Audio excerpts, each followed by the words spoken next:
Tantor Audio, a division of Recorded Books, presents Wild Card by Ashley Munoz, narrated by Nelson Hobbs and Elizabeth Hart. Prologue. 1 year earlier. Decker. I could feel my nostrils flare as I tried to inhale one of those calming breaths Marcus was always preaching to me about. Was I supposed to breathe in through my mouth and exhale through my nose, or vice versa? I always forgot. Even after attending sports medicine classes, my mind couldn't seem to keep the order clear. But whatever. Shit wasn't working. My fingers dug into the cool metal separating me from the field. I watched as Marcus slid into third base, a cloud of dust floating into the inky sky. I guess it wasn't exactly dark over the diamond. Not with the stark white lights overhead. But it was still annoying. Why the fuck were we out there at 7:30 at night? I had a job to get to by 9. Not that any of my teammates would understand. It was technically against the team's rules to have a job while you played. Our focus was to only be split between our studies and our team. But I didn't have that luxury. I had explained this to Coach and even to the owners of the team. Yes, the legacy of the cherished North Carolina Devils was a very big deal. Shit went to the top fast, but only because we were considered a family. Hilarious, if you really broke it down. But the Devils wanted to support the players on and off the field in any way they could, while creating toxic environments and insane play schedules. It was all a little backward, but regardless, they were quick to accommodate me, though only because of my situation. The evening practice almost felt personal. I understood how childish that seemed, but in the back of my mind, Elias, our team captain, had made this decision after hearing I'd landed the position at Gino's Bar and Grill. I was sure he didn't really give a fuck about the job, but the fact that I had approval to work it. He didn't like it. He hated how much distance I kept putting between myself and the team, hated how I'd stopped attending the team parties and helping with the card games. He didn't get it. No one, except maybe Marcus, understood the weight on my shoulders. I bent down to grab a batting helmet, feeling my stomach tip with anxiety. I already knew the likelihood of getting out of this practice unscathed was next to impossible. There were rumors circulating the locker room and team house, whispers coasting past my bedroom door, down a muffled hall, loud jokes made with darting eyes as I walked by. They all knew something I didn't, but it was my instincts that told me something was off about this particular practice. Elias was planning something. Marcus said I was paranoid, and maybe I was, but I couldn't seem to shake the feeling. "Duggar, you're up!" Coach yelled from the top of the stairs. Shuffling up the steps, I walked toward home plate, readying my stance. Then I heard my coach yell again. "Hold up, Duggar!" I turned for a fraction of a second to see him bent over, speaking to his assistant coach. Fear danced along my insides as I waited to see what he wanted. Caden was crouched behind me in his catcher's gear, waiting with me, eerily quiet. Just the week before, he wouldn't shut up about his girl and meeting her parents. It only confirmed my fear about something being off with this practice. "Switch it up with Matthews on the hill. He asked to get in a little extra batting practice before we quit. Tell Caden to take a break." I nodded my understanding, even though unease slid through me like sludge. Tossing the bat to the side, I slid my helmet off. My glove was near the fence already since I'd pitched the first half of practice, so I grabbed it and started toward the dust-covered plate in the middle of the diamond. Elias kept his gaze down as I passed him, so I did the same. We hadn't been speaking to each other much, not since the funeral, the one he skipped, although I supposed the first sign of our friendship circling the proverbial drain had probably been when he got those devil horns inked into the side of his head. He demanded I get a matching set, said we had to go together, like we were in 4th grade making friendship bracelets. I shoved off the idea with a laugh, reminding him we weren't chicks and the devils didn't own my fucking body. That was when things began to tilt unfavorably for me. Adjusting the glove on my hand, I readied myself for the throw. A calmness always overcame me when I stood here, looking down the strike zone. I felt it now, even as nerves rattled me. I cleared my mind, lined up my sight, and tried another one of those soothing breaths before releasing the ball. It flew from my hand, soaring toward that empty air hanging over home base. My throws usually registered at 96 miles per hour, but we never threw that hard in practices, so I knew this was closer to mid-50s or so, nothing crazy. I just wanted to get this over with and head to work. It was the only thing I felt like I could control in my life at the moment, so I wouldn't risk messing it up. I watched the ball soar toward the plate, and right when I thought it would pass it completely, crack! The sound echoed around the field like a strike of lightning. Suddenly, I was back in my bedroom, hearing the sounds of thunder rattle our house, while we waited for my dad to come home, listening to the constant drip of rain upon the roof, as I realized he never would. A second later, a splintering pain wove through my chest, knocking the air out of my lungs. I pitched forward, slowly trying to play catch-up to what had just happened. I'd never in my life been hit by the ball while pitching. I'd done everything right. I was lined up correctly. The pitch was good. How had this happened? My lungs burned and burned as my chest hollowed out. I'd registered people yelling my name, others yelling something I couldn't make out. I fell face down into the dirt while I tried to process the commotion hovering above me. What the fuck happened? Hit him in the chest. It was a freak accident. That's never happened before. White jerseys went in and out of focus as my fingers dug into the dirt, my lungs struggling for air. Decker, can you hear me? That was Marcus. I knew if he was here, I'd be okay. He was the only team member to have my back. I struggled for that fucking inhale. I needed to calm down, needed air. My nostrils flared, my mouth gaped. Nothing came. Then, a body lowered into a crouch next to me, revealing a pair of navy blue eyes and a wicked smile hitching up his face, like he had planned this entire thing. How? How had he done it? Elias had one of his hands on my back, patting me, saying something in my ear. You're finished, brother. I made a sound. It might have been me pleading with him to remember our childhood, our tree forts, or the bond we'd shared in middle school and through all 4 years of high school. He'd been my best friend. He wouldn't do this to me. Seconds later, he was standing over me, his spiked cleat leaving the ground. I saw it all in slow motion. My pitching hand was right there within reach, and there was enough commotion that no one would think anything about where he was standing. I still couldn't seem to move, couldn't say anything to anyone. I managed to cough, and a small breath rattled through my lungs as I struggled.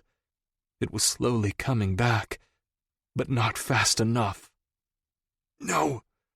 I tried to speak the word, but it came out garbled and unclear. I heard someone yell for an ambulance, but I just wanted them to fucking watch their captain. They didn't. I saw it in his eyes before he did it. A demon through and through. His foot came down hard with a thrust. Everything went dark. 1. Mallory. Happiness is free vodka served in a pretty glass. Ask anyone. I tipped my head back, my eyes catching on the soft glow above our table from the twinkle lights. A little jolt of excitement flickered inside my chest like a rogue flame while I ran my finger around the rim of my free drink. I was finally finished. Done. I'd written my final article of the year, and it was going to be featured in the showcase for the coveted Klein Global internship. Girl, you have worked so hard for this spot. I am so excited to see the look on Trevor's face when he reads your story. Jules, one of the copy editors in the class, sipped a pomegranate martini. Her silky black hair was tied up into a twist on her head, making her look so much more grown up than me. Even her drink made her look more mature. Don't forget about us when you get hired on for a paid position at Klein. Lydia smiled over her glass and grabbed for the small basket of fries we'd ordered. My friend, who wore her hair shaved on one side and the rest flipped over in a stylish way, made me feel a little more relaxed. She had demanded we order something greasy, combating Jules' request for Brussels sprouts. Not possible. I laughed into my glass. I could feel my face burn at the mere idea of being hired on at Klein Global. It wasn't even that I might get the internship. Hell, anyone at that table could get it. It was just that I had been working on this one story for the last 6 months. I'd skipped out on other massive story leads, foregoing parties and big senior events, all for this article. I had literally put all my eggs in one basket. I had to get a spot. Only 5 articles were chosen from the class, and from those 5, only one person would be given the internship. I just wanted the opportunity to be selected. They stopped taking submissions in March, but I didn't have to worry about that. My article was sitting in my editor's inbox, ready for the showcase. The waiter who delivered my free drink passed by again, giving me a flirty wink. He was handsome in that boy-next-door kind of way.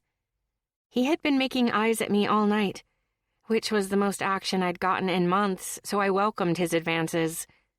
Why not? I was riding on a high from finishing my article and could have done with a date or two. I watched as he checked on 2 more tables, then made his way closer to the rear of the restaurant. Following him with my eyes, I observed him slide the door open to one of the private rooms in the back. I could see a few dozen guys, all wearing dark ball caps flipped backward, and they all seemed to be wearing a red and white practice jersey in some varying state of disarray. My brows dipped in confusion as I tried to piece together why the Devils baseball team would be meeting in a public restaurant instead of their massive team house. Rumors circulated that they were very private about their meetings. One time, Hillary even said she thought they were more of a secret society than an actual team. Had this whole theory about how it was the perfect cover-up. When I brought up the fact that the entire team had talent, and it probably was just a team, she scoffed and told me I was too close-minded. "Mallory, did you hear us?" Jules asked. My head spun back toward my friends, all of them on one side of the table, giving me ample space to myself. For a second, I hated that I had issues, hated that I needed the barrier of the table between us or I might hyperventilate. Just once, I wanted to go out with people I hadn't known forever and have drinks.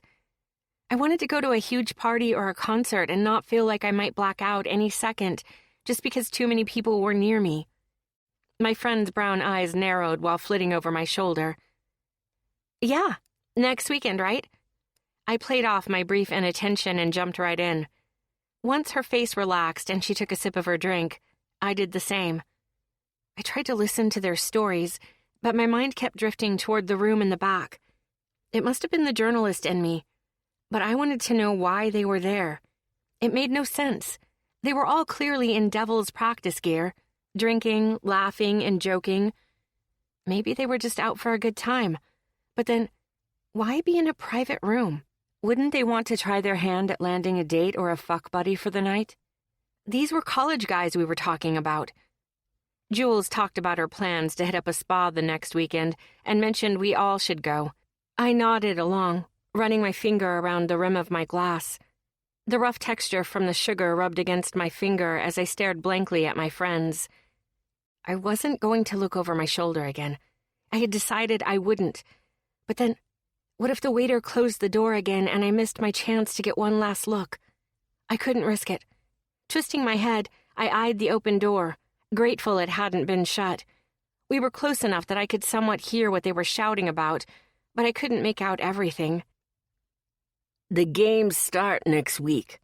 I hope everyone remembers the rules. 3 of the bases have been assigned. Bases? Their season did start in about a week, but how would they divide the bases? Were they fixing the game? What about the last card?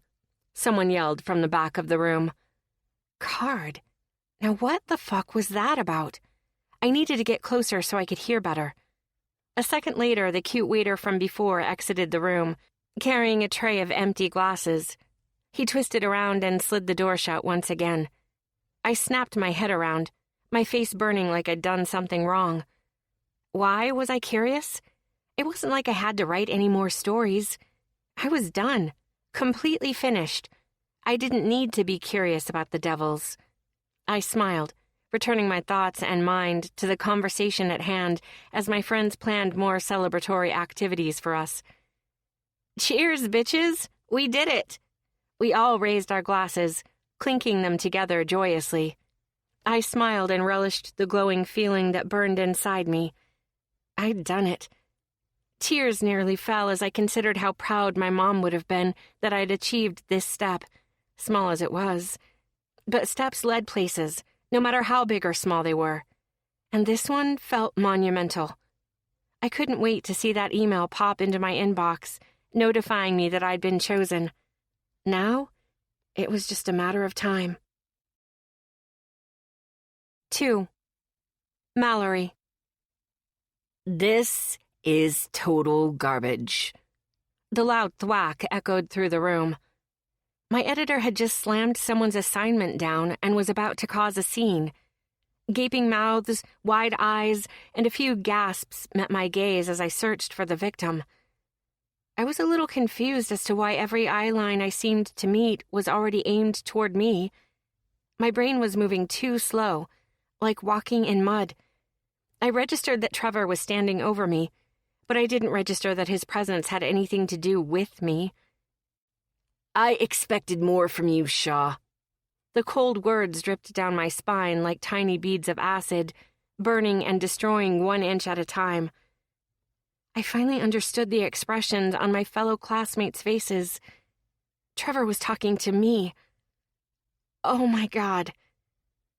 What? I blinked. Garbage. Complete bullshit. Trevor snapped, adding in a little more flavor for everyone in the room. I winced and felt my throat close. I didn't even know how to respond, because how could he be talking to me? Surely it's not... Trevor interrupted me with a heavy exhale. When I say something is garbage, I'm not trying to spare your feelings.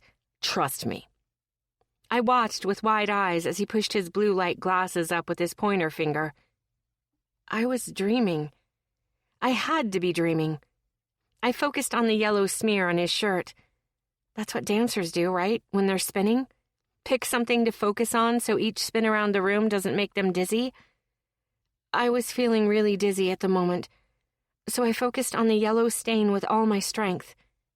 Trevor Gage was our senior editor, but the guy hated my guts.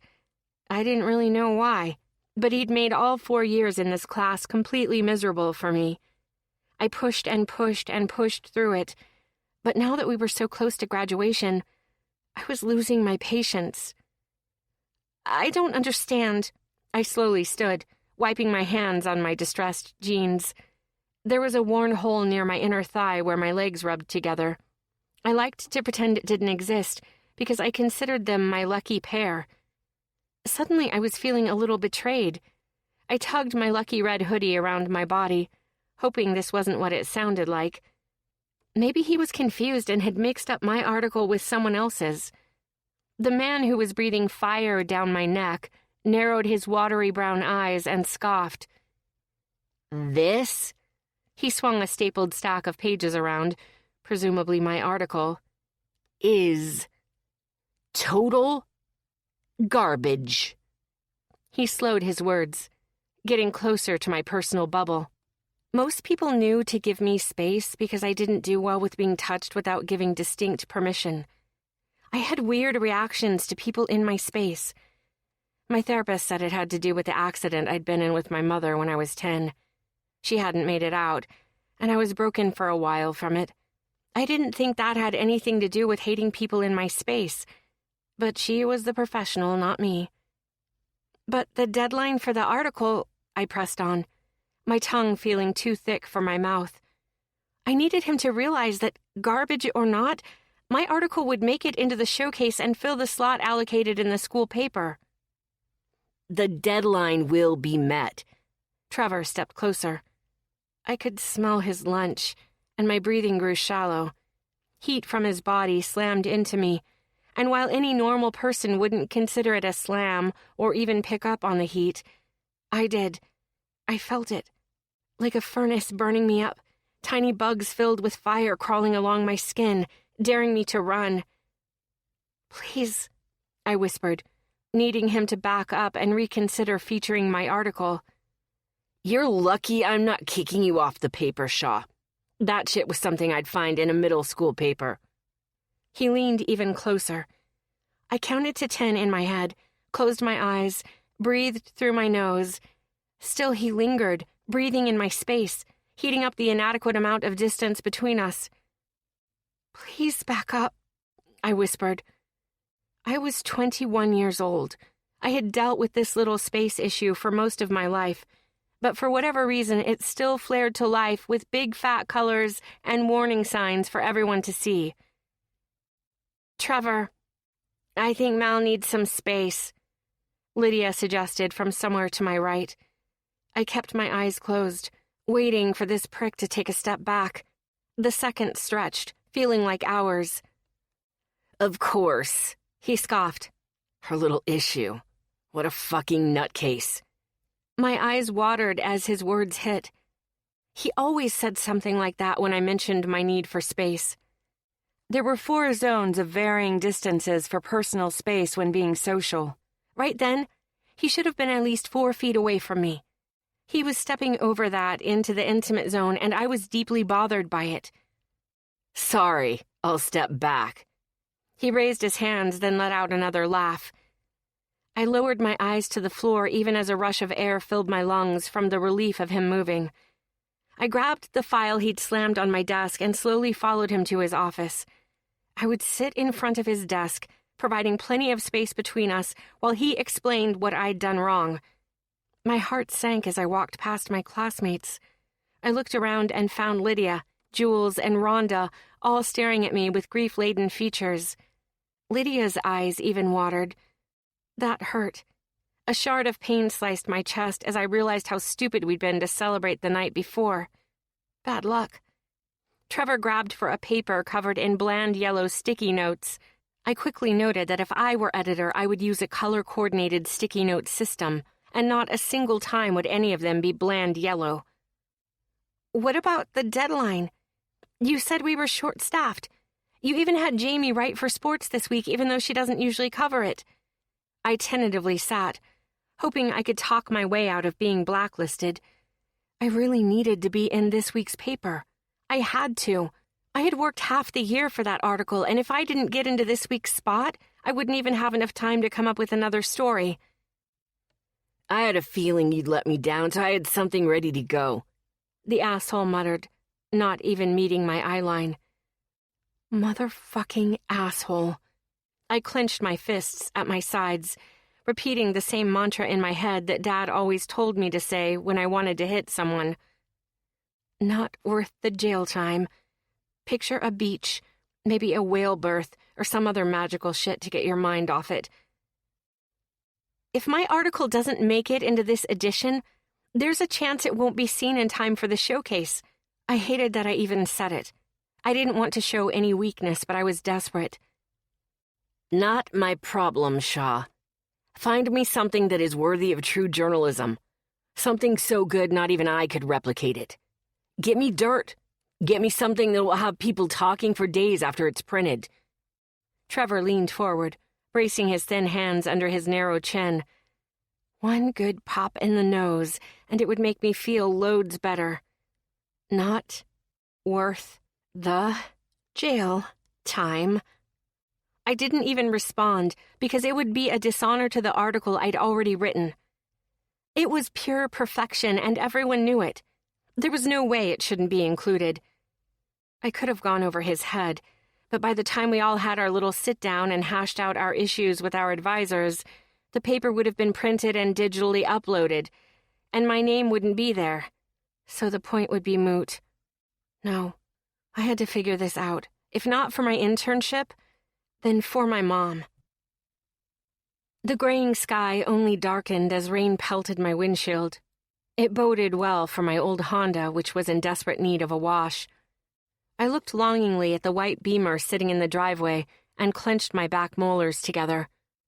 Taylor was home, which meant she'd probably be entertaining someone. Likely some jock who liked eating all my lime-flavored chips and drinking all my flavored water. I wasn't in the mood for someone to be in my space tonight, so hopefully Taylor would be in a good mood and understand my need for privacy. Fumbling with my car door, I was careful pulling out my laptop bag, since the shoulder strap was barely hanging on with just 3 safety pins. The rain intensified as I made my way toward the door, where I promptly pulled out my keys and made a great show of trying to unlock it. I always tried to make as much noise as I could, so Taylor had enough time to move any hookup activity to her bedroom, where it should always be.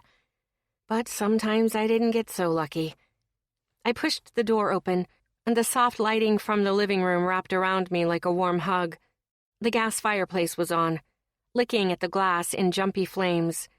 It looked as though someone had cleaned, and I inhaled the savory scent of bread.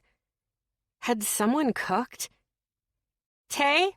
I yelled, kicking off my shoes and setting my things on the little entryway bench. "Mal, you're home," my stepsister yelled from the kitchen. "Yeah, short day." I padded in my white ankle socks toward the amazing smell. "Good.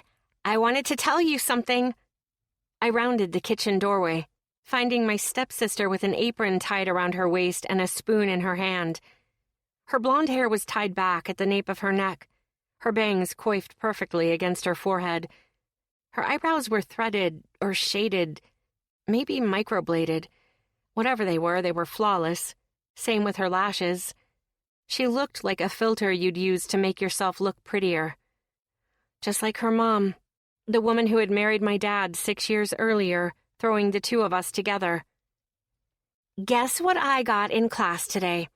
She propped her elbow up on the counter and perched her chin on her palm, waiting for me to respond. "A marriage proposal? Probably not humiliated in front of all your classmates." I blinked. "What?" I needed food for this conversation, and a good long talk with my therapist because I had a feeling my stepsister had really good news. I wanted to be happy for her, but sometimes it was hard. She was self-centered and condescending, but mostly she was just not self-aware at all. Never conscious that her comments were rude, or that having sex in our shared space would be considered thoughtless, or that using my dad's credit card for everything she wanted was tasteless. Still, I wanted a sister. I'd never had one. So regardless of Taylor's shortcomings, I did try to be nice to her, and I did want a decent relationship with her. It was just hard to be happy for her. I hedged closer to the stove to see what she was making and smiled. "Are you trying that soup recipe?" I loved when she tried things outside of her comfort zone. Anything to humanize her. It wasn't often that I saw this side of her, but when I did, I got really proud. She blushed, untying the apron. "It's probably horrible. It wanted me to use the grease from the bacon in the soup. That can't be right, can it?" Her nose scrunched up in disgust as we stared down at the potato soup. "I think it adds flavor." I mimicked her face, so she didn't feel stupid for asking her question. Sometimes, if my face gave away that I thought she was asking something everyone should know, she wouldn't try whatever she was doing anymore. "Well, whatever, it's dinner. Hopefully we don't both die." She tossed her apron on the counter and let out a heavy sigh. "You were going to tell me something?" I grabbed from my can of lime-flavored soda water, grateful there were still a few left. After the day I'd had, it was the little things I was living for. "Oh, yeah. Oh, my gosh. Mal, this is crazy." Taylor reached into her back pocket and pulled out a simple playing card from a regular deck. "Are you playing poker or something?" I moved around her to grab a spoon. "No, silly. This is from the team." She said team like it was holy or revered, holding the card between her fingers like it was made of gold. Okay. I didn't exactly know how to respond, even though my mind was racing at the odds of the team gathering at the bar and the cryptic term, card, being used. "You're a senior. You must know about the Devils and their card games." Her blue eyes narrowed on me as her head tipped to the side. This was when things with Taylor got difficult. She should have already known the answer to this question. No, I didn't know about the Devils, nor had I ever attended a single game, even for the obligatory sports story. That was always given to someone else. I never volunteered because I hated sports.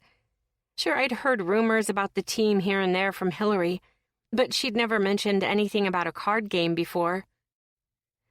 "You know I don't do sports, Tay." I took my spoon to the pot of soup and dipped it in. "Oh, I forgot." I kept my back to her so I didn't have to see that look on her face, the one where she realized we were too different to hang out. Taylor was popular, pretty, and had exclusively dated guys from the sports teams at Rake Forge University. "Well, the baseball team gives out these cards to girls they want to hook up with. There's a base number on the back, and that's how far you'll go with your mystery player." She waggled her eyebrows at me. "Sounds fun, huh?" I leaned forward, snatching the card away from her. This did not sound fun. It sounded dangerous, and my mind kept reaching for the connection to what I'd overheard the night prior. Bases have been assigned. "Yours says home run." She brought her hands together and began jumping up and down. "I know. Someone wants to bang me, which means I'm going to wear his Letterman jacket to the game next week." My eyebrows dipped in confusion. "How do you know when it will happen?" "Everyone knows that after you get a card, the following Friday night they will host a big party. You take the card to the basement, and there you'll be guided to the appropriate room. The guy who gave you the card will come find you, and once you do the deed, he'll leave his jacket behind." Gross. This whole thing was just too much. Do you have any idea how dangerous this is? You could get raped. No one would know who the guy was. This is such a bad idea. I rubbed the stress out of my temple. Every girl who gets a card willingly walks down there. Everyone knows exactly what's being asked of them. She let out an irritated sigh. You wouldn't get it. Girls who actually enjoy the attention of the male population love this. It's like a total honor. Her shoulders straightened, and our tentative truce ended just as quickly as usual. I typically ignored her barbs because they were an entire language for my stepsister, but sometimes a few landed. Okay, but didn't the guy have to give it to you? And isn't that a dead giveaway? I tried to push forward even though I was starting to feel lightheaded with all the details around this crazy setup. How long had this been going on? Had anyone actually done this? Had anyone been hurt? No, silly. They make the freshmen on the team deliver the cards so no one knows who sent them.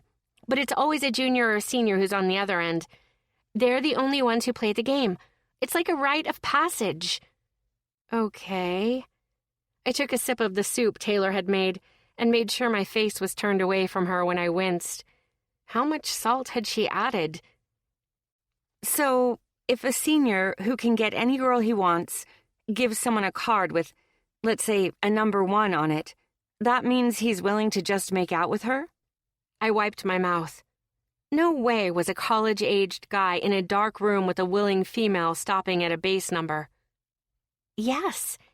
Most of these guys have girlfriends, and the fun is not in getting caught or knowing who did it. Unless, of course, you hit a home run, like me. Then the entire school will know who did you. She shimmied her shoulders with pride. Had she just admitted to possibly sleeping with someone's boyfriend and being totally okay with it? I wanted to let out a disappointed sigh, but I knew what would happen if I showed even the slightest bit of judgment of her lifestyle. She'd clam up, and I wouldn't get any more opportunities to talk to her. and this conversation clearly showed why it was so important to have someone who knew what in the heck was happening in her life. Just be careful, Tay. I want you to be okay. You know that. I sipped my soda to get out the taste of her failed attempt at potato soup. She did try, and while I knew she was going to end up calling DoorDash, I was proud that she'd attempted to make a meal. I know, and I will. I'm just excited that they chose me. She smiled brightly at me. I tried to push down the humiliation surfacing from the newspaper incident, and the fact that there was no opening whatsoever to talk about it. That was just Taylor, though. She wouldn't think to ask about my day. That was just who she was, a work in progress, and someone I knew needed me even though she didn't say she did. In some ways, I needed her too, even though our relationship was as lopsided as a teenager's stuffed bra, and I couldn't give up on her. She'd had a really bad life growing up. It wasn't until her mom married my dad that things changed for her. And because of what she'd gone through, I knew being empathetic didn't come naturally. She'd learn, though. I knew she would. She had tried to make soup. She was on the cusp of a breakthrough. I just knew it. 3. Mallory. Why didn't you tell him to shove that article up his ass? Hillary, one of my best friends, asked, shoving her plastic spoon in my face. I had just dropped the bomb on her that Trevor had turned down my article. So far she'd cussed in Mandarin, and now she was pacing the floor like a panther. Well, for starters, it's my article, so I don't want it up his ass. I want it printed in the paper. I sat cross-legged in a pair of yoga pants and a loose shirt. I needed to try to breathe. Things were happening so fast, my chest continually felt like it was bursting open, one fast thump at a time. I'd woken up from a nightmare the night prior, where instead of Trevor telling me I didn't get the spot, it was my mom. I'd turned into a little girl, and the people in the room were all Minecraft characters. Still, that fucker has a flat tire waiting for him. Hillary tossed her spoon back into her pudding cup and angrily put it in my tiny garbage. Hell, he's not even worth your energy. I closed my eyes and envisioned a peaceful lake.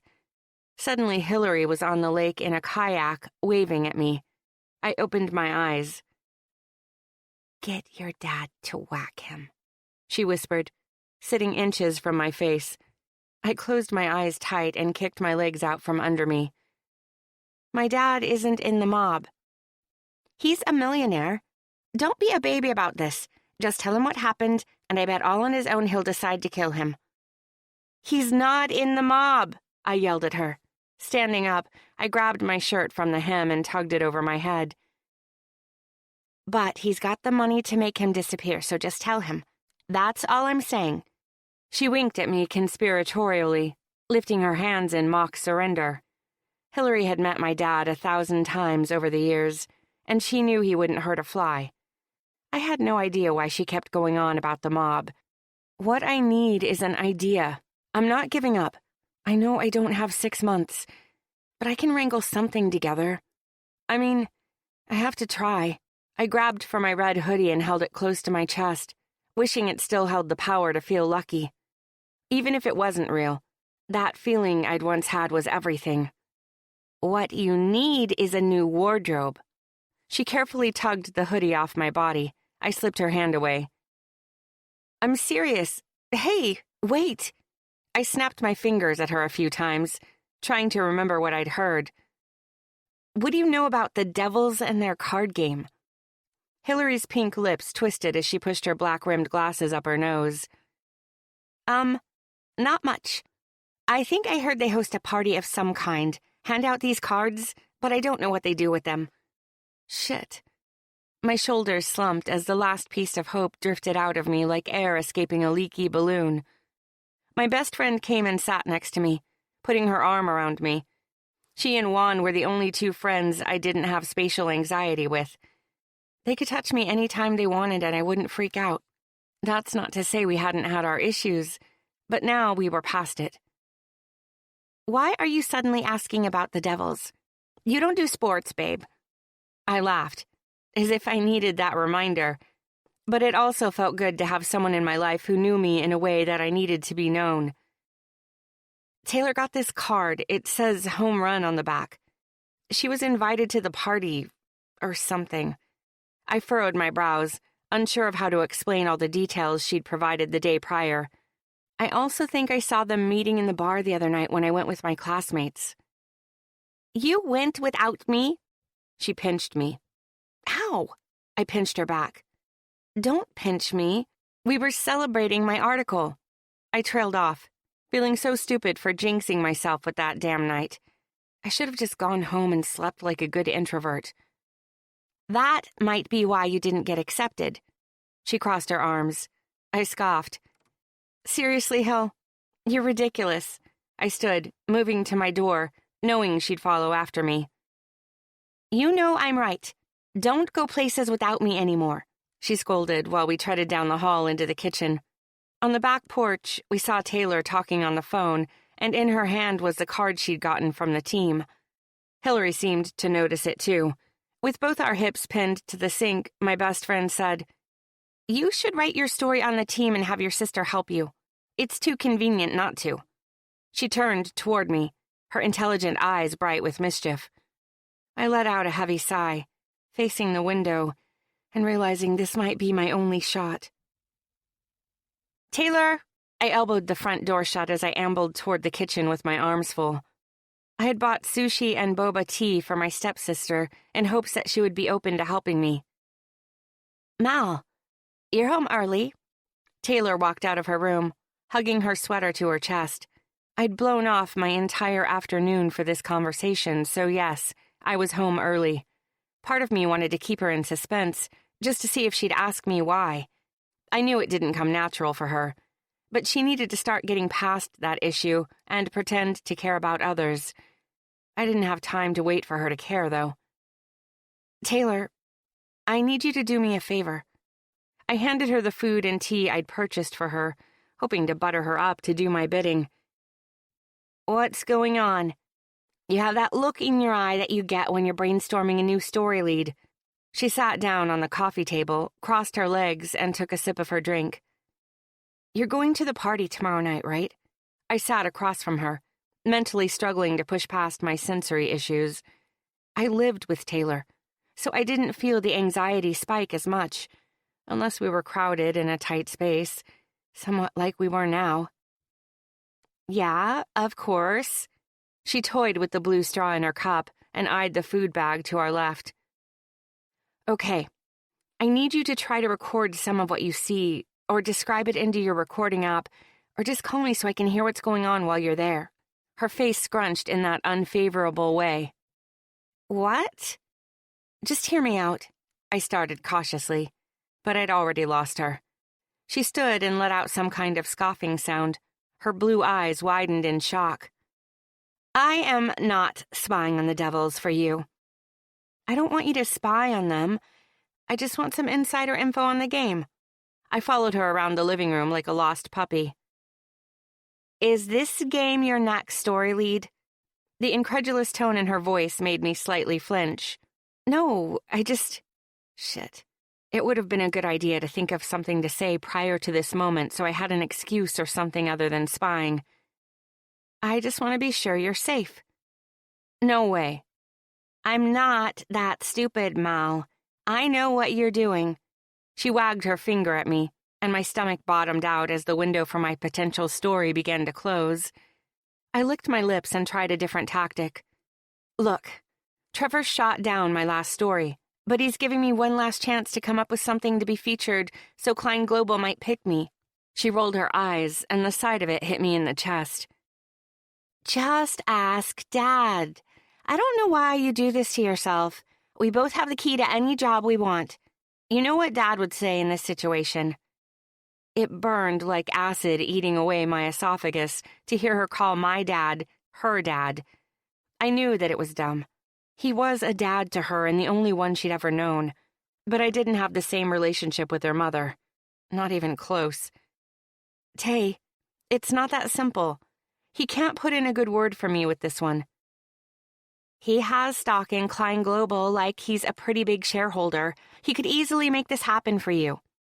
She crossed her arms defensively, her boba tea forgotten on the coffee table, sans coaster. I don't want that. I swallowed down the thick need to justify my actions. It would just end up in a confusing argument that we both walked away from without hearing the other one out. She never understood why I tried so hard when we essentially held the keys to the kingdom. My father, a self-made millionaire, was the new king of the city and owned so much of the East Coast, it was hard not to feel like the princess he was dying to make me. I worked hard to ensure I didn't act like it, at least. But Taylor hated it when I did. I know you don't, but spying on the team and writing about them isn't a good idea. I've heard stories about the team, Mal. She stalked closer so we were eye to eye. She quieted her voice, too, like she wanted to be sure I heard her. I've heard dangerous things about them, and you need to be careful. All the more reason for you not to go alone. I stood, swinging my hand toward her. This was ridiculous. I was invited, so I'll be fine. But if you go snooping where you shouldn't, I think that will end poorly for you, and I worry about you. Her eyes pleaded with me to drop this, and for some reason, the look there made me wonder what she knew but wasn't telling me. I held her gaze and slowly nodded my head in understanding. I'd drop it for the time being, but there had to be a way to get into that party. 4. Decker. You coming home this weekend? My little brother Kyle asked, sounding a little too hopeful for my liking. I knew my 16-year-old brother liked when I was home, mostly because it distracted my mom from whatever it was he was sneaking off to. I'm planning on it. I have something tonight, but tomorrow I'll be there.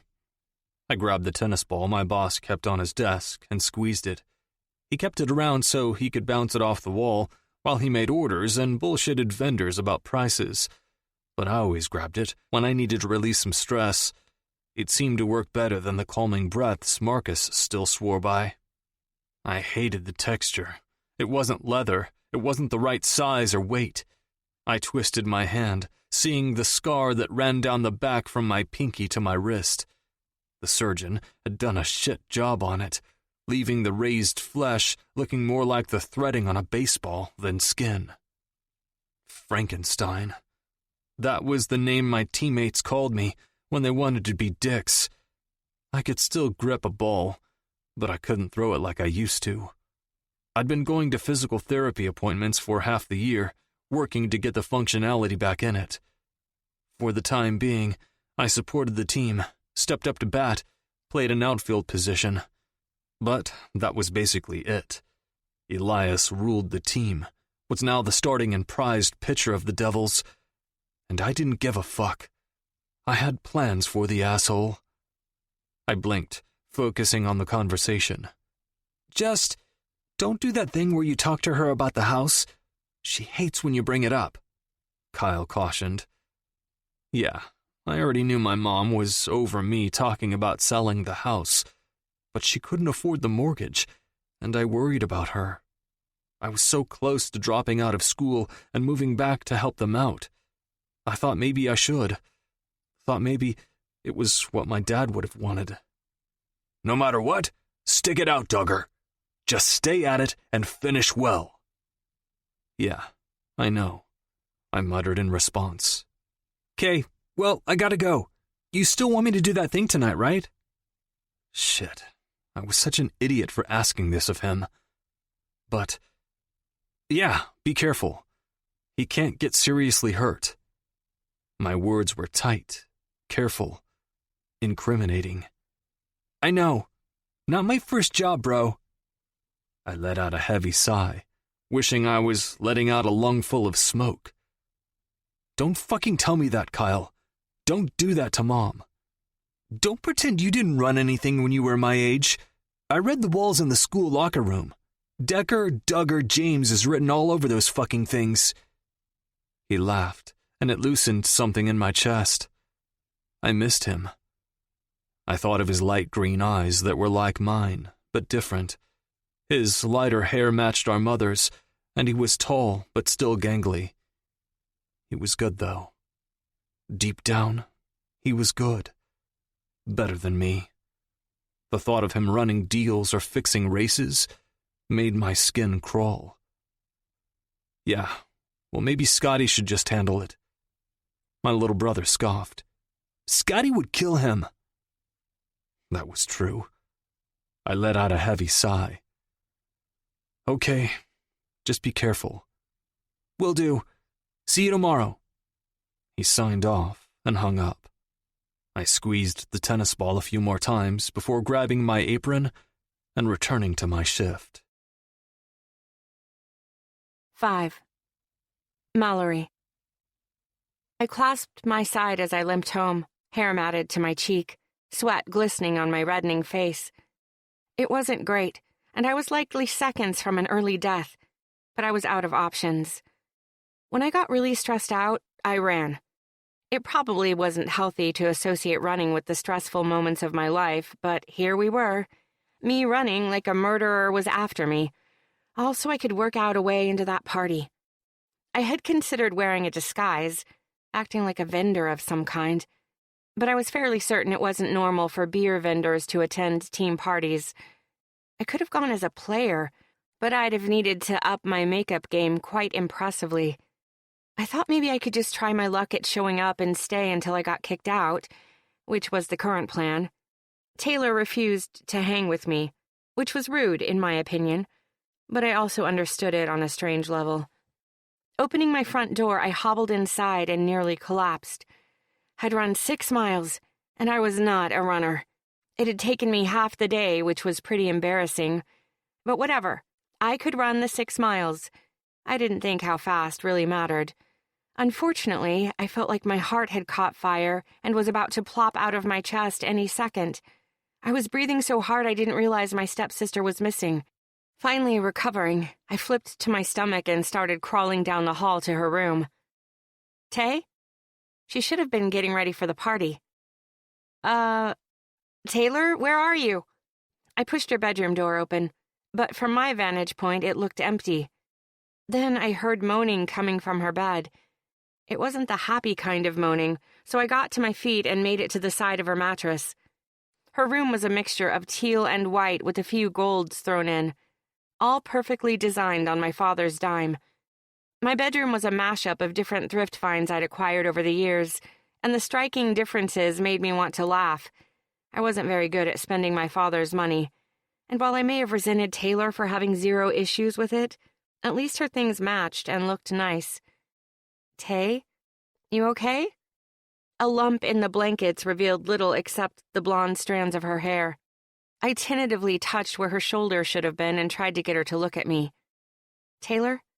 She finally lowered the blankets. Mal, I feel like death. She sniffed and wiped her reddening nose with a Kleenex. No, she couldn't look like this. What happened? I think I must have caught a bug. I have no idea, but there's no way I can go tonight. She blew her nose and coughed into her shirt. My heart turned to goo. My little stepsister didn't do well with sickness, mostly because she was so spoiled, but also because her mother wasn't very maternal when it came to things like this. I knew from when we were younger that she just wanted someone to take care of her. Want me to call Bev? See if Gareth can come get you? It's Friday, so you can go recover at home where they can take care of you. Bev and Gareth maintained my father and stepmother's estate while doing whatever else they needed. Bev cooked all the meals and cleaned the mansion, and Gareth drove my father and stepmother wherever they needed or wanted to go. They were really good to us, and I knew they'd come get Taylor in a heartbeat if needed. Or I can take you myself if you want, I offered, realizing she might not want anyone to see her like this. No, I want you to go to the party tonight. I want you to get your story and come home and tell me about it. I will call Bev and see if she wouldn't mind driving over some soup or something. An objection was already on the tip of my tongue. Regardless of how badly I wanted into that party, taking her place wasn't an option. I started to shake my head when Taylor reached over to the other side of her bedside table and grabbed her card. Here, first, sanitize this so you don't get sick. She shoved the card in my hand. Then, I want you to call Hillary and have her come do your makeup and hair and wear that one black dress you have in the back of your closet. It's too short, I know, she finished for me, shaking her head. It looks like sin on you, and you don't even know it. Do not wear that god-awful shapewear you like to wear with it. It's slimming, I shrugged. You don't need it. And if you end up getting my home run, you don't want him to have to use a knife to get you out of it. I snorted. I'm not taking your home run. She swiped her matted hair away and let out a small laugh. You want the story, Mal. Go be the annoying reporter you are and scoop them. It's not like they will ever give me a redo. That's never happened, so we might as well put the card to use. Her blue eyes stared at me, making sure I caught how serious she was. I let out a heavy swell of air, realizing she was right. Are you sure? I hated taking this from her. But then again, maybe this was a blessing in disguise if the guy on the other end of the card was a bad person or she could get hurt or something. I'm sure. Go have fun tonight, and I will hopefully still be alive when you get home. I stood, pushing some of her hair to the side. Call Bev. You know she'd want to come take care of you. My stepsister nodded weakly and turned over, pulling the covers over her head. I tucked a piece of rogue hair behind my ear and tried to stay calm. Running through the list in my mind, I shuffled forward in line. A massive 3-story house loomed ahead of me. Bass boomed from its core, and plastic red cups were tilted up high in almost every direction I looked. Girls were giggling, wearing dresses so short I could see their ass cheeks, which looked cold. Guys were joking, shoving, and smoking, discreetly, of course. They had their opening game the next day, so I had no idea why anyone would even risk a contact high. But to each his own. I could do this. I mean, I already was, so yeah, it was going to be fine. Even if I was out of my element and had anxiety about being surrounded by so many people, journalism was a messy medium. At least that was what I kept telling myself over and over again while taking cleansing breaths every few steps. Pass or pay. Deadpanned a freckle-faced kid no older than 18 as he held his hand out. I held up the King of Hearts I'd gotten from Taylor, hoping it would work as a pass. His beady eyes scanned the words written in black ink along the back, then his head dipped in a nod while the guy next to him opened the door for me. A gush of air left my chest as I walked across the threshold. I'd been to a few college parties over the years. I mean, it was a rite of passage, but they weren't my scene. I'd have preferred to be working a shift at the bookstore, where stacks and rows of books worked as barriers against people getting too close to me. It also didn't hurt to get lost in the cream-colored pages of an adventure or fantasy. I hated admitting it out loud or any time someone asked the cliché question about my hobbies, but reading was one, regardless of how lame it seemed to all the adventure seekers out there. Looking around the party, I could feel the age-old insecurities flaring to life. My hair had always been too frizzy, my skin too blotchy, my body too wide. I was healthy and happy, but years and years of negative self-talk were a war waged and lost on the heart and a smear on the soul. Tonight, however, I was channeling someone else entirely. The mystery man in that room tonight would expect Taylor, but he'd get me. Either he was just handing out cards carefree and didn't really care who ended up in that room, or he had handpicked Taylor and I was fucked. I really was hoping he didn't care as long as it was a willing female, one who would do enough skin-to-skin connection to grab the story before he could hit his home run. Damn, girl, someone said to my left. I smiled, remembering what I had on tonight. I was wearing the black dress Taylor had told me to wear. The bodice hugged me tightly, slimming my waist, and the slit opened right at my thigh. It was short, way shorter than anything I had ever worn, but it made my reddish-brown hair look like a dark auburn under these lights and against my natural tan. Loose curls cascaded down my back, while little braids lined each side of my head. My makeup was Hillary's best work, and completely perfect, with my lashes thick and black, my eyebrows tweezed and shaded, and lastly, my toes were currently wedged into sky-high black heels. I was thanking my middle school best friend for making me learn how to walk in them, all so we could shine the brightest at our school dance. Then, of course, Jackie, my stepmother, had ensured I continued my education with every black tie event my father was invited to. "Card?" another young man asked from his perch in front of the stairwell leading down to the basement. Checkpoints. They had fucking checkpoints set up in the house, all catered to the game. This was insane. I flashed my home run card to the fool. "Lucky asshole," he muttered, but it was hard to make it out completely over the booming bass. His eyes raked over my form, pausing at my chest, where my curls brushed against my breasts. I tried not to wince as a sheen of lust came over his features, tilting his lips in a seductive way.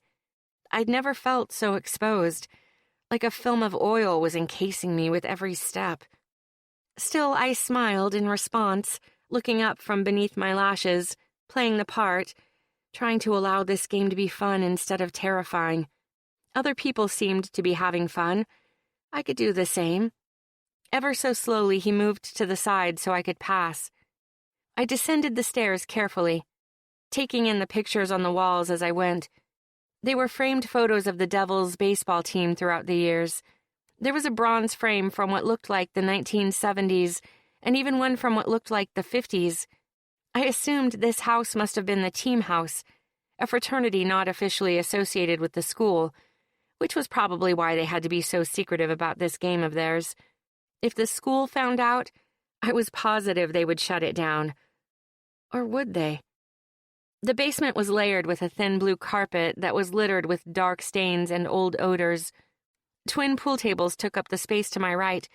Posters of half-naked women adorned the walls, with a low, was white at some point couch perched off to the left with a coffee table sitting in front of it. 3 girls and 2 guys filled the seats, all nursing cans of beer, and toward the back was a small kitchen, tucked away nearly an equally small laundry room. My eyes greedily took in every detail as I made my way toward the back of the house. Every time I was sure I'd reached the place I was supposed to be, there would be someone telling me to keep going. The farther I went, the thicker the smoke was and the more inebriated everyone seemed to be. Interesting development. Tiny hairs on my arms and neck rose as I began to sort through the information I had gathered thus far. This was a dangerously bad idea, and any girl who willingly came down here was definitely not making good life choices. I thought perhaps I should contact the school's guidance counselors after I figured out who all was involved with this. "The line is this way, baby girl." Drew Seymour leered at me with red-rimmed eyes and a carnal smile. He was devastatingly handsome, and someone I hadn't thought knew I even existed. Maybe he still didn't. It wasn't like he'd said my name. He had just called me baby girl and was probably talking to my vagina for all I knew. I veered to the left, following his directions, itching to scribble down a few notes about everything I was seeing. "Tell me she's a player tonight." Someone bit their knuckle as I passed. Player? This was all kinds of messed up. "Fuck me, whose card is she on?" I heard another yell as I walked through what felt like a maze of leering jocks, all watching to see who was walking in. Finally, I noticed 2 girls in front of me, both with seemingly more energetic attitudes than me. Their hands were raised above their heads, holding drinks as they gave each boy a free shimmy and shake as they passed. Should I have been feeling the guys up too? If I didn't, would it make me seem out of place? Dang it. I plastered my flirty smile on, lowered my eyes, and batted my lashes. Hopefully that would work. With a few of the guys who moved in closer, I dug deep for the confidence to push past how close they were and dragged my hand down their chests. Rich Wellington cupped his mouth and yelled over the chaos, "Ladies, we will be splitting you up by bases." I stopped close to the 2 girls who'd walked in before me. I wish I knew their names, but I had never seen either of them before.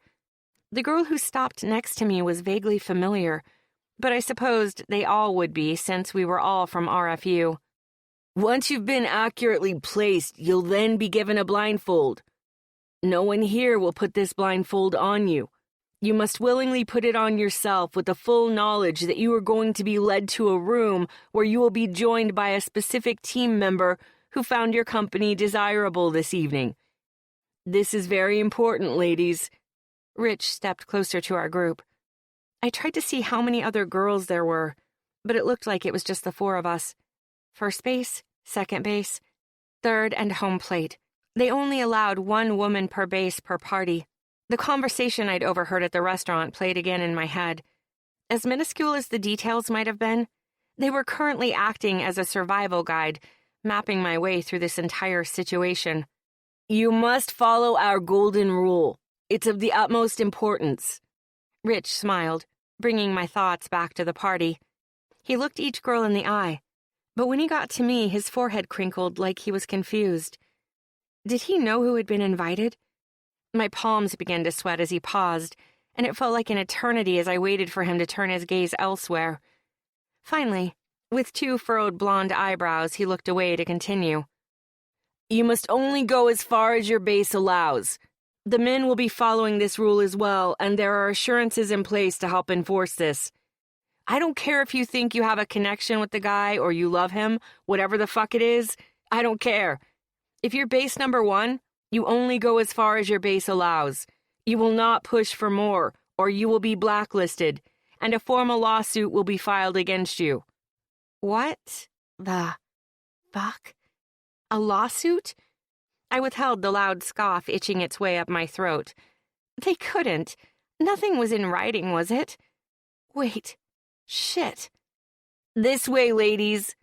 I was gently shoved forward, and before I could even process what was happening or deliver the barb to not fucking touch me, someone had my wrist pulled up and my card in their hand. "Home run over here." Someone laughed, then handed me off to another guy who led me toward the back of the line. A black silk blindfold was handed to me by a tall guy wearing way too much cologne. I wanted to puke. They were all too close, and I was going to hyperventilate if I didn't get out of the crowd. Suddenly, my heart rate spiked. I wasn't cool with the blindfold. I didn't like not knowing where I was headed. What if this was a human trafficking ring? What if they were serial killers or rapists? But Taylor had mentioned that girls came out of this. They lived to tell the tale, to incite jealousy, right? With shaky hands, I fastened the fabric around my head. My breathing seemed more strenuous, my limbs suddenly unstable as the sounds from the room seemed to amplify and careen through my head. Everyone was laughing or making bets and jokes about each girl. They didn't use our names, just our base numbers, which made me think they had a roster of some kind. Or they'd put something on our backs to indicate which base we were. "Home run this way." Someone gently pulled my arm, then wrapped their hand around mine. Holding hands I could do because it put space between us. I just didn't want his arm around me. I needed the distance. "I gotta say, I'm shocked. You weren't the girl I thought would be showing up tonight. As far as I knew, my boy had been eyeing someone else all semester." Shit. Did one of these idiots actually like my stepsister? Not sure what happened then, I replied demurely, still trying to keep my wits and gather information about what I could hear and smell. "No worries. My boy has been known to be a little back and forth. Either way, he'll treat you right tonight. You signed the NDA and all that about your STD checkup and the use of the condom." Wow, they were really thorough. I was momentarily impressed. Yeah, left it with... I paused, hoping he'd fill in the blank for me. "Paul?" the guy offered, opening a door in front of us. I could feel the air change, and the room he led me into smelled much better than the hall we had just been in. Yeah, I guess. Can't remember his name, I lied. The guy laughed, easing my discomfort. "No one ever remembers Paul." Relief swept through me. "Okay, I'm going to let you take off the blindfold once I step out of the room. E should be here any minute, okay? If there's any issue whatsoever, there's a panic button on the wall." He turned my body and stretched out my hand until it was covering a dime-sized button. So fucking strange. "Thanks," I whispered. "Have fun tonight," he said teasingly, before opening and shutting the door. I pulled the blindfold free and began gathering as much information as I could. I stood in what looked like a bedroom. There was a queen-sized bed covered by a dark blue comforter, and the shade over the window matched. There was a side table with a lamp, textbooks, and what looked like a phone charger base. I spun, taking in the posters. The chair with a few stains on it, and the small mini-fridge. Definitely a team member's bedroom. I fidgeted with the blindfold, unsure what to do. I wasn't planning on actually sleeping with this guy tonight, but I hadn't considered how exactly I was going to get out of here without doing the deed. I didn't have time to contemplate any further as the silver handle turned and the door began to swing open. 6. Mallory. My eyes were glued to the door as light from the hall leaked into the room. My heart thumped painfully in my chest as my rash decisions began to catch up with me in one rapid motion. What in the fuck am I doing? A broad shoulder shuffled through the entrance, followed by a head of dark hair. He was tall, lean muscle that was trim and corded, easily seen under his tee. Narrow hips flared into long, strong legs, covered in dark denim that was stuffed into dark brown boots. They gaped like he hadn't had time to tie them. That, or he just hadn't taken the time to. A pair of mossy eyes landed on me. They froze, forcing his entire frame to go rigid, as if the side of me had literally stopped him in his tracks. My stomach swirled with butterflies as I watched him shut and lock the door. His gaze heated as it moved down my frame, slowly taking in the side of me. I tried to calm my breathing, but whoever I had assumed would show up tonight, it wasn't anything compared to the man who stood in front of me. There was a rawness about him, a piece of stone that was probably perfect and wonderful on the inside, but his outside was rough and unwelcoming, an invisible piece of corded rope strung taut between us, growing tighter with every second he stood and watched me in silence. Suddenly, he blinked, which seemed to snap the bond between us. He moved with prowess and a fierceness that made me want to back up a step, but the way his eyes devoured my curves and cleavage told me if I hit the bed, this was all over. He'd fuck me, and I'd be that girl who literally gave her body up for a story. I stood my ground as he edged closer, my breaths moving in and out of me in tiny bursts. Oh my God, I was going to hyperventilate. Are my armpits sweating more than normal? God, this whole thing was a horrible idea. His heavy-lidded eyes dropped to the silk bandana I still stupidly held between my fingers, while a tick feathered his jaw. It felt like he was imagining what he'd do with it if he had enough time. I gulped air, my throat as brittle and dry as a scouring pad. Taylor, right? He asked, in a silky, smooth tone. My brain froze. Shit. Of course, right. Yes, I was Taylor tonight. Yep, that's me, but I'm not sure who you are. My voice came out breathy and flirty, which was good. Definitely good, but my tongue darting out to wet my lips was absolutely unintentional. His eyes tracked the movement, those mossy green orbs glossing over. He cleared his throat, nearly shaking his head as he replied, I'm Elias. You can call me E if you want. There was something about him. He didn't feel like an Elias, but what did I know? I hadn't watched a single baseball game my entire college career. I was so far removed from the sports scene that I honestly didn't even know the team had an official name.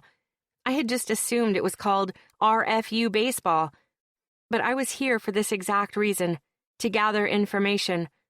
Leaning forward just a bit, I lightly said, Okay, so what position do you play on the team? This would help. If I knew what position he played, I could start tugging away, question by question, until I had more info on these games. He clicked his tongue, stalking closer. Isn't that something you should already know? I mean, you were chosen to be here, and you don't even know what positions we play. Shit. Yes. A girl who was likely to be a superfan would absolutely know those things. I felt my face heat as the feeling of failure crawled up my neck. He didn't seem mad or upset, more amused than anything else. His large hand came up to my elbow, and flicking my eyes there, I noticed a long, slightly raised scar that ran along the back of his left hand, all the way to his wrist. On instinct, I wanted to know what it was. ask him about it, but that would have been rude and was not the point of tonight's adventure. So this whole game, this is kind of crazy, right? I laughed nervously, folding the blindfold over my fingers. I couldn't meet his eyeline. He seemed to watch me with varying interest, like I was a puzzle he was trying to piece together, only realizing too late that he didn't do puzzles and wasn't sure why he was here. Right. He laughed, stepping toward me. Coming toe-to-toe with me, he slowly slipped the silk fabric from my grip. My chest began rising more intensely as his hand went to my waist, running his finger along my skin. Strangely enough, I didn't experience any anxiety when I felt his touch. I tipped my head back to take him in more fully. He had a strong, square jaw that narrowed at his chin, complete with a small dimple. His bottom lip was pouty, while his top was more resolute, and his nose was straight and flared in perfection proportioned to his face. His eyes looked dark green, almost muddy under the lights, but they seemed to glow in a way that had me captivated. He inhaled sharply as his grip moved down and intensified at my hip. Those dark brows caved as though he was thinking of something to say. It went away just as he smiled darkly down at me. You're my home run tonight. Better get to batting. He playfully smiled, pulling me closer. Right, the sex. Fuck. Okay, but I thought we could talk for a bit first. I tucked a few pieces of hair behind my ear. Truth be told, I totally wouldn't have minded this guy pinning me down and trailing kisses down my body while he made me come. If I met him in a bar, there was no way I wouldn't be dying for a night in his bed. Even so, I had principles, and as shitty as it felt, I had to stand on them. I had told Taylor I would not be claiming this ridiculous home run. Besides, he wanted her. God, the realization slowly hit me. He thought I was her. Did he not know what she looked like? Did they just draw names out of a fucking hat? His eyes narrowed on me, like he couldn't quite figure me out. Not really in the mood to talk tonight, babe. You good with this? He asked, raising an eyebrow in question. Shit. Well, I mean, this was for the sake of the article. I could have a little fun for the story. I had to at this point, but I wouldn't have sex with him. I wouldn't. I swallowed, putting my hands on his chest. Yeah, of course. A quick inhale filled his chest, making it feel more emotional than it should have, like this affected him somehow. Before I could unpack the idea, he leaned forward and slanted his head to the side. His eyes held conflict, like maybe he was trying to safeguard his decisions and not kiss me. I understood.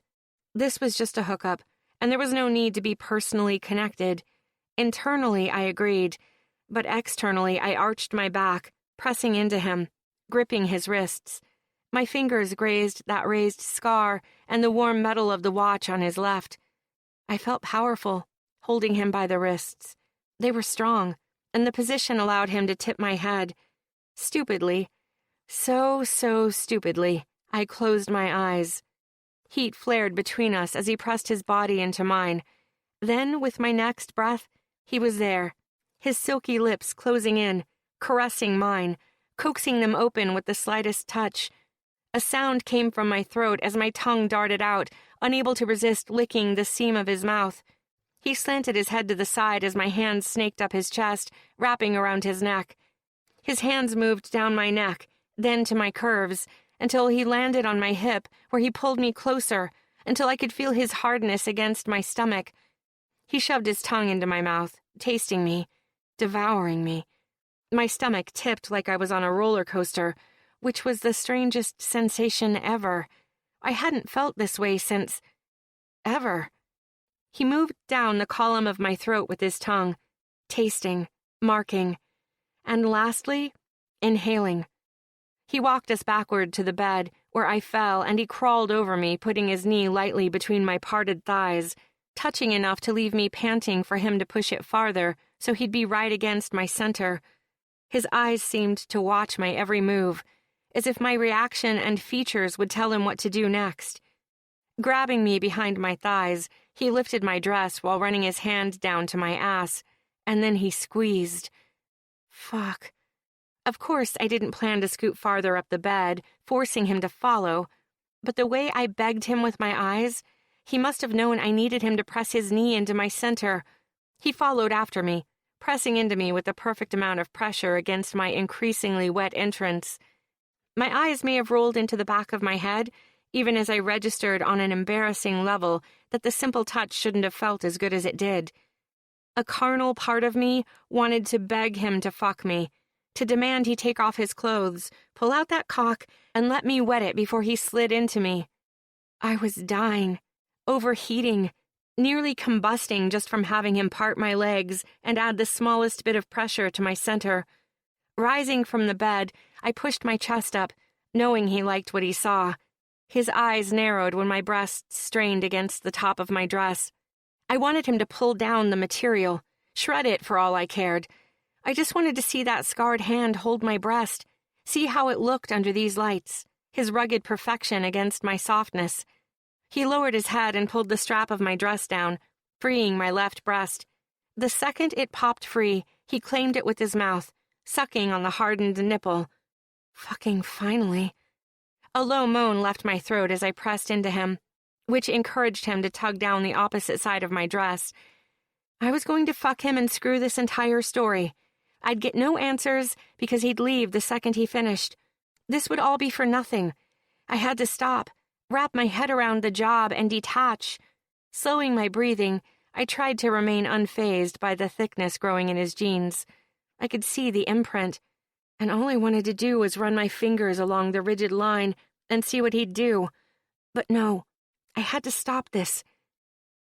So, how long has this game been going on exactly? I asked, breathlessly.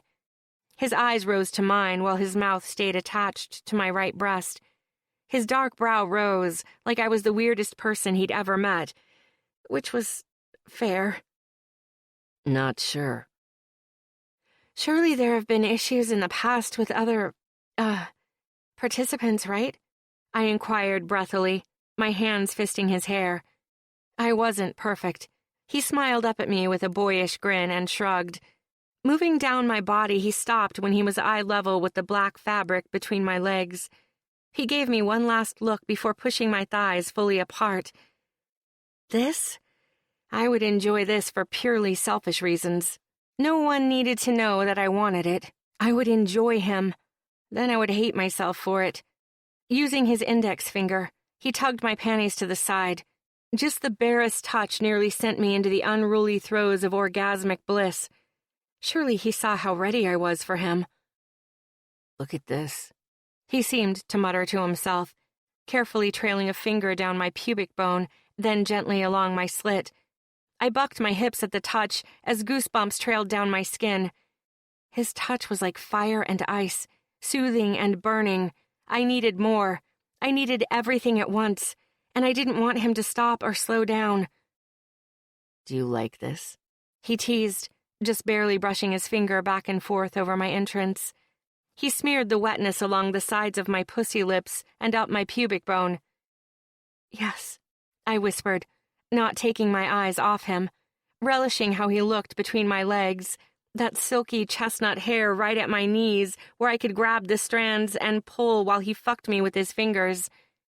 Do you want more?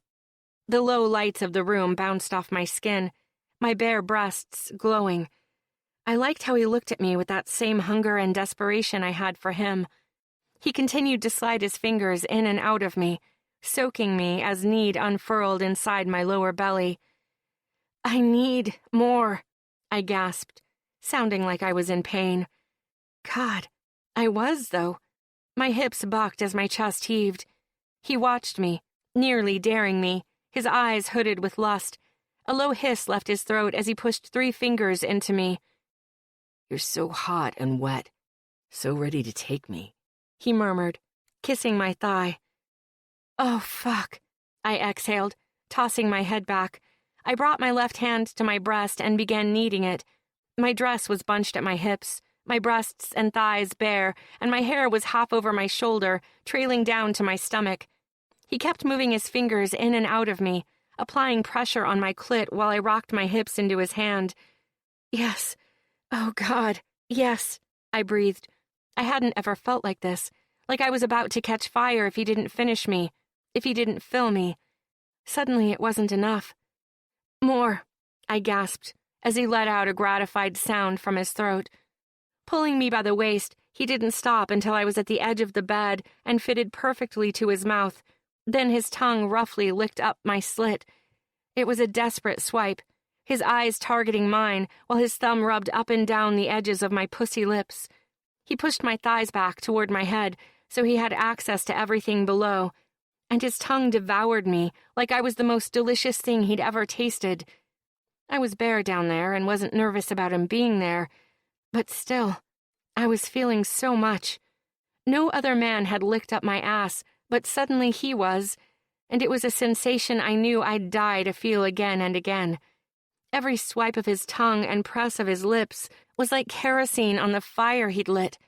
Panting and writhing, I moved my hips until I was fucking his tongue. He flicked his eyes up, unable to keep from watching. He moved his chin down, sucking my clit into his mouth. He added 2 fingers while he sucked. Yes, more, please, I begged. You're so fucking soaked. This isn't enough, is it? You're going to need me to fill you up. You're going to need my cock completely inside you. He lifted his eyes up to mine again. He looked like he owned me. His shirt was still on, the dark tee bunched at his biceps, his hair a mess from my fingers, and those lips glistening under the low lights. God, I wanted this to last forever, to always remember him this way, whoever he was, Elias something.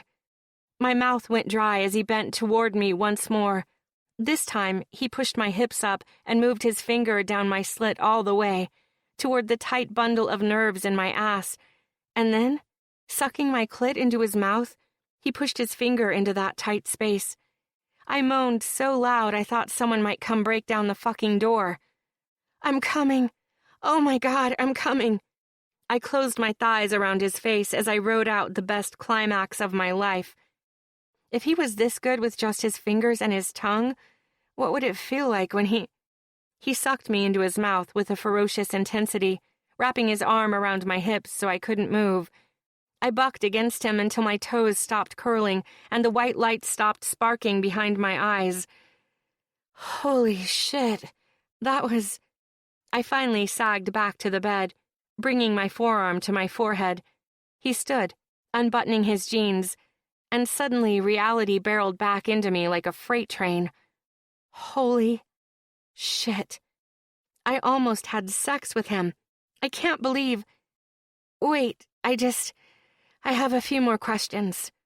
I rose to my elbows, placing my hands on his chest. I belatedly realized mine fell in heavy gasps.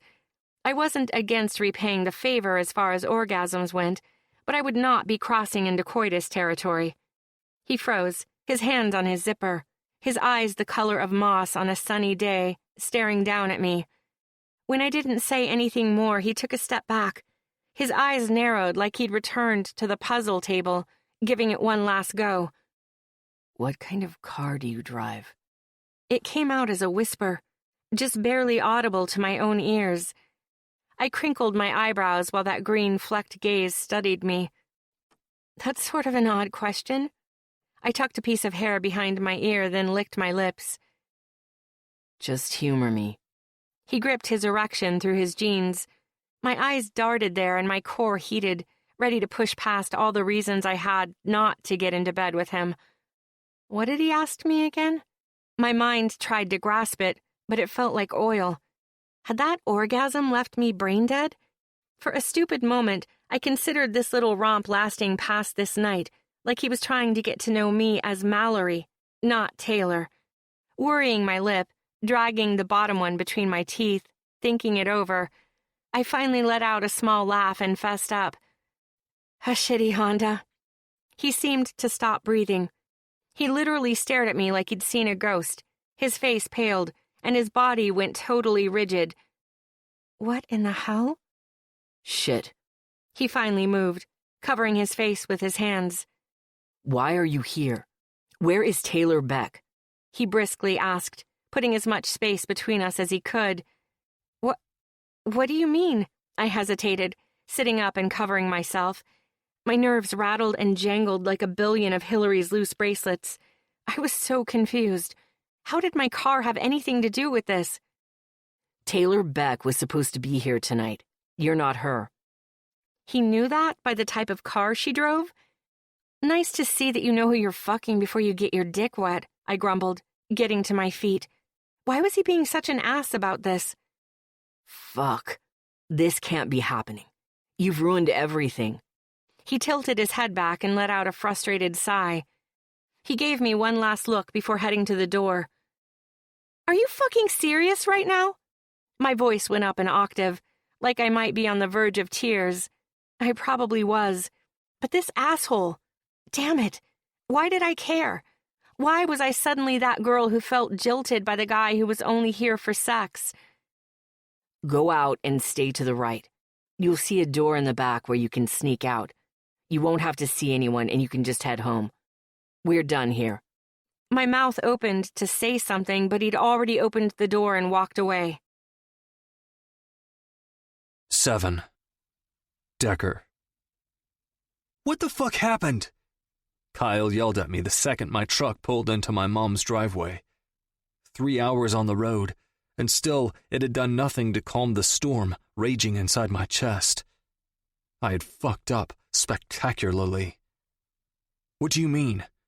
I slammed the door of my truck harder than I needed to. Elias wasn't supposed to come back, but he did. He showed up and... My little brother faltered back a step, his face hidden under his hood. I was on the bottom step when I noticed the shiner on his face. Fuck. I stepped up and tilted his head back, letting the porch light reveal more of his face. Kyle tried to brush me off, but I held him firm. What happened? Elias tried to fucking kill me when he found out I was responsible for what happened to his precious little brother. Pathetic attempt if you ask me. He didn't even manage to put me in the hospital. Stupid fucking pussy. But... Stalking past him, I trudged up the steps toward the house. I didn't want to hear my little brother trying to act tough in front of me. I had heard how his voice shuddered when he explained himself, and the fact that this was on me. It just dug at me in all the wrong ways. I'd known it was a dangerous idea to ask him to do what he did. I hated myself for doing it. But I hadn't been able to think of any other way to get Elias away from his room tonight. Mom? I called, stopping briefly at the small entryway table where our bills usually gathered. There was a bundle of white envelopes that hadn't been touched. I started shuffling them, knowing already they would each be at least a month past due. I tried to grab the bills whenever I dropped in to visit, but occasionally they'd slip through the cracks. "Duggar, sweetie," my mom responded from the living room.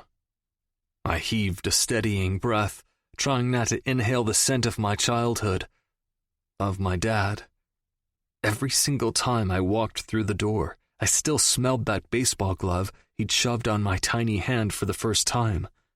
That white and red striped leather he'd tossed in the air, smiling brightly as he ushered me outside to play catch. It still shredded me when I walked in this house, still ripped me open as raw as it had that first time after the funeral. "Hey, Mom." I leaned against the wall, crossing my arms. My mother sat on the fading blue couch, a photo album in her lap, an old comedy show playing on the small flat screen in front of her. She still had her scrubs on, her hair tied in a low bun at her neck, concealing her frizzy chestnut hair. "Come sit with me." She patted the space next to her.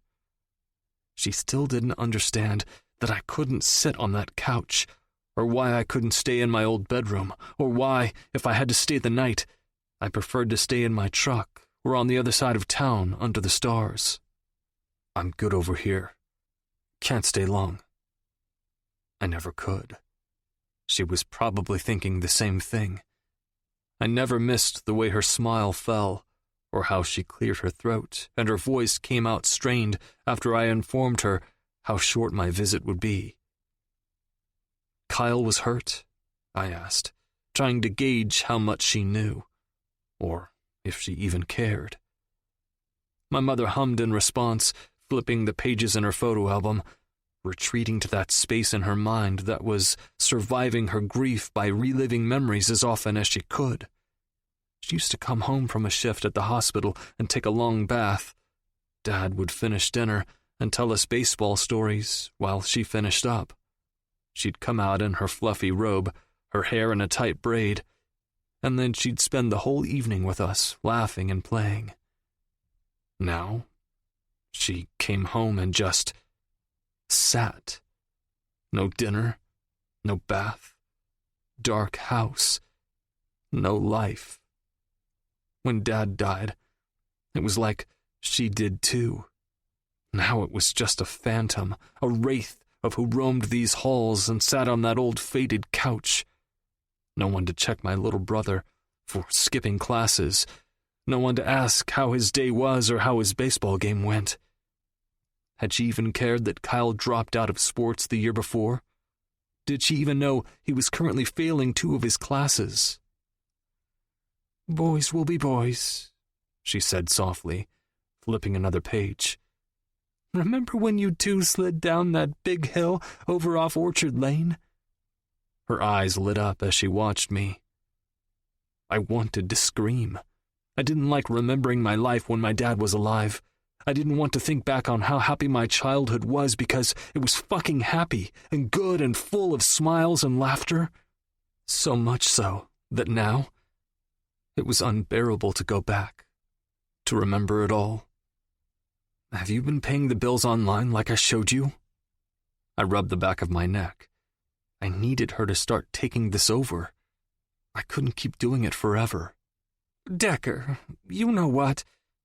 She clicked her tongue in that way she did when she'd tried to start a story. "I went to log in, and I did that thing you told me to do with my fingerprint." She pointed at me as if I didn't know what a fingerprint was. "But for the life of me, I couldn't get it to work." She shrugged, snickering at her failed attempts. "Did you ask Kyle for help?" I looked over my shoulder to see my younger brother trudge in, heading for the freezer. He pulled out a bag of frozen peas as his eyes slid toward me in that knowing way. It spoke volumes. No, she hadn't asked for help. I noticed when he opened the freezer that there were at least 20 frozen dinners piled inside. My gut twisted.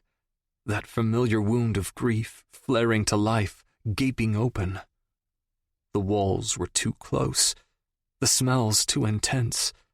Suddenly, I was seeing my dad on that couch with my mom, his arm wrapped around her, laughing at the television, his hands playing with her hair in that way he'd done my entire life.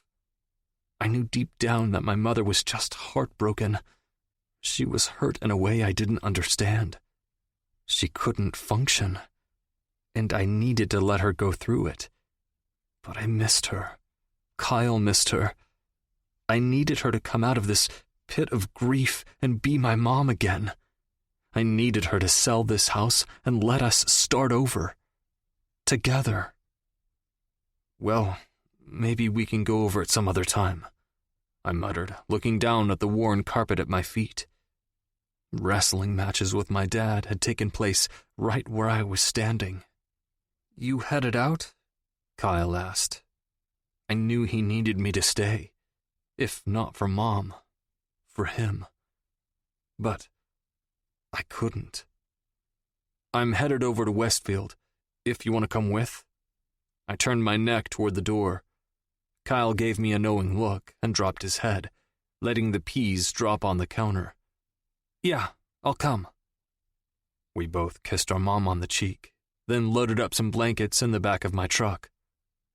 After stopping for a 6-pack of beer and food from 7-Eleven, we drove over to the opposite side of town.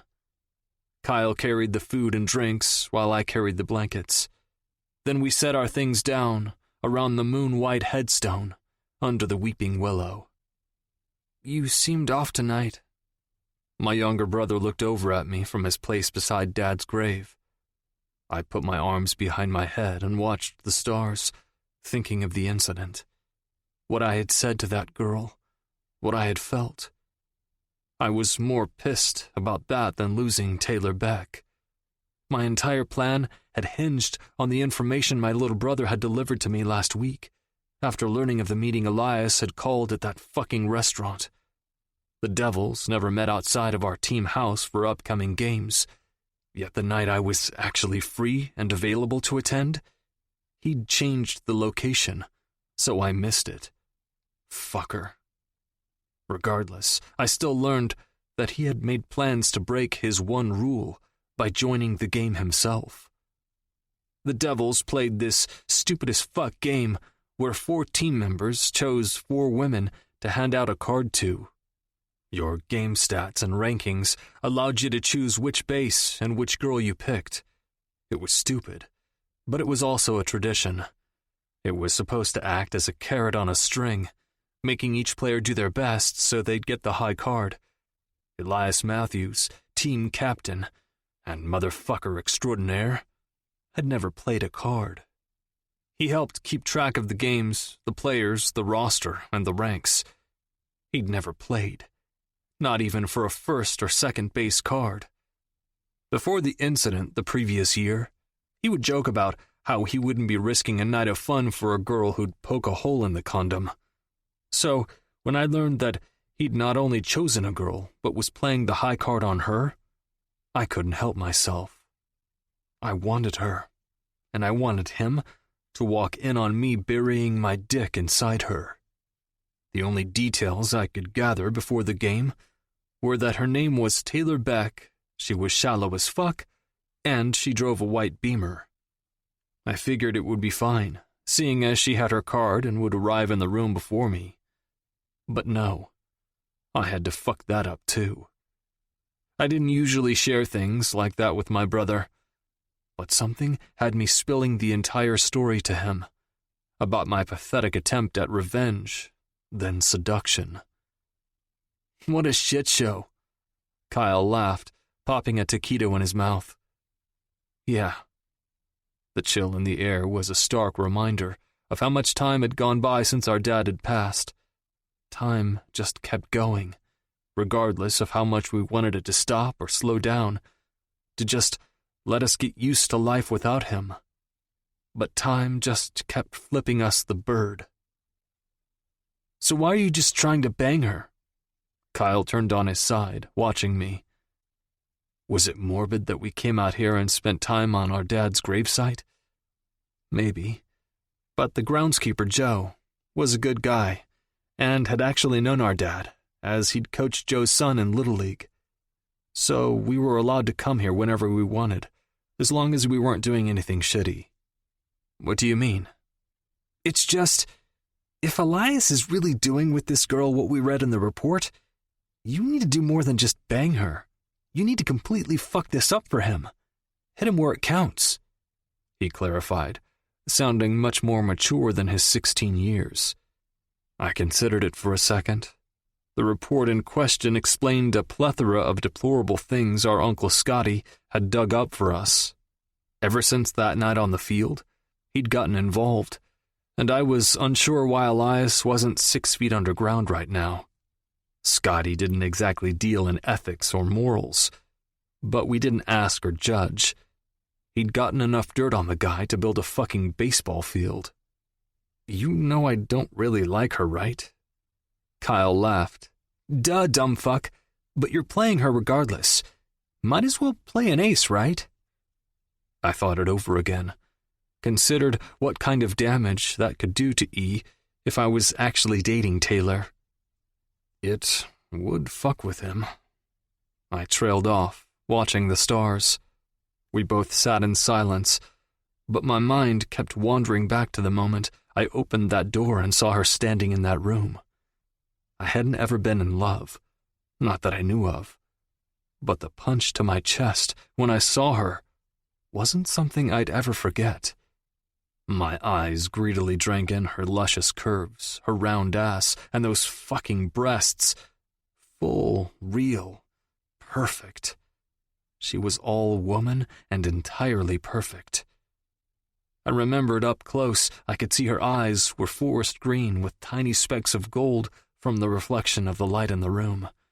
She had a cluster of freckles across her nose, splattered along her cheeks, with just one above her left eyebrow. She was beautiful. The kind of beauty that would take years to fully appreciate, and even longer to fully discover. The kind you'd want to wake up to every day. The kind you'd want to see in your kids and their kids. The forever kind. I couldn't seem to forget the way her hands fit against my chest, the way their warmth seemed to spread into the icy cavern that existed under my skin. It was enough to make my breath hitch. I tried not to kiss her bow-like lips, but the closer I got, the more entranced I became. The way her reddish-brown hair glowed under the lights. "Duggar, where'd you go?" Kyle asked, waving a hand in front of my face from where he laid beside me. The stars came in and out of focus as I laughed. I was being ridiculous. This wasn't going to work out for me. It wasn't like I could get the girl in the end. I was Frankenstein now. Rumors swirled about me around school. My hand was a jagged mess, and I had pennies to my name. I'd lost the scouts. No one wanted me. I wasn't headed anywhere. And mostly, everyone knew it.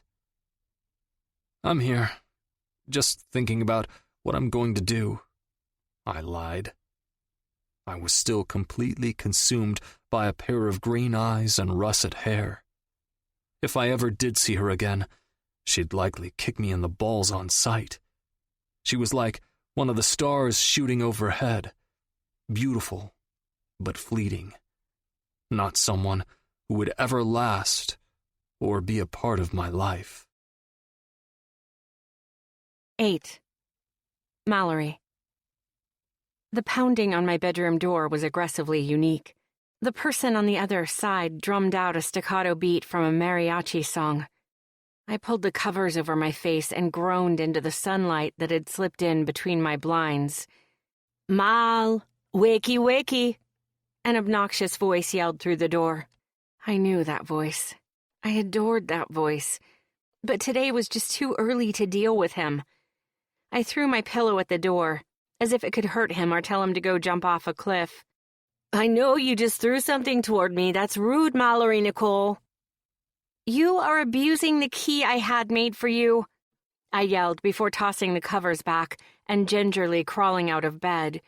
Why hadn't I drunk anything the night before to at least give purpose to the pounding in my head or the thudding pain in my chest? I blinked against the bright hallway and briskly poked my head through Taylor's open doorway. Her room was empty, which meant she had probably asked Gareth to come get her the previous night. I'd have to text her later to make sure. "She lives," Juan sang out from the kitchen, where he had a dish towel tossed over his shoulder. "Barely," I replied, scratching at my head, realizing a little too late that I still wore just my underwear and a black camisole. A loud, appreciative whistle sounded between what I believed was the fridge and where I was standing. "Ouch, Juan. Holy shit, what's wrong with you?" I covered my ears. "Open your eyes, Mal, and stop being such a baby. Explain this look. Right the fuck now," he ordered from his spot at the sink. Juan was always flirty, which always lightened the mood in the room. I'd met him during one of my philosophy classes 2 years earlier, and we'd been sharing coffee every Saturday morning ever since. I blinked open my bleary eyes, wishing I could just shut them again and go back to bed. "Why are you here so early?" I reached for a Danish he must have brought with him. No way in hell Taylor had purchased the white box of delicious fluffy bread. "You first." He bit into a pastry, giving me a sexy smirk. His eyes hadn't stopped roving over my form, or its lack of clothes. Juan was one of my best friends, completely platonic, but he liked to give me shit when I actually found a way to look attractive. I could count on one hand the number of times he had given me that look. I really needed to start putting in more effort. With a sigh, I sank into the stool and took a bite from the Danish. "I went to a team party last night. It's a bit of a long story, But let's just say Taylor can never know what I'm about to tell you.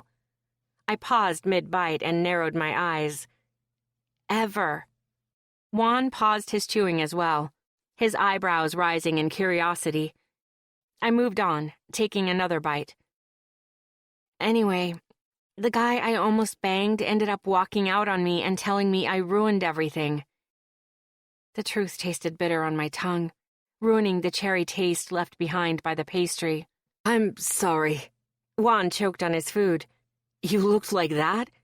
He waved his arm at me, crumbs flying toward my face. And he walked out, saying you ruined everything? I sighed. Yes, it wasn't great for my ego in case you were worried. My best friend bent over the counter, laughing. Some of his food flew from his mouth, making me tilt backward on the stool. Juan, seriously? I'm sorry. He cleared his throat, grabbing for water. Was the dude gay? How am I supposed to know? He essentially went down on me, was about to fuck me, but stopped with his hand on his zipper.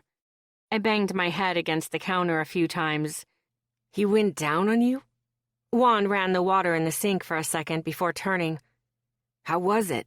I lifted my head with a smile I couldn't hold back. That good, huh? He whistled again. He knew exactly what he was doing, Juan. Oh my God, and he went like lower, too. I stood, moving toward the coffee machine. Lower? He raised an eyebrow, following me with an empty mug.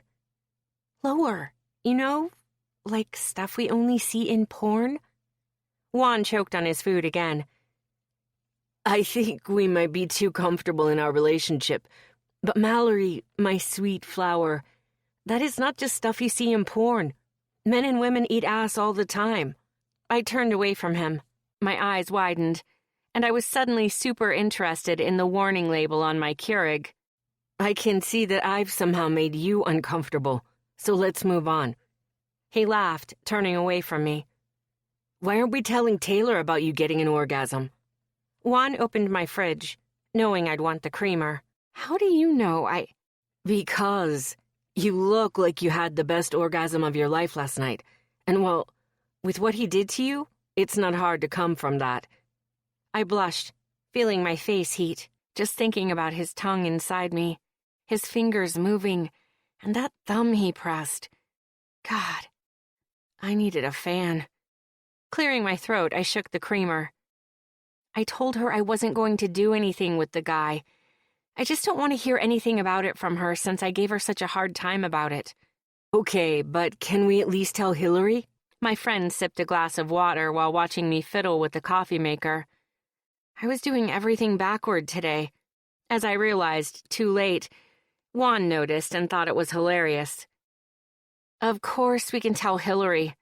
Hell, she'll probably die from laughter, then I can have those strappy shoes of hers that I like, I joked, finally getting the top of the machine to engage and shut. I didn't want it to slip that Hillary was the one who'd made me look so cute to begin with, or that she had been in on this entire thing from the beginning.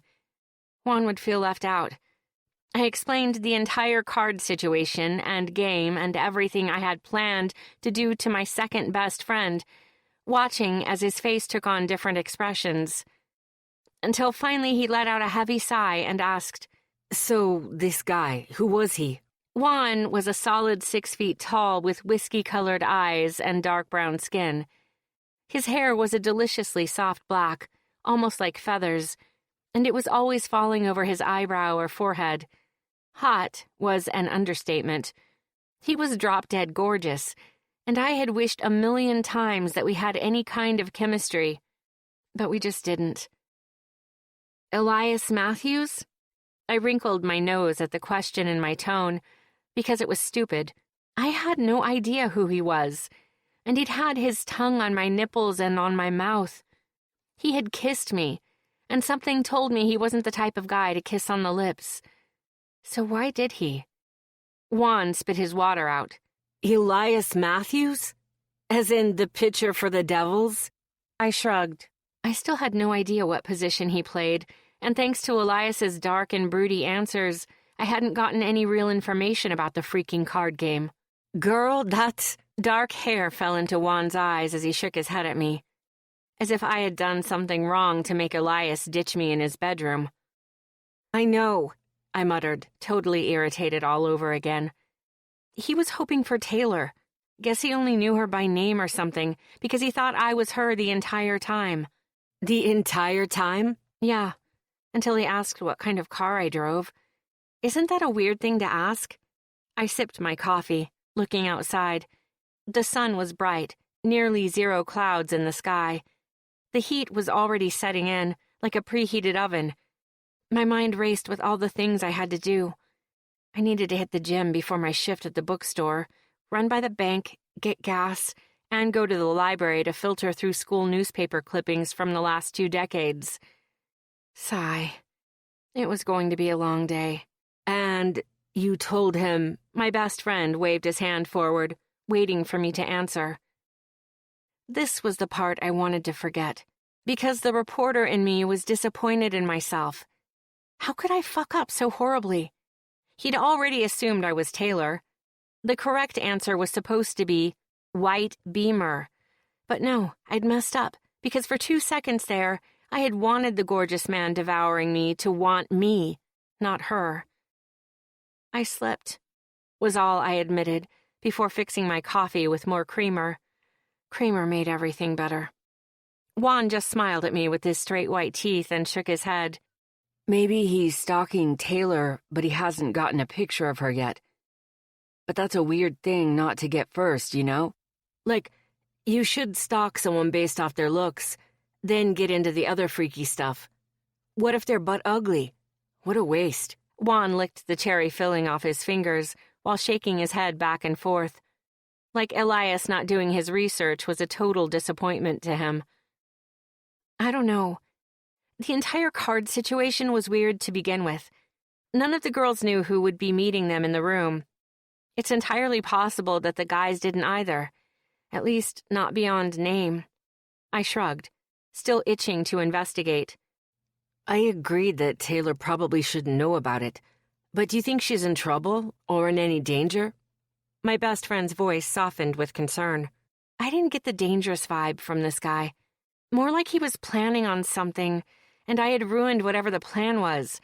But not in a kidnap you and bury your body way. More like a, I wanted to surprise you with a new car kind of way. Well, just be careful, both of you. He pointed his finger while grabbing his cell phone. If you guys need a temporary roommate, you know I'm down. He leaned in for a peck on the cheek. Right as he pulled away, he smiled and said, As long as it comes with the chance to share a room. He headed for the front door with a quick, flirty wink. I followed him, crossing my arms and feeling like I was wading through sludge.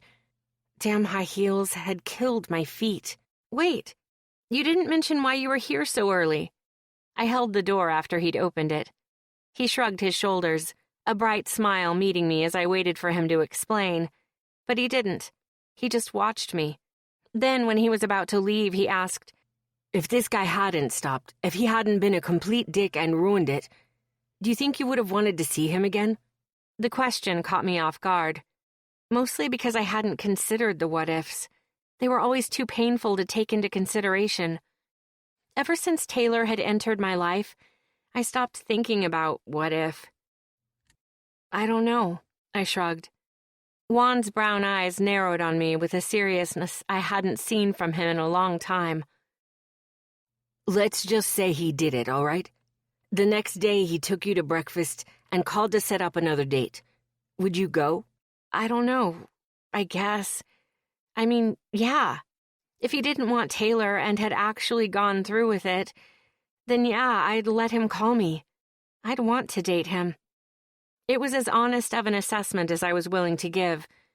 Sure, if I met the right guy, then I'd want to date him. I was a senior in college, and I wouldn't mind meeting Mr. Right. I had no issue with settling down as long as I could still pursue writing. Juan stared at me a beat longer, then let out a sigh. I just want you to be happy. You don't see yourself the way we do, the way most guys do. You think they only want Tay, but it's because you intimidate them. I let out a sound similar to one a baby elephant would make. You do. You're gorgeous, brilliant, have the entire world at your feet. When you look at people, it's like you know their innermost secrets, and you aren't sure if you'll expose them or not. You may have been awkward in your body at one time, but I can assure you. He lowered his eyes, taking in my stature entirely. That isn't the case anymore. Someone is going to come along and be the one to make you finally believe it. Just make sure you remember you're worth it. No one is doing you any favors, baby girl. You're the prize.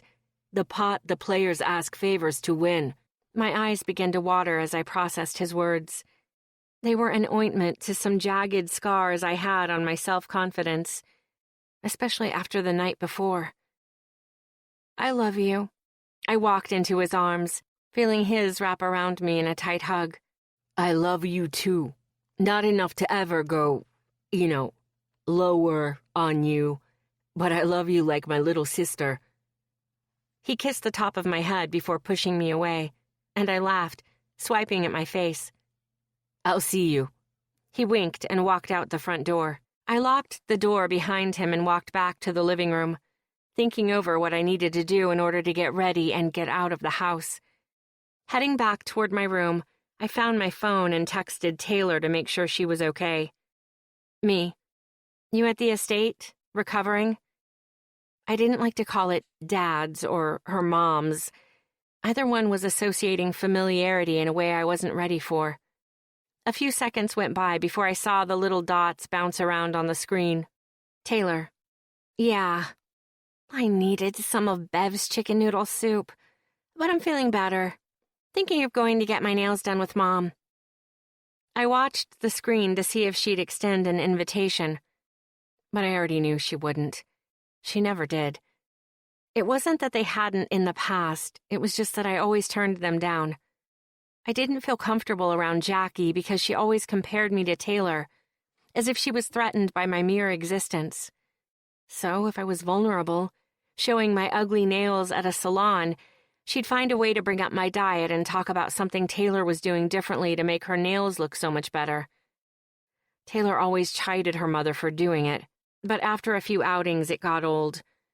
I looked down at my nails, just thinking how laughable it all was. I was a daddy's girl through and through, but not in the spoiled princess way. No, I had been helping my father work on cars back before he'd made his millions. My mother had died when I was 10, so he was left doing my hair and picking my clothes, telling me it was normal for girls to wear t-shirts and jean shorts to the swimming pool, even when all the other girls my age had on colorful, frilly swimming gear. He was harsh but fair, loving but distant, until he met Jackie. By then, his wealth was plastered across our local news channel and magazines. He and I both knew Jackie and her single mom routine were just a ploy for money and comfort. But my dad wasn't hard on the eyes. I was fairly sure Jackie had shown up for the bank account, but she had stayed because she fell in love with him. I set my phone down, trying to brush off the feeling that always came when I started comparing my life to my stepsister. Juan's words bounced in the back of my mind, even as I thought back to being in high school, and how much prettier everyone said she was when they compared her to me. How much more socially accepted she was, how it was always her who had the dates, while I was home working on my computer. How even now, at 21 years old, it was Taylor a devastatingly handsome man wanted instead of me. You ruined everything. I grabbed my clothes and headed for the shower, hoping I could wash away these feelings that always seemed to drown me. My back ached from hovering over my laptop and notes. I had a kick-ass outline created and several color-coded sticky notes ready and set up in my study notebook. But each space that should have had bullet points or notes written in was empty. I had practically nothing to go on from my little jaunt to the Devil's Party. And to top it off, there was a tiny chance I was in a bit of legal trouble because of it. I was avoiding the baseball field and their local hangouts at all costs, which wasn't great for my desperate need for a source and more information. I needed to interview someone, but every time I even considered getting up the nerve to saunter toward the locker room or practice field, I got physically ill. Grabbing for my phone, I sorted through a few texts from Hillary and Juan. Juan, pizza tonight? Hillary, bring salad and I'm game. Mal. Mallory! She's ignoring us. I bet she's at the library. She always has those headphones in. And that horrible music blasting. I actually dig some of those nature sounds. They mix violins and guitars in there, too. Don't shame her for loving some relaxing instrumental. Mallory Shaw, answer us. I'll bring a bag of lime-flavored chips, and my famous guac. I smiled down at my phone, seeing that it had been well over 30 minutes since their last text. Biting my nail, I knew I wouldn't be able to really enjoy myself until I'd cleared my head. Me. Sorry, I was in the library. I'll be there in 30. Gathering my things, I left the library and bypassed the parking lot. When I needed to get clarity around a story, I often needed perspective or just inspiration to dig deeper, try harder, and just do better. I knew I was a decent writer, but every now and then Trevor would get inside my head and ruin any confidence I had regarding my story. With this specific one, I was already grasping at straws, so I was needing inspiration more than ever. I checked my phone for the community transportation schedule and grabbed a seat on the downtown commuter bus. I watched my reflection in the window as the dark city flew by, and the empty seats reminded me that most people were home with their loved ones. This was my last year of being free like this, not being pressed down by a job or a family. Freedom to just hop on a random bus and head into the city with no one knowing or caring where I went. The idea of it burned my chest. I knew my father still wanted me to get involved with his business. He'd even offered to purchase Klein Global so I'd get a paid position. The laughable offer had forced me to leave that specific dinner early. I hated when traces of my dad disappeared, and the wealthy tycoon took its place. My dad before the billions would have told me to work for the internship, to earn it. Sometimes it felt like he'd died shortly after my mom did, as soon as he'd married Jackie. Finally, the bus pulled into the snug space reserved for its massive size, and people shuffled off, heading in their own directions. I pulled my backpack on, gripping the black straps, and started downtown toward the one place I hoped to be the following year. Located only 2 blocks down and 1 street over was the news giant, Klein Global.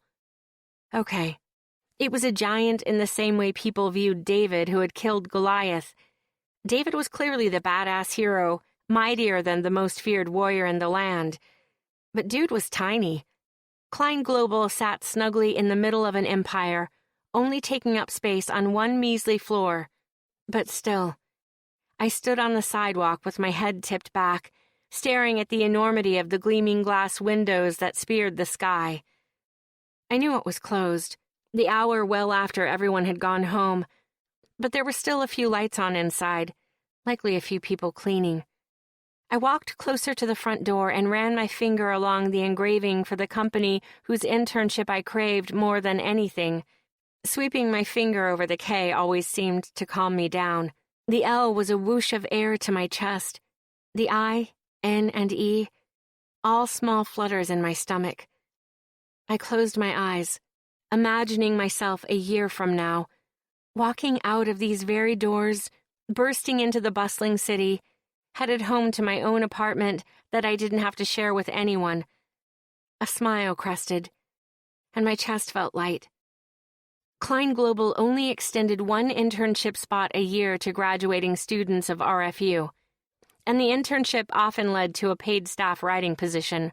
Several of the staff on the school paper wanted the spot, and many only wanted it for its proximity to the famous glamour magazine that had blown up recently. But either way, KG was their foot in the door. KG worked strictly to bring awareness to injustices happening around us. From local communities to third world countries, it reported on those stories, doing whatever it took to ensure they began trending and got people talking.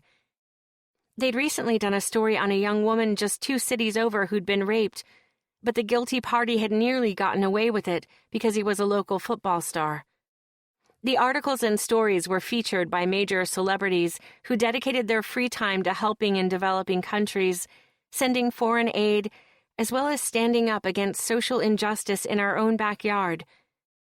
It was the kind of journalism that made me want to be a writer, the kind where real change could be made. I wanted to do something with my writing, make a change, help someone find justice in something, report on what mattered. Sure, I loved the funny parts of social media like the next person, but there was something burning in me that just aligned with Klein Global and its vision. I closed my eyes, tracing the lettering and taking a few deep breaths. "You'll get it, Mao. You'll get it," I whispered to myself, then turned on my heel and headed back toward the bus station. 9. Mallory. "You better have the lime-flavored ones," I said after unlocking my best friend's door and slamming it shut. "Who do you think I am?" Juan placed his hands on his chest, acting offended. "Where have you been?" Hillary jumped up and ran over to me. She wore a cute romper that made her look 10 years old. "Where did you get this?" I thumbed the mustard-colored fabric, peeling my sweater off and setting my things down. "My sister." Of course, her sister had hooked her up. Hillary had an amazing older sibling who always set her up with trending clothes and makeup, always making sure her little sister had the latest and greatest. I loved their relationship, but sometimes I looked at it the same way I looked at lions in the zoo. Total fascination mixed with a little trepidation. I often wondered what it would be like to have that sort of connection with my stepsister. What would it be like if we acted like real siblings and not just acquaintances? "Mal, seriously. We actually went to the library in search of you, then your house. Where were you?" "Geez, stock much?" I joked, grabbing for a slice of pizza before landing on the superb leather couch. Juan's parents owned a chain of restaurants and were insanely wealthy, and he was a hybrid mix of both me and Taylor, never turning down a handout from his mom or dad, but working for most of what he had. These couches had definitely been a handout. Both Hillary and I were exceptionally glad he'd decided to take them up on it. "Where's the roommate?" I looked around, wondering where Juan's recluse roommate was. He usually snuck out of his room if there was pizza around. That and Hillary. Although hearing she preferred women had nearly crushed the poor guy. "Some guy in C Block is having a video gaming marathon, or computer game, I don't know." Hillary and I burst out laughing. "C Block? You aren't in prison, G." Hillary called him G when he pretended his life was much harder than it was, as he liked to do. "My apartment building has a big ass A on the front, and there are 6 units here. Over there," he pointed out his window, "is a section with a B on the front, and there," he pointed toward the right, "has a big ass C. I call them blocks." I snickered again, swallowing more pizza. He was ridiculous, but I loved him. "So, any word from the Elias Matthews?" Hillary rolled her eyes, and I knew it took all her strength not to fake putting her finger down her throat. She hated what sports did to normal people. It turned us all into idiots, acting like some people were better than others just because they could throw a ball. Ridiculous. I shook my head. "Nope, and good riddance." If he was after Taylor that hardcore, I figured he might hunt her down at your house," Juan speculated, flipping through our Netflix options. "Do you think he will?" I felt a frown tugging at my mouth, because I really didn't want to see that asshole again. The embarrassment still sat like a burn mark on my chest. For some reason, it burned extra right where my dumb heart sat. I blamed it. I knew my vagina was definitely to blame, but my desire for that story definitely came from the heart. So, it was grounded for the foreseeable future. Dunno, I mean, he shrugged. If it were me and I were after you. He looked up at me, giving me that serious Juan Hernandez look that made every woman swoon right into his king-sized bed. I'd definitely be back. I threw a couch pillow at his head and laughed. It's not me, it's Taylor, but I guess I see what you're saying. Just be careful. I get weirdo vibes from him, Hillary declared, going for a bottle of wine from the kitchen. You've never even met him. I know, but I can just tell. She didn't joke around about being able to tell when it came to her vibes about people, and she usually wasn't wrong. We laughed, ate chips, and watched 3 movies before I fell asleep on Juan's heavenly plush couch. I often stayed over at his house, so it wasn't a big deal. But waking up at 2 in the morning and realizing I had an early class at 7 was. I clutched my things and tiptoed out of his apartment. I'd grabbed my car from the parking lot after my bus ride back to the school, so with my key in hand, I headed toward the obnoxiously bright parking lot I'd parked under. Safety first. Except, did I even have the right key out and ready to go so I didn't fumble when I got to the door? I looked down for a nanosecond and managed to run into something. Ow! What the hell? I rubbed my skin. Jeez. What the fuck? Someone growled from the ground. Oh, shit. I'm so sorry. I wasn't even sure it was my fault, but I was an automatic apologizer in these kinds of situations. Okay, in all situations. I looked down and saw someone crouched by a truck tire, a hand running over their forehead.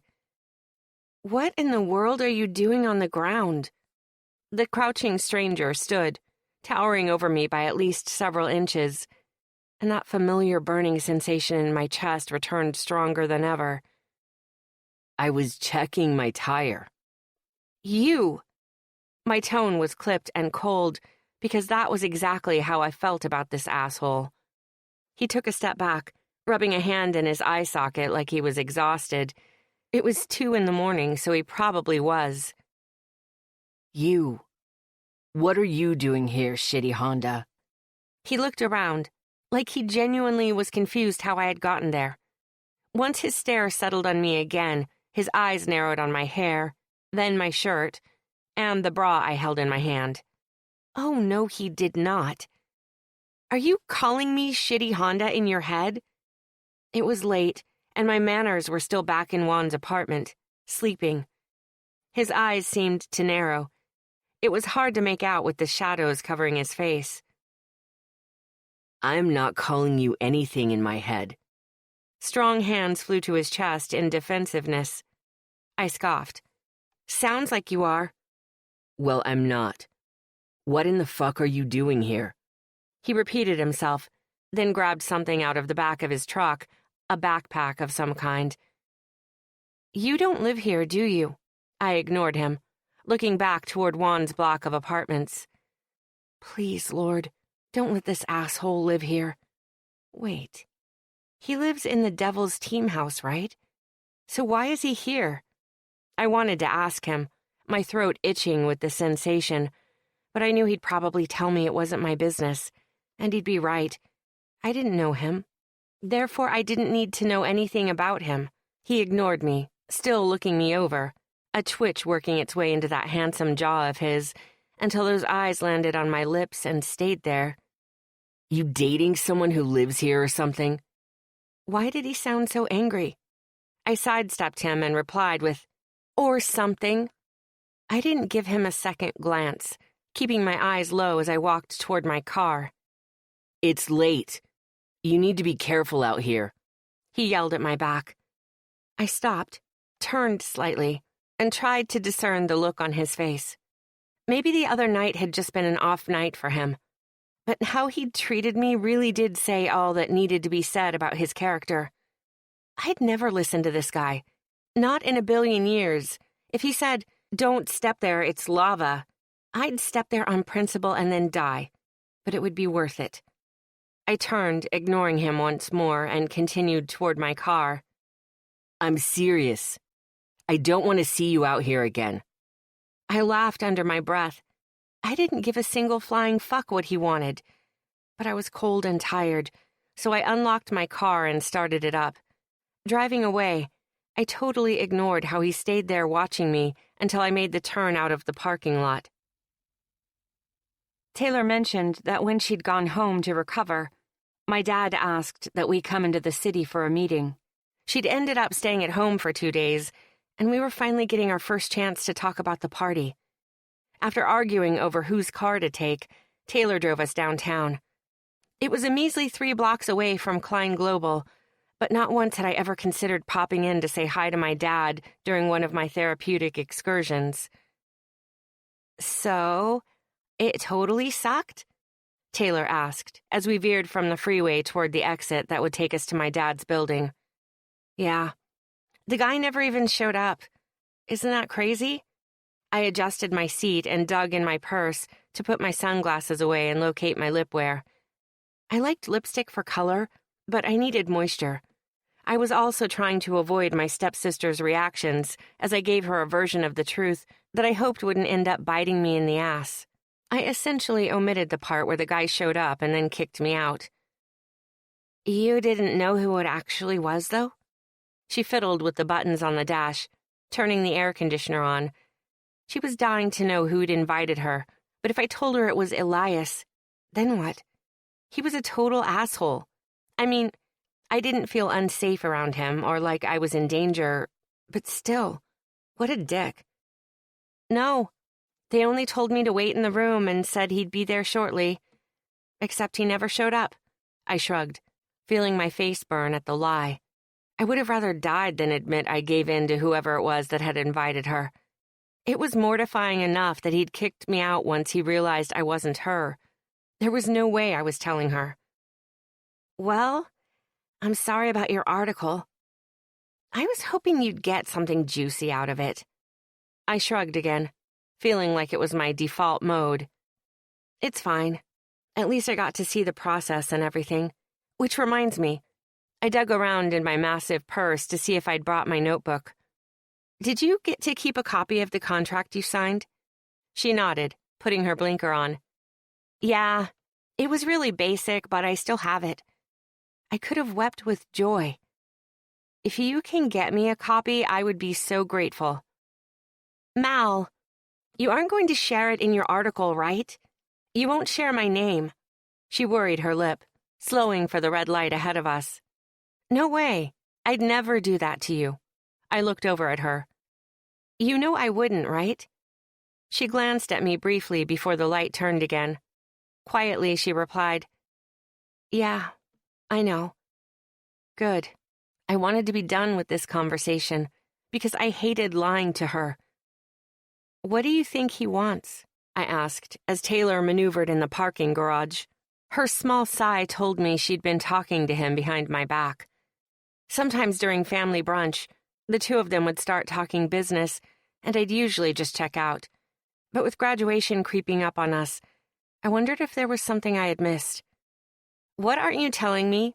I flipped the mirror down, adjusting my makeup and applying my lipstick.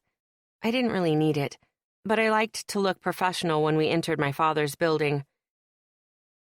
Don't freak out, Taylor softly requested, while tugging her mirror down and pulling her lipstick free. I turned my face to watch her apply the soft coral color to her lips, waiting for her to spill. I should have asked the question on the trip here, and now I was on pins and needles. Look, I know you don't want anything to do with the company, but I do. I'd be stupid not to get involved with it.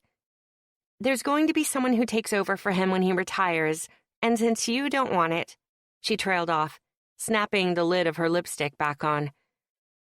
I breathed in through my nose and out through my mouth. I knew we'd just get into an argument if I said anything, so I opened my door and got out. You're not mad?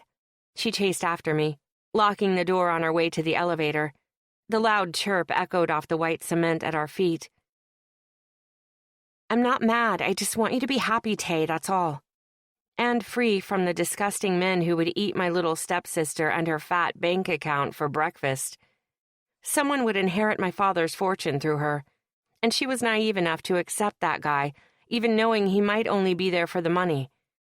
She'd do all this to fulfill some misplaced desire to please the only father she'd ever known. My dad wanted one of us, actually both of us, to work for him. I was sure he wanted to play us like chess pieces, corporate moles, or arm candy for the men he wanted to negotiate with. I wouldn't play his games, and I had hoped my stepsister wouldn't either. We rode the elevator to the lobby, where we disembarked and checked in with security. Once we had our badges on, we ventured toward the gleaming chrome elevator doors that would take us up to his office. 12 floors later, we were exiting and padding across marble floors that had recently been waxed. Glass windows stretched along the walls, showing off the city and the gleaming sun, blue skies, and zero clouds. It was a gorgeous day, and I could almost feel the heat as we bypassed my father's secretary and pushed open the glass doors to his office. My father wanted a completely transparent brand. He didn't hide anything, and in turn, he hoped whoever he did business with wouldn't hide anything either. It had worked wonders for him so far, and my stepmother Jackie liked that he could never be alone with anyone or cheat on her in his office. Maybe she liked to ignore the fact that he did have blinds, and with a push of a button, total privacy. But my dad wasn't a cheater. He just wasn't built that way. Not after losing my mom. "Girls!" he exclaimed, standing from his chair and walking toward us. We both leaned into his hug before taking the comfortable chairs in front of his desk. Once upon a time, there had been only one chair and a much smaller desk. But once Taylor came along, he always made sure there was a chair for each of us when we came to visit him. Memories of being 16 and stuck in his office for the day came barreling back. His money was new to me, just like his new wife and daughter, and while they all seemed to get along swimmingly, I was left in the deep end, treading water. "I wanted to talk to you about an upcoming dinner event." He perched on his desk, his Tom Ford suit barely shifting as he tucked his hands into his pockets. I liked that he always got right to the point. No mincing words or fluffy pleasantries. "This dinner will be an important one, and I'd like you both to attend. I plan on having a few investors and shareholders at this event. As you know, they are weighing in on the future of Shaw Corp." He trailed off, bringing his hand up to his chin. My father's hair was still mostly dark, just a single streak of gray running along each side. His tan skin looked darker than normal, evidence of his recent trip to the Caribbean. He liked to take Jackie every chance he got. "We always attend your events, Dad. What's so different about this one?" I asked, curious about his behavior. He never felt the need to warn us or have a special conversation prior to other events. He hesitated, looking at Taylor for just a brief second. "You both graduate this year, and you're going to be more involved with business meetings and events. I just want you to be prepared. Don't wear those ratty tennis shoes you like to wear." He leaned forward to grab my shoe in jest. I relished the soft smile he gave me because, for a second, he looked like the Charlie I grew up with. Ratty shirts, flannel, denim, and coupons. We had practically been poor once upon a time, back after Mom's accident. For 5 years, I had him all to myself, and those years I'd cherish for all eternity. "I'll dress appropriately, Dad," I laughed softly, gently kicking him with my shoe. "You need to bring dates as well, please." His gaze went toward Taylor again, and the smallest wince seemed to spear his features. I looked over at Taylor, whose head was lowered, her arms tucked in tight. "Why?" I asked the question, but she was nearly screaming it with her tense jaw and dipped eyebrows. A muscle jumped in my father's jaw while he looked down at his desk. There was obviously something the two of them weren't telling me. The tension between them could have been cut with a knife, but I didn't understand why he'd wanted to see me along with her if they were just going to keep it a secret. "I just need you both to have a date. I can't make it seem as though you're available. Even if it's that friend of yours, Juan, he'd be fine to bring. Just don't come alone, okay?" He stood, walking slightly past our chairs, which was his silent request that we leave him alone. It had taken nearly 30 minutes to get here. I'd skipped an important class to come, and he was already dismissing us? Taylor and I stood, giving each other quizzical looks, but we didn't ask anything more. His terms were easy enough to understand. There would be hunters attending this party, men looking for an easy ticket to my father's fortune, and he wanted us to appear unavailable, which was good. For a second there, I had thought he'd be willing to marry one of us off to secure a lucrative deal. But if he wanted us to look taken, he obviously wasn't interested in trading us like we were the latest commodity to hit the market. I walked out, feeling the slightest bit of relief rush through me. I kissed my dad on the cheek on the way out and joked, "This definitely could have been texted, old man." He laughed and pulled me into a hug while tugging Taylor under his other arm. I know, but how else am I going to see my girls? We walked with him as far as the elevators, and for a second, I didn't mind sharing my dad with Taylor. For a second, I felt like I could share anything with her if it felt like we were really sisters. Later, I would wish I had known that feeling would come back to slap me in the face. 10. Dagger. Information was a form of currency in this school. If you went off my bank account, I'd be considered practically destitute. Every penny I made, I either used for rent or gas or sent back home to Kyle to help with bills. My mom would never take my money, but she was either going to lose the house my father had built for her, or she was going to take my help in the form of Kyle intervening. But if you went based off the number of favors people owed me and information I had on people, I was rich as fuck. I ignored the way the group of players locked their jaws and squared their shoulders as I passed by them. They'd heard one version of what happened between Elias and me over a year ago and decided to start up shit, spreading rumors about me. I was fine with that. It only added to my credentials as a hardened criminal, so people didn't double-cross me when they fed me information. "Frankenstein!" One of them coughed the name into their hands, and I withheld the urge to trip the fucker. Once I knew they were gone, I stretched my hand at my side, feeling the familiar ache. It only made me want my revenge all that much more. Walking down the east hallway toward my philosophy class, I threw my backpack down and slouched in the back row. A few girls passed, flirting with their eyes and batting their lashes. It wasn't uncommon for one of them to drop into the seats around me, so when class was over, they'd be the first to walk out with me. It was a boring routine, and honestly, it didn't hold much appeal. It wasn't like I dated a ton. I didn't have time to date, or even to hook up. Shit, the last time I'd gotten anywhere close to hooking up was when I was in that room with the girl who wasn't Taylor Beck. Thinking of her made me remember her little appearance in the parking lot the other night. I had no idea how or why she'd come to be in my parking lot, but I didn't like it. The idea that someone had put their hands on her, had mussed that hair. It just, well, fuck. It bothered me, and I had no idea why. I didn't know the girl, had been a prick to her when I essentially kicked her out of the room. Then, with the way I talked to her in the parking lot. But there was something about her that felt just different.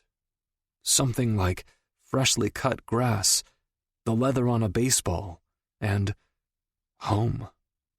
"Finally," my friend Juan said accusingly as he sank into the desk next to mine. I laughed at his comment and dipped down to open my backpack. "Finally what? You're the one who's late." He eyed the front of the room before peeking over his shoulder. "You missed like the last 3 days of class. What in the heck happened?" My family happened. Elias changing plans and punching my kid brother happened. Working my ass off so my mom didn't lose her house happened. Not much, just picking up a few extra shifts. Not that he'd understand that. I heard his parents owned several restaurant chains, and he was rich. I hadn't known Juan for very long, just the length of this course, which had started back in January. He was cool to talk to. He liked sports, and he didn't bullshit. I knew he lived around my apartments, too, but we'd yet to hang outside of class. "Well, Flynn Rider has been in a mood. I'm glad you're back," he joked, lowering his voice to a whisper. I smirked at the use of our teacher's beloved nickname from some Disney movie, then looked over at him and noticed he was barely dressed. He had on a pair of sweats with a hockey emblem on them, the one for our local team, the Hornets. He wore black Adidas sandals with socks and a large black hoodie, and even his hair was mussed, like he'd just woken up. "Did you just wake up?" I laughed because it was almost noon. "Dude, my two best friends wrangled me into a TV marathon last night. They wanted to watch this new series on Netflix, and I should have told them no, but they made a 7-layer dip." My shoulders shook with laughter while I leaned forward, arranging my notebook in front of me. "Sounds like your friends are chicks, and if they're single, then you should definitely invite me to the next marathon night." Mr. Flynn started handing out sheets of paper, talking about the quiz at the end of the week, while Juan leaned closer. "I make it a point not to know if they're dating anyone, although one of them seems to have a pesky habit of getting herself into trouble. Either way, they're both handfuls. I think I'll spare you." I laughed once more and considered again the red-haired beauty from the night at the Devil's house. I needed to stop thinking about her. Instead, I needed to focus my efforts on the girl who'd stood me, Elias, up. I needed to go see Daniel, deal in the only currency I had plenty of, and find Taylor Beck. I opened the front door of the team house, hearing laughter echo up from the basement. My freshman and sophomore year had been spent down there, drinking, playing pool, and organizing card games with everyone else. After Dad's accident, everything changed, and it just didn't hold the same appeal. Not to mention that some of the team now like to fuck around by calling me names. I walked toward the kitchen, looking for Marcus. I needed to know if anyone was talking about the last game, the fact that Elias hadn't shown up, or if they knew I had. It was no secret I hadn't gone to one since the incident with Elias.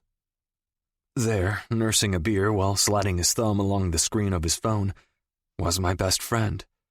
Dark ink wrapped around his equally dark skin, a stark reminder of why he was usually the one the ladies hit on when we went out. He stood a few inches taller than me, and, regardless of the monikers the sports bloggers gave him, was genuinely a nice person. He'd helped me open more cans of beer, water bottles, and Gatorades after my accident than anyone should have to, worried that I wouldn't stay properly hydrated. He'd even made meals for both of us, acting like it was part of one of his courses. But he was full of shit.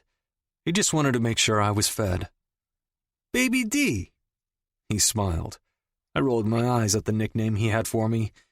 He had started calling me that our freshman year, when we faced off against a team, and another player nearly dwarfed me. Marcus thought it was hilarious how tall the dude was, and since my name started with D, he began calling me Baby D. "What are you up to?" I leaned in with my hand for a shake and a quick slap on the back. His classes were sporadic enough that our schedules didn't match up often. "Just making appearances." He looked around, making sure no one overheard him. I nodded. "Same here." I looked around, seeing one of the underclassmen walk past with his phone up to his ear. As members of the team, we may have been provided special allowances to live outside of the house, but we were required to show up, to show our solidarity, and, for lack of better words, team spirit. The owners wanted to cultivate a brotherhood on the team.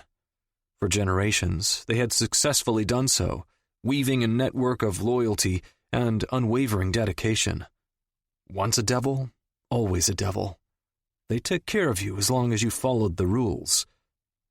"I need to know something, man." I reached over, grabbing a beer and keeping my gaze on the entrance to the kitchen. Marcus tipped his head, encouraging me to continue. "Anyone talking about the card game? Or what happened to E?" Two players walked in and opened the fridge, describing a chick's chest in graphic detail, then grabbed 2 beers and headed out. "A few are. Said the wrong girl showed up. Once he said it was your little brother who fucked up his little brother. No one really questioned anything. but I don't know if they're curious about the girl who showed up. She wasn't authorized to be down there." No shit. I hadn't told Marcus of my plan to be down there that night, taking Elias's spot, setting up the car accident with my little brother so Elias's mom would call, nagging him to drive over to Pinehurst to check on him. The plan was supposed to be for Elias to get stuck on that call for 30 minutes, then explain why he couldn't go. By then, he'd walk in on me fucking this girl he'd handpicked, and I'd walk away with a smile on my face. All of it had gone to hell. "No one is dropping names?" I asked, popping the lid off my glass bottle. Marcus took a big swig of his, shaking his head.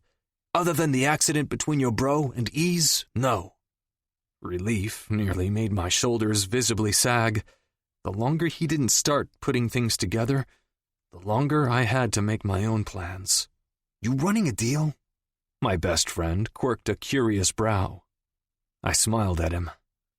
"You know I don't run those anymore." "I do know that. I also know your family history, and the very fact that E is still alive tells me you're saving something for him." Dude knew me better than I thought. I watched my feet, not answering him. "Just be careful. Don't get caught. You're already in enough shit with Coach and the team since last year. You don't want any more attention on you. Just finish the season, get your devil status, and then get the fuck out of here." I nodded, because he was right. That was the plan. Keep my head low, get my secured spot on the team so I'd have it for the rest of my life, and then get out. I just had one last thing to finish up before I did. "Yeah, I'm good, man. I'm not running anything," I replied easily, tossing the bottle cap in the garbage can. Marcus smirked, following suit with his cap. "Something tells me you're full of shit, brother." He wasn't wrong, but I couldn't find it in me to care. 11. Mallory. The day went by as lazily as a fat cloud on a summer day. The shift at the local bookstore didn't do much to distract me from the article burning a hole in my computer, or the fact that I needed more info. There was also the little issue that eventually someone might notice it hadn't been Taylor Beck who'd shown up that night. It was only a matter of time before someone checked up on that. Eventually, it would bite me in the ass, but I was hoping to have my article finished first. The only problem was that I didn't have enough information. I needed more answers in order to form a full opinion piece. I was pulling into my small driveway, celebrating the fact that I'd beaten Taylor home for once, when I noticed a truck rolling past our house, going slower than normal. It was already dark out, and since I hadn't been home all day, there weren't any lights on outside. The thing about my father getting Taylor and me the townhouse was we both knew the units on either side of us were occupied by his security teams. We weren't idiots. We knew if anyone found out who we were or who we were connected to, we'd have problems. So this arrangement allowed us some semblance of normalcy while maintaining the image that we were just two regular girls going to college. Not wanting to deal with whatever was happening with the slow-moving truck, I decided I'd risk the hoarder's nest of a garage. The truck that had gone past had just done a U-turn when I ran under the half-lifted garage door. I dodged 2 piles of magazines and a treadmill when I finally made it to the wall and slammed my hand down on the button to close the door. It was probably just a DoorDash delivery person looking for the right house, but it still freaked me out, and if anything nefarious were to happen, my dad would get his way and force Taylor and me back home, living with him. Not many people knew who my dad was, nor did they know about Taylor's connection to him. It helped that I lived like a pauper, not landing on anyone's radar around school. So far, no one had connected me to the millionaire. Letting out a sigh, I heaved my purse and book bag into the small laundry space beside the garage door and towed off my shoes. I rarely got the house to myself, so the fact that it was still dark and there was no sign of Taylor had me nearly jumping for joy. How long would this last? I started listing things I was going to do. Firstly, a bath with music. Ooh, and candles. I started stripping. My socks came off first, Then I undid the button of my jeans, and just as I began jumping out of the left pant leg, the doorbell rang. Fuck. Suddenly, I remembered the truck, and the tiny hairs on my arms and neck stood on end. The house was still dark. Maybe I didn't have to answer.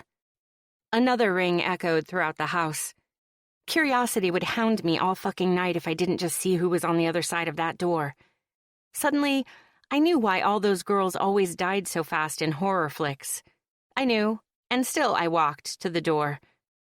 I flicked the porch light on and carefully cracked the entrance, hiding my body and the fact that I was currently pantsless. Eyebrows shooting up, eyes widening. I could do nothing at all to keep the shock off my face, because what the actual fuck? Hey, The man who'd kicked me out of his bedroom, then scolded me about walking in the parking lot the other night, had an expression that seemed to mirror my own. His sexy smirk died quickly as he sized me up. My eyes hopefully shimmered with hate and not lust as I took in that sharp jawline, those high cheekbones, and those dark mossy eyes hidden under the bill of a dark devil's hat. Why did he have to look so good? How was that even remotely fair? My thoughts quickly sobered as he tipped his head just the slightest bit, and I noticed the way his eyes narrowed on me, as if I had yet again ruined something for him.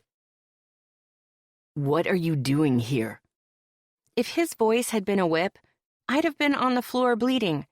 His eyes narrowed further, nearly slits as they moved to the emptiness behind me. My heart sank into my chest, down, down, down. Why, for even one tiny second, had I thought he was here to see me? I hated that subconsciously I had tethered myself to the idea. He was an asshole, and I wasn't the type to cater to those. But there was something about him. Something about that night. The way he watched me before he touched me. Like every place he pressed his fingers to was calculated and measured. The way his lips felt fevered on my skin. The way his tongue lavished me like I was a delicacy. Something sacred. Isn't this where Taylor Beck lives? He stepped back a foot or two to catch the numbers on the side of the house. His words were a bucket of ice water, bringing me back into the moment. Hurt slithered in between my ribs, stupidly. So stupidly. I cleared my throat, hating the burn behind my eyes. A whisper of lust brushed against my core, remembering those eyes that night. But it was all fake. All for Taylor. Why would I give you that information? I crossed my arms, deciding we'd go a different route. My heart thrashed to protect. Elias looked behind him at the street, where his truck was parked. It was the same one he'd bent down to inspect that night in the parking lot, but I hadn't even noticed it when he drove down my road. Maybe I'll come back later. His boots scuffed against the concrete near our welcome mat. His head dipped, but instead of turning around, he lingered. Why are you... What? His questions died on his tongue as he slowly lifted those eyes. They stared at my pink toenails, then slowly moseyed up my body like suddenly they'd grown phantom fingers, raking over my skin and hair like he wanted to touch me. I noticed his hands clench at his sides. What do you want with my stepsister? I was tired of the questions, and I didn't want him to come back to ask them. Stepsister? He choked on the word, running his left hand over the side of his face. He had a day's worth of scruff on his jaw, more than the night his face had pressed against my skin. Yeah. What do you want with her? My heart thundered as I waited for him to confirm that he wanted to date her or fuck her. It's a business thing, he muttered, taking a step back. Relief sailed through me. I tried to tamp it down because he still wanted her, not me, but I could still feel it billowing inside. Okay, well, I can tell you she doesn't do business unless it involves at least 6 digits. She avoids responsibility like the plague and will avoid you too. So good luck. I smiled and pushed the door, ready to close it in his face. Wait. his large palm pressed against the cute teal wood finish, his pinky grazing the obnoxious white wreath I knew had cost Taylor $50 at some uppity home shop. I paused, watching the bulge in his neck move up and down, his eyes assessing me with what seemed like caution, and maybe curiosity. I need a shot with her. He trailed off, his head dipping once more. The other night, you seemed like you were looking for answers to something. I lifted my left eyebrow. Was this Lady Luck finally throwing me a bone? I wasn't in the habit of denying bones, so I sagged back an inch, only to remember I wasn't wearing anything but a tank and a thong. I mumbled, trying to hide myself a bit better. The angle was wreaking havoc on my neck. I'm not going to hurt you. You can come out from behind the door, he suggested, softening his tongue. No, it's not that. What were you about to say? I internally begged for him to say he'd be willing to spill all the secrets about the game. My stomach clenched with anticipation. I'm so close. Tell me why you won't open the door first. His mouth slung to the side in a mischievous smirk. Red-faced, I lightly shook my head as my answer tumbled out. I'm not exactly wearing pants. A light scoffing sound left his chest as he dipped his head, and when his sharp gaze returned to mine, it was with a heated look that I refused to acknowledge. It was the same look he'd given me when he first saw me in his room that night. You do realize I had my face buried between your legs the other night, right? My fingers, too. So I think it probably wouldn't be too crazy if I saw you without pants. It was my turn to scoff and internally slap away the lust-soaked images he'd planted. That night was... well, let's just pretend it didn't happen. How about that? Now, what were you saying about me wanting something and you needing a shot? The dip between his eyebrows made it seem an awful lot like I'd hurt his feelings, especially with the way his neck turned red. But maybe he was just ashamed of talking about being in between my thighs when he was here to ask about dating my stepsister. What if I offered you a trade?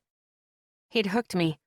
Locking my gaze with his, I carefully left the safety of the door and allowed it to open enough for him to enter. I walked a few steps away, fully aware that I was now flashing him my ass before dipping to grab a pair of sweats Juan had left in case of emergencies.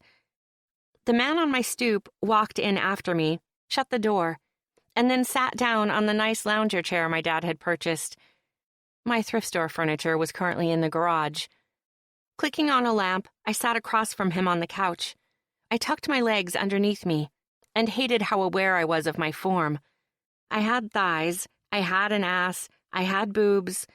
All of this anatomy often battled it out when I tried to tuck my body into the couch.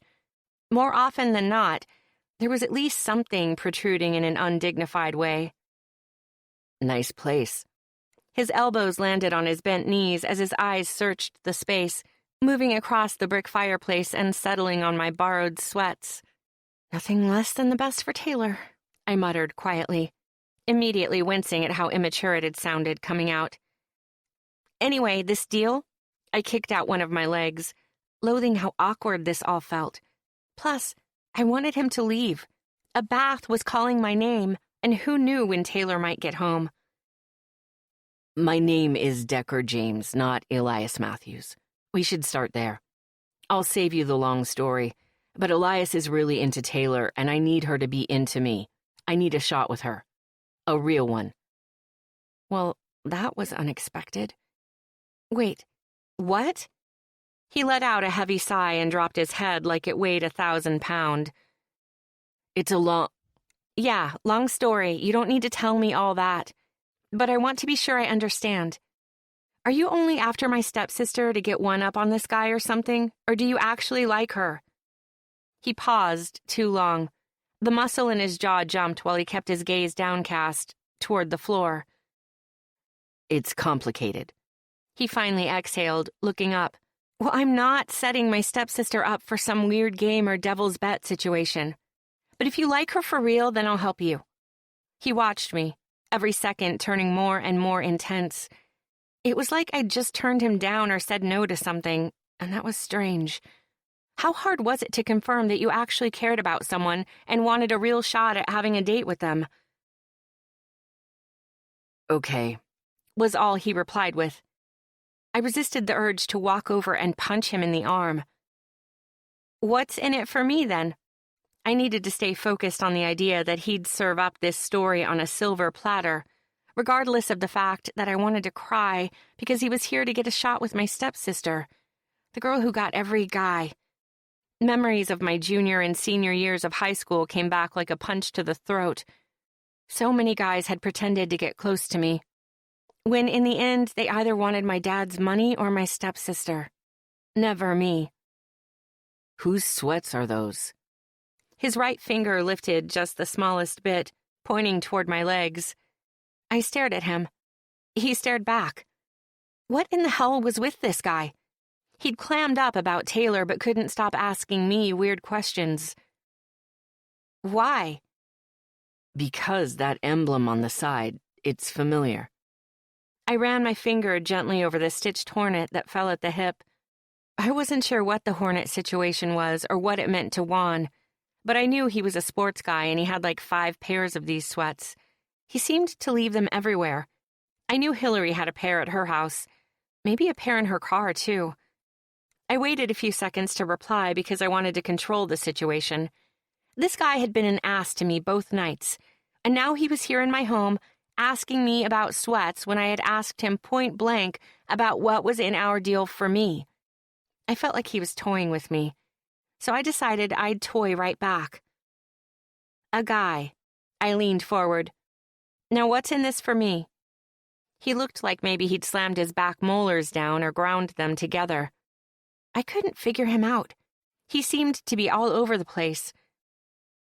I'll give you whatever answers you were trying to dig for that night. His eyes were still on my sweats until he finally flicked them up to my resting bitch face. My knuckles pressed into the side of my head as I relaxed against my fist. I want info on the card game. A lot of info. His silky dark hair was covered by that hat, but I remembered how soft it felt, how good it felt under my fingers. I can answer anything about the devils, whatever you want. He waved off the question, keeping his gaze lowered. And in exchange, I talk you up to Taylor, get you a date, or invite you over and see if she warms up to your charming personality? He laughed, his white teeth flashing, but he smothered it with his hand. Something like that. I want her to give me a real shot. Painful heat seared my chest, but I ignored it. Deal. The sooner we were done with each other, the better.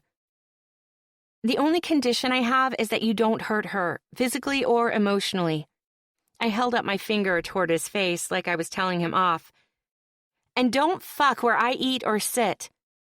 He shuddered, his eyebrows drawing in tight. Who the fuck does that? I smiled at him, standing and kneading him out of my space so my stupid idiot heart would stop trying to convince all the other parts of my body that we liked him. Taylor does. Frequently.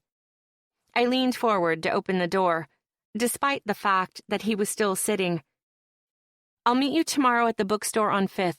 There's a small coffee shop inside. Decker sat, watching me and waiting like he wanted to say something else.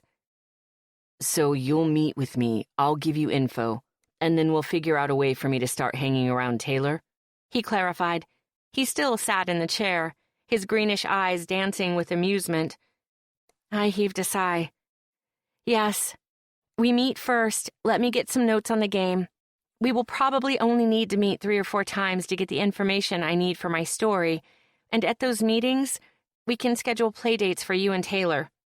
His eyes narrowed, those gorgeous lips pressing together in a way that told me he didn't like the term playdate being used. Whatever.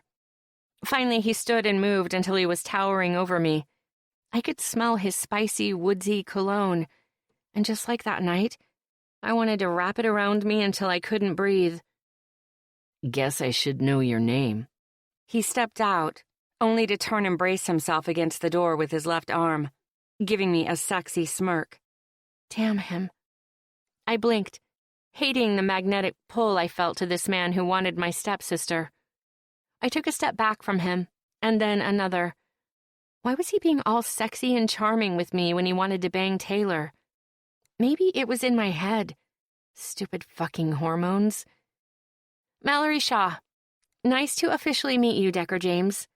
Looks like we're both big-ass liars. I slammed the door in his face.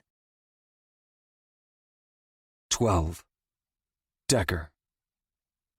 The sun was bouncing off the aluminum napkin holders set up along each of the small tables inside the cafe. I looked around, taking in the shop. There was a glass case that doubled as a counter, and it was full of pastries. On the counter behind it was an espresso machine, and a perky-looking high schooler making a latte. I kicked my leg out in front of me, taking in the other side of the space. The checkered black and white tile started right as the laminate wood of the cafe stopped. Dark mahogany bookshelves lined the walls, with a myriad of spines and colors spread along the racks. I was actually itching to go browse the selection and see what new books might be in. I was a closet book nerd, something I didn't share with many people, but the second a new Sanderson or Rothfuss novel was available, I was front and center for a copy. It was something my dad had made me do at a young age. He had started my love for reading by taking me to the library during story time, then letting me get lost in stacks too mature for my age, letting me read things that would keep me up far past my bedtime, always sneaking me a flashlight to read by. The front door of the bakery opened, a soft bell jingling as it swayed shut. Mallory's hair was the first thing I saw, its reddish-brown coloring at odds with the golden sun snatching the highlights in her strands and broadcasting them to anyone who was watching. And I was watching. I couldn't stop. Her unruly hair was braided into a crown on top of her head, taming some of her raw features, making her seem demure, sweet. It didn't fool me. I knew a tiger lay beneath her skin, something with teeth and claws. That beast didn't even compare to the one I had discovered that night in Elias's bedroom. The way she tugged at my hair and arched her back, the way she had cared that we stopped. I still didn't know if it was just the rebuff from someone on the Devils, or if she'd actually felt anything when I put my hands on her body. But there had been something there when I pulled away and she realized we wouldn't go any further. It was dangerous that I wanted to know. It was territory I needed to stay away from. Decker. Mallory gave me a thin smile while sliding into the spot across from me. I gave her a genuine grin, unable to hold back. I liked seeing her in the daylight. I liked seeing her, period. I've never been here before. It's a pretty cool place, I said, gesturing toward the bookstore at her back. She didn't even turn to look, which made me curious about her reading habits. I liked girls who read. A silly, very stupid dream of mine was to wander around a bookstore, hand in the back pocket of the girl I was with, her nose in a book, her thumbs running over the ivory pages while I searched for a classic. It was stupid. The bakery has amazing cinnamon rolls.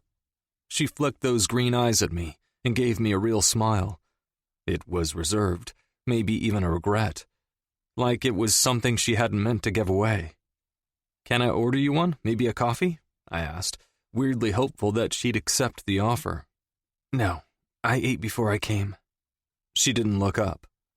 Okay. Let's get started. Her eyes stayed on the notebook in front of her, little strands of reddish-brown hair kissing her neck. What do you want to know? I moved my hands until they were under the table, otherwise I was going to brush those stray hands away, force her to look up, and let me see those green eyes. So the games, when did they start? And this is all on the record, by the way. She looked up quickly with another tight smile. As far as we know, they've been going on for over 50 years, but there's not really any proof of that, just old letters and newspaper clippings, gossip and whatnot. Okay, so how does it get passed to the next generation? She pressed her pen to the corner of her mouth, and those green eyes locked on mine with such curiosity, I wanted to drag out my answer just to keep her looking at me like that. You saw the underclassmen at the party, yes? She blinked and leaned forward. Yes, so? So, yeah, they delivered the cards, getting involved their first year, and then they participate their senior year, and have already started the next graduating class on the game. And so it goes. I waved my hand in a forward motion. The smell of cinnamon rolls permeated the air, and suddenly my stomach was screaming at me to try one. From the way Mallory's nostrils flared and those eyes roamed toward the glass case of goodies, I knew she wanted one too. Hang tight. I stood and jogged over to the counter. I wished I knew how she took her coffee, but she'd have to settle for it black and the cinnamon roll. Once I paid, I took our coffees and the water bottle I had purchased for her and walked back to the table. A small blush crept into her face as she gently took the water from me. "You didn't have to do that." It was a tiny mumble, quickly followed by her twisting the cap on the water and tossing her head back to take a drink. I smiled. I didn't want to sit there and argue about me buying shit.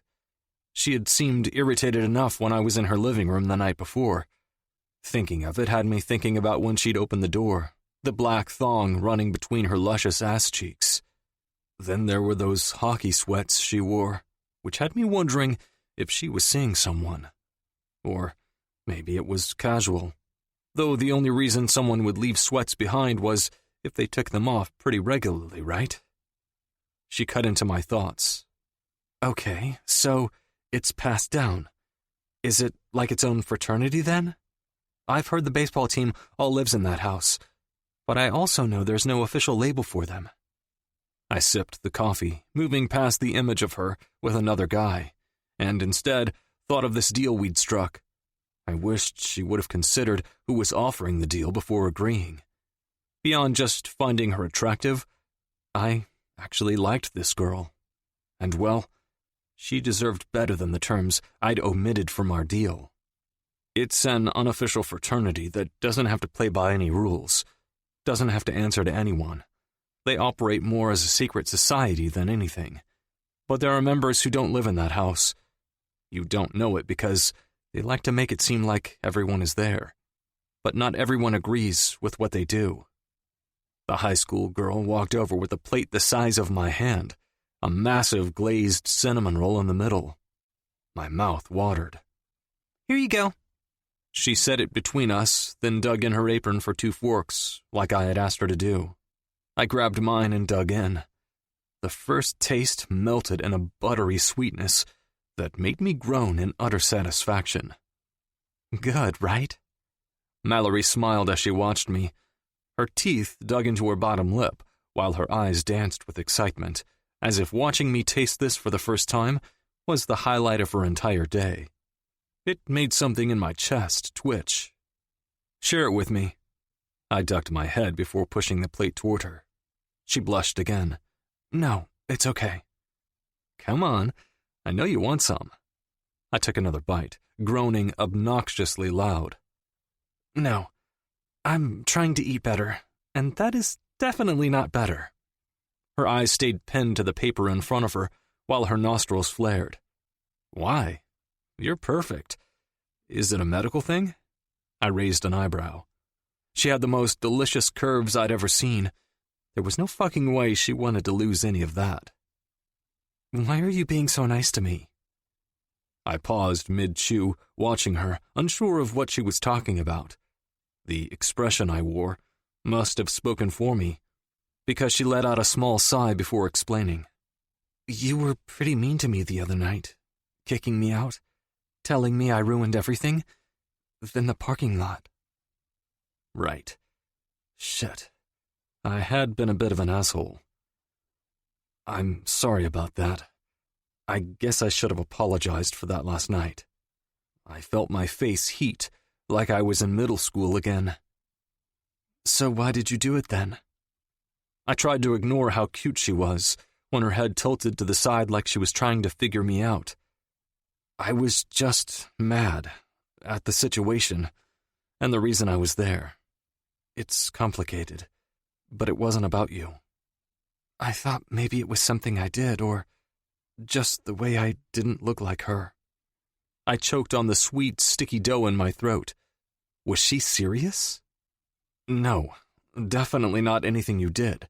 I was, I rubbed the back of my neck. I knew I shouldn't say this, but I was definitely enjoying myself, but the questions you were asking tipped me off. She brought her hands to her face and laughed. I should have known. I smiled, loving the shade of pink her face had turned. I briefly considered what it would take to make her do it again, so I could sneak a picture. Would that be creepy? Probably. So tell me why you don't want part of this delicious cinnamon roll. It's just a personal thing. She tucked those loose strands behind her ears. I chewed, watching her closely. I'd been in enough nutrition, sports medicine, and psych classes to know this was probably deeper than I even knew. And it was also her own shit to sort through. Not my business. The other night, was that your first time participating? She meekly transitioned us back to the topic at hand. I nearly choked again just thinking of her that night. Those perfect tits fitting perfectly in the palm of my hand. Fucking hell. If I kept thinking about it, I was going to get more than a semi here in this little bookshop cafe. Yeah, it was. I let my eyes roam down her form, not hiding the fact that I liked what I was seeing. Her green eyes, those freckles sprinkled under those dark lashes, and those full lips that were currently pinned between her white teeth, all said she was remembering too. Was that your first time participating? I returned the question, hoping like hell none of my teammates had ever had their hands on her. She laughed and nodded her head. Yeah, definitely. Why is it so shocking to ask if that was your first time? You don't know me, but I'm not exactly the partying type. I'm usually working on the weekends or writing for the paper, maybe reading, but parties, not so much. I fucking liked her. I liked her a lot. So you were only there for the article then? Yep, I wasn't even invited, but, you already knew that part. Her face flushed red again. There were a few guys who seemed to play specific roles in the game. Do you know about any of those? I wanted to press her about the topic we should have both been avoiding, but right as I was about to talk, the front door opened, and in walked Elias Matthews. He was on the phone, that gleaming brand-new device shoved up against his face. His eyes flitted toward me, then to Mallory. They lingered on her, traveling down her form, over her hair, and down her shirt, while he talked to whoever it was on the other end of the call. Then he smirked and walked past our booth. Who is that guy? Mallory leaned forward, dipping her pointer finger into a glop of frosting that had fallen onto the plate. Her face was so much closer now that I almost met her halfway to taste that white sugar on her lips. Remember the guy I pretended to be? Elias something? She whispered, leaning closer. Yeah. I peeked over my shoulder, only to return to find her sucking more frosting from her finger. Sorry. She laughed, wiping at her face. My jeans felt too tight as I watched her pink tongue dart out and lick the cream from her fingers. Her eyes closed as she let out a little moan, and two other guys sitting nearby turned to look at her. My hard-on pressed against my zipper, and I wanted to take her right there. But fuck, it was more than that. I also didn't want them looking at her or thinking about her. She was a vision in that green shirt she had on, the gold jewelry, and I just wanted to tell them they couldn't have her. No one could. Anyway, he's the head pitcher for the team. Kind of a big deal according to anyone in the baseball world. I moved on from the frosting. I had to, or else I was going to lean over and do something I shouldn't. The competition, she murmured, writing something down in her journal. I crinkled my eyebrows together in confusion. What do you... He wants Taylor.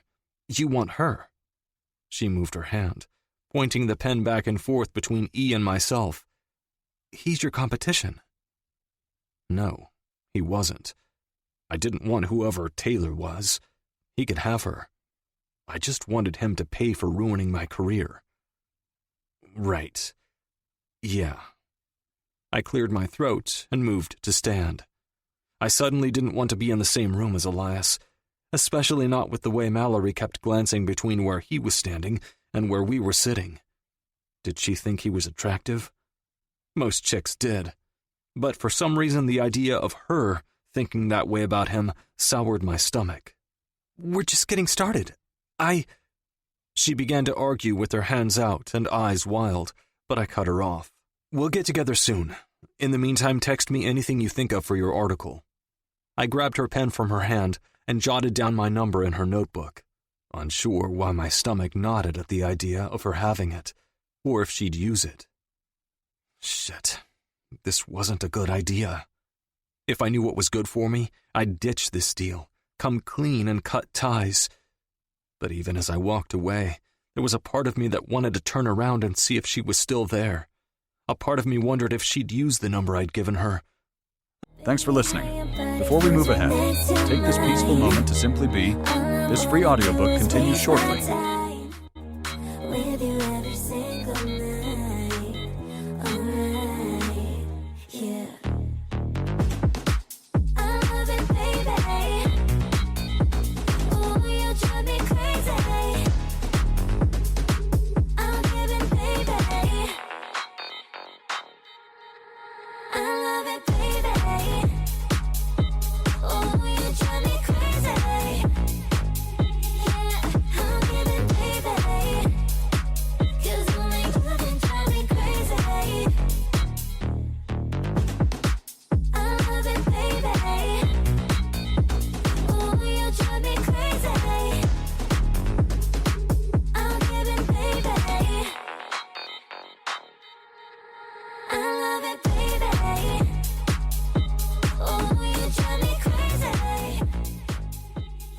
And the other part wanted to ghost her.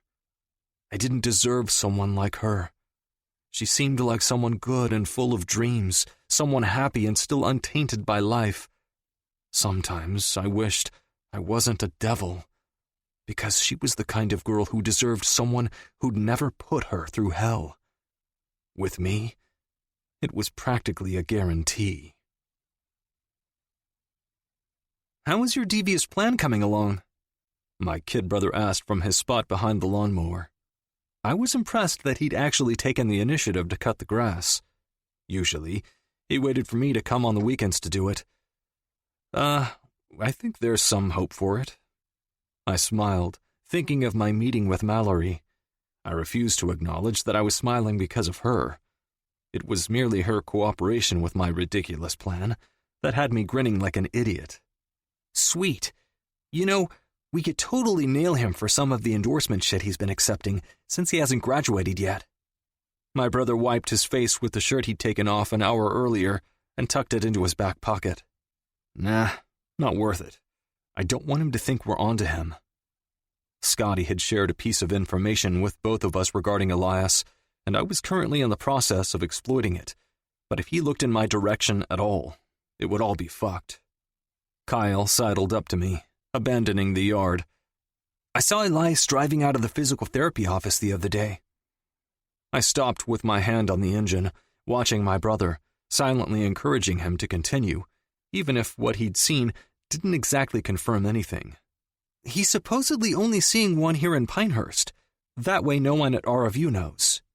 Kyle continued, his hands tapping out a rhythm on the frame of the car. My little brother worried me just a little bit. He'd grieved our father's passing, but instead of leaning into the things he knew would make Dad proud, Kyle decided to dig into our Uncle Scotty's business dealings. I didn't have the time to go to school full-time, work, attend shit for the team, and keep an eye on my little brother. I shook my head back and forth. "Don't say anything. Don't spread any rumors. It could be something completely unrelated. I wonder how his father feels about it." Kyle laughed, wiping his forehead with the grease rag I had used for the dipstick. I cringed, grabbing for it. "Can you at least try to be aware of what you're doing and what's around you?" His eyes danced with amusement. "I can't promise that, big bro." I stuck my head under the hood, ignoring the tiny prick of pain in my chest. I knew he was running deals with Scotty. It would have been one thing if Scotty was some idiot low-level runner, but he wasn't. Scotty worked for some big-shot boss out of New York and was in charge of lower-level deals down the East Coast. But my little brother didn't need to be anywhere near that shit. So, there's another rumor, and it kind of connects to your devious plan. Kyle leaned on his elbows while watching me work. The sun was high, forcing a sweltering kind of heat to swallow us up. I just wanted to be done and head back to school, but I'd promised Kyle I'd hang with him, and my mom I'd fix her car for her. "What's this one about?" I humored my baby brother. Elias Matthews is broke. His family is banking on him going big to get them out of some big financial trouble. I looked up, trying to understand what my brother was putting together. That's a problem. Indeed. I think we finally figured out why he made that deal. Kyle gave me a knowing look before returning to his lawnmower. It left me considering a few different options. If money was the driving factor, it would make him more desperate. Which would make it all the more imperative that I start dating Taylor Beck. 13. Mallory. The sun kept peeking through the trees as I walked with Juan and Hillary through campus. We were laughing about something Hillary had said, as per usual, because she had no filter, so I didn't even realize we'd ventured toward the massive baseball field on the opposite side of the school. We never came this way, and since I had no classes until later that afternoon, I wasn't paying attention to where we wandered. Why are we here? I felt like everyone on the team knew what I had done, especially seeing that little group meeting I witnessed at the bar and knowing it was Elias who'd been leading it. I was finally able to connect a few dots after my little cafe date with Decker. Not a date. It wasn't a date.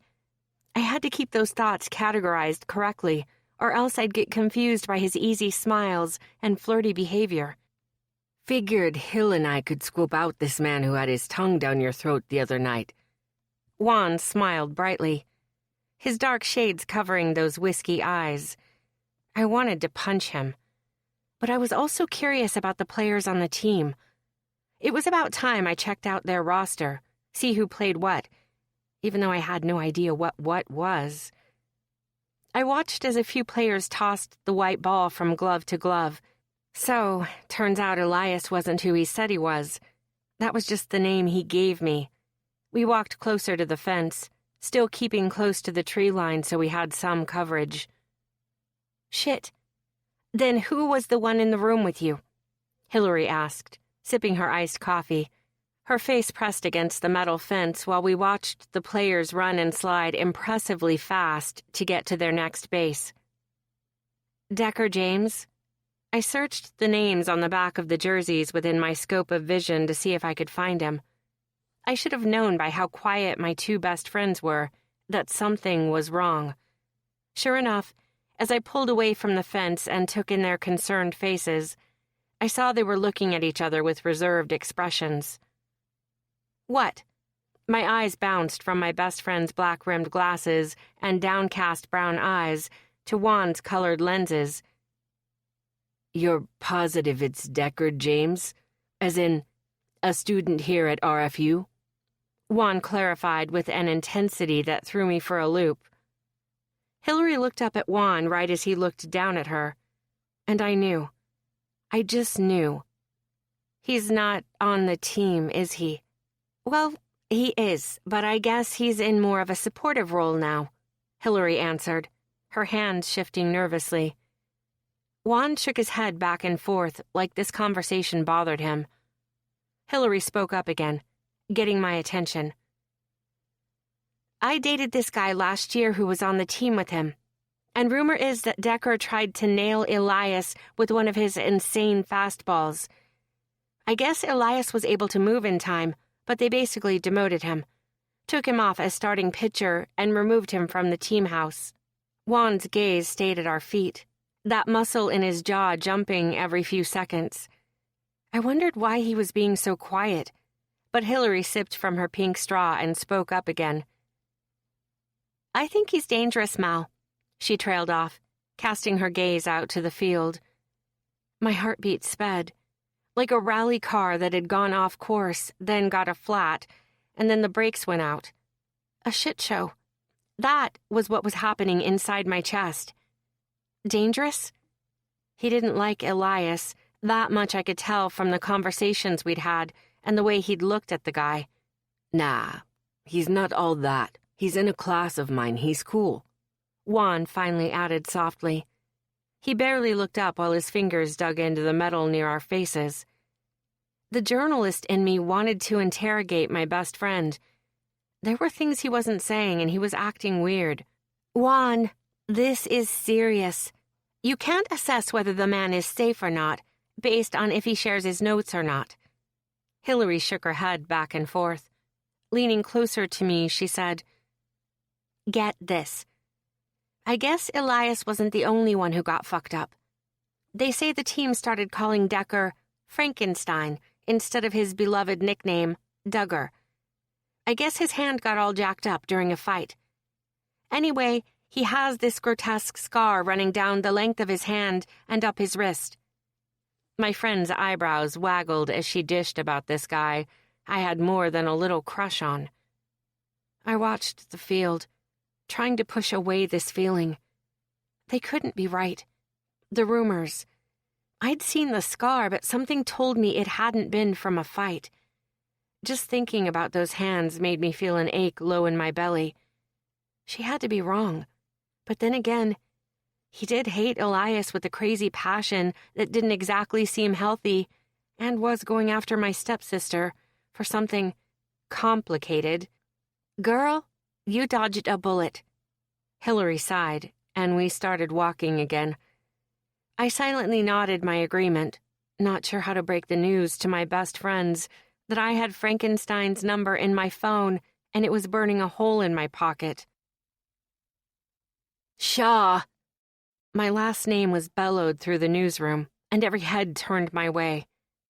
I clenched my fists, hating that my legs straightened even though my mind was screaming at them to stay exactly where they were. Fuck this guy and his rude-ass way of communicating. We weren't dogs, coming when he commanded. Still, I went, and I hated myself for it, but he held my future in those clammy, petite hands of his. "Trevor." I took the seat in front of his desk, sliding my hands under my legs so I didn't wrap them around his neck. "Where is your article?" His face was already 2 inches from his monitor, typing away. "It's not due for another 2 weeks." He made some sound in the back of his throat.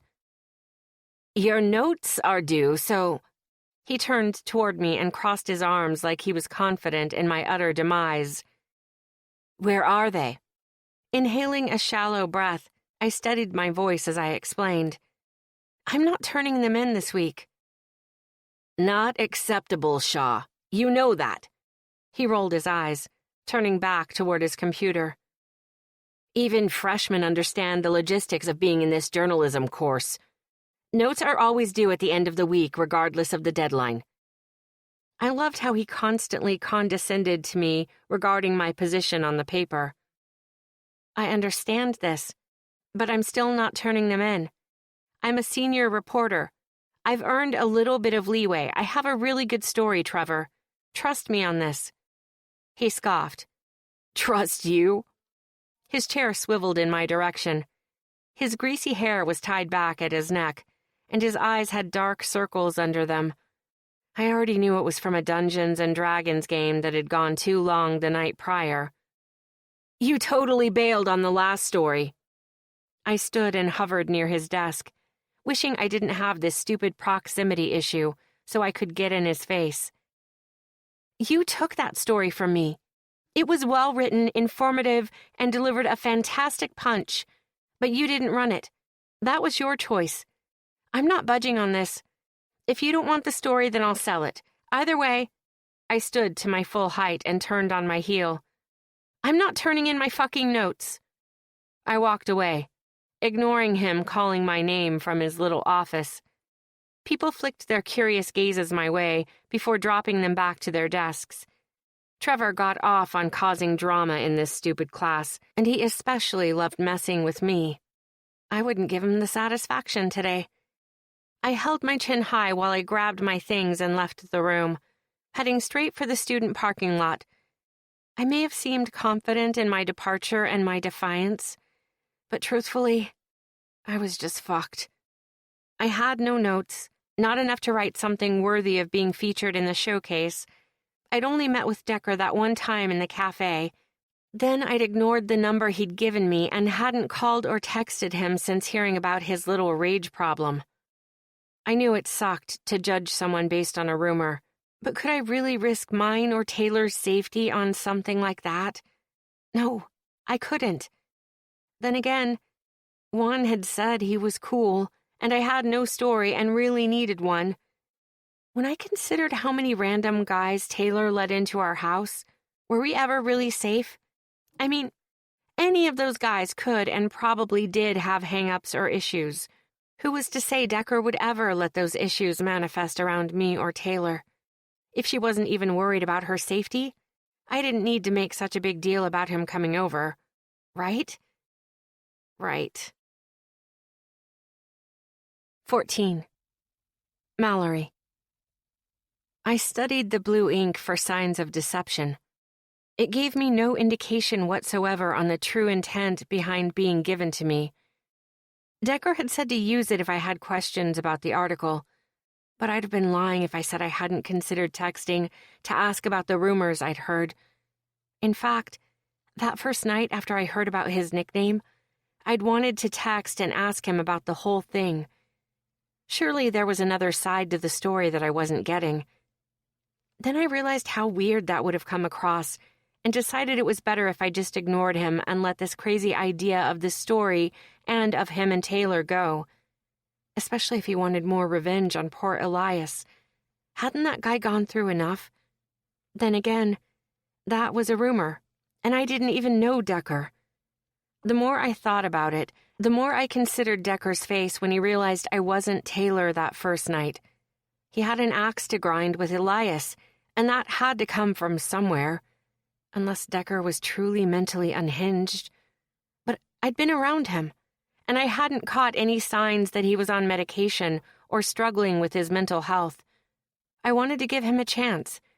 He deserved to explain himself, and if he was telling the truth, then I'd just feel like a bitch if I didn't at least give him that. Letting out a heavy sigh, I turned over and pulled the pillow over my face. I'd been running through the little meeting I'd had with Decker all morning, and was no closer to gleaning anything new whatsoever about the man.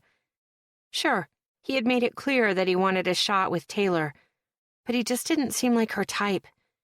No, in fact, the other guy who'd walked in, Elias, he looked like the kind of guy she'd go for. Tousled blonde hair, creamy and freckled complexion, and well over the average height. That and the expensive-as-hell brands he was wearing. Yeah, Taylor would definitely go for him. With that on my mind, I crawled out of bed and headed for the living room. Taylor was thankfully already out there. And was she doing homework? I'd never seen her actually work on homework before, and I was tempted to pull out my phone and snap a picture. Hey. I walked to the sofa and sat down. The television pinged on after I grabbed for the remote. I flicked through channels as I waited for Taylor to reply. She never did, so I just kept going. Are you going to be around for a little bit? I asked, biting down on my nail. I was about as subtle as an elephant. Taylor's head finally rose, her gaze finding mine.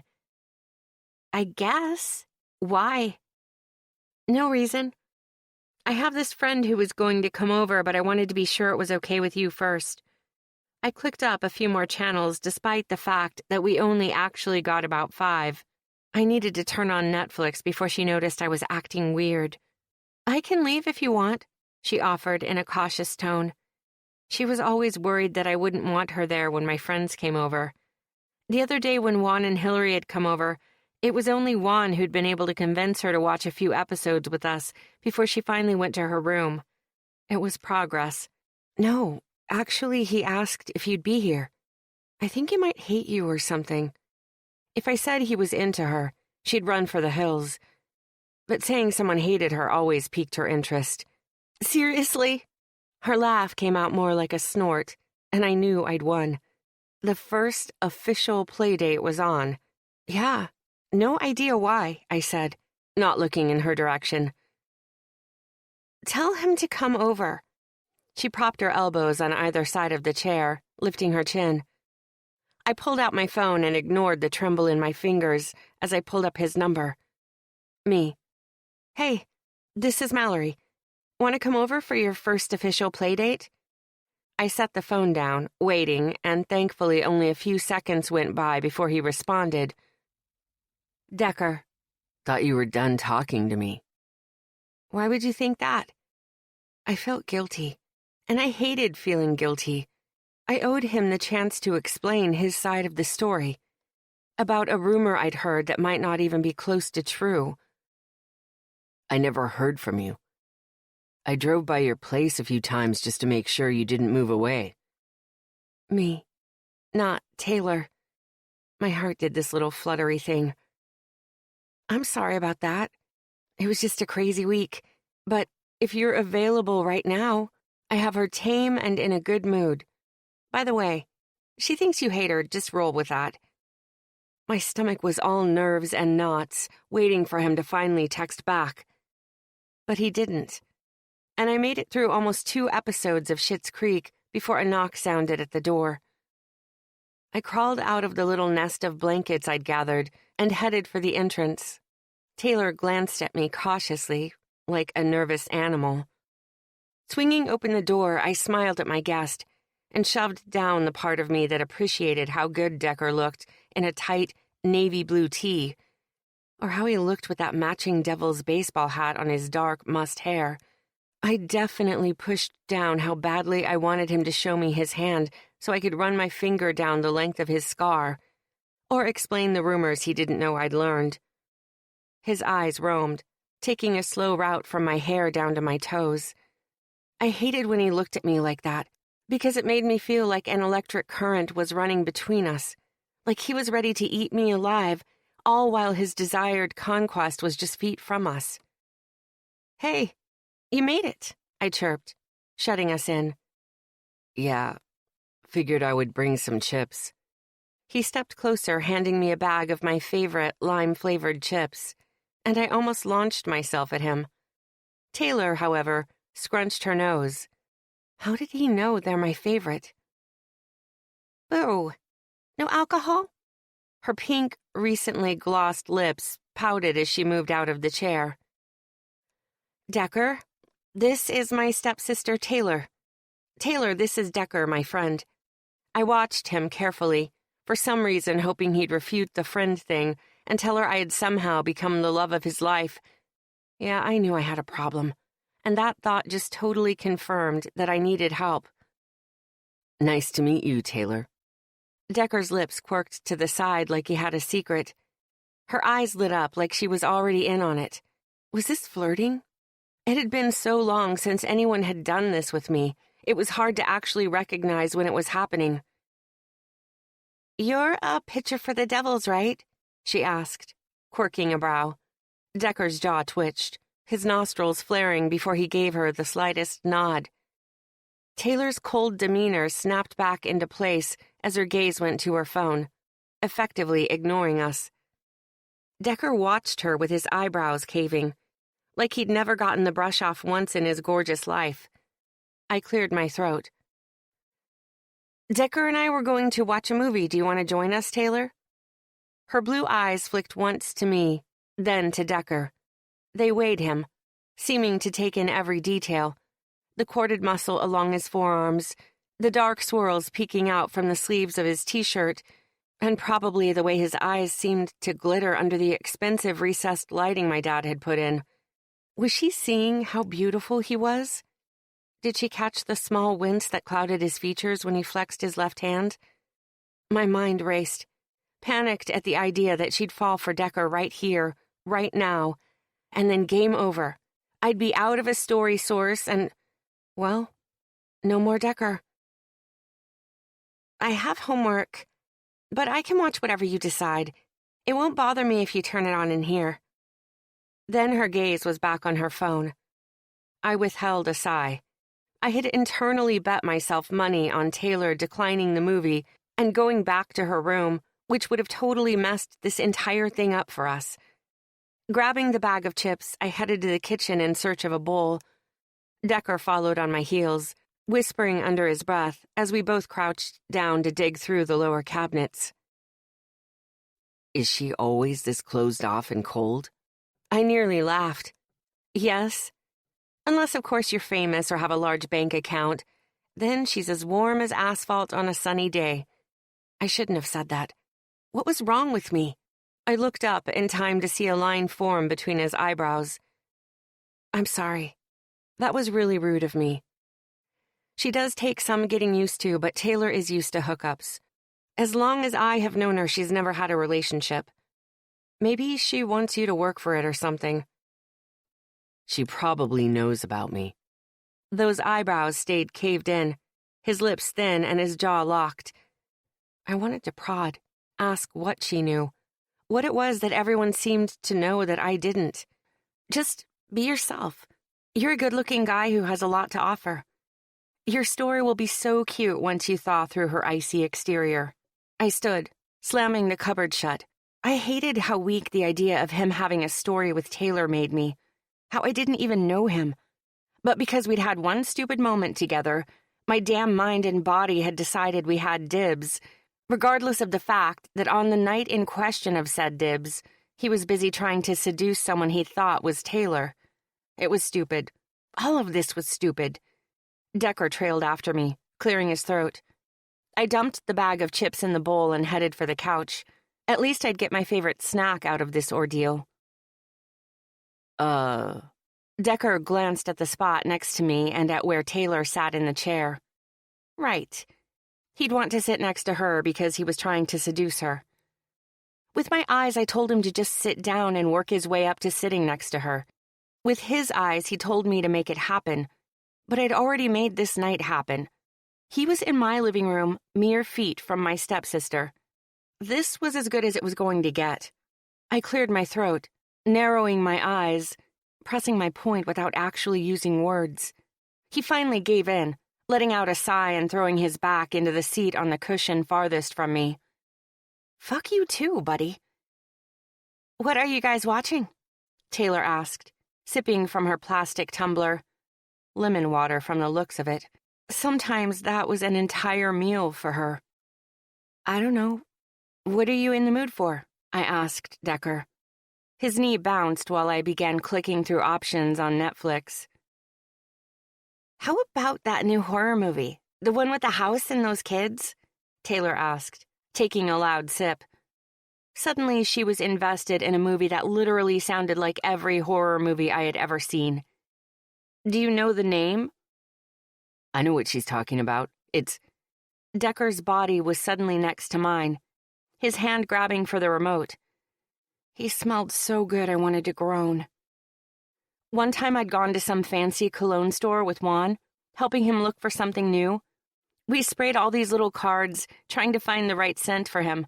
I ended up inhaling so much my nose hurt.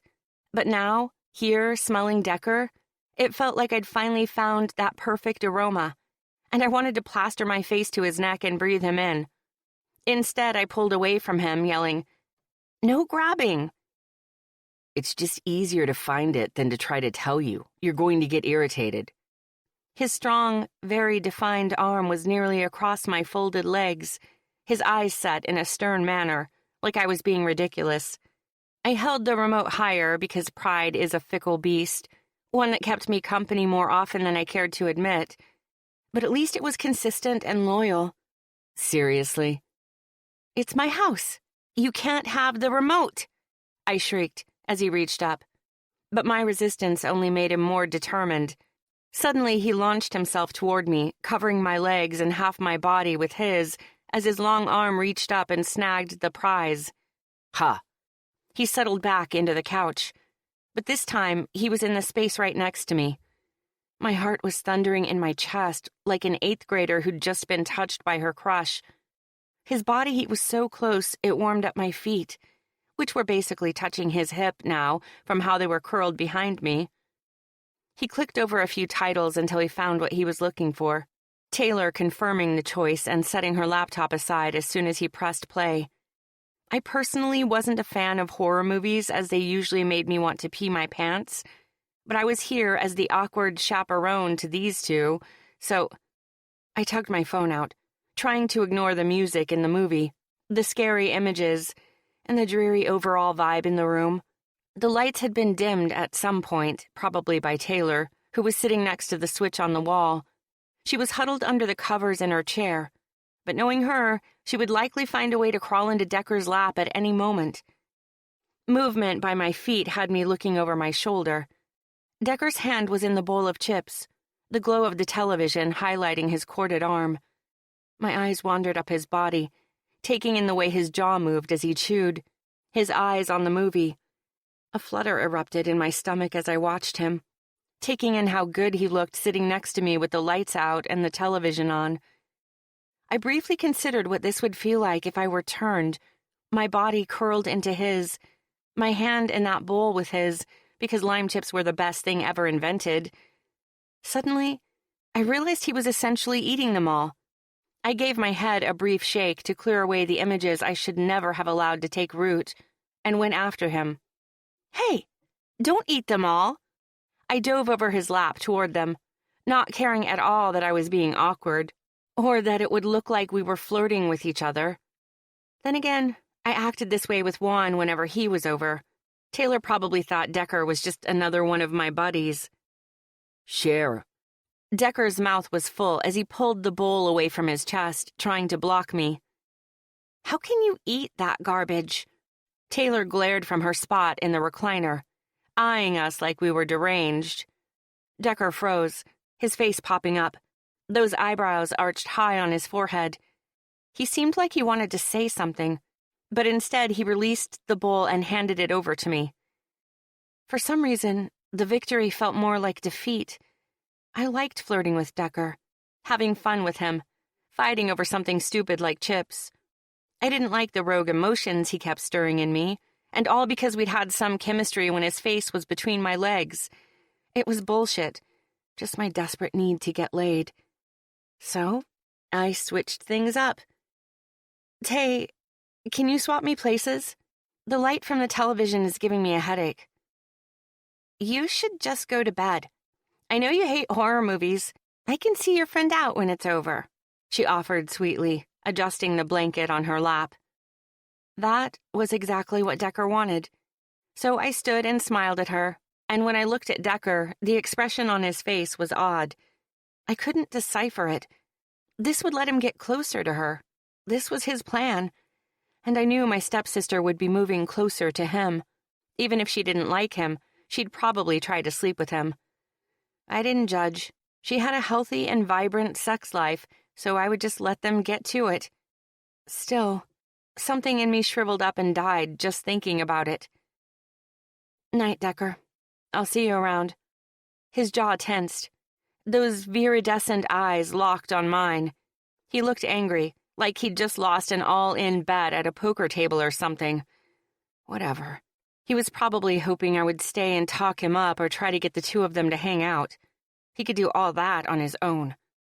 I didn't wait for him to respond as I walked down the hall, and just before I opened my door, I looked over my shoulder to see Taylor move from the chair and claim my spot on the couch. 15. Decker. I was running late for one of my classes, which wasn't exactly new for me, but noticing the dark-haired journalism student typing away in the newspaper class was. I must have walked past this room 1,000 times, but I had never really looked inside. Or if I had, I hadn't seen her. I would have remembered. There was something about that wild hair and those green eyes that would have stopped me or made me walk in and ask her out. The memory of what she had done 2 nights earlier, leaving me alone with her stepsister, sat with me wrong, like warm milk on a sunny day. I knew why she had done it, but still, there was something wrong about being with Taylor without Mallory present.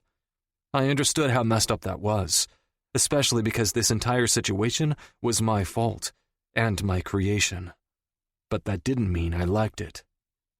I stared at Mallory as she focused on her computer screen, and then I glanced around for any faculty that might be near. Psst, I hissed, hanging halfway in through the doorway. Mallory didn't look up from her computer. A few other students did, though, each of them giving me an odd look before looking back toward a small cubicle room. There was a shaggy-haired kid sitting inside, all glass windows, with his door open. He must have been the editor or something. Psst, Mallory Shaw, I whispered again, tossing a pencil at her. The object hit her screen and bounced off, rolling to the ground by her feet. Her head swung in my direction, her face slack with confusion. I smiled at how unaware she seemed, and how surprised she was. Pinching her eyebrows together, she glanced back at the little cubicle room before glancing my way once more. I waved my hand, indicating I wanted her to follow me out of the classroom. She looked around once more before standing up and following me out. The hall was mostly empty, most people in class, or about to get there. Mallory must have been an overachiever if she was already sitting down at her desk and writing. I stopped a few feet away from the door and slouched against the wall. Hey. She looked down the hall and crossed her arms. Hey. I smiled, liking her feistiness. What are you doing? What did it look like I was doing? She volleyed back. Such a smart mouth. If she had been my girl, I'd have grabbed her wrist and tugged her into a secluded alcove or bathroom, then shoved my hand up her white shirt and pinched her nipple. Even now, I could see the outline of her blue bra under the two tanks she wore, one slightly bigger than the other. She had this little gold necklace that looked so fucking good against her tanned skin, and I wanted to run my fingers under it. It looked like you were entering launch codes to destroy the male population, I joked back, feeling a smile creep up my face. I didn't usually smile. It helped with the rumors circulating about me that I was an angry freak. I slightly wondered if Mallory had heard them yet. The way she snuck glances at my hand told me she had, but she was too nice to me for me to get a clear reading. She rolled her eyes and let out a heavy sigh. I was writing up a few notes for my article. Ah, right. Now I felt like a moron. Of course, that was what she was obviously doing in her journalism class. What are you doing? With her arms still crossed, she leaned forward, bumping my arm with hers. The action took me by surprise because my scarred hand was wrapped around my elbow, so when she bumped me, it took me right back to that night in Elias's room when she gripped my wrist, her finger running down the length of my scar. It sent a rush of heat through my chest, not having a recoil or act afraid of me. Going to class, but I know I owe you a meeting. I ran my hand through my hair, wondering what in the hell I was about to offer and why. These meetings were a waste of time, considering she wouldn't be allowed to print a single word. Still, we had a deal, and it wasn't like it was a hardship to be around her. There were a million little warning flags waving in my head, telling me not to do this, but I did anyway. I usually head to my mom's house once a week to help her out. I know you don't know me very well, but it's a bit of a drive, so it would give us a ton of time to talk. Her eyes went wide at my offer, so I quickly made sure I fixed it.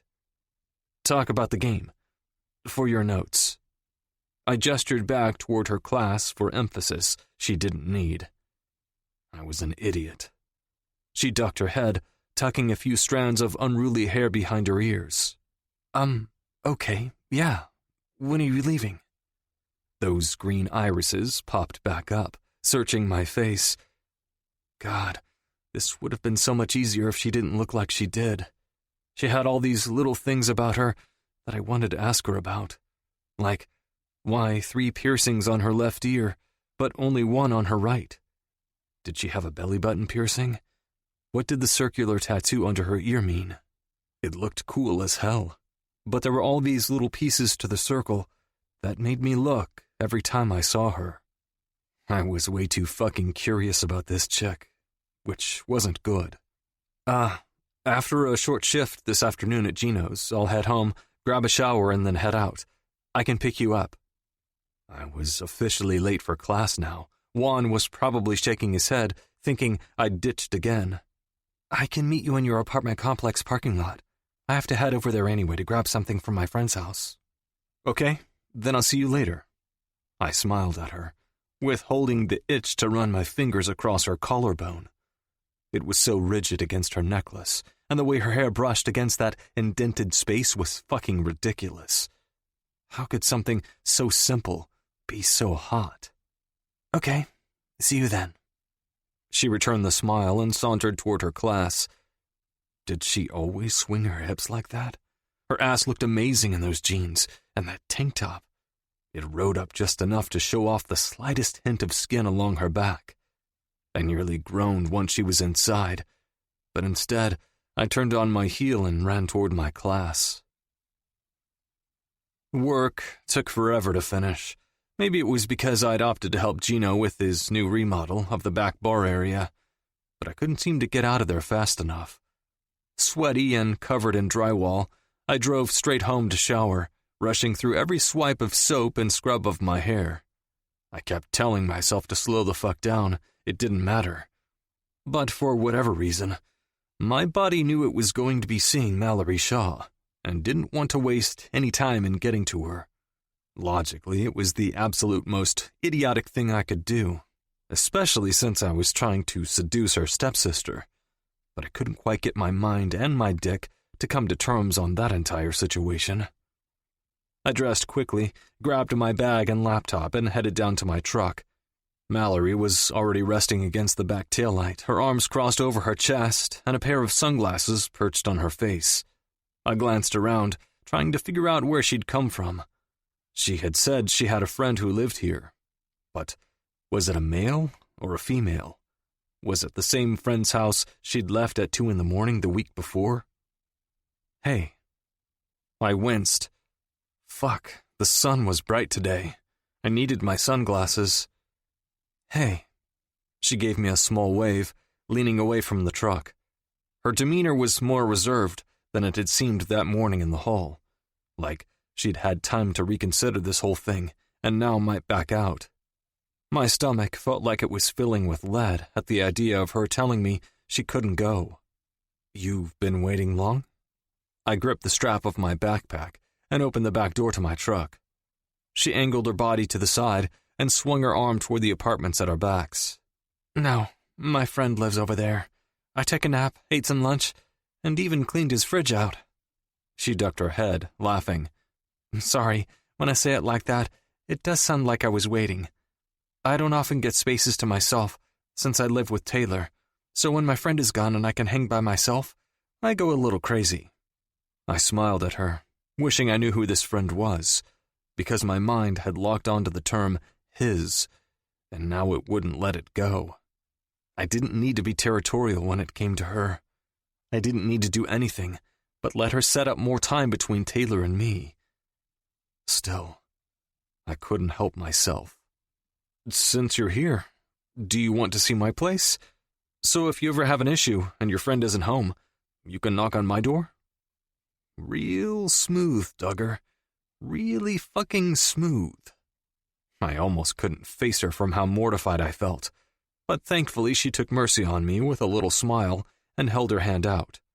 Lead the way. So I did. I walked with her next to me, not really needing to show this girl my space, but still wanting her to know where I lived in case she ever needed me. We jogged up the stairs and stopped in front of the door. You're in C Block? She laughed, the sound warm like a little ray of sunshine at my side. I wrinkled my eyebrows, bringing my key out. C Block? It's an inside joke with my friend. She shrugged, then followed me inside. It was modest and humble, nothing fancy or very nice. Every dollar I earned, I shoved toward my mom's house. I couldn't even remember the last time I had purchased something for the apartment. My roommate Marcus is usually here too. But yeah, this is my place. Why was this so fucking awkward? Why had I assumed she'd want to see where I lived? She walked ahead of me, looking up and around, her pink lips drawing to the side in a sly smirk as she picked up a framed photo of me and my kid brother. I like it. It works for now. I shrugged, feeling my neck grow hot. Having her eyes on my space was like opening my head and telling her she could stroll through. Don't mind the secret doors all locked up. I'll open those suckers right up for you. Yeah, I get that. I think about what it will be like when I have my own place, what it will look like, if it will feel different once I'm done with school and out there on my own. Her wistful look made something in my chest ache. I wanted to engage in this conversation with her, but it was hitting on far too many triggers for me. Once upon a time, I dreamt of a life like that, of what my future would hold, the excitement of the unknown. Now, I just worried about my mom and little brother making it. We should head out. It's going to take a bit to get there. I held the front door open for her. She set the framed photo down and followed me out. 16. Decker. Where are we headed? Mallory asked from the passenger seat. She smelled like almonds and cherries. It made me remember her smell from that night, and her taste. She had tasted just as good as she smelled.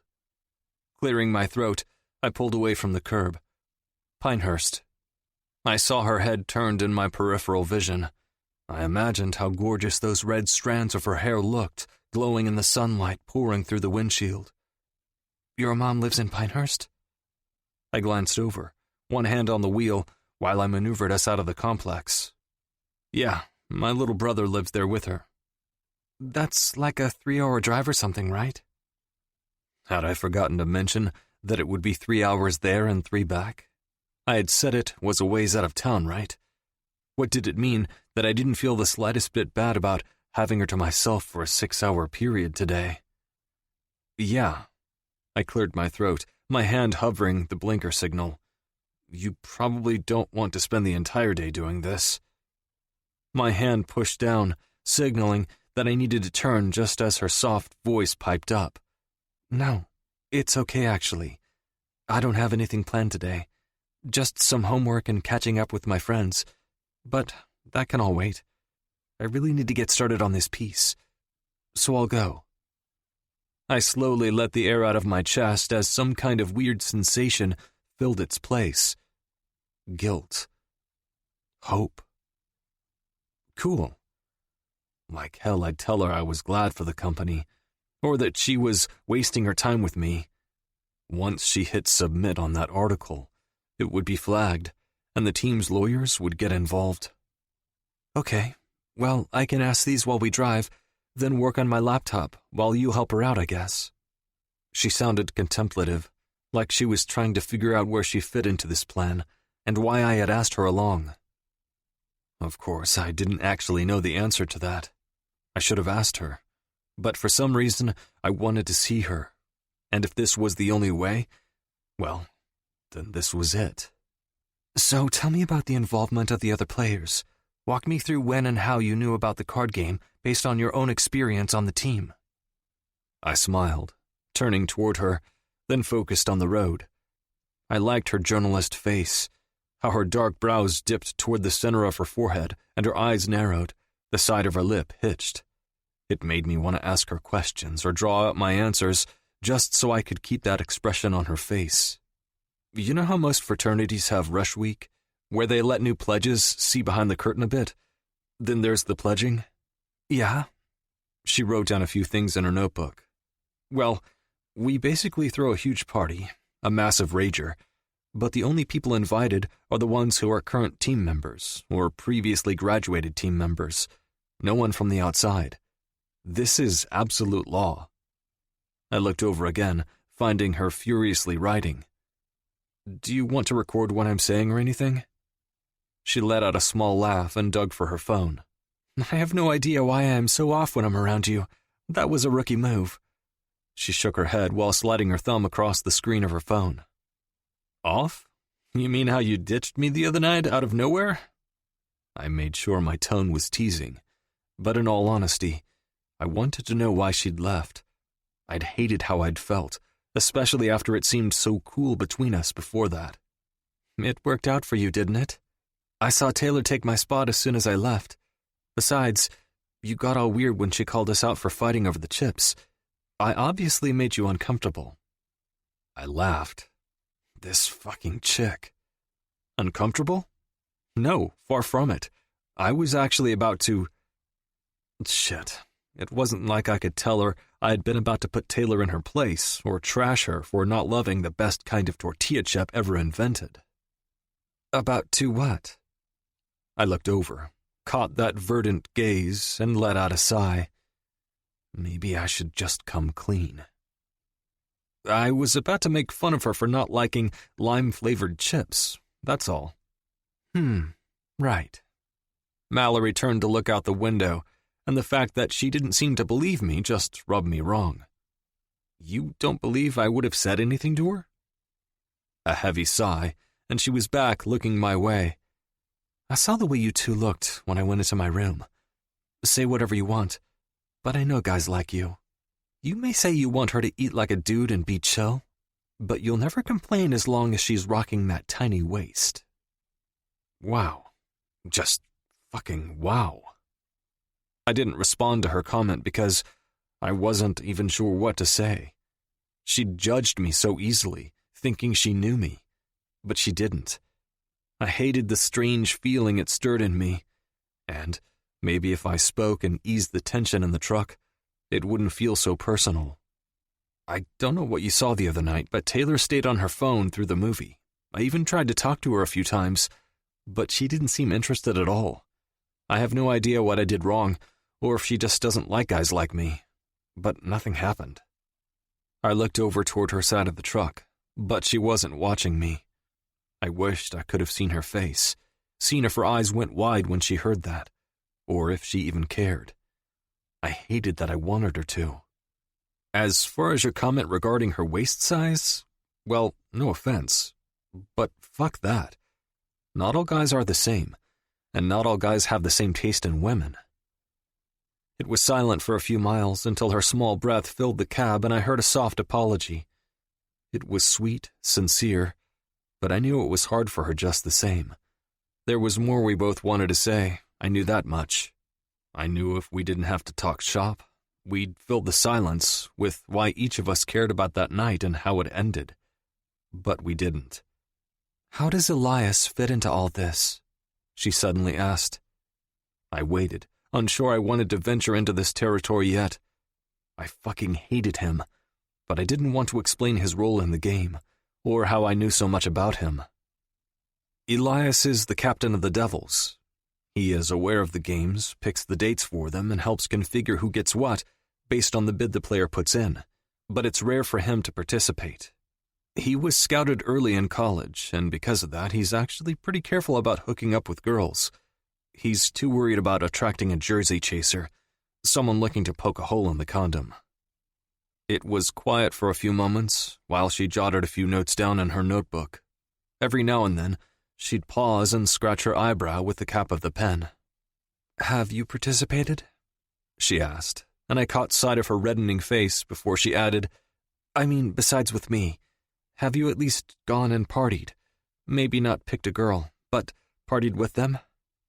I lightly pressed my foot to the brake, getting ready to verge off the freeway, considering for a second all the rejection I felt layered on my shoulders from the past year or so. I hang out at the house when I need to, but I don't go to the parties anymore. I used to, though. Why don't you go anymore? I thought it was an honor or something for the team. Her curiosity was genuine, and showed that she hadn't heard my story, or even dug around enough to know what position I had previously played on the Devils. That both intrigued and pained me. When I was a freshman and a sophomore, I enjoyed the parties because I helped deliver the cards. I also helped with the names. Most of the players don't know who was picked, just as much as the girl doesn't know who's waiting in that room. There's a roster of girls they pick from. Then the lowerclassmen decide the rest. That's horrible. There are just so many layers to this that would eventually blow up. Mal brought her hands to her face and shook her head. Keep in mind, these are girls who have filled out a form saying they'd one day like to be selected. They're asked to select what base number they're comfortable with, and if they have any previous negative experiences with anyone on the team. Well, I guess that's something. She returned to her notebook, bending over it to scribble more notes. Trees passed by as we made our way toward my home. The closer we got, the more nervous I became. She would meet Kyle, my mom if she was home. She'd see my childhood home. So, can I ask what's in it for the team members? I turned to catch the expression on her face, feeling my walls go up. Why do you follow the rules, live in the house, play the card game? Surely this isn't how normal teams function. She wasn't wrong, considering the team acted more like a secret society than anything else. But this was something outsiders didn't know about. I gripped the wheel, locking my jaw. Sorry, that was probably a question that is too personal. Mal crossed something out on her notepad. No. Fuck, was I really about to say this? It's just that the team, once you're accepted, there's a certain amount of protection you have as a member. They may treat you like shit or even stab you in the back, but if you need anything, they'll do it. For the rest of your life. A loan on a house, a job. Whatever you need, they'll do it. You're essentially getting inducted into a brotherhood.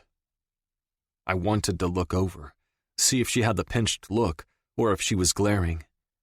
Did it make me a coward to be so loyal to a team that likely knew about Elias's plan to kill my chances at going pro? Maybe. But no matter how hard I dug, there was never any proof I could find. I could tell she wanted to ask more, but she moved on to her next question with the grace and fluidity of a seasoned reporter. I felt relaxed and comfortable talking with her as long as it didn't revolve around my relationship with E, or my major downfall from the team. We passed the city limits of my hometown, slowing to nearly 20 miles per hour. It gave the reporter next to me plenty of time to gather all the details she wanted. Old brick buildings lined either side of the white sidewalks. Flower baskets hung every few feet, providing bursts of color, and tourists were mingling and shuffling in and out of storefronts. Cute town. I nodded, then rolled our windows down so we could hear the chatter, feel the cool breeze that came off the nearby river. There was some kind of banjo and guitar medley making its way through the streets, likely coming from one of the nicer restaurants down the way. They often had live music throughout the day, as long as it wasn't raining. I can't believe I've never been here before. Her face was turned toward the town outside her window. Where are you from? I slowed for a few tourists passing the crosswalk. Greensboro, actually. Not too far from here. Back when it was just my dad and me, we used to travel to all the local places we could find. He could never afford much time off work or a big trip, so we'd stay close. She straightened, turning toward me. Her eyes were bright as she remembered her younger years. The way her white teeth flashed, and that nose crinkled. Fuck. I remember this one trip. I was 11, I think. He was trying extra hard to lift my spirits because some girls had been making fun of the fact that my mom died. Kids are cruel. Don't ever let anyone tell you differently. Anyway, she waved her hand and pushed some of that unruly hair behind her ears. He was trying hard to make the weekend something that would take my mind off school. He must have traded work or something because the next day, he drove us hours away. It was the first time we'd ever gone that far. And we ended up going near some mountains. I wish I remembered where, but there was this cabin. The outside looked like a fairy tale, with these lights strung up everywhere. It was small, only 2 twin-size beds and a wood stove inside. But the river behind it was magical. We spent the entire weekend fishing and hiking, and at night, he'd act out parts of my favorite Disney movies. We'd eat Pop-Tarts in the morning, and he'd let me have as many s'mores as I wanted.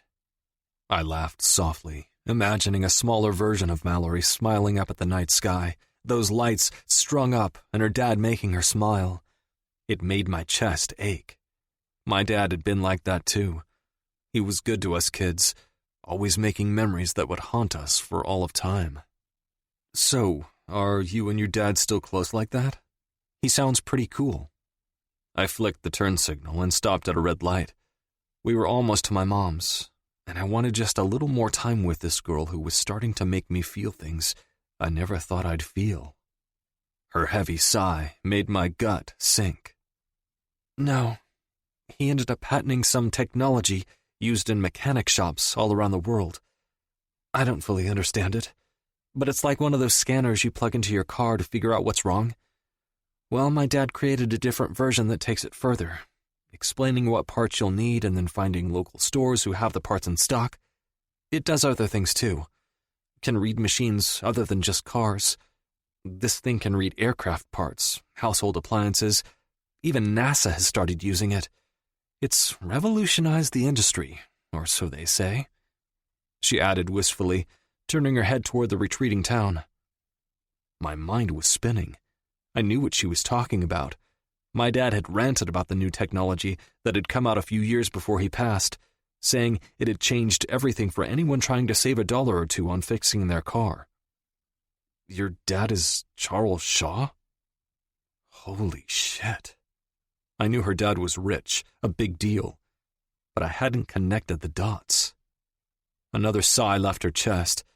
Yeah, but he used to be just Charlie, back before he'd made his millions. I guess it's probably billions now, but I try not to check.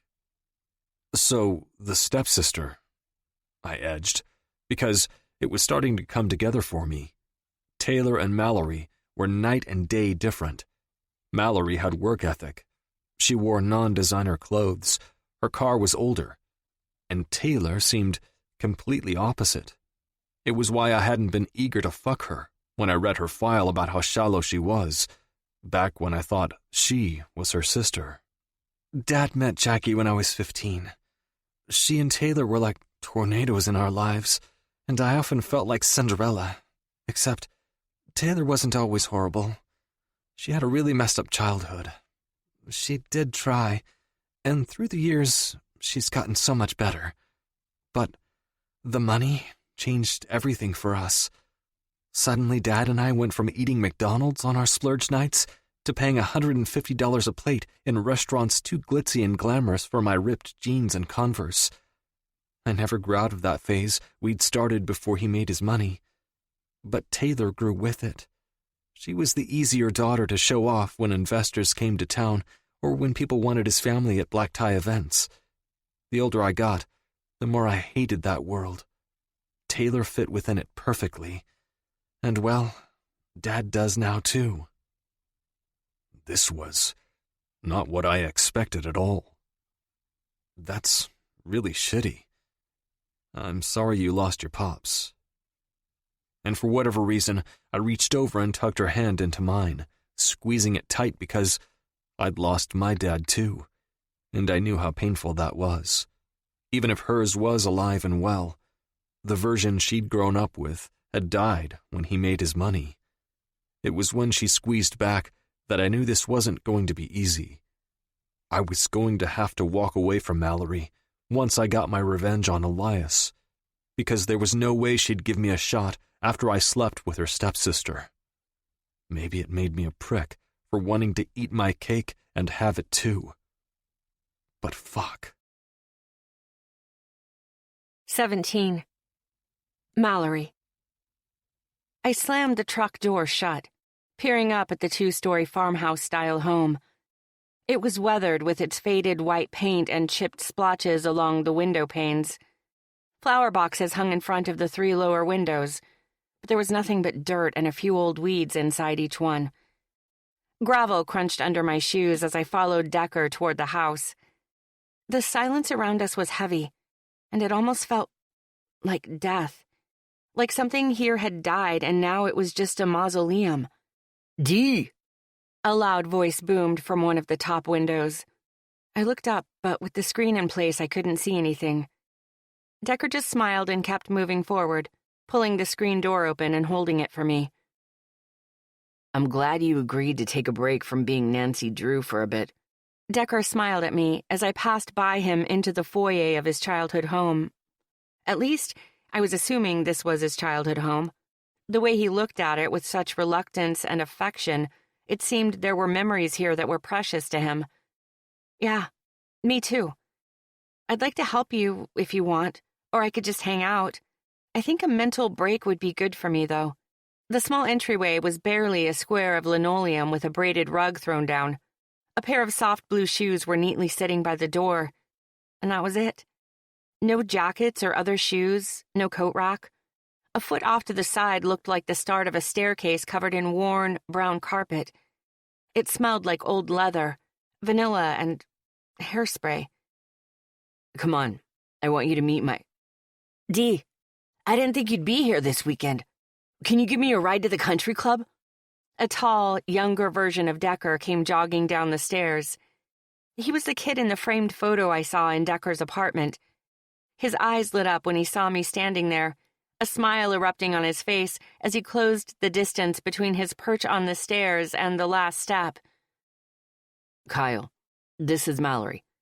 Mallory, this is Kyle, my younger brother. Hey. Kyle ran his hand over his head, giving me a sexy smirk. Oh gosh, this kid was cute. 16-year-old me was totally screaming inside at how adorable he was being. Is this the one, the one you mentioned? Kyle asked, and I tried not to spin toward Decker to see his expression. The strangled coughing sound from the chest at my back told me enough. Why do you need to go to the club? Decker changed the subject and moved us farther into the house. His hand landed on my hip, pushing me forward. There was an older blue couch that framed the room and 2 recliners facing the flat screen along the adjacent wall. It was comfortable. It felt like a home, and all I wanted to do was curl up under one of the throw blankets and take a nap. It's this thing, complicated, but there's a lot of money to be made. Just trust me. Kyle pleaded with Decker while the two went into the kitchen. There was a counter separating the space from the dining room, a small island in the middle, and a big, bright window that faced the backyard. I instantly loved it.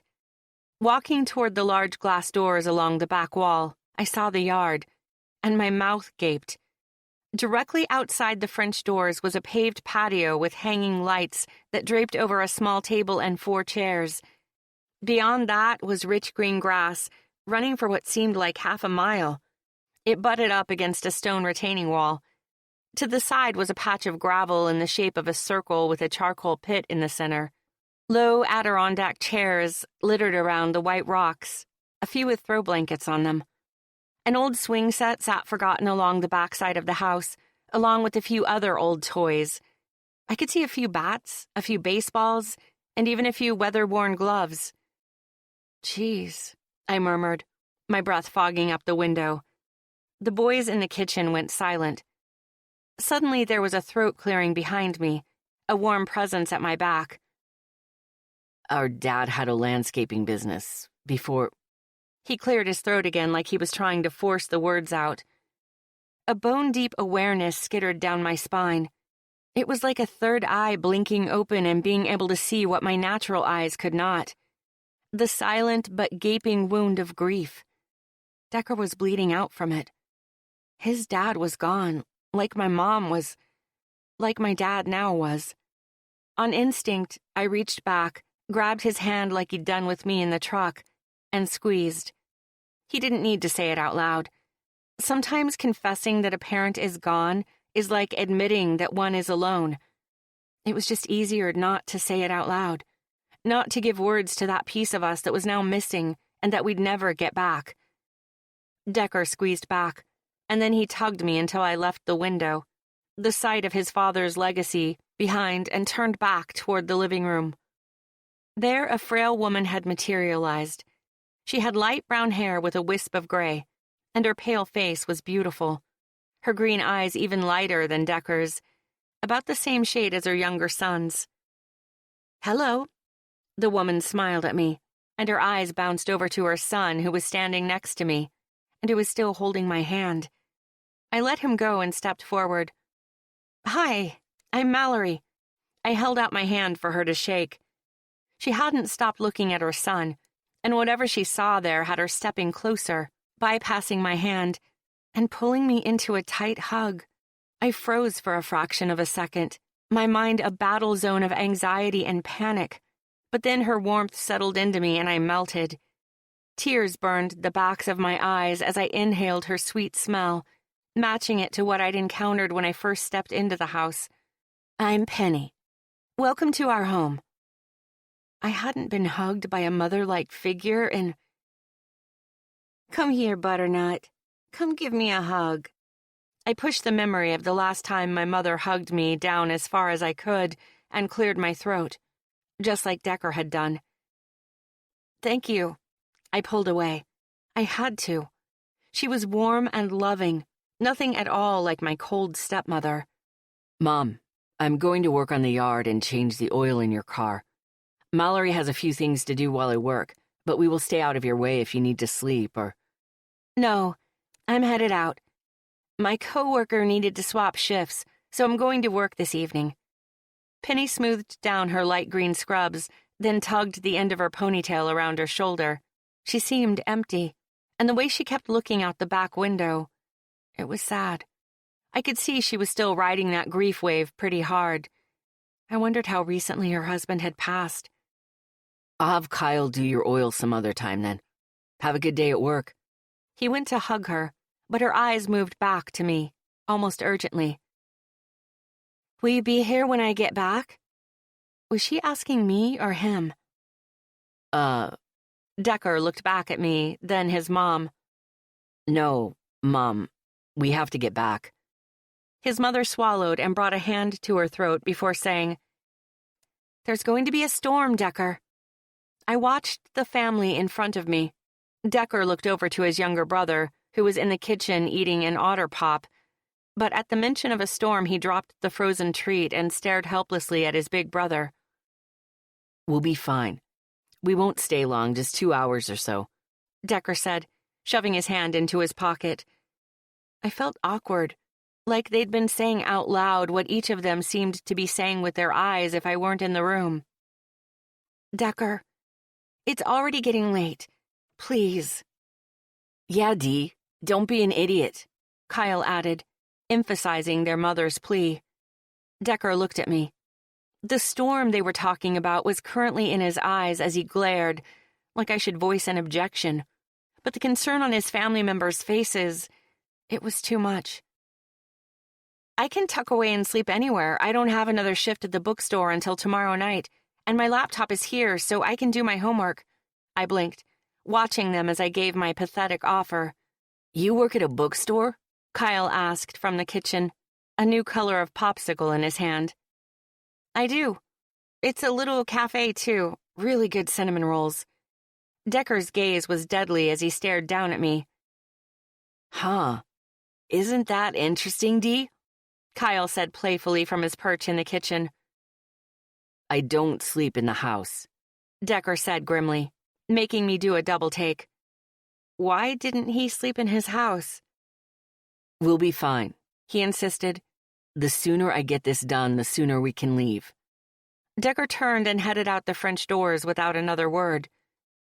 I decided it was as good a time as any to go grab my laptop from the truck. I watched from my place on the patio as Decker mowed the grass. His shirt was gone, showing off his glorious physique. He must have done this mowing thing a lot because his chest was sun-kissed and perfect. His black tattoos wrapped around his biceps and went up to his shoulders and all along the front of his chest. But nothing touched his back or his forearms. Those dark jeans molded to his strong thighs as he walked behind the mower until he'd covered every inch of grass in the backyard. When he started pulling weeds and I realized I was outright drooling over the way his muscles moved and shifted, I knew I was a goner. There was attraction, then there was drooling. It was totally unacceptable. Every 30 minutes or so, he'd stop for water. During those breaks, I tried to strike up conversation, but he didn't seem like he was in the mood to talk. I assumed it was because he was in such a hurry. Only about an hour and a half had passed when the sky started to turn.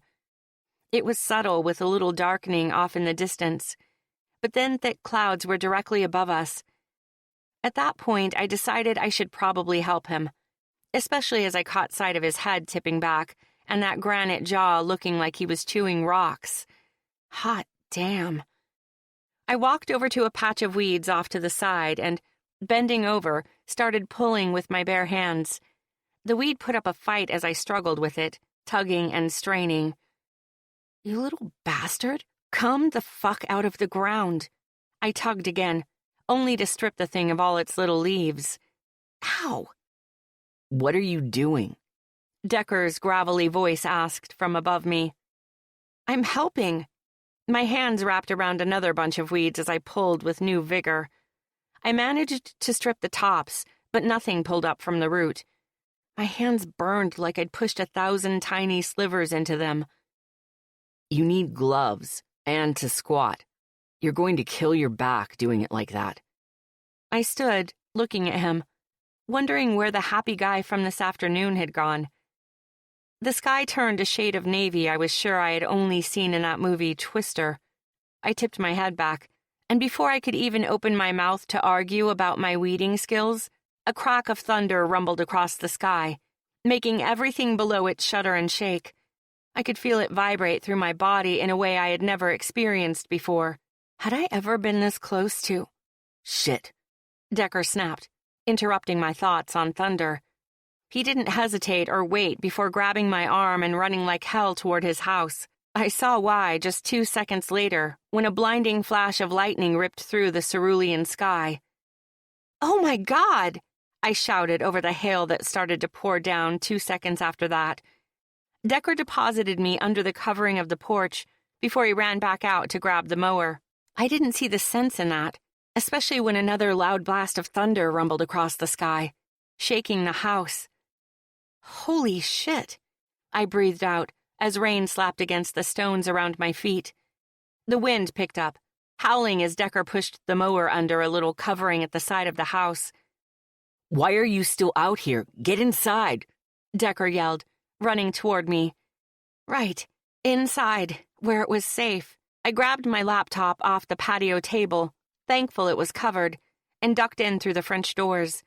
Decker's hand landed on my lower back as I made my way in. We both stood in the safety of the living room while Decker watched the storm unfold outside.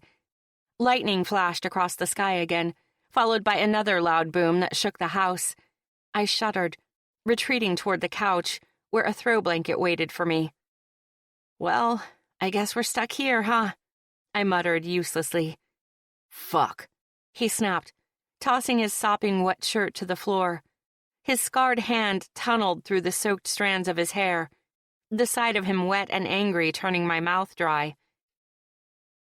I cleared my throat, trying to seem unfazed by his hotness.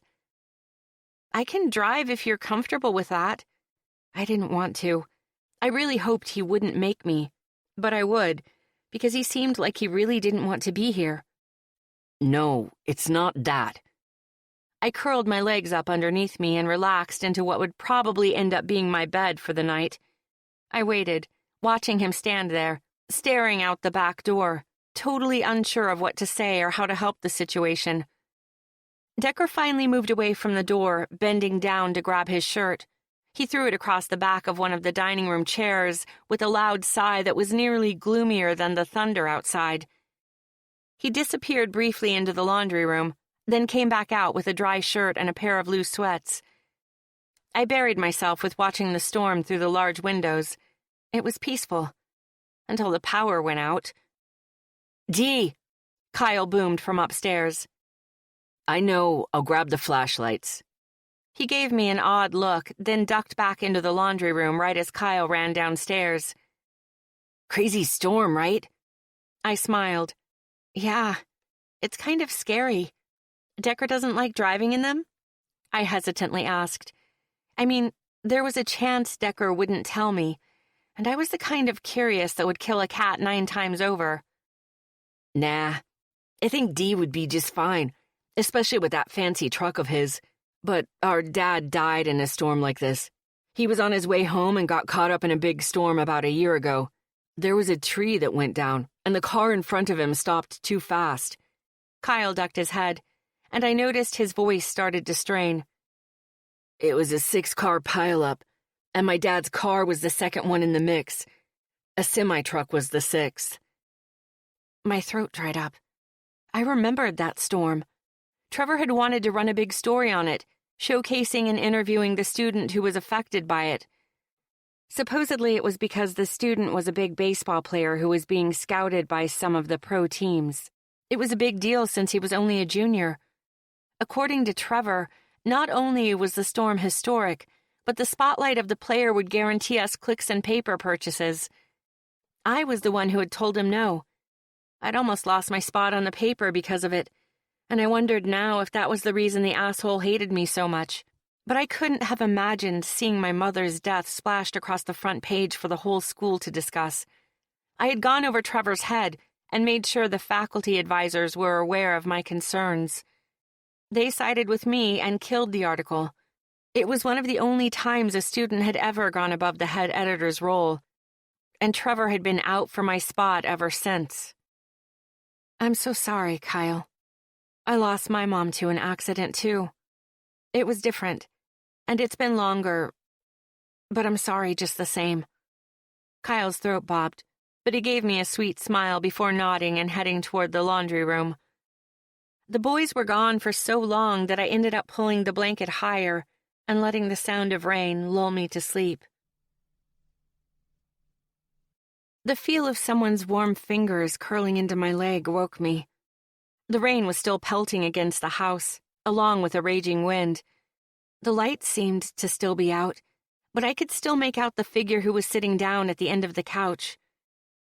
Hey, I sat up, trying to figure out why Decker was sitting up, his head bent low, while he watched what looked like a baseball game on his cell phone. Hey. His hand tightened around my calf.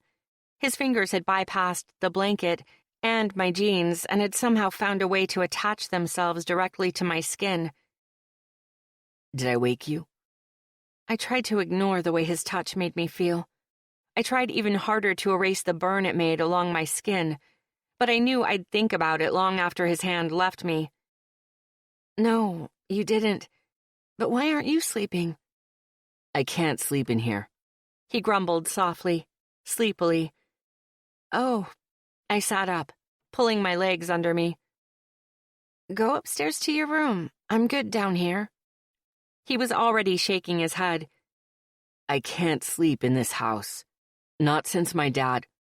He trailed off, and again I felt that surge of pain in my chest at why he couldn't say the rest of that sentence. Where can you sleep? I crawled a bit closer to him, hoping he didn't notice.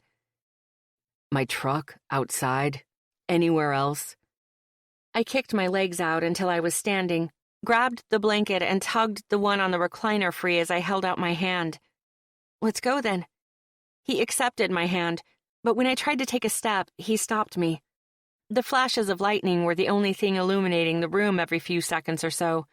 I paused, trying to decipher what he was doing. I thought maybe he wanted to go to his truck alone, and I suddenly felt so stupid assuming he'd want me to join him. Tugging me a step closer, he brushed his scarred hand down my face before he pinned his forehead to mine, forcing my breaths to come out in little wisps. Tell me what this means. He brushed the pad of his finger along the tattoo inked under my ear. I reached up, holding onto his wrist, internally batting away the urge to keep this part of me closed off. After my mom's death, things were obviously hard, but once I became a woman, left the house, and realized how much I wanted her with me, things became granite. It may have also been the fact that Taylor and her mother went on a vacation, traveling through Europe after graduation.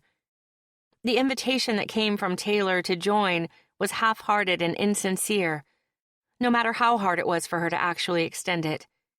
Taylor at 18 was a nightmare compared to the Taylor who lived with me now. So, of course, I didn't go.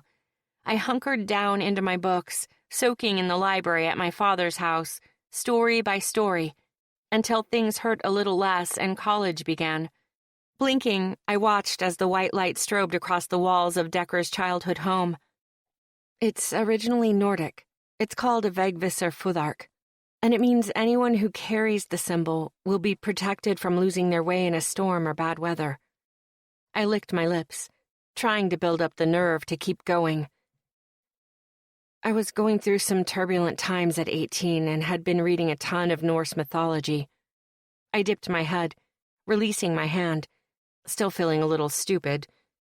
The symbol became a rune, making its way into Irish folklore. And since I'm part Irish, I guess I wanted to claim it. I shrugged, finally daring to tip my head back to catch his gaze. An entirely different kind of storm brewed there as his jaw ticked and his other hand came up to cup my face.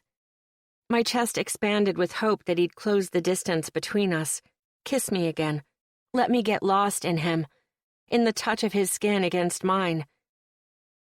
I want to try something, he whispered, slamming his lids closed. Giving my tattoo one last swipe, he turned us and braided his fingers with mine. We headed toward the stairs, where carpet silenced our steps. Thunder boomed and rattled the house as we ascended into this place he hadn't braved in over a year. I tried to take in as much as I could of different images and pictures of his life, but it was too dark to gather much. Once we crested the last step, Decker walked past 2 closed doors, then paused at the third. He looked at it like it would destroy him any second. I squeezed his hand, which made him look over at me. My little compass, he whispered, before grabbing for the handle and pushing the door open. Lightning bled through the window on the far wall where a set of navy curtains hung open, revealing a view of the sky. A queen-sized bed covered in a dark comforter rested in the middle of the room, and several baseball posters and framed pictures hung along the walls. A nice dresser and small computer perched in the corner. It was cozy, but felt forgotten. Come here. Decker pulled me to the bed. He sat down first, kicking off his shoes and swinging his legs up until they stretched in front of him. His hand never left mine as I crawled on after him, ensuring the covers were tugged free as we settled. A strong arm came around me, bracing me against his firm chest. My head settled into the soft pillow as my chest kept expanding with fear. He was testing this. He hadn't been in this bed in over a year. We might as well have been a pair of hands holding in the pin of a grenade, gasping for air as we tried not to explode. I felt him breathe in and out unevenly, so I pulled his hand against my heart, breathing in through my nose and out through my mouth, hoping he'd begin to match me. After a minute or so he did, and we both began to calm. "Are you okay?" I asked, finally relaxing into him. He felt so good, firm and rigid in the right places. I can't open my eyes, he whispered, pain lacing every word. I gripped his wrist that cradled my stomach, encouraging him to keep going. If I see the lightning up here, it'll take me back to that night. I haven't slept in this room since we found out he wasn't coming home. I slept on the front porch for a few nights after, before making myself a bed in the shed. Nothing since then. His lips brushed against my ear, and my heart nearly burst. Tears clogged my eyes, but I tamped down the urge to let them fall. He didn't need weakness right now. He needed strength, needed someone to help him through the storm. Just keep them closed, Decker. Hold on to me and fall asleep. I'm not going anywhere. Silence stretched as the thunder rumbled and my eyes fluttered shut. I was sure he was asleep until I felt his grip on me tighten and heard him mumble near my ear. Promise me. I realized as the sounds outside echoed around us that there was a fatal flaw in this night. I couldn't let Taylor have him. I couldn't let anyone have him, because whether he knew it or not, he was mine and I was going to be his, even if it broke me to let him in, even if it ruined me. There wasn't much left of my heart, but whatever there was I'd shoved into his massive palm. Then I'd just let him decide what to do with it. Maybe he'd realize that our tattered pieces matched. He needed someone who matched him, and she didn't. She never would. Not with her silicone heart. Blinking away a tear, I shuddered in response. I promise. 18. Decker. My phone buzzed with another incoming text, forcing an odd twinge to creep up my neck. I already knew who it was, already knew what it probably said, and just like the other 15 or so times, I was going to ignore it. Duggar! Glad you came. Where were you all weekend? All weekend? I'd only been gone for a period of 24 hours. But fuck if I was about to say that to my manager. Just headed home to help my mom out. I set my backpack down on the office table and sorted through it to find my apron. Well, we've been busy. There was a girl in here looking for you yesterday. Said her name was... My manager snapped his finger. Something with a T. Blonde, real pretty. Taylor? Why would she come looking for me? Unless maybe it had to do with Mallory. Maybe she hadn't texted her stepsister telling her where she was for the night. The alternative reason, she might be visiting my place of work, wasn't something I could stomach yet. I knew I needed to. The entire goal was to ruin Elias, and, in order to do that, I needed to sleep with and potentially date Taylor. Thanks, Gino. I'll figure it out. I smiled at the old guy and headed toward the back. I knew a few boxes had arrived with fresh inventory, so I decided I'd start there before the rush started up. Sundays weren't usually too crazy since most of the college kids were at least attempting to get to bed early for a decent night's sleep before Monday's classes. A few brown boxes were waiting for me against the back wall, just like I knew they would be. I found the box cutter and started opening each one, then my phone went off again. Fucking hell. I sighed before giving up and grabbing the device. What do you want, and why do you keep calling? Jeez, I texted first, but you weren't answering those, my little brother replied defensively. I snapped my jaw shut, trying to steer clear of the vindictive comments that swirled in my head. Anyway, what the fuck gives, D? He asked incredulously. I pictured my little brother with his hair askew, his favorite Raiders shirt wrinkled because the fucking washer had broken, something I'd realized the day before when I was there. I closed my eyes, completely unprepared for this conversation, and that alone spoke volumes. Kyle and I never talked about girls. You slept in your room with her, then took off without even saying goodbye. I rubbed the stress out of my forehead while I thought of what to say. I'm sorry. She had to get back, and I didn't want to wake you, I lied. I was such a fucking coward. Mallory had wanted nothing more than to head downstairs and make pancakes, talk to Kyle, see if my mom had made it home yet. But I couldn't. Things were already twisted enough as it was, waking up to her against my chest, my eyes darting to the ceiling of my bedroom, looking for relief. The very fact that I actually slept in my childhood bedroom and woke to inhaling her scent with a fucking smile plastered on my face was reason enough to get some distance. The last thing I needed was to let Mallory charm my family and create an emotional shitstorm. I liked Mallory. It's shitty that you guys just left. I wanted to see her again, Kyle demanded in between yawns. Yeah, but I told you about this already. You're still trying to go after the sister? He shrieked, like he couldn't believe I'd even consider something so crazy. You already know I am. I stood, heaving the new glasses out of the box, then cutting into the next box. Yeah, but does Mallory know that? You guys look like...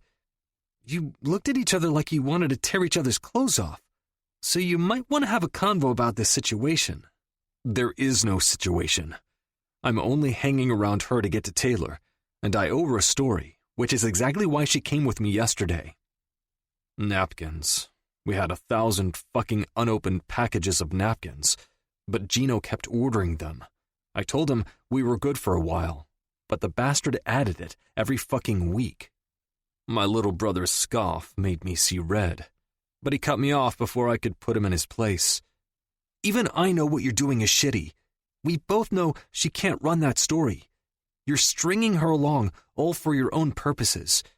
That's jacked up, bro. His tone softened, which fucking enraged me further. This isn't even your business, Kyle. If you're concerned about someone, focus on Mom. She needs help around the house, paying bills, fixing shit. I can't do it all. I spoke with so much venom, I actually cringed. The silence that followed nearly hollowed me out. I loved my brother. He was only 16. This shit wasn't his to worry about.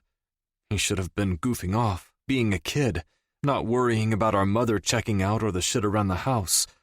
But I hated how right he was about Mallory. I hated that there was a chance I cared about her more than I should. I hated that I was essentially fucking her over where the story was concerned.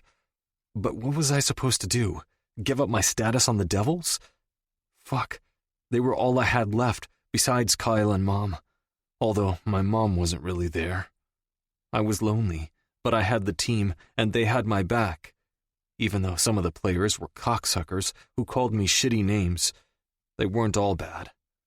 I couldn't give that up, especially since I'd be job hunting the day after I moved back home. Fuck you, D. You deserve what's coming if this is how you're going to be. He hung up, which didn't surprise me. What did surprise me was his incoming text. It was a picture he'd taken of me and Mallory. It was the two of us in my bed, her tucked into my chest, my arm around her, my other hand dangling over her hip. Her face was serene, a tiny smile playing along her mouth. And fuck, I looked peaceful. I couldn't believe I had slept in my bed, in my room, during a storm. I ignored the fact that it was creepy as fuck that he'd snuck in to get the picture. Although on some level, if the tables were reversed, and he hadn't slept in his room in over a year, I'd grab a picture too. I blinked, rubbing the stress out of my eyes, taking a second to think back over the night, and why I'd agreed to sleep up there in the first place. Ripping into another box did nothing at all to distract me from realizing I had totally led Mallory on by taking her upstairs. Mostly, I had just been exhausted. Memories had torn at me for hours while I sat next to Mallory. Seeing her on that couch, cuddled under that throw blanket my grandmother had made, it messed with me. But I kept myself busy, trying to get the power back on and the generator running so the frozen things didn't go bad. Once I finally did, I sat down, my fingers greedily searching for any contact with skin that they could make. When she stood and suggested we go to the truck, there was just this need to touch her. And I originally planned to kiss her, maybe do more with her. Then that fucking tattoo. Curiosity got the better of me. Fuck, what were the odds of it being something that had to do with being safe in a storm? Suddenly, I just needed her, wanted to hold her all night, like my own Irish rune, and see if it would keep the demons at bay. Just for one night. If I could sleep in that room just once. I had. And that fucking messed with my head. So I did what I could to feel in control. I deleted the picture and pocketed my phone. Mallory. Hey, I'm craving a cinnamon roll. Want to go browse books and share one? I flipped my phone over on my knee and continued watching the game play out on my flat screen. I'd known she would text me eventually. After we woke up early and left my house without a word, and me not explaining jack shit about my mom or brother. Of course she was curious. I had been mentally preparing to shoot her down, tell her I was busy, and give her some kind of brush off.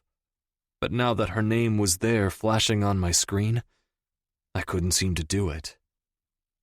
Instead, I ignored her. I'd only respond if she mentioned me hanging out with Taylor.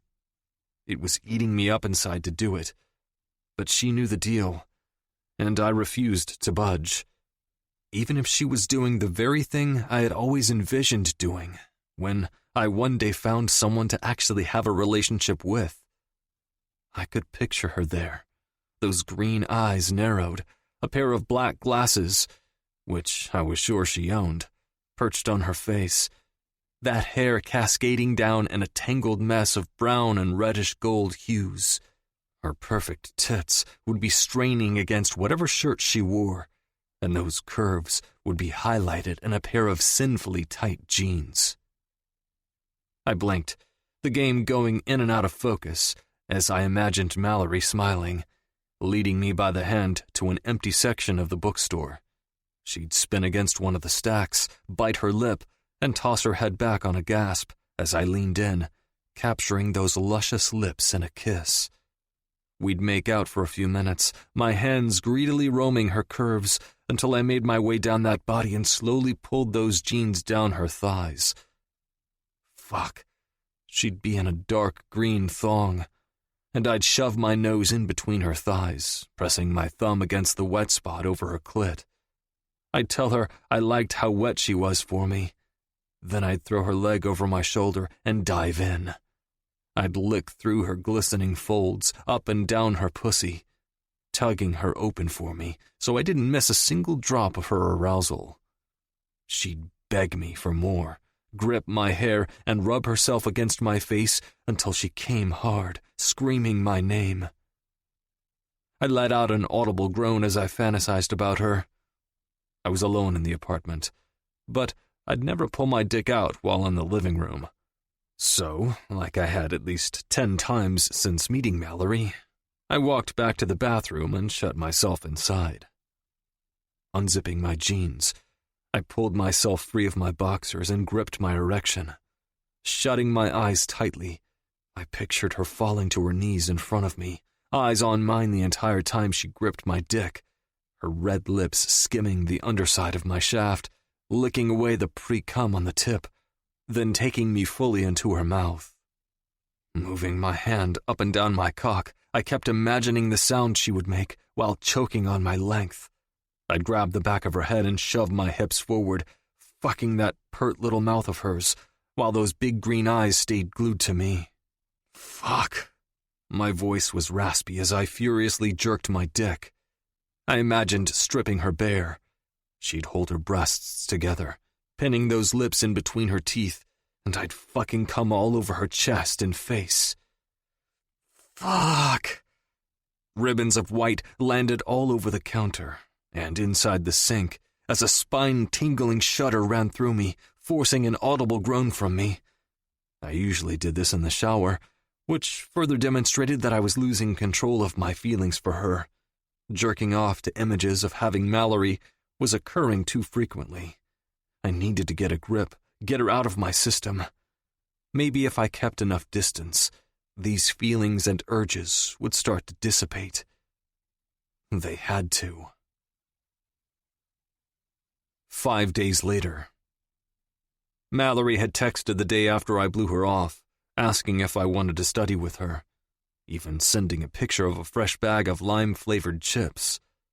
The day after that, she sounded more professional, asking if I had time to answer a few questions regarding her notes and the story. Still, I fucking ignored her because I just couldn't bring myself to text with her, or see her, or talk to her about how much of a coward I was being. The problem was, I had no self-control around the woman. At this point, I was worried if I saw her, I'd lose all sense and just start kissing her. We both had to keep our heads on straight and remember that we had a deal. Taylor for the story. That was it. I couldn't blur, cross, or erase the lines. They were the only thing granting me revenge. I walked toward class, pulling myself free to shoot off a text to Daniel.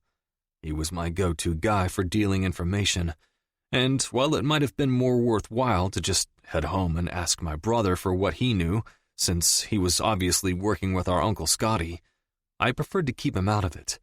I needed to know if there was any update on the situation, or if Elias had made any changes or moves. I wanted to know what was going on with his physical therapy appointments in Pinehurst. If there was a chance to exploit that, or find out how he was getting through every game, I wanted to know. I had a feeling they were juicing him up, especially when scouts were going to be attending. I wanted to ruin his chances at having a backup plan, and that was why it was so imperative I closed the deal with Taylor. Once I sent the text, I pocketed my phone and slumped into my usual desk. Just as class was about to begin, Juan crept in, slinking down into his seat. He'd come in so late the past few days, someone had taken his usual spot, so we hadn't had the chance to catch up. I waited for him to ask what he'd missed or what kind of mood our teacher was in today. But he didn't say anything. In fact, he looked like he was completely ignoring me. My eyebrows caved as I thought through what I could have done to piss him off. Nothing came to mind, so maybe it wasn't me at all. Maybe there was just something else going on in his life. "Hey, everything good?" I asked, eyeing the front of the class. Mr. Flynn was still organizing his slides. Juan continued to ignore me, but his jaw tensed and his nostrils flared. Shit, he was pissed. But about what? I leaned over, folding my arms on the desk.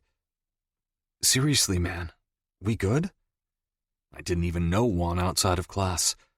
Maybe I'd done something to mess with his grade in the class or something. Suddenly his cell landed in front of me, the screensaver, a photo of Mallory and him. His arm was around her, her petite frame tucked under him. They wore matching gray sweats, the ones I had seen her wear at her house. Suddenly, pieces fell into place as a dull throbbing filled the space between my ears. I didn't like seeing her tucked under his arm. I didn't like that those were his sweats she was wearing, and it must have been his house she'd been at that morning at 2 a.m. Fury burrowed into me like a rabid animal. I clenched my jaw as I stared at the phone.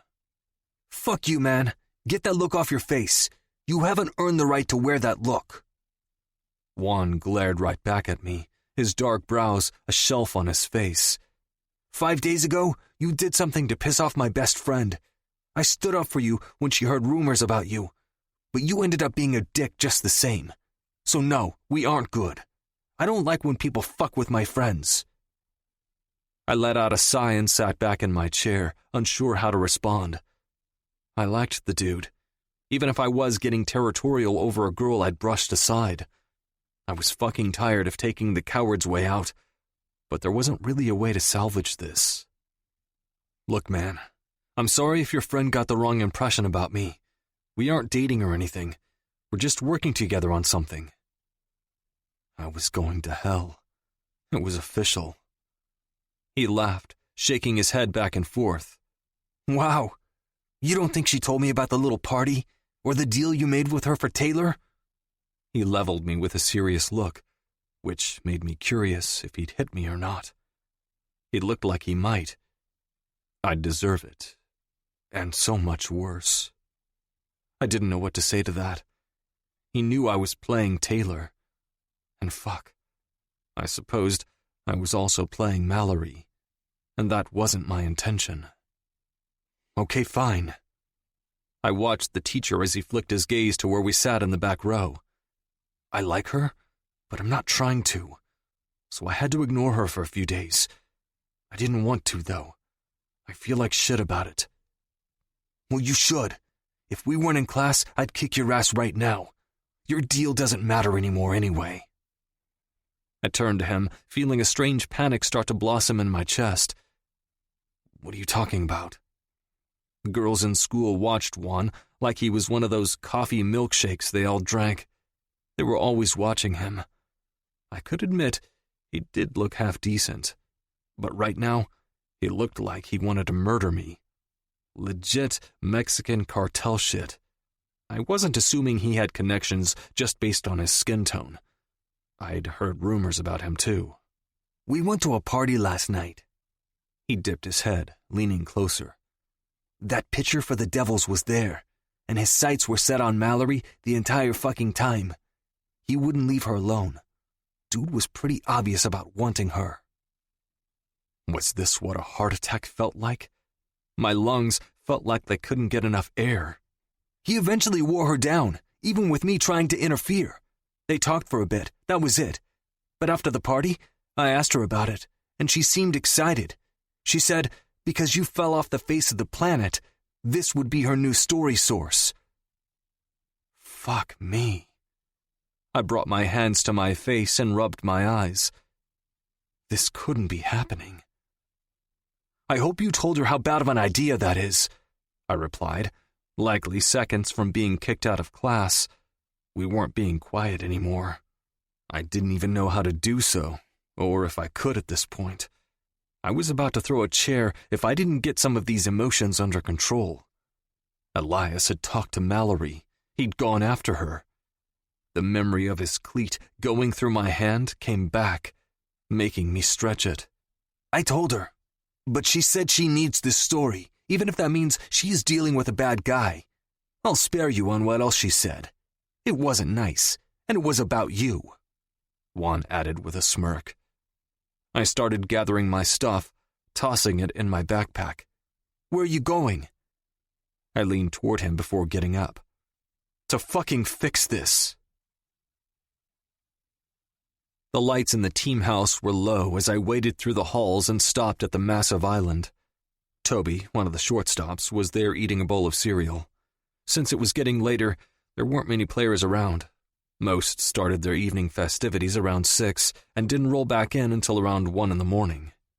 I knew for sure there was one person in the house who didn't live by that schedule. Taking the stairs 2 at a time, I trotted down into the basement and stalked toward the back where my old room used to be, where Elias's was now. I knocked politely so maybe he'd assume it was one of his lackeys. A few seconds passed, and I waited. Then it swung open, and my ex-best friend stood there in a pair of loose shorts and a white t-shirt. I pushed against the door, forcing him to take a few jumbled steps back. Whoa, what the? His hands went up like he was innocent. You laid hands on my brother, and I didn't end you. Consider that a kindness. But if you think you'll get away with going after Mallory Shaw, you have another thing coming. I stuck my hands in my pockets, hoping I seemed calm and in control, all while white-hot anger pulsed under my skin at the mere idea of him being close enough to talk to Mallory. Elias grinned, letting out a small laugh. His thumb came up to stroke his bottom lip before he sank into a chair. I know you know about the arrangement I made with Taylor's dad, or stepdad, Charles Shaw. I know you know, because you started hanging out with his daughters out of the blue. I scoffed. Who even gave a flying fuck? What does this have to do with you leaving her alone? You think I'm going to sit here and stand by while you move in and take away the opportunity of a lifetime? He stood, pointing at his chest, like he couldn't believe I'd suggest such a thing. I think you're power-hungry, and you've bitten off more than you can chew. These are real people you're dealing with. I slashed my hand toward him, my voice rising a few octaves. And real money, Decker. You of all people should know what it's like to want to care for your family. He got in my face, and it took all my strength not to fight him. Our coach had forced us to go to therapy after my accident on the field. Rumors had circulated that I'd thrown the pitch so the ball would give him a dead arm. Another rumor said I had reached for Elias's ankle, trying to trip him, and he accidentally caught my hand while steadying himself. Fucking noise. All of it. I went to the sessions mandated by the coach, but Elias had made it seem like I had it out for him. So I had to be careful not to engage with anything with him, or else it would just cause more issues. I had a few months left of the season, then I'd be done, and my Devil's status would be good for a lifetime. I took a step back, mentally scolding myself to fucking learn the order in which to breathe properly. Just stay away from her. I ducked my head, ready to leave before I did something I would regret. Like kill him. Elias folded his arms, giving me a smirk. Nah, I think I like this sister better. Your deal doesn't work like that. You can't just choose which one to take over half his fortune with. I knew a little bit of the deal, but not all of it. I just knew he'd needed to be in that room with Taylor that first night, and he hadn't been. Now it looked like I was going after her, and as far as what Scotty had found, it would be a big fucking problem for Elias if Taylor started dating someone else. I think you'd be surprised. I think since you tried to go after Taylor, it only seems fair I give Mallory a good shot. I was in his face again, and this time there was no way I could keep my fist from flying. I landed one good punch before someone ran into Elias's room and broke us up. 3 other players were there in an instant, pulling me out. "Stay the fuck away from her, E," I warned one last time, before they'd effectively removed me from the property. 19. Mallory. Hey, it's Party Girl. I turned to inspect the face of the guy from the night prior, standing with his back straight and a broad smile on his face. It was Elias Matthews, the real one. He'd cornered me at a random party I'd decided to attend with Hillary and Juan. They could tell I needed some cheering up. I guess I wasn't great at pretending being ghosted didn't bother me, but whatever. Elias brought his A game with the smiling, flirting, and trying to get me to go out with him. I was trying to keep a low profile, just wanted to get out of the house so Taylor didn't pick up on my mood. I wasn't expecting to catch the attention of the captain of the Devils, but here I had it, 2 days in a row. "It's you again." I held the loaf of bread between us, hugging it to my chest like it was a life preserver. The aisle was narrow, and people kept trying to cut between us, making my anxiety spike as a few people drew too close. He must have picked up on my issue. His body twisted to block the entrance entirely. Elias was tall and thick. He looked like a typical bodybuilder or steroid abuser with veins in places I didn't even know veins could be. Today he wore a black tee, a Devils baseball hat covering his blonde hair, and the insignia for the Devils tattooed onto the side of his shaved head. You were playing hard to get last night. His shoe touched the tip of mine in a flirtatious way. The lights overhead were obnoxiously bright, and I itched to grab my sunglasses out of my bag to help ward off the impending headache I knew was coming. I'd drunk more than I usually did at the party, and I wanted to punch something when I considered how I was reacting to this entire Decker situation. I wasn't a big drinker, especially when I was up against a deadline. The hangover was punishment enough, but I still felt a little foolish. I shrugged. Wasn't playing at all, just not interested. Why? His blue eyes narrowed on me. He probably wasn't used to being told women weren't interested in him. I don't know. What was I supposed to say? That Decker didn't like him and obviously wanted to hurt him in some way, which seemed like a good enough reason to avoid him? Give me a shot. The words stung. I didn't even know why they did, but I'd imagined what had happened that night between Decker and Taylor so many times. I now had actual words in my head for what he had probably said to her. Who knew? Maybe they'd exchanged numbers and had been texting this entire week, and that was why Decker had decided to drop me out of nowhere. Why? I asked. Another patron wanted the discounted loaves of bread at my back, but one glimpse at the giant next to me had them pushing their cart down the opposite aisle. Do I need a reason? He shrugged. He did, yes. Although again, it wasn't like I actually trusted this guy. Then again, if Decker was done talking to me about the games and the story, maybe this was my chance to get a different view, a different side of things. Besides, I couldn't go back to watching my cell phone for any sign of life from Decker. I'd seen him around school a few times, but I was way too ashamed to approach him.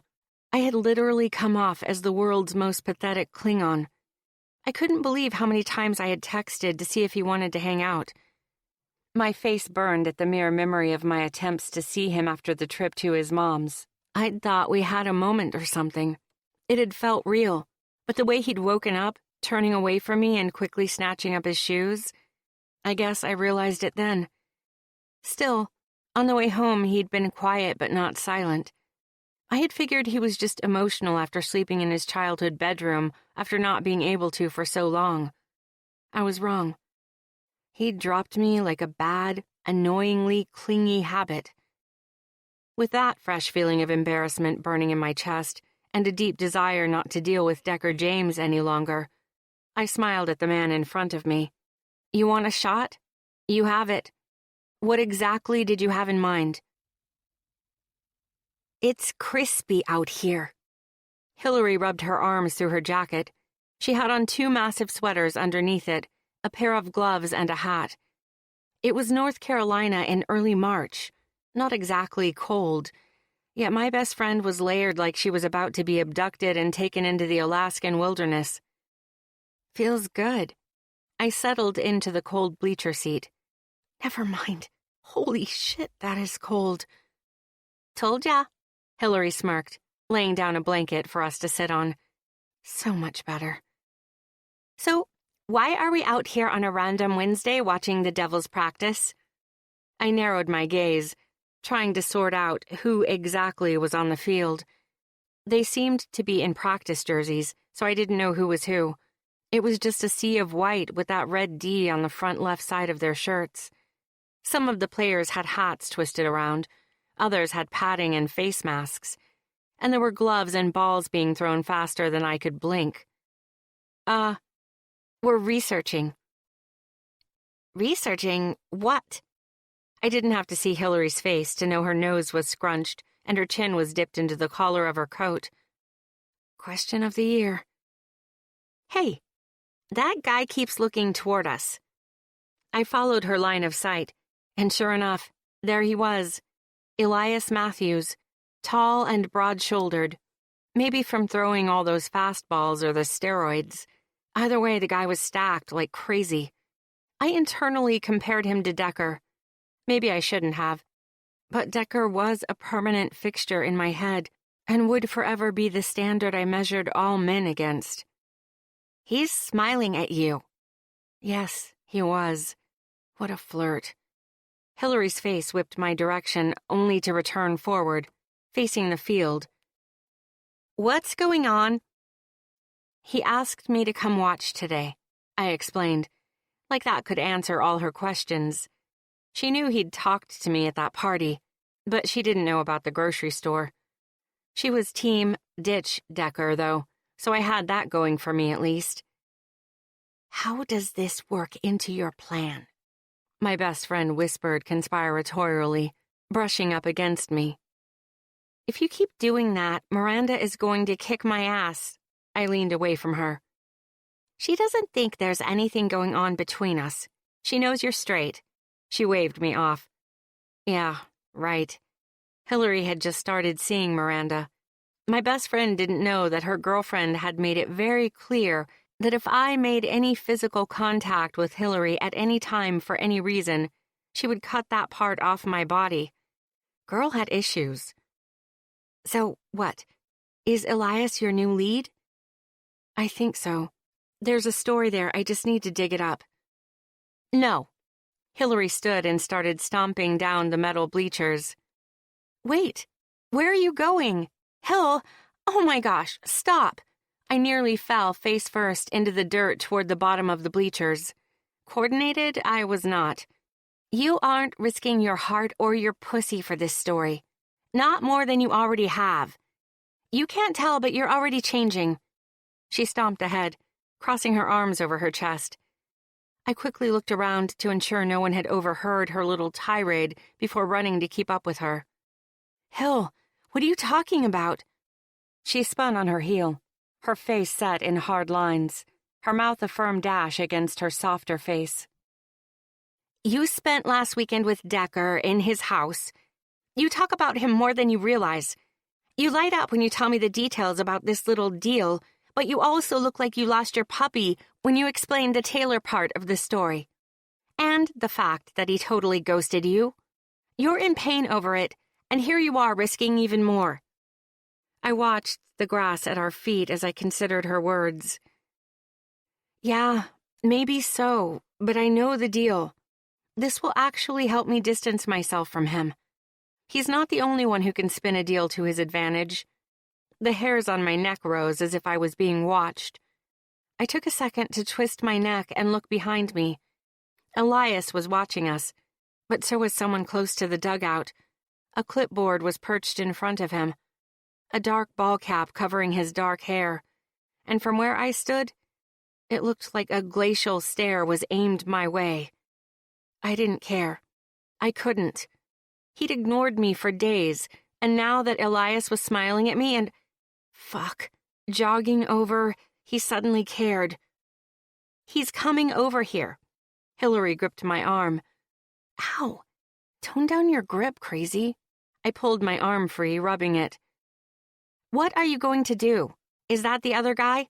He's running over here, too. My anxiety can't take this." I reached down, threading my fingers with hers to hopefully help keep her calm. Hillary was a hit first, ask questions later kind of person. Decker ran behind Elias as the captain slowed to a light jog in front of us. The fence separated us, but I could see his flirty smile and appreciate the way the sun glistened off his sweaty neck and face.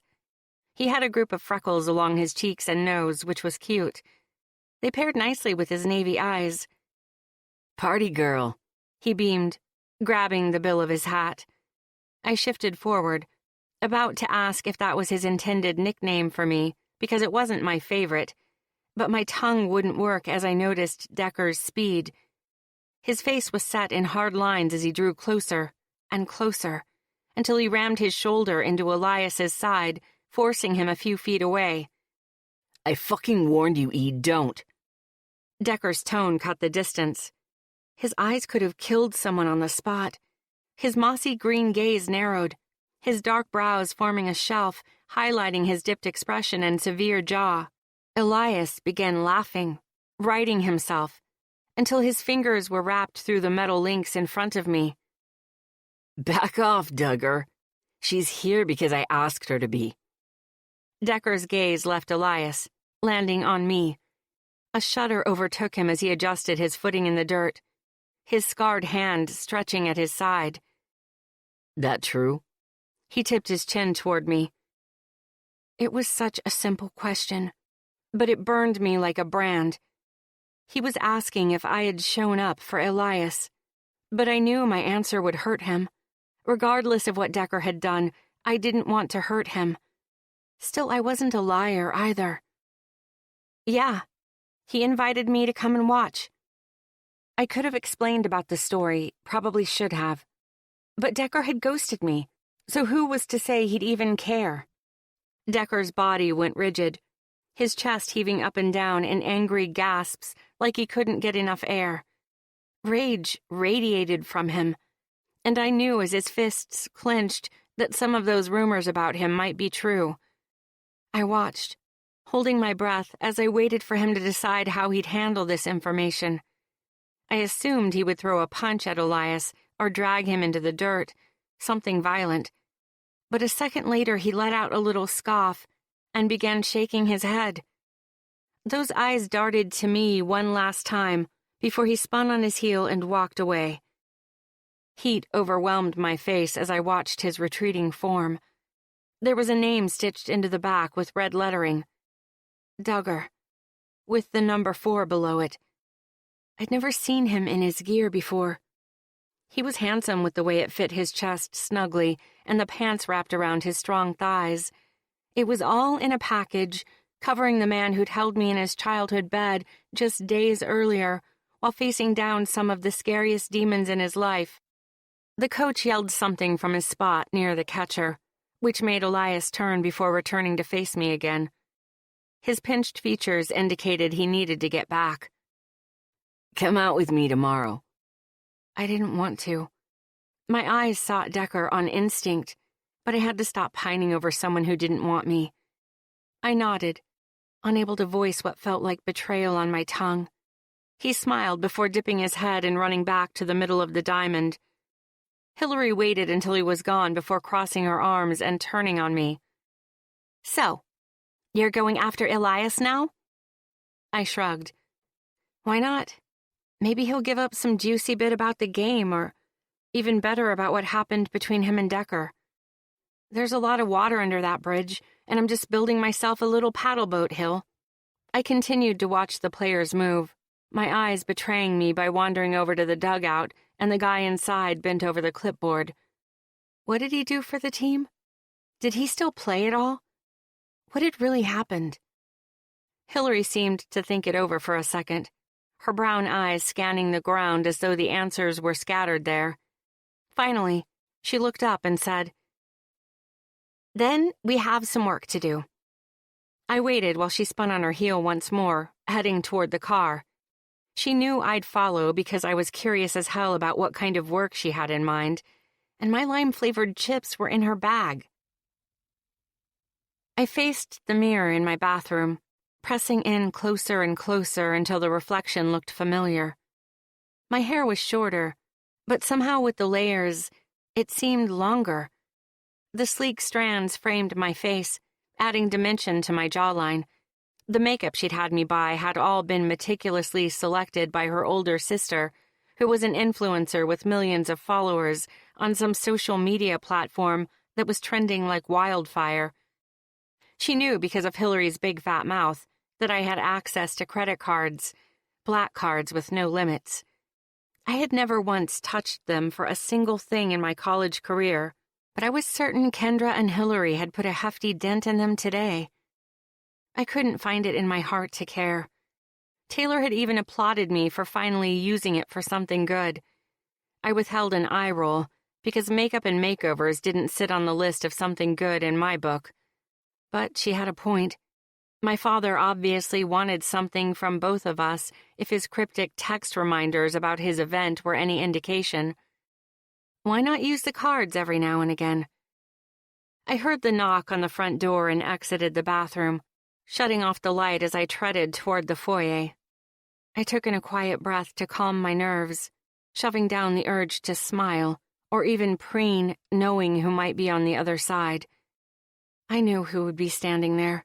I'd texted him, telling him tonight would be a good chance to spend time with Taylor. It felt awkward after our encounter on the field, but even if he didn't want to hold up his end of our bargain, I still would.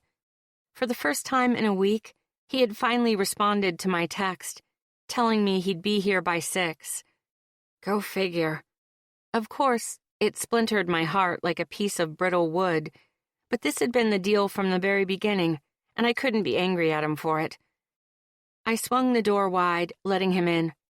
My eyes stayed on the floor because I didn't want to see his lack of reaction to my makeover changes, or worse, the obvious surprise that I'd fixed my moppy head of curls and finally applied more than just mascara to my eyes. He was here for Taylor, and that was all there was to our relationship. He'd more than made that clear. Come on in. Taylor will be out in just a second. I moved so he could come in, my eyes trailing over his brown boots, untied and gaping open around the dark denim. It was sexy, and I had to force my eyes shut so I wouldn't notice. Mallory. My name on his lips, spoken in that timbre. It conveyed a different story than the one he was telling. The story of a different deal he wanted to broker than the one he'd fixed. We were two sides of the same coin, playing a game neither of us would win. Decker. I finally lifted my eyes, shifting everything internal to align with my decision not to care about him. It was no use.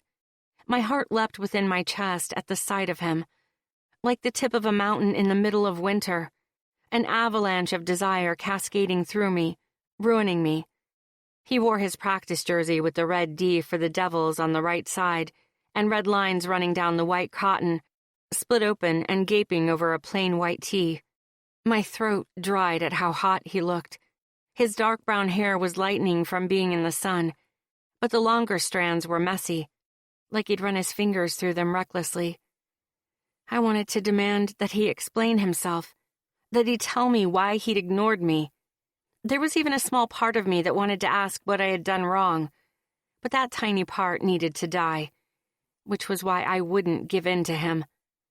He stepped inside, and before I could move or create space, his hand shot toward my hip, gripping me to stay put. Dangerous. This was nothing but dangerous. He needed Taylor to want him. For whatever reason he had, he needed her. But the way he looked down at me, pulling me flush against his chest, made it seem like he needed me too. What have you done to your hair? He leaned in until his nose ran along the smooth strands that hung near my ear. His eyes closed as he inhaled and skimmed the sensitive skin there, right over my tattoo. I wanted to sink into his arms, beg him to take me back to my bedroom and close the gap that had widened between us over the past week. I cut it. I cleared my throat and grabbed his forearm, desperate for space. His eyes blazed as they ran a path along each change on my face and slowly worked their way down to my thin-fitted tank top, showing tanned, freckled skin. He dipped his head to see my skinny jeans that ended above my bare toes, which were painted white. That confused gaze swiftly worked back up to meet my calculated one. I wanted to understand that look he wore, the pinched eyebrows, the worry lines, and the concern softening his gaze. I liked the way your hair was before. Your shirts and jeans, too. He finally stepped back, and the air that was suddenly available between us burned like a heat wave. I nodded, knowing he probably did like those things. Guess I'm not going for someone to like me. I want someone to want me. You know? The way you want my stepsister? Hey. A sultry, soft voice spoke up from behind me. Speak of the devil. We both turned to see Taylor walking toward us, drawn closer to Decker, wearing tiny sleep shorts that showed the bottom of her ass cheeks. She had a sleep tank on as well, showing her perfect silicone breasts and those nipples alert and ready for Decker's touch. I swallowed a lump that had suddenly formed in my throat as I looked at her shiny blonde hair and tan skin, her legs that had zero cellulite, and the lack of a single hint of a muffin top at the band of the shorts hugging her hips. I was confident in myself. I loved my body. I did. It was just that when we were teenagers, as I blossomed into the curvy hips and awkward bust, I became aware of how different I was from her. I began to notice how the boys our age would look at her and ignore me, unless they saw a way to get to her through me. Becoming my friend, hanging out, also, in the end, they'd get to her. Subconsciously, I had handed over a few cards to Taylor that never belonged to her. I was so careful to ensure no one else was giving those things freely, but it was so hard to get them back once I'd let them slip free. I looked up and realized Decker's gaze was still on me. He had that look on his face like he was chewing gravel again. I waited him out, not giving in to that look or what it might mean, until finally he slid his eyes toward Taylor. There wasn't appreciation in his gaze, or desire, but maybe that was just what I wanted to see or didn't want to see. Maybe I was just creating this entire thing in my head. I needed clarity, and more than anything, I needed space. You kids have fun, I'm headed out. I reached for my red hoodie, like my own little security blanket. Decker swung his head back in my direction. Where? Elias wants to take me out tonight, wants to go dancing. I grabbed for a pair of wedged heels, withholding a wince at how stupid of an idea it would be to dance in them all night. I wanted my Converse tennis shoes. Decker took a step toward me and gripped my arm in a tight hold. You fucking joking? He angrily whispered, leaning toward my ear so Taylor wouldn't hear. I'm not. I gave him a tight smile. Mallory, he's not. He's here. Gotta run. Mallory, don't. He warned, but I couldn't let it land because I was doing exactly what he was. At least I hoped he was.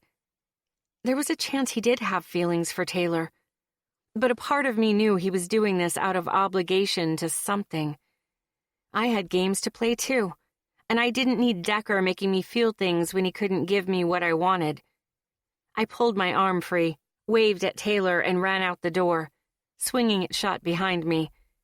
Elias was outside his truck waiting for me, leaning against it, watching the house like a cat who'd just cornered the pesky mouse that had gotten away from him one too many times.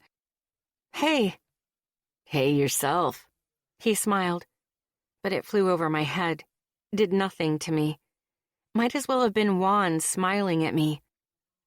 You ready to go? I asked, as his gaze fixated on my house. It bounced between the truck in my driveway and the front door.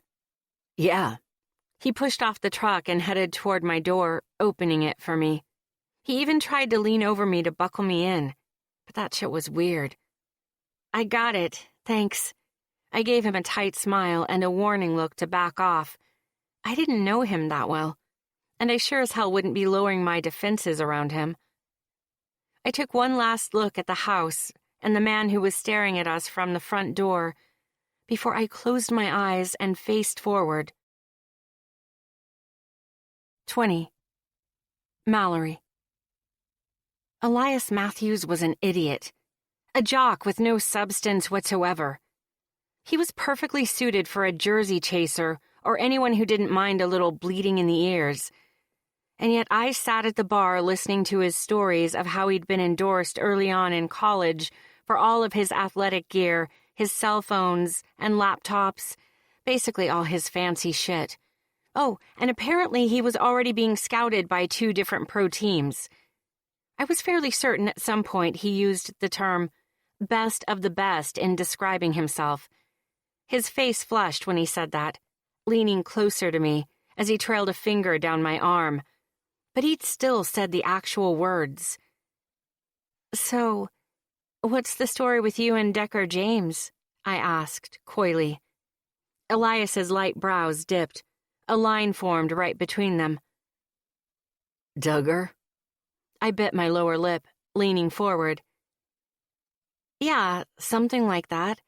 I've seen him a few times, hung out, but I've heard rumors about you two. Please work. I wanted more info on why these 2 hated one another, and I knew Decker would never give it to me. Elias took a long swig of his beer. The foam left behind a white mustache along his upper lip. It made me smirk at how ridiculous he looked. He let out a whoosh of air which made me tense. He tried to ruin my career, but I think God must have been looking out for me. I managed to hit the ball in a way that protected me. Another time he attacked me, tried tripping me, ended up getting that scar in his hand. He's bad news. My stomach hollowed out, tipping with defensiveness. So, you know him pretty well then? I sipped my water. I wasn't getting wasted with this guy near me. I'd bought a water bottle from the vending area near the ATM machine and had been nursing it while he drank his beer. Yeah, I guess you could say that. We grew up together, actually, you know? It's a funny story. He crossed his arms, leaning them on the tall table, his face sliding just inches from mine. So, I've actually been into your stepsister for a while. I invited her to the party that night, and now she's with Decker, I guess. I wrinkled my brows in frustration and confusion. Did Taylor have a magical vagina or something? What was I missing? What makes you say they're together? His boyish looks only amplified when he smiled and showed his dimples. He pulled his phone away from where it sat in front of him and slid it toward me. There on the screen was Taylor's Instagram feed, with a picture of her and Decker cuddling on the couch. Her face nuzzled into his neck while he smiled at the camera. My chest seized. It literally felt like someone had just launched a missile at us, then asked me to absorb the impact on behalf of civilization. I grappled with my water bottle lid and begged the tears lining my eyes to stay the fuck inside my tear ducts. I didn't need to show this prick that I cared that Decker had actually followed through with dating Taylor. Wow. Didn't realize they were so close already, I muttered, tipping my face back to gulp back more water. Elias watched me carefully, then slowly slid his phone back to his side of the table. You see, that's just it. I've known this guy for a really long time. I know what he looks like when he likes a girl. That day in the bakery, he looked at you in that way. He likes you. I wonder if maybe he's playing a game with Taylor or something. He shrugged his massive shoulders like it didn't mean anything. Why do you say that? The prick had me hooked, and he knew it. He still has it out for me for whatever reason. A palm the size of a dinner plate came up and over his shoulder, rubbing at his neck. I was curious now. I wanted more details, even though I knew I shouldn't. Decker had Taylor, whatever his reasons, he wanted her. and now he had her. I should have left it alone. What happened between you guys to make him want to ruin your career and have it out for you? I resisted the urge to use air quotes, because I wasn't buying this guy's bullshit. Elias let out a heavy sigh, then dipped his head, letting his hair fall along his forehead. Let's just forget it. Want to dance? He held out his hand, giving me a sheepish smile. I held back a glare. I didn't want to dance. I wanted more information. But instead, I decided to just go with the flow of the night, see if I could squeeze more from him. Even if Decker had made his choice clear, questions led to answers, and some of them might help with my article, so I put my hand in his. Lead the way. Elias pressed his body against mine while we moved along the floor, shifting our feet briskly to the fast-paced music. I tossed my head back and laughed a few times when he sang along with the lyrics or exaggerated the moves like he was a contestant on Dancing with the Stars or something. It was nice. My lungs filled with artificial air, life-saving but not fulfilling. I would survive the heartbreak of Decker James choosing Taylor.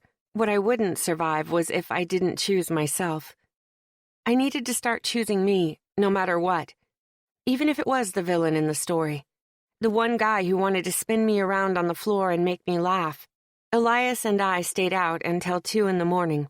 At one point, my defenses lowered with him, especially when he drove off toward the back of the bar, laid a blanket across his hood, and watched the stars with me. He didn't mention Decker again, but he did talk about the game. Not the card game, but the sport. Still, tidbits led to some questions I had about what I had seen in that bedroom. He'd mentioned to me that he had invited Taylor to the game that night. I had finally registered that he might know I had gone in her place. My mind briefly considered if that meant the other team members knew as well. I shook it off. There was no way Elias would be this nice and open with me if he knew I was writing my article. It had probably just been a slip of the tongue. It was nearly 3 a.m. when I finally slipped my key into the lock of my front door.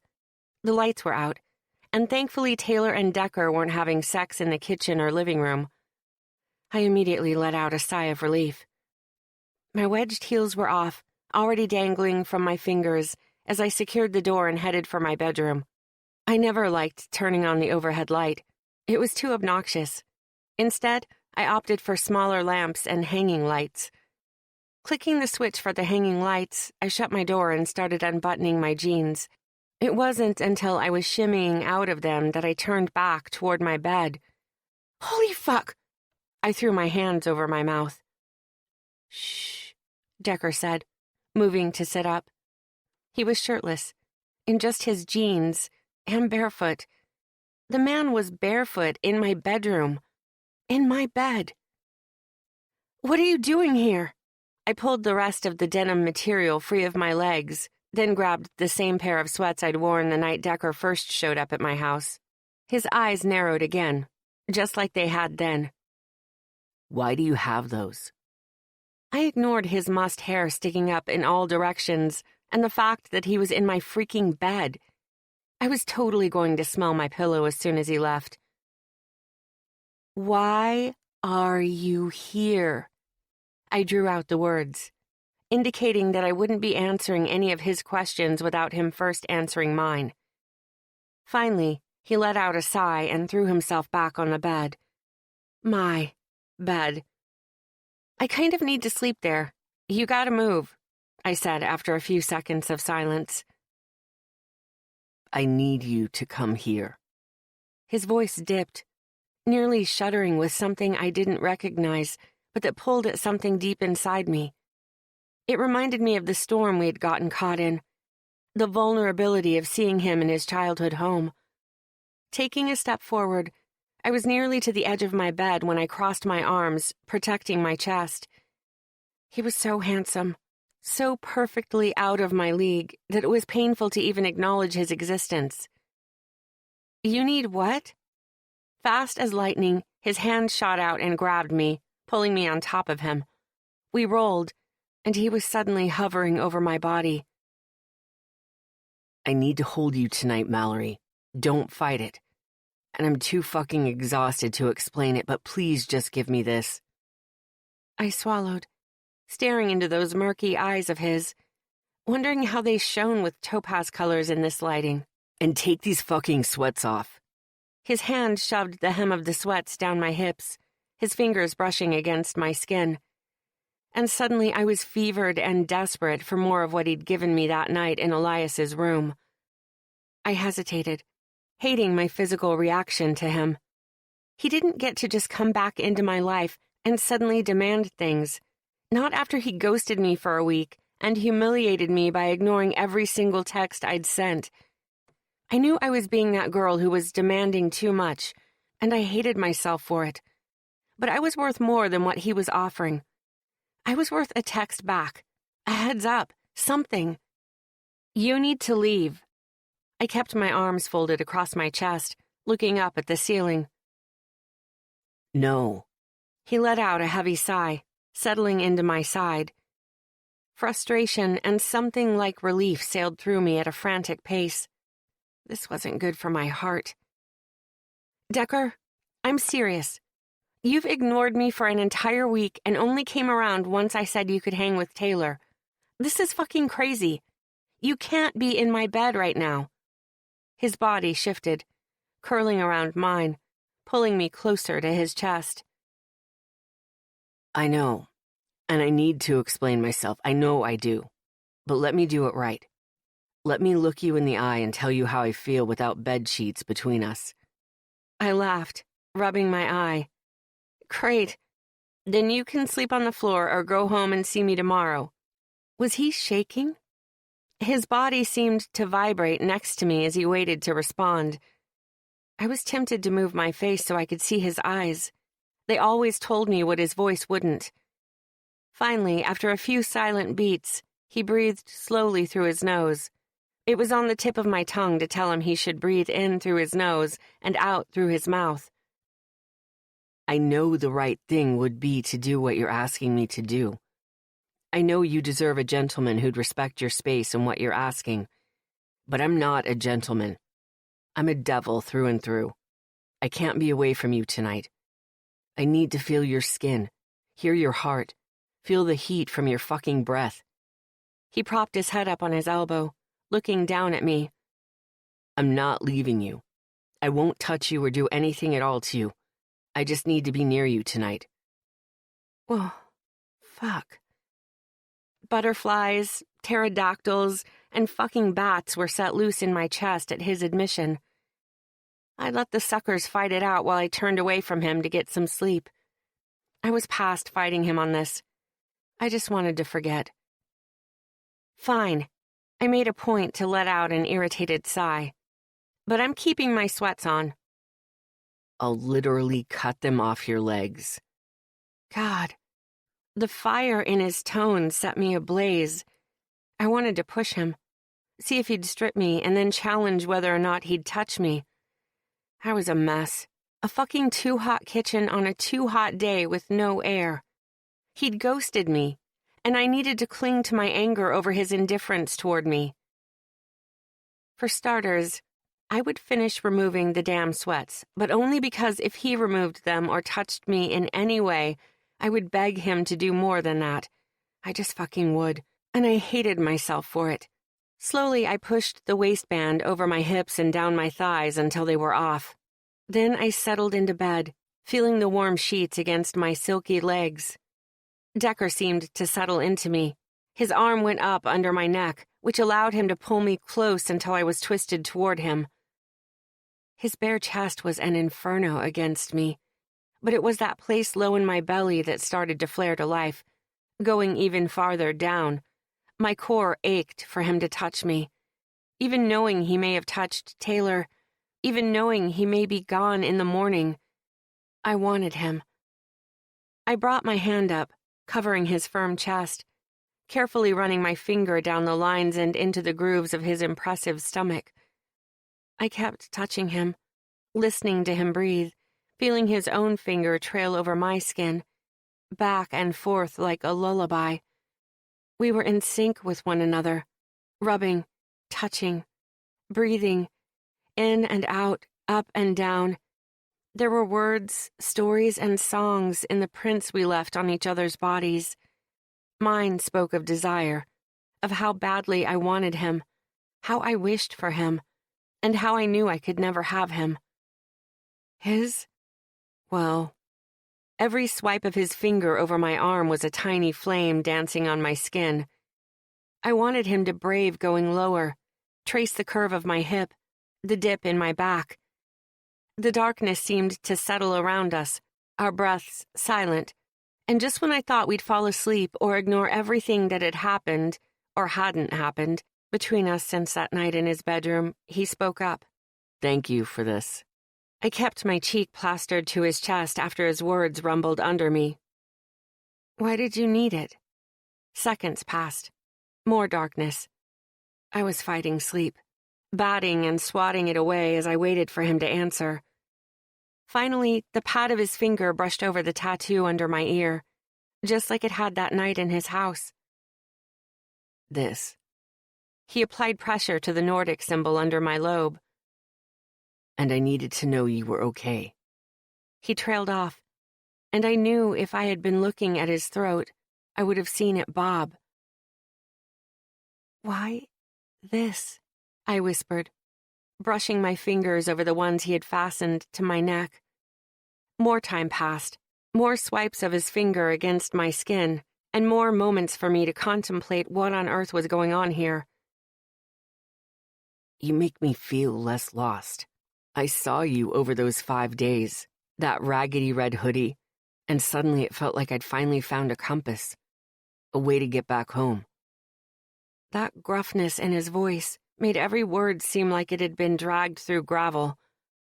My throat was tight, tears clogging my eyes as I processed the sweetest thing anyone had ever said to me. Then anger swept it all away. "That doesn't feel fair, Decker.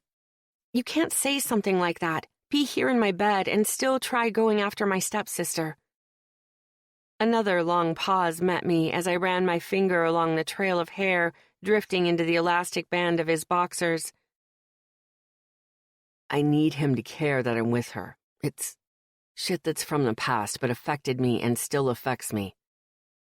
It's just something I need to do." I began connecting the dots, seeing the bigger picture it created. He wants revenge. The rumors, they aren't true, are they? A shudder ran through him, and the hitch in his breathing was the only answer I needed to know Elias had done something horrible to Decker, and the story I had heard about the two of them might not have been true. "If you heard the same ones circulating the halls about me hitting Elias on purpose or trying to attack him, no, that's not how it went down at all." "Will you tell me about it?" I whispered, not wanting to ruin the flow of information coming from him. "Someday. But for now, I just need you to understand that I want to hurt him in the only way I can." His hand trailed down my body, that finger finally brushing against my hip, splaying along my thigh. "By sleeping with Taylor?" The words hurt coming out, and I knew the answer would hurt even worse, but I had to face it. So did he. Another painful pause, almost too long to be comfortable, passed between us. His fingers moving were the only indication that he was still awake. "Just tell me. I already know the answer, but I need to hear you say it. And I think you need to hear you say it too." A huge swell of air left his lungs as his chest deflated. "I don't know." "So, it's not off the table then?" I didn't phrase it as a question, because we both knew it wasn't one. "You knew, that night we met, that was my intention. Sleep with her, have him see it, ruin him." Pain pierced my chest, barreling into my stomach like a lightning bolt. I knew. He was completely right, but I just thought... "I guess I thought you were just trying to date her." I sounded small, almost childlike, unsure of why my voice wouldn't work right. "Nothing has changed from what I originally planned," he whispered. I believed him. but his hand was now firmly placed on my hip in a possessive way, sending me a mixed signal. I whispered the only truth I knew to him and hoped he'd see it for what it was. Everything has changed, Decker. Tears begged to be freed, and after the week I'd had where he pushed me away, I just wanted to let them free. I think you should go. I was so damn proud there wasn't a single shudder in my voice, nothing betraying that I had somehow fallen for him, regardless of knowing the deal. I can't, he replied roughly, like he was suppressing bigger emotions than I might realize. I couldn't help it.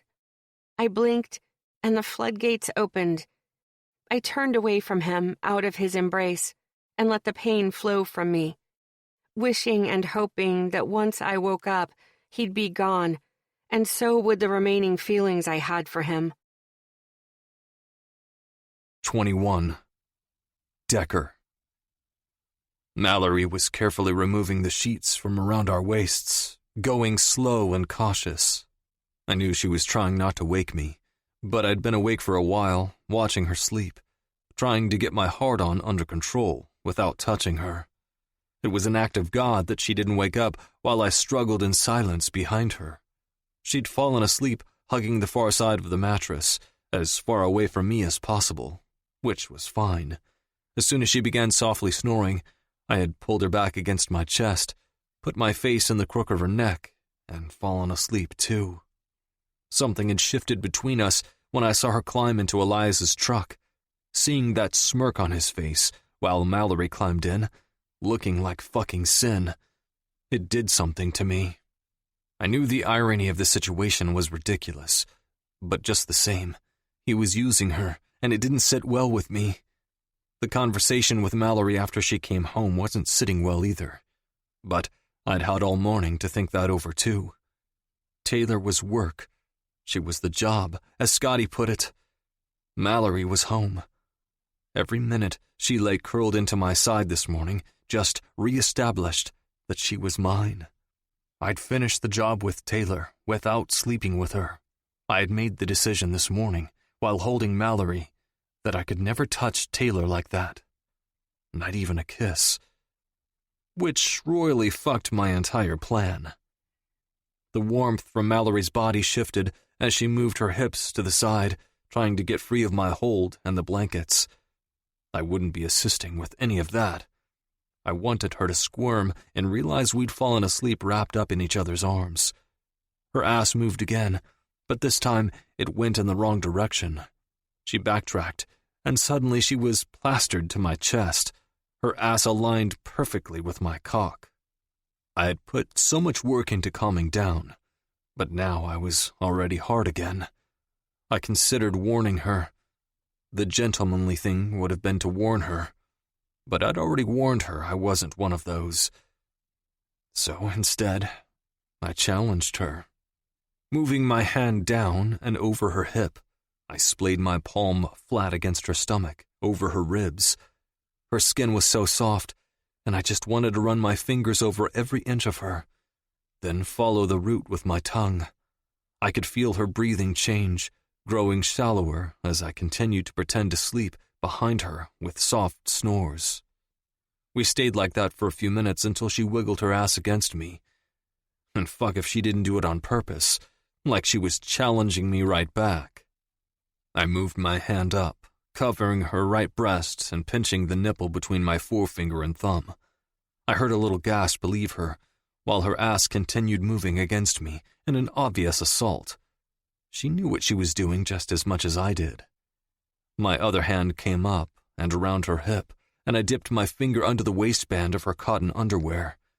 They felt stretchy and comfortable, and for whatever reason there was something about the fact that she wore sensible clothing to sleep in that settled inside me, like we weren't trying to impress each other or be people we weren't. It was just us. I wanted moments like this with her, moments where I saw her wash her face and brush her teeth, moments where I read a book while she dressed in her pajamas and crawled into bed with me. Something real, lasting. Her huff of breath pulled me from my thoughts as she pushed against my erection, and my fingers trailed lower over her smooth entrance. Decker. I didn't respond, just pushed 2 fingers into her and began to slowly rub them in a circle. This pussy. Jesus. You don't even know, do you? I kissed her shoulder, whispering in her ear, right next to her tattoo. The one I knew wasn't just a coincidence. This girl I was falling for had a fucking way out of the storm inked into her skin. She is meant for me. I can't do this. Her labored breaths pushed her tits against the soft fabric of her shirt, making me withhold a groan.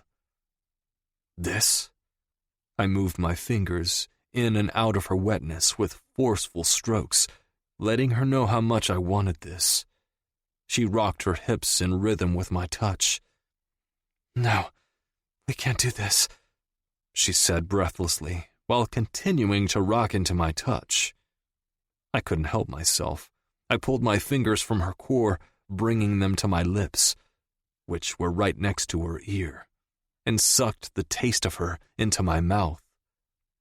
You taste delicious, Mallory. Fucking delightful. Decker, we can't. She pulled away from me, and this time I let her go.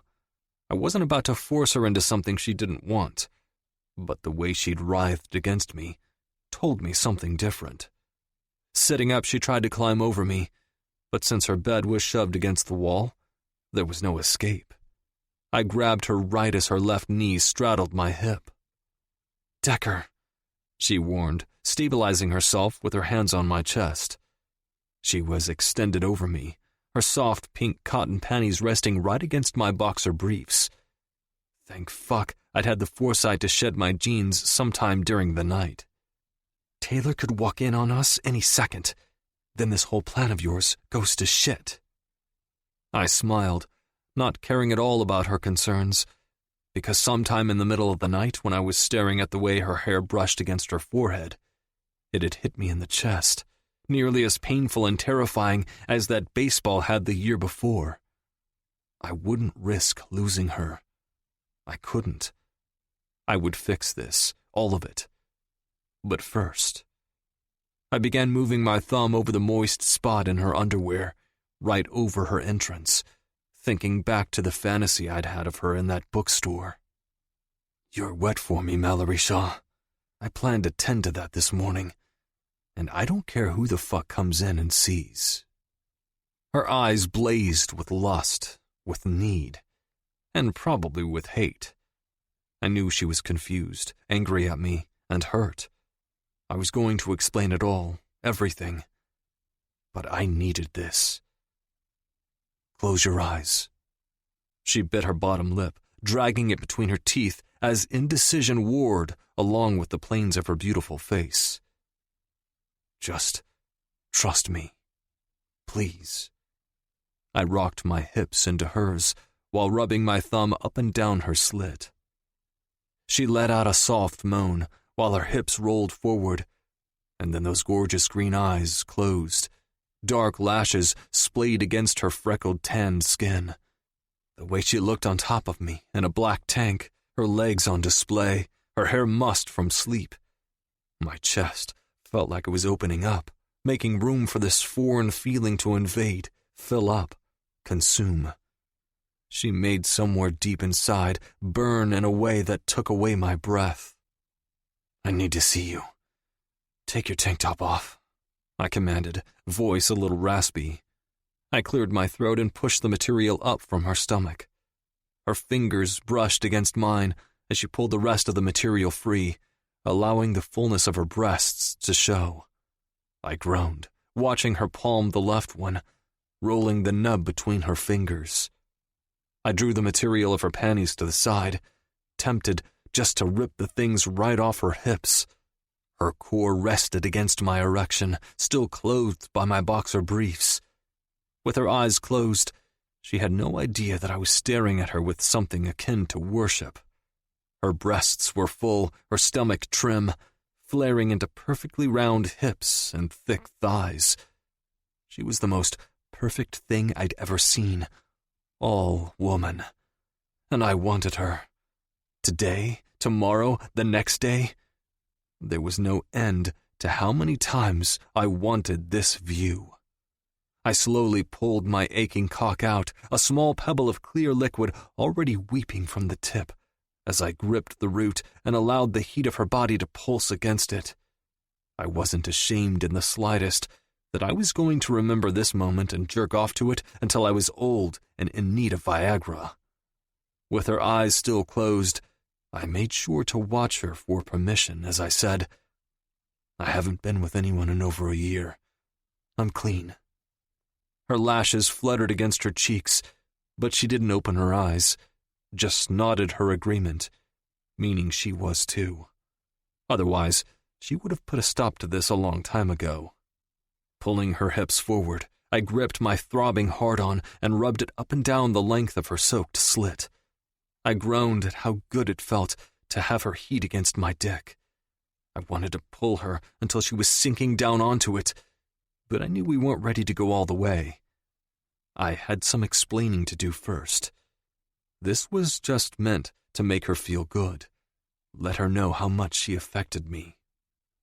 Up and down, I rubbed her pussy, while she rocked against me, slowly getting herself off. Her hands stayed up, cradling her breasts as her core moved against me. Her arousal soaked the base of my cock, teasing me to just flip us and push inside of her. "More. I need more, Decker," she muttered breathily. I did too, but if I kept playing with her, I was going to do something we weren't ready for. So I pulled on her hips, indicating that I wanted her to move. "Reach forward with your left hand and grab the headboard. Then do the same with your right and move your ass until you're straddling my face." I pressed my fingers into the globes of her ass to encourage her. She paused, her fingers digging into my chest. "I've never done this specific thing with anyone." I smiled, loving that her eyes were still closed, but her eyebrows had caved, and those white teeth pinned her lips in place. "Good," I laughed, pressing my fingers deeper into her skin, hoping it would leave a mark. I wanted to look tomorrow and see how desperate I had been to have her sit on my face. Licking her lips, she did as I instructed, gripping the headboard and moving up my chest. "Come here." I breathed out as the feel of her singed every nerve ending in my head. With my hands around her ass, I drew the material of her underwear that covered her cheeks toward the center of her crack, using it as a way to move her closer. A gasp left her as I tugged her by the bundled material, forcing her reluctant posture to falter until she was directly over my face. I used my hold to apply more pressure, pulling up on the panties until they were tight against her entrance. Then I gently ran my tongue along the constricted cotton. She hissed while rocking into it. "You like that pressure, baby?" I asked, repeating what I'd done, carefully licking her only along the wet material of her underwear, just barely tasting her wet cunt. I knew it would drive her crazy. "Pull it tighter," she demanded from above me. Fuck. My dick was still weeping with pre-cum, begging me to just hurry this along as I did as she asked. I pulled the material even tighter against her pussy, bunching it in the back, then leaned up, licking and biting against that wet spot. My free hand flew, smacking her ass, and fuck, I wished there were a mirror in here so I could see my handprint there. I'd never been rough with a woman before, because I was still young and, well, if it went wrong or she freaked out, it could go all sorts of backwards real fast. I had never found anyone I trusted enough to let myself go with like that. But with Mallory, I didn't even have to think twice. Her luscious ass begged and begged for that sort of attention. I wanted so many more moments with her. Moments where I rocked into her from behind, getting a view of that backside. Me on top of her, fucking her with abandon, sinking my dick so far into her that we didn't know where she ended and I began. Her riding me, while we sat on the couch. The list was endless. You've completely soaked these. I loosened my hold on the briefs and snapped them against her skin. Look at this. You're a mess. Moving the cotton entirely to the side, I ran my finger in and out of her entrance. Do you hear that? I moved my finger in and out of her. You sound like you want me to fuck you, Mallory. Fucking her with my fingers, I watched as she rocked and shuddered above me. We aren't ready for that, though. So what should we do? I continued to tease her, bringing my fingers out enough that she could hear the sound of me pushing them back in. Do you want this, Mal? I lifted my gaze, seeing her heavy tits move as she ground against my fingers, her arms slightly bent now that the headboard was within reach. She looked down at me, and some of her hair slipped over her shoulder. Yes, she moaned, begging with her body. You want my tongue inside this pussy? I massaged her clit with my finger, taking the slickness and rubbing it up along her crack. I knew she liked me to play with her there from that first night. You want me to suck on this clit and make you scream? Yes, please, Decker. Her voice was still shuddery and quiet, but she didn't have to ask a third time. I pulled her forward until her core was pressed against my mouth and my tongue was licking through her folds. Oh, God!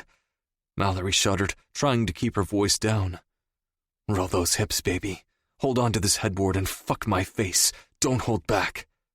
I leaned back to stare up at her, those eyes wide open and full of lust. She nodded, and then those hips rolled, my tongue delving deeper into her and causing us both to nearly lose it. Her tits bounced as she picked up momentum, treating me like a goddamn horse. If she was like this with my mouth, I could only imagine how fucking good it would be when she bounced on my dick. I groaned into her entrance as I felt her reach back with one of her hands and grip my shaft. Up and down, she rolled the pre-cum on the tip of my erection around and down my length. Hard, swift, and unrelenting. I met the intensity with my tongue, feeling a tightening build at the base of my back. Decker! Oh my God! Holy! She yelled, tossing her head back and pushing down furiously against my mouth. I was about to blow my entire fucking load as I watched those tits and that hair. When she was finally coming apart against my tongue, I moved. There's nothing holy about me, baby. You better remember that. I growled, right before I sucked her nipple into my mouth and bit down.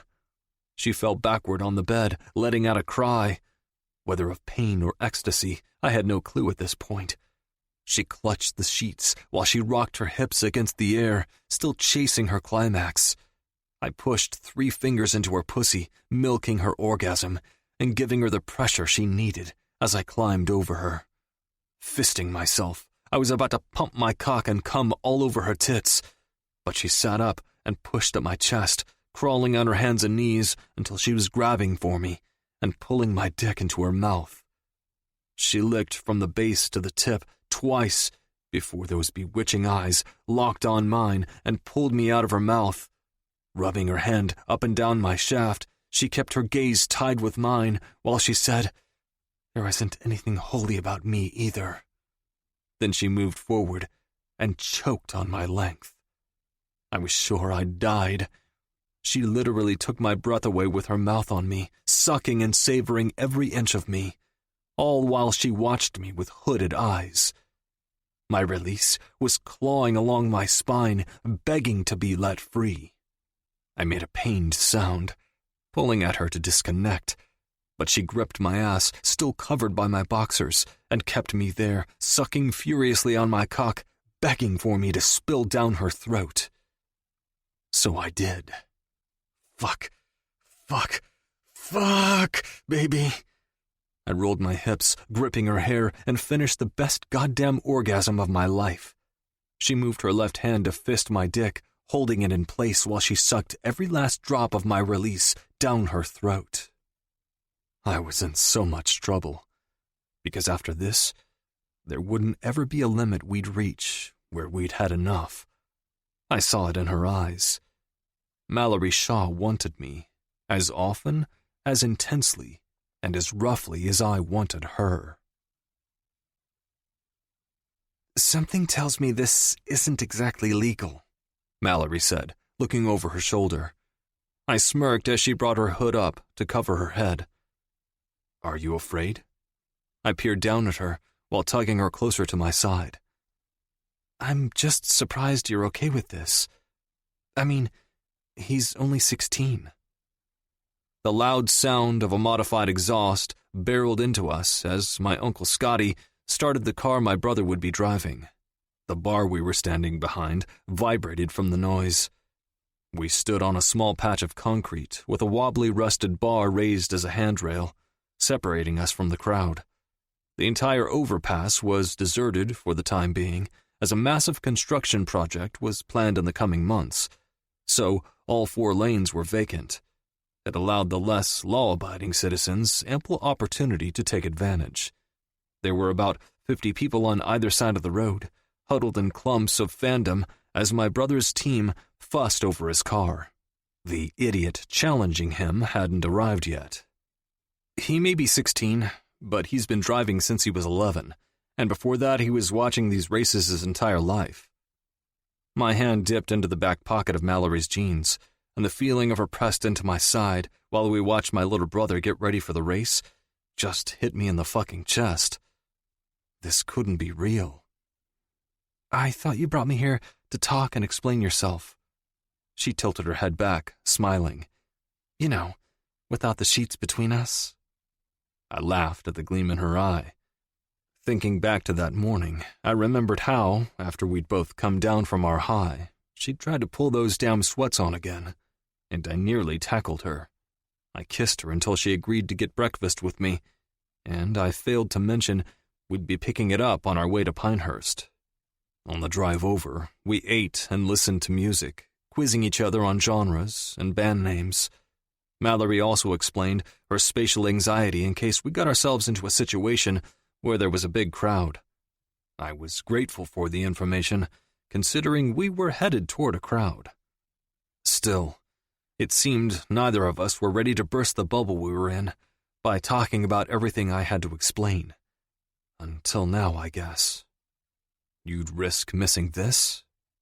I gestured to my brother, who was taking a selfie with some blonde girl.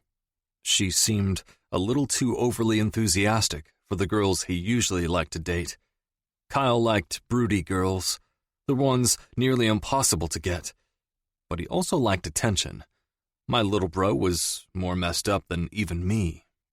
That was my observation, at least. He never talked about anyone he liked, or anyone he didn't like for that matter.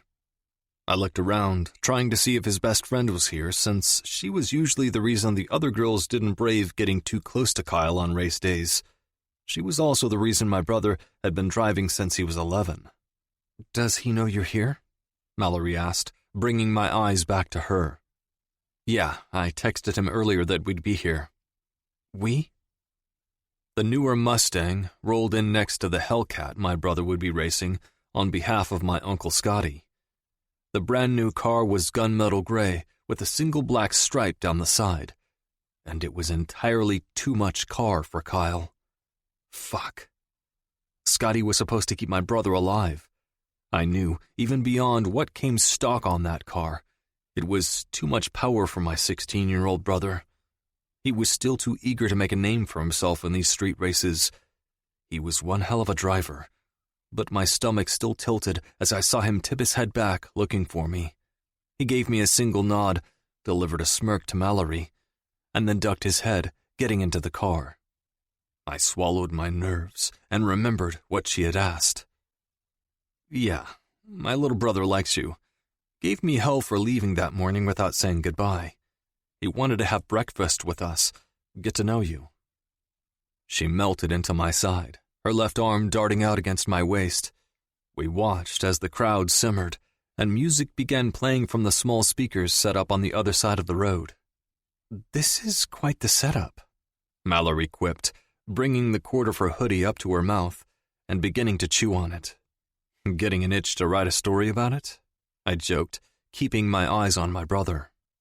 The man challenging him was clearly in his 20s, possibly even older than me. It wouldn't really matter, but he had more years under him in knowing how to race and handle cars. No, this one I'm just going to enjoy for myself. Kyle buckled the harness in his bucket seat, and I waited to make sure he would grab for the helmet Scotty insisted both racers wear when they did these things. It had been a while since I last attended one, so I wasn't sure if he was keeping up on it or not. Kyle spun his hat backward, but didn't reach for a helmet. Fuck. I began to move, but Mallory tugged me back. He's okay. Look at him. The twinkle in her green eyes had some kind of calming effect on me. I knew she understood why I was particular about his safety, so I gave her a nod and watched as my brother warmed his tires and crawled up to the starting line. Talk me through what he has to do. Mallory rubbed my back in easy strokes. Had my breathing become more restricted? I swallowed thickly. He has to drive down to those water barrels, drift around it without hitting the flag right there. I pointed with my finger toward the yellow barrels and orange flags. Then they race back here, and whoever crosses first wins. Are there other racers who will challenge the winner? I watched as the makeshift board, one of those usually used in gyms, beeped loudly, indicating the startup. With the click of a button, the numbers began to climb right as someone waved a flag. The cars punched into first gear and darted from their starting positions with a roar and squeal of the tires.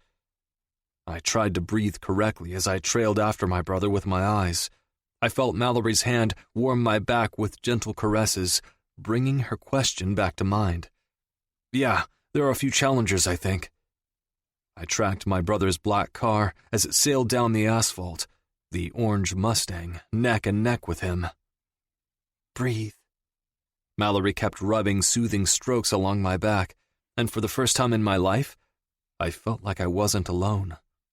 It felt like I finally had someone to help me bear some of the burdens that usually pinned me to the ground, like worrying about my kid brother participating in illegal street races, the fact that he was involved in about 1 million other illegal activities, or my mom potentially losing her house. My hand found Mallory's, and I tugged it up, pressing her knuckles to my lips.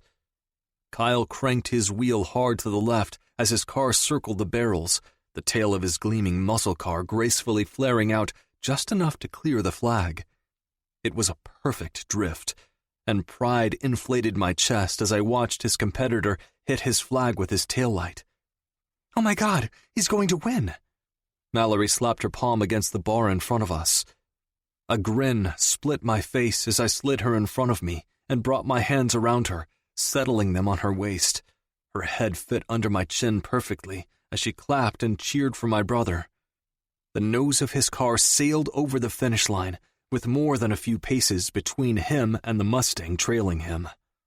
His car was surrounded within minutes by girls and a few guys ready to congratulate him. He saw us from where we were, giving us a nod and a massive smile. I noticed his eyes kept darting around like he was looking for someone. The furrow in his brow told me it was the one girl who'd been at all his races, but was suddenly missing. I looked down at the girl in front of me and spun her in my arms. I'm glad you're here. I like having you with me. I leaned in, pressing my mouth to hers. The kiss released a tightness in my chest that seemed to build when I didn't touch or have my mouth on her. You still need to explain. She breathed the words as she tilted her head, deepening our kiss. I know. I brought my hand up her back, sliding my tongue against hers, groaning into her mouth. We can't keep doing this every time we need to have a conversation. She broke away long enough to grab the collar of my t-shirt, drawing me closer. We need to talk. I nodded, keeping my hands tucked into her back pockets, pulling her against my growing erection. Holy shit, get a room, bro. Kyle stepped up, slapping me on the back. We broke away, and Mallory ducked her head, laughing. We stayed, watching every race my younger brother competed in, until there wasn't anyone left to race. Our afternoon was spent treating Kyle to lunch and dessert, and our mom came and joined us once her shift ended. She and Mallory started talking about gardening, which somehow transitioned to their love of some crime show they both seemed to watch obsessively. That's when Kyle pulled me aside and stuck a wad of cash in my hand. "Today's earnings." I looked down at the massive roll of green and quickly lifted my eyes to my little brother. "Since when do these races pay this kind of cash?" Kyle winced, which told me enough. "If you're doing anything to skim off the top, Scotty will kill you. Family or not, he won't hesitate." I warned, feeling a fresh wave of panic settle in my stomach. "I'm not, I swear." He put his hands up.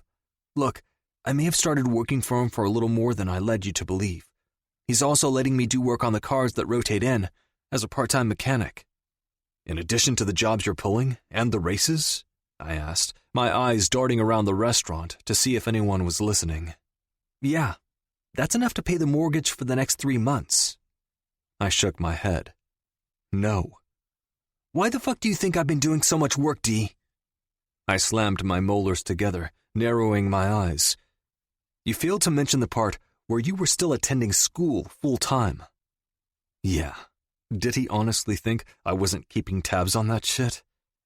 His eye roll nearly made me slap him in the back of the head. "I have it handled. Right now, this is more important." He waved me off. "And what about you? What if you get caught?" "We both know that's not going to happen." "Just because your best friend's dad is the police chief in Pinehurst doesn't mean he'll keep you safe, Kyle. This shit is big, especially with this much money coming in. Just don't stress, okay? Between the two of us, she won't have to sell the house. That's all that matters."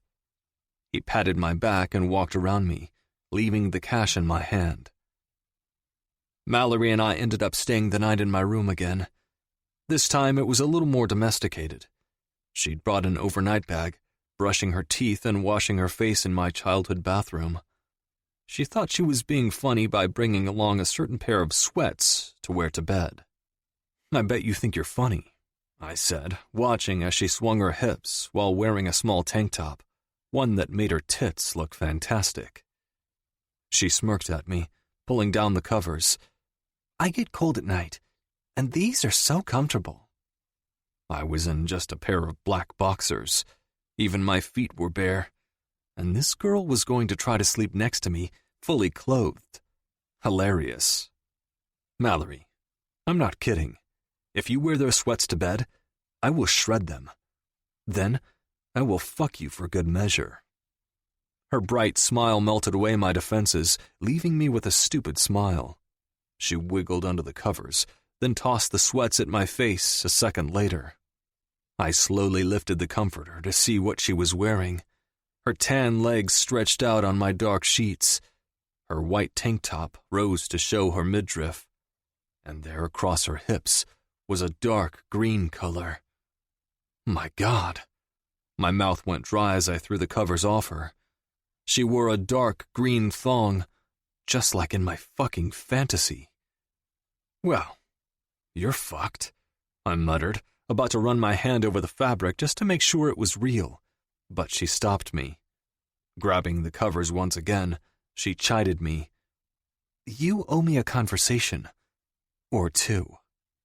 I groaned, letting my face fall to the covers.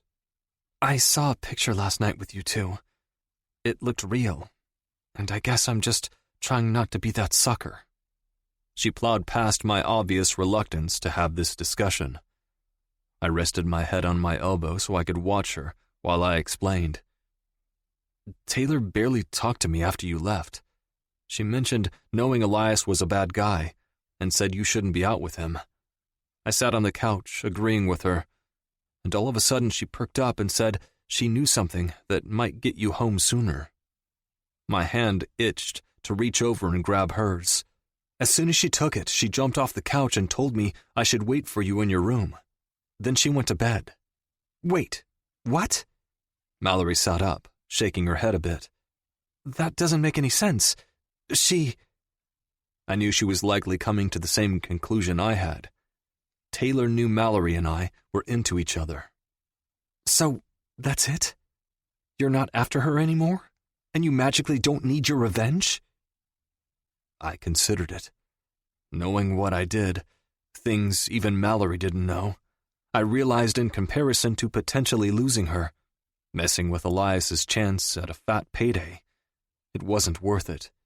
I also knew there wasn't anything I could really say that would explain my change of heart or make her believe I'd changed direction. I smashed my lips together, then let out a heavy sigh. I'm falling for you. When I look at you, you're not just some girl I like. You look like you're already mine. My heart knows it. My dick was on board from the first time we met. I had my reasons for why I wanted revenge. But if it means I might lose you, I can't. She lifted her hand, cupping my jaw and rubbing her thumb along my lips. Don't hurt me, Decker. I may seem tough, but my heart is made of glass. The beautiful kind someone worked hard to create with the sand and memories of the most painful moments of my life. It will shatter if you don't handle it right. I leaned into her touch, staring into her green gaze. I felt a little pinch in my chest at the things I was holding back from her. But we had to take all this in stages, one step at a time. If I told her what I was hiding from her all at once, she wouldn't even give me a shot. No, I needed to convince her I'd keep her safe, her and her heart. I might not have been perfect, but I'd be consistent. Instead of replying with words, I leaned down and carefully pressed my lips to hers. I wouldn't hurt her. Not when doing so would kill me in the process. 22. Mallory. You need to square your shoulders. Decker stared down at me from under the bill of his devil's hat. He stood on the white rectangle in the middle of the dirt mound, gripping a baseball in his left hand. I eyed the size of the ball and lowered my shoulders. Wouldn't it make more sense to start me off on a softball? Or maybe a tennis ball? I winced at the overhanging sun, wishing there were a few trees around the field. Why weren't there trees? How fun would that be to run and play ball through a fun forest? These guys were missing out on an awesome opportunity. I could see the smirk ghost along Decker's jaw. He wore jeans and one of those baseball shirts like from The Sandlot. In fact, this whole look with a pair of high-top Converse looked like one of those cute kids all grown up. It had been 2 weeks since that night in his bedroom when I asked him to be careful with my heart, and he promised me he would. Well, he hadn't promised exactly, but he had kissed me. Then he kept kissing me. I told him we weren't having sex because I honestly wasn't ready to. I needed to know he was serious about me, about us. He did, however, wake me up with his head between my thighs and his teeth raking over my thong. I surrendered to an early morning orgasm courtesy of his expert tongue, and when he was ready to finish, he mentioned something about a fantasy and asked that I sit on my knees while holding my breasts together so he could come on my chest. Looking up into those blazing eyes with lust and need while he fisted that throbbing erection, it was a sight I'd never forget. There was something so insatiable about his hunger for me that lit me up. I'd never craved someone like I craved him. I'd never woken up wishing I were still in bed with someone, never nearly burst at the seams when someone showed up at my door or asked if I wanted to learn how to play baseball. This was all new and terrifying, but I loved it, and I didn't want it to end. You'll do fine with the baseball. Just remember to keep your eye on it. I'll go really slow. Decker brought my mind out of the gutter and back to the lesson he was trying to give. I did as he said, thankful Juan and Hillary weren't here to see this. They'd never let me live it down.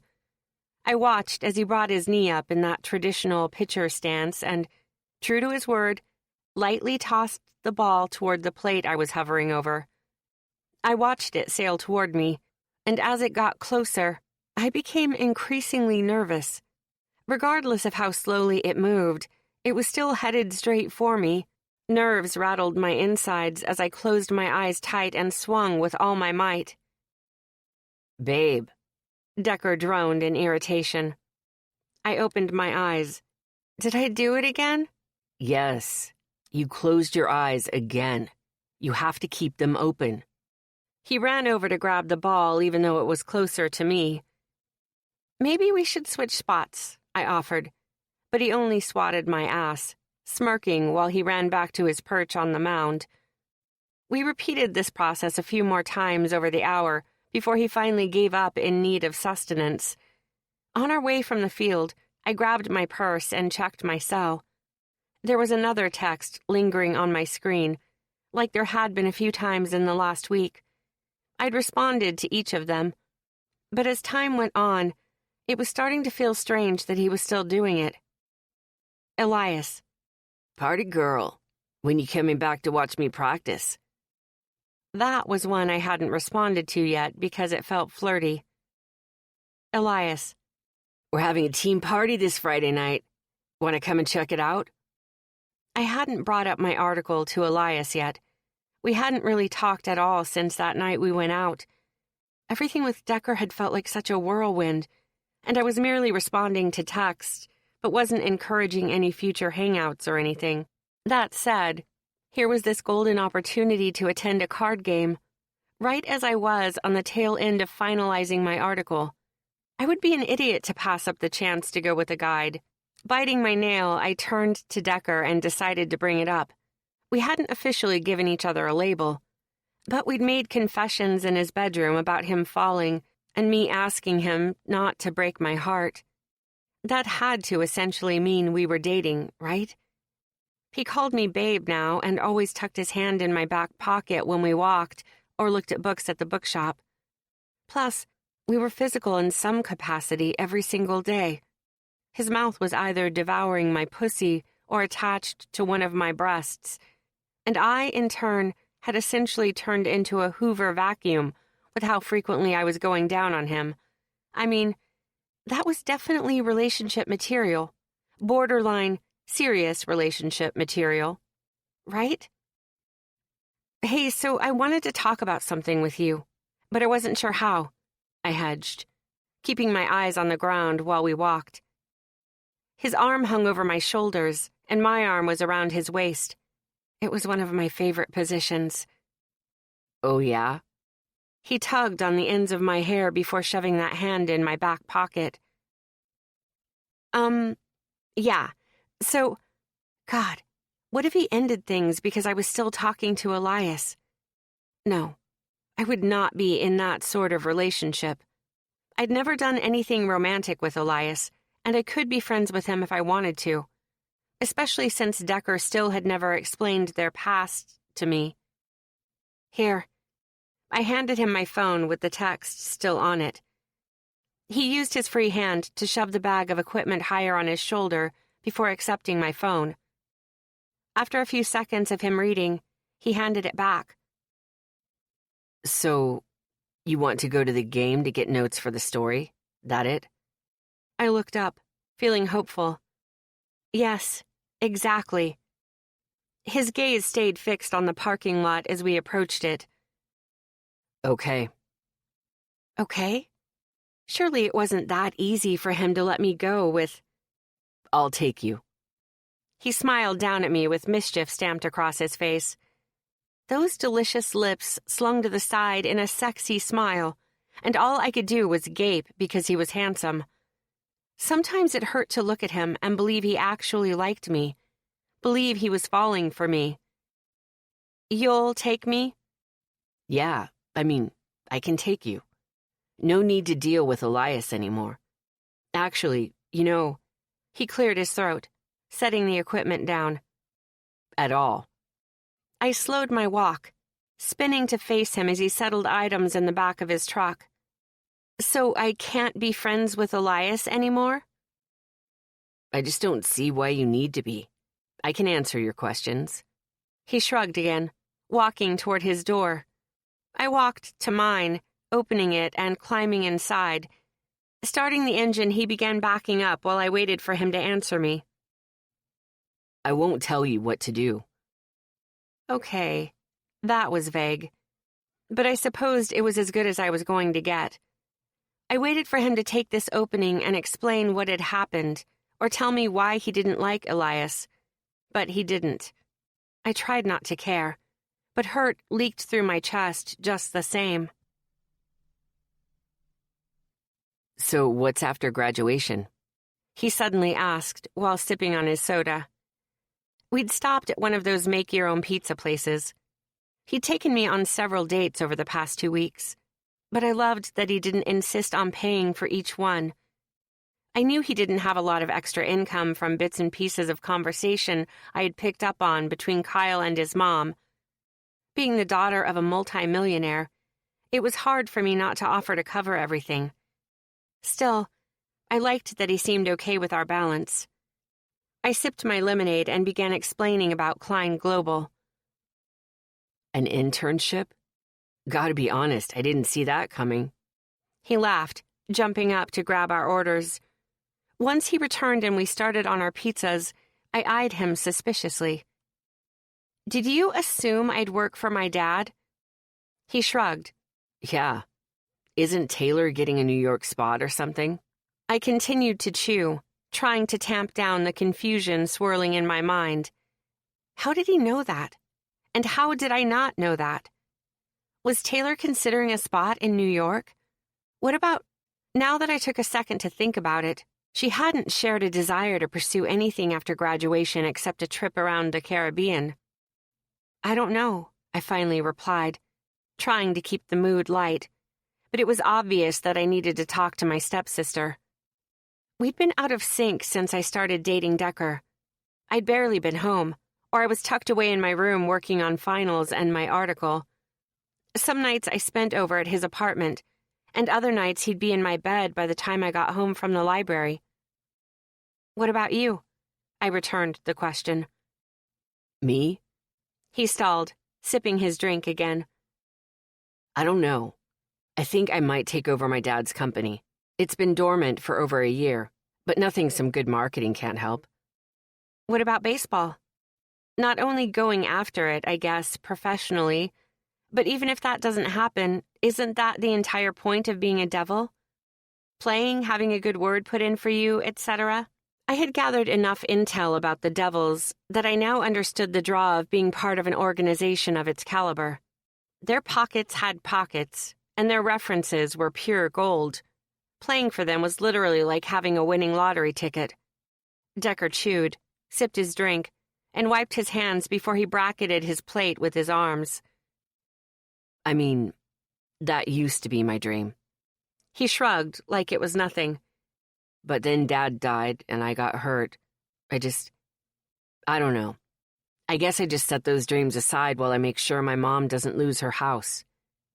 My eyebrows caved as I thought over what he'd said, my heart aching to help. Is she pretty far behind, or what's going on with it?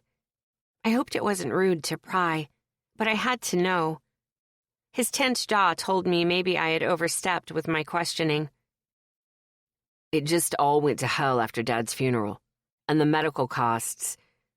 We got hit by bill after bill, and instead of selling, my mom just let them bury her. I understood that. Grief was too painful all on its own. Add in having to give up the last piece of you that felt like the person you lost, and it would be too much at once. It's only been a year? I carefully asked, softening my tone. I'd lost my mother at 10 and had years to acclimate to her absence, but it still hurt. Decker nodded. A little over. Suddenly he stood, grabbing his garbage, effectively ending our conversation. You done with this? He asked, kindly, like we were just going to push past the topic. I knew he needed to, so I smiled and let him take our things, all while secretly wishing there was a way I could ease some of his burden, and he'd trust me enough to let me. 23. Decker. Did you grab me any donuts from that one spot? Marcus asked, while wiping his face and neck with a towel. He'd just run 8 miles and was curious about donuts. He was my favorite shortstop and best friend. He happened to also be a pretty kick-ass roommate, too. I pulled the small bag out of my bag and tossed it over to him. "Sweet!" He chewed a few bites, while I tried not to shift uncomfortably. The school gym was shitty in comparison to our team workout facility, but sometimes it was just easier to pop in over here versus driving across campus. Marcus and I had both been given special release to live outside of the team house. He'd never told me exactly what provisions he was allowed to leave on, saying it wasn't his story to tell, but I was grateful to have a roommate who understood the pressures of being on that team. "So, how did the appointment go?" I resisted the urge to run my hands through my hair and let out an annoyed sigh. My day had been fucking long as ever. "Good. Really good, actually." "Will they let her refinance?" he asked hesitantly. I nodded my head. It almost seemed like they weren't going to at first, but I don't know. Someone made a call and an assessor is going out to the house next week, but they gave her the green light. It felt like a burden had been lifted from my shoulders. I knew it didn't fix all the problems, but it was a step in the right direction. Either way, it will buy her time. I'll be graduated by then, and I can move back home, maybe take up Dad's landscaping business. I considered again the idea of doing that instead of pursuing something that might make me more money, or even baseball. But I'd been injured for over a year, so there were no scouts looking at me. I'd be lucky to land in AAA ball, if anything. But I wasn't sure that was even something I wanted anymore. The more I thought of taking over my dad's business and settling down, the more calm I became. That had to point towards something, right? Marcus shook his head, snapping his jaw closed. "You don't want to do that, man. I know it. I hate that you're just accepting that you can't play ball. How did your last physical therapy appointment go?" I let out a heavy sigh, feeling a little too mothered by him. It went fine. I was on the cusp of being completely finished with therapy appointments. Just a few more months. "Does he think you can play professionally?" Marcus sounded hopeful, and if I had been a better friend, I'd have felt happy in that hope. I'd have been grateful for a friend who cared about me the way he did. I also wouldn't have lied to him. I shrugged, hands deep in my pockets. They said it's too soon to tell. The way his head lowered and the pensive look on his face told me he didn't believe me. "What about your other therapist?" He grabbed his water bottle and took a large drink, keeping his calculating gaze on me. He knew I wasn't telling my therapist shit. Why even bother asking? "Good. Yeah." I nodded. "Real good." "So, you talked to your therapist about the game then?" "Yeah. She knows I can't pitch." "I'm not talking about baseball, man. I'm talking about the card game, and Mallory. There's another game this Friday night." "I know. I heard about it." I glanced around, curious who else might be listening to our conversation. There was always someone listening. "The fact that Elias keeps having meetings while you can't attend or moving them so they're not anywhere near the team house is total bullshit. I know Coach doesn't know he's doing that." He scoffed, rubbing his chin. "You know I don't care. I don't want to go anyway. But Mallory wants to." Marcus had met her a few times, and he liked her. But he was also wary of her because she was technically a reporter. "Mallory wants to go?" He reared back like he was shocked. "Why is that so hard to believe?" "You mean you don't know?" He stood, watching me like I was a zoo exhibit. "What the fuck are you talking about?" He let out a sigh and rubbed his neck. "I would have said something, but you keep going over to her house. I haven't seen you in days." "Just tell me, Marcus." I was getting irritated that he wouldn't just cut to the chase. "It's been leaked she was the one in that room instead of Taylor Beck. It's also been leaked that she's writing an article about the team." My stomach dropped out. If that were true, if they knew it was Mallory, Then, who else knows? Marcus watched me for a second before shaking his head. Everyone knows, man. They know she's after the story she isn't authorized to write. They're going to shut her down. My mind raced while I tore through the options available to me. I didn't think they'd hurt her, but they would make it to where she couldn't write her article. Fuck. I had to fix this. 24. Mallory. Why do you think they wanted us here so early if they're not even here? Taylor asked incredulously. It was early, and my dad and Jackie still hadn't come out to the veranda to start brunch with us. We usually tried to get together every Sunday, but the previous weekend hadn't worked for them because they'd taken a quick trip to the Keys. Now it was Friday, and we were here at 8 in the morning. Both of us had classes later, although I didn't know if Taylor had been going to hers. Every time I was home, she seemed like she was there too, even when she should have been in a class. It was odd. I don't know. His event thing is right around the corner. We could have just postponed, I said, leaning forward to sip my mimosa. Exactly. Taylor jutted her hands out in front of her like I'd just said exactly what was in her head. Do you have a date? It was a topic I'd been trying to avoid since we'd never talked about that photo she had taken with Decker that night. Or the fact that I'd made it seem like he was into her, then suddenly he wasn't. Taylor sipped her drink, cautiously eyeing me over the brim of the flute.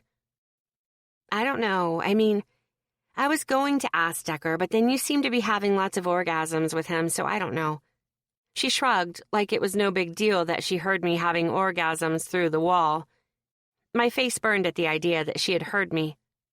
I must have stayed quiet for too long, because suddenly her eyes were on me.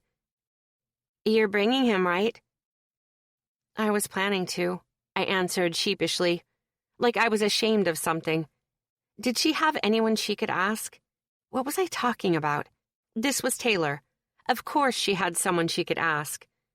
Her eyes narrowed as if she was trying to sniff out my lie. Mal, just promise me you won't go with Elias Matthews. Taylor's lips pursed as she leaned forward. If I wasn't mistaken, she was looking around to ensure no one overheard us. I shook my head. I didn't know you knew him. He's dangerous. The rumors, I've heard rumors about him. I think you should stay away from him. She softly pleaded with me while holding her fork in a vice-like grip. I wasn't sure what to make of that.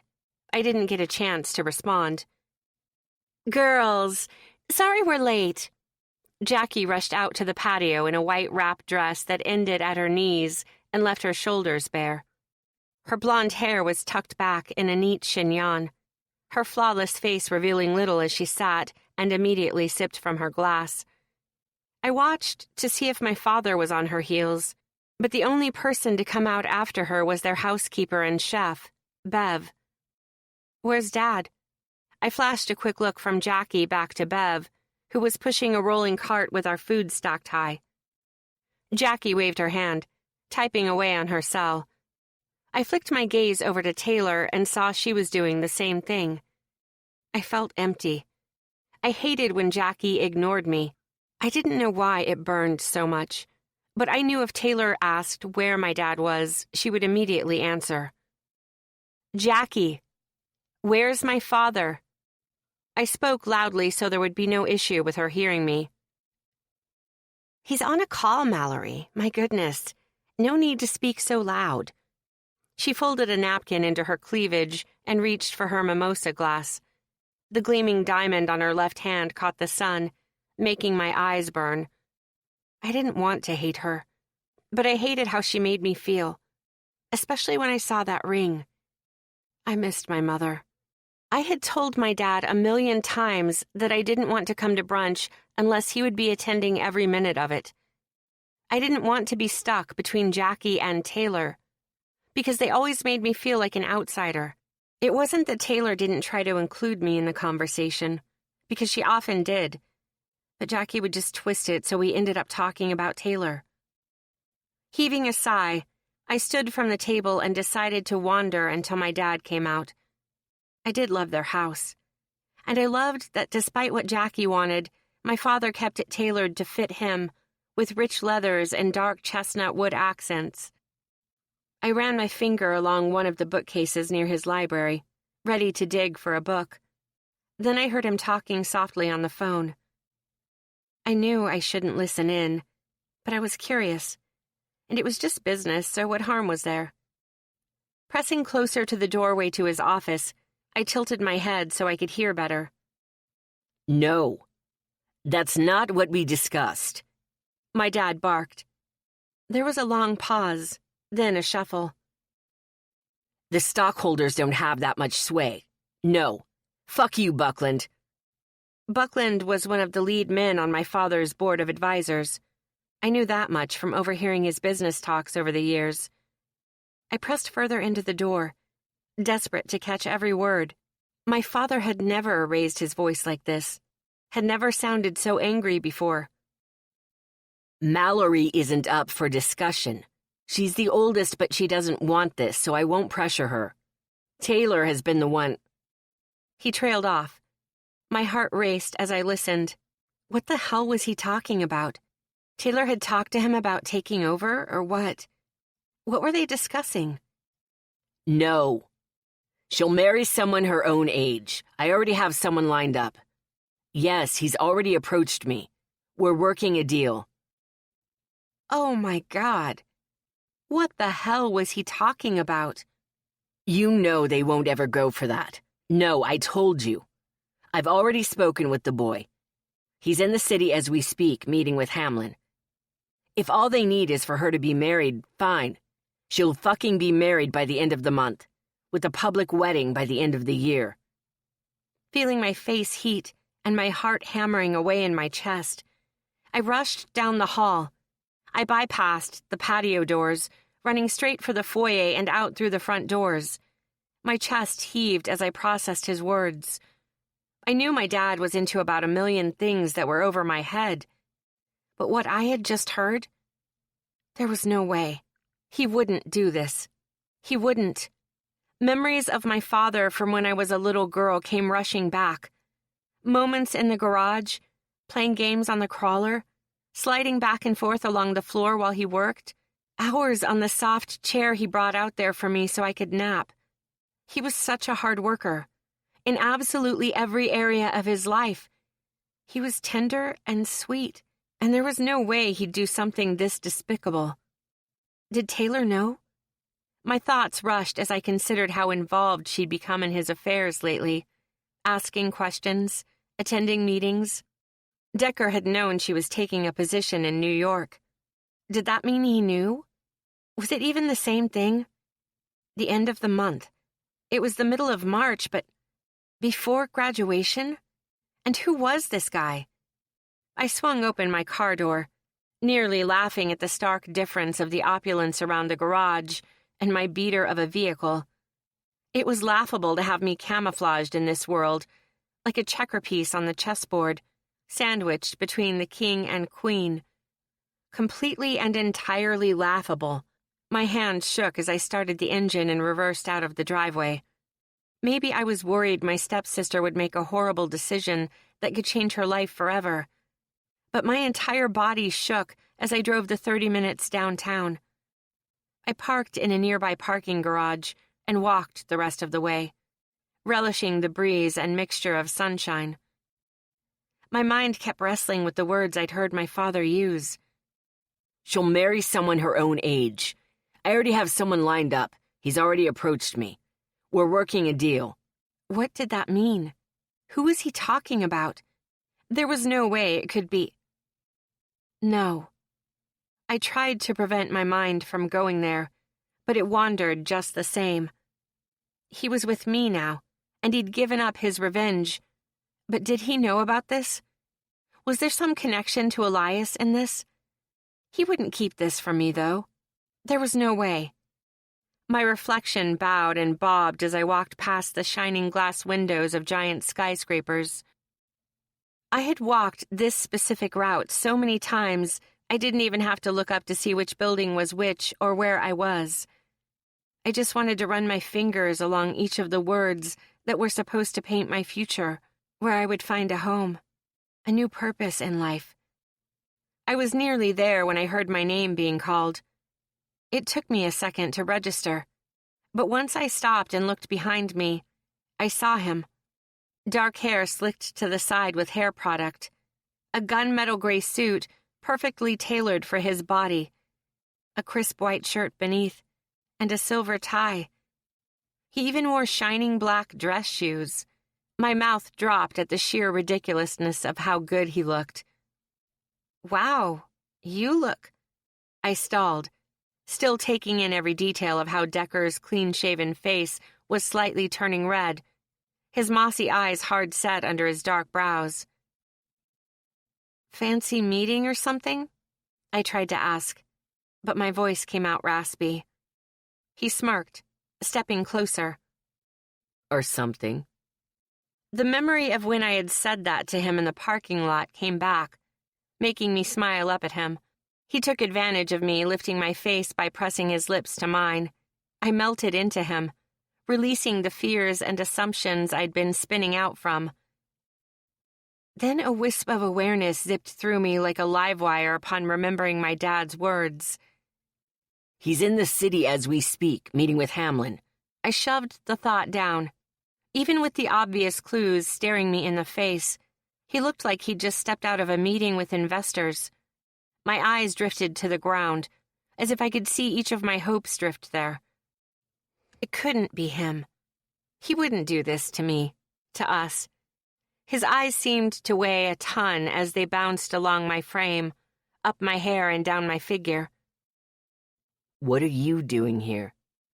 His voice seemed as thick as my heart currently felt, heavy and thick, rusting over, dying. I ducked my head, tucking my hair behind my ear. The place behind me suddenly felt like it was a life-sized journal, flung open for Decker to read all the pages. It was sacred to me, a most precious spot, and now he was here staring at it with that look like he'd fix whatever was wrong. "This," I gestured behind me to the building jutting into the sky, "is the internship I'm hoping to land with my story." I moved toward the wall where the nameplate sat, the words Klein Global imprinted in brass lettering. "You aren't interviewing, right? You said they only take one person." He moved his focus to where I gestured, then it bounced back to me. The fact that he remembered what I had told him felt like a tiny furnace burning in my heart. "No," I let out a heavy sigh, giving the nameplate a longing look. I just wanted to run my fingers over the letters like the weirdo that I was. I couldn't do that with him here, though. I just like seeing it, you know, getting perspective. I come here when I need to clear my head. Understanding lit up his eyes. Before I could say anything else, his hand grabbed mine and we were heading inside the building. "No, no, no." I struggled in his hold. "What's it going to hurt to go in and take a look around?" His smile was mischievous and daring, devilish. "Well, it could mess with my chances of being accepted," I blurted in a harsh whisper. The gleaming white marble under our feet was too glorious to imagine. The building was bright and welcoming, and 50 feet from us was a desk no one was managing. My eyebrows furrowed in concern. Where was the security guard? Anyone could just walk in and... "Hurry, come on. We can sneak upstairs." Decker pulled my hand toward his chest and started heading up. "Decker! No!" I whisper-yelled at him while he tugged me along. Inside, I was coming apart. A cassette tape being unwound. All my hopes and dreams being tugged on and teased. I had never gone inside the building. I'd always just stood outside like a weirdo, running my finger along the letters. The stairs extended up, giving us a view of the lobby below, the desk still unmanned. The first-floor door was wide open, and on the glass doors was something etched in white font that I couldn't understand. Off to the side was a small alcove where gleaming bronze elevator doors waited. Come on. Decker pulled me toward the alcove while hugging me to his firm side. I loved the warmth he gave off, and his smell. God, he smelled good. Seriously, Decker, this is a bad idea, I muttered as he pressed the up button. Oh my God, what would I do if I saw someone with a Klein Global security badge? They don't even know who we are. It's not a big deal. I swiftly followed in after him at the ding of the elevator. It won't matter. They're still going to escort us out once they realize we aren't authorized to be here. You worry too much, babe. It'll be fine. He laughed, and seeing him smile while in that suit made my stomach flip. I wanted to take him out of those clothes, kiss his mouth, and force him to tell me his secrets. I looked up, trying not to bring attention to the fact that I loved that he was here with me. I focused on his granite jaw and the fact that a lazy smile tugged his lips to the side. It was devastating. A moment later, the elevator stopped and opened on the 5th floor. Thin gray carpet silenced our steps as we crept around the corner, and huge potted plants with massive green leaves sat close to the floor-to-ceiling windows. I walked forward, stopping at the glass doors that were currently shut, but hid none of the magic happening behind them. Bustling reporters walking back and forth from copiers to whiteboards, swivel chairs, bulletin boards, people on cell phones, desk phones ringing off the hook. It was madness and heaven, and I nearly plastered my face to the glass just to get a better view. So, this is what you want? Decker whispered at my side. I withheld the urge to trace the massive K and G that dominated the doors in sleek lettering. Instead, I swallowed a lump in my throat as a man in a white-collared shirt walked by with a stack of papers in his hand, not paying any attention to us. Yes, I sighed, staring at the cubicles inside. The chaos. At least 12 flat screens hung on the east wall, all playing different news clips. And on the opposite wall were several clocks, each displaying a different time zone. Seeing inside this space, was so much better than only having a view of the outside. This was a gift, one I desperately needed to keep me grounded. And the story will get you here? Decker asked, turning with me. I blinked and hoped I wasn't jinxing myself by talking about this in front of Klein Global. I hope so. My editor hates me, and the last story I wrote he pulled. If my article and name don't appear, Klein Global won't see them. I need something that will stand out, get people talking.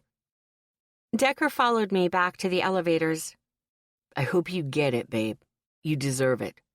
He squeezed my fingers in his hand, and because I wanted to stick my head in the sand and ignore everything between us, I squeezed his hand back and let him kiss me again. So, what are you doing in the city? I finally braved asking. Just sightseeing.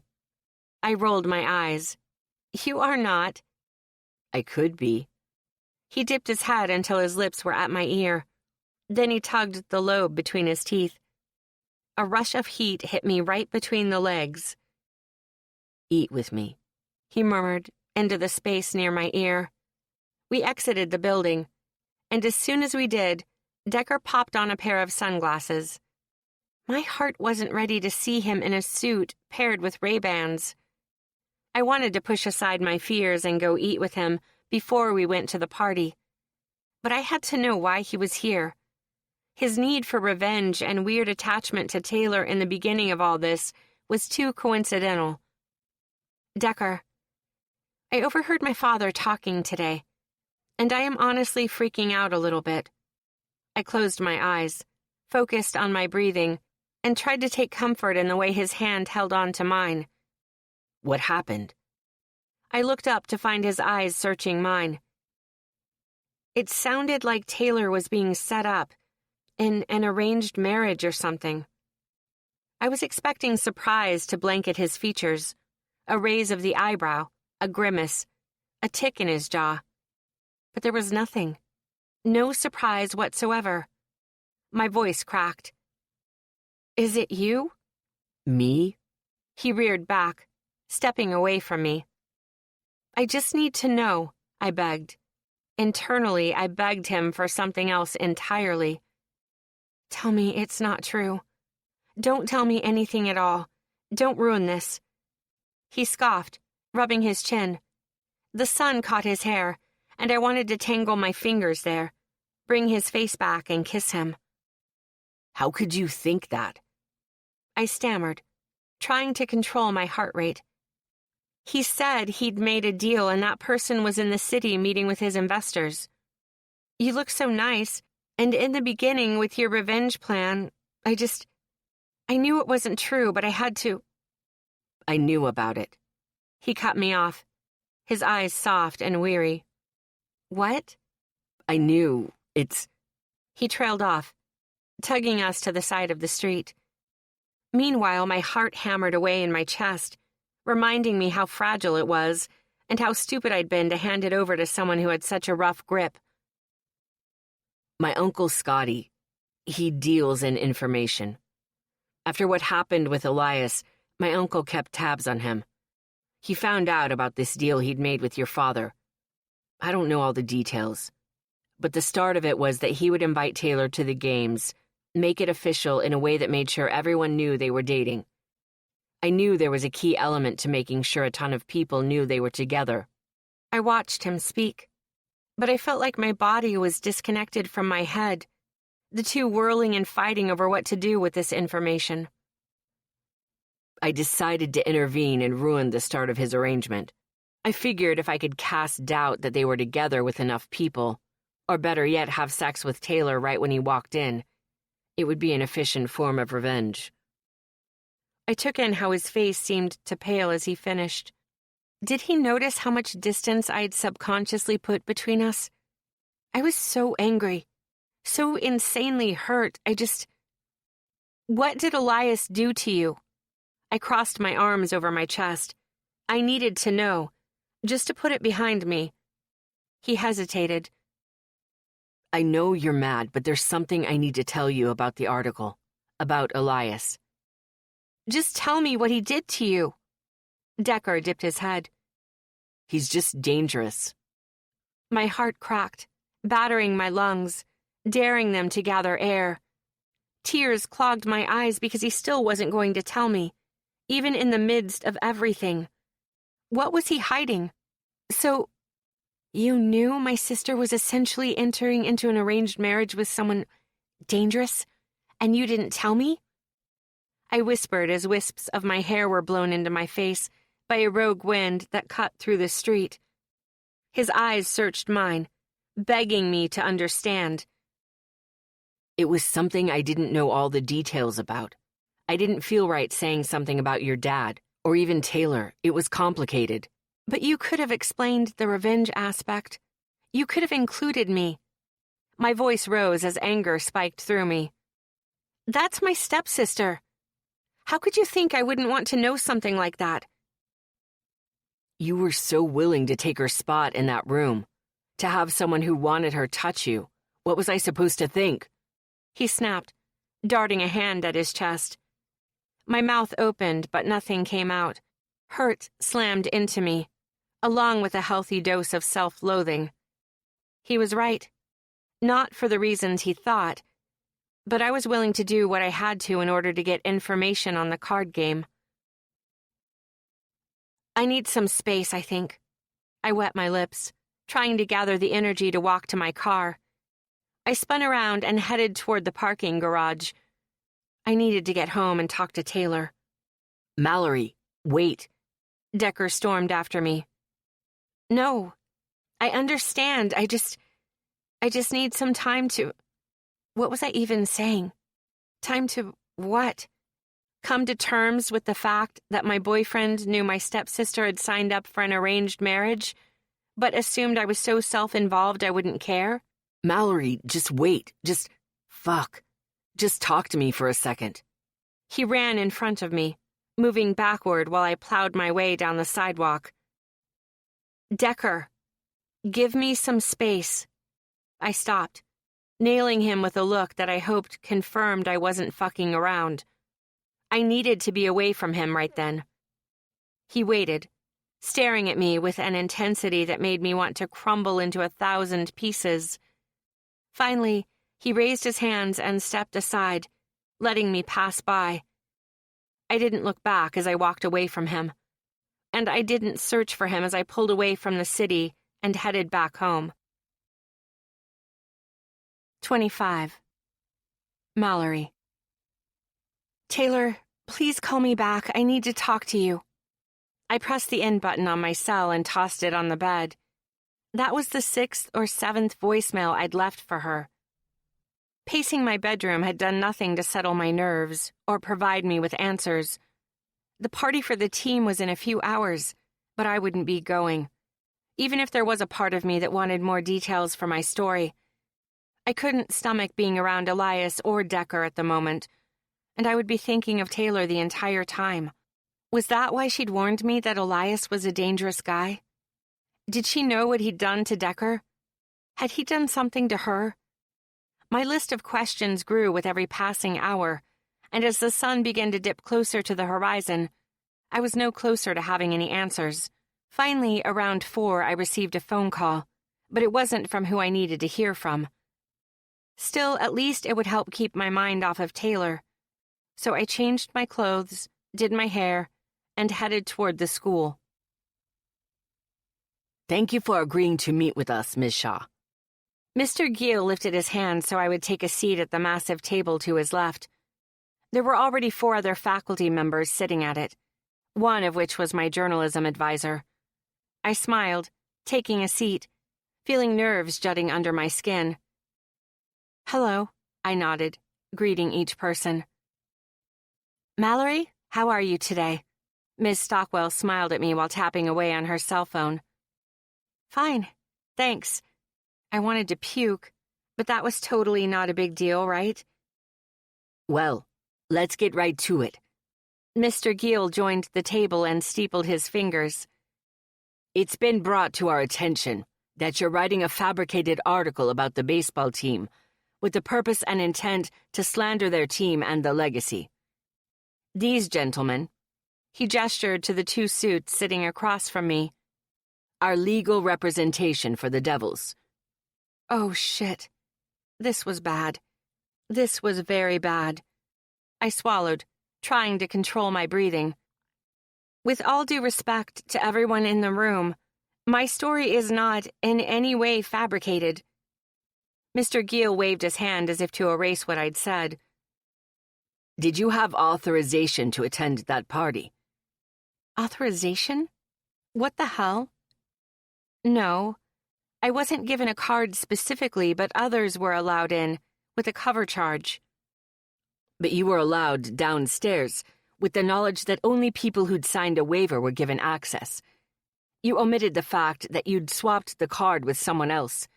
This is a very serious legal situation you found yourself in. I looked to each of the teachers in front of me as panic expanded in my chest.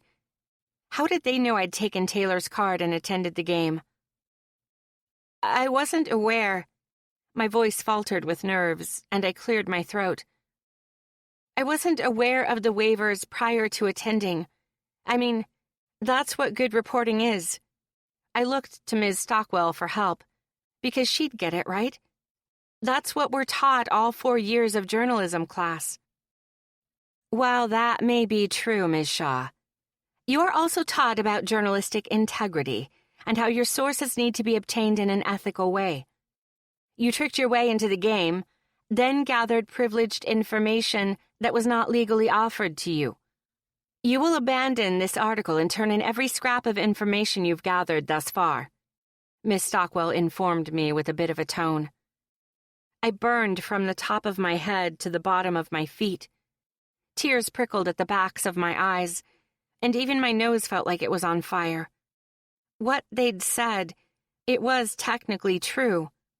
But why were they willing to turn a blind eye to something so superficial as a damn card game aimed at sex? I understand what you're saying, Miss Stockwell, but I had an ethical source. There is a member of the Devil's team that has been offering me information, so the facts are not fabricated or embellished in any way. I tried to explain, but the way the two lawyers were looking at each other didn't feel encouraging.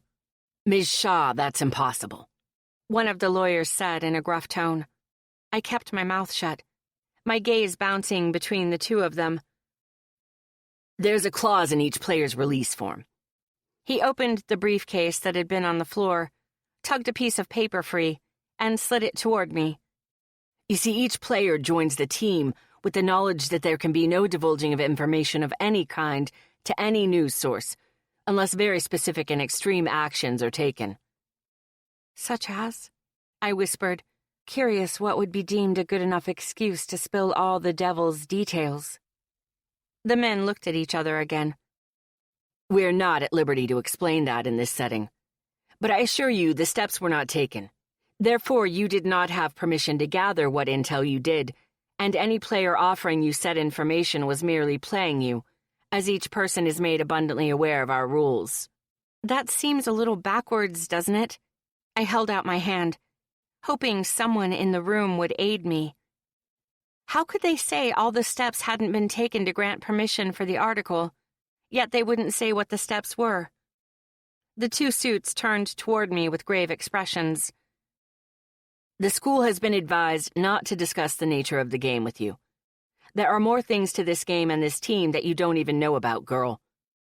The man with jowls explained to me. You of all people should know this, given who your father is, the other added, narrowing his beady gaze on me. I felt small, insignificant, stupid. My face burned with regret and with assumptions that I could pull off a story of that caliber, that I could actually be a contender for the internship, that Decker had taken me seriously or had uttered any truth at all to me. Everything had been a lie. Seemed there was yet one more thing Decker knew that he wasn't telling me. I was so foolish. I ducked my head, breathing strictly through my nose so a sob wouldn't work its way up my throat. I understand. The people around the table smiled and stood, silently dismissing me. We will expect your notes by the end of the day. One more thing, Ms. Shaw. One of the lawyers stopped me, sliding a piece of paper toward me. This is an NDA. You'll agree not to publicly print or post anything about the team in any other paper or on any form of digital publication. With shaky fingers, I gripped the pen handed to me from someone on my left. Everything was blurry as tears clouded my eyes. I just needed them to stay put until I got to my car. Signing, I pushed the paper back toward them. Once I was nearly out the door, I was ushered by Mr. Giel, who quietly said into my ear, "This was a kindness. There are other ways they could have handled this." I turned to look at him, but he was already walking away. What the hell did he mean by that? I didn't get a chance to ask as I walked away from the meeting, leaving my hopes for the story to secure my spot in the internship behind. 26. Mallory. Hey, honey, nice of you to come. My dad's flat voice matched his flat expression and thin smile. I didn't extend a smile. Even a fake one would have been a betrayal to Taylor. She'd said she had been sick this last week. I hadn't thought too much about it since learning of my father and Decker's role in hiding her arranged marriage and, of course, that horrific meeting at the school. She'd stayed here at the house with Jackie and my dad. I had almost caved and gone to talk to her, but I worried Taylor wouldn't be honest with me if she knew my dad might overhear our conversation. Besides, it was rude to interrogate people when they didn't feel good, even if it was painful to be home alone while my heart shattered and my world imploded. "It's your big event," I finally muttered in response. "Where's your date?" He looked behind me at the door, as if a gentleman caller would materialize out of thin air. I shrugged, eyeing the trays for champagne. He bailed at the last second. The long sigh that left my father's chest was like a reaction to learning he'd been abducted by an alien. The man who'd raised me would have never made that sound, or even insisted we have dates to begin with. I had a feeling you'd come alone, so I have someone ready for you. My father tugged my arm until we were walking toward the sitting room. Ouch. Him assuming I wouldn't bring one actually kind of stung. You what? I tried resisting, but his grip was firm. This is Jeff. A tall, handsome man, older than me, but it didn't look like by much, smiled at me, dipping his head. Jeff, this is my eldest daughter, Mallory. Would you do us both an honor and keep her company this evening as her date? My dad asked the guy in the 5-piece suit.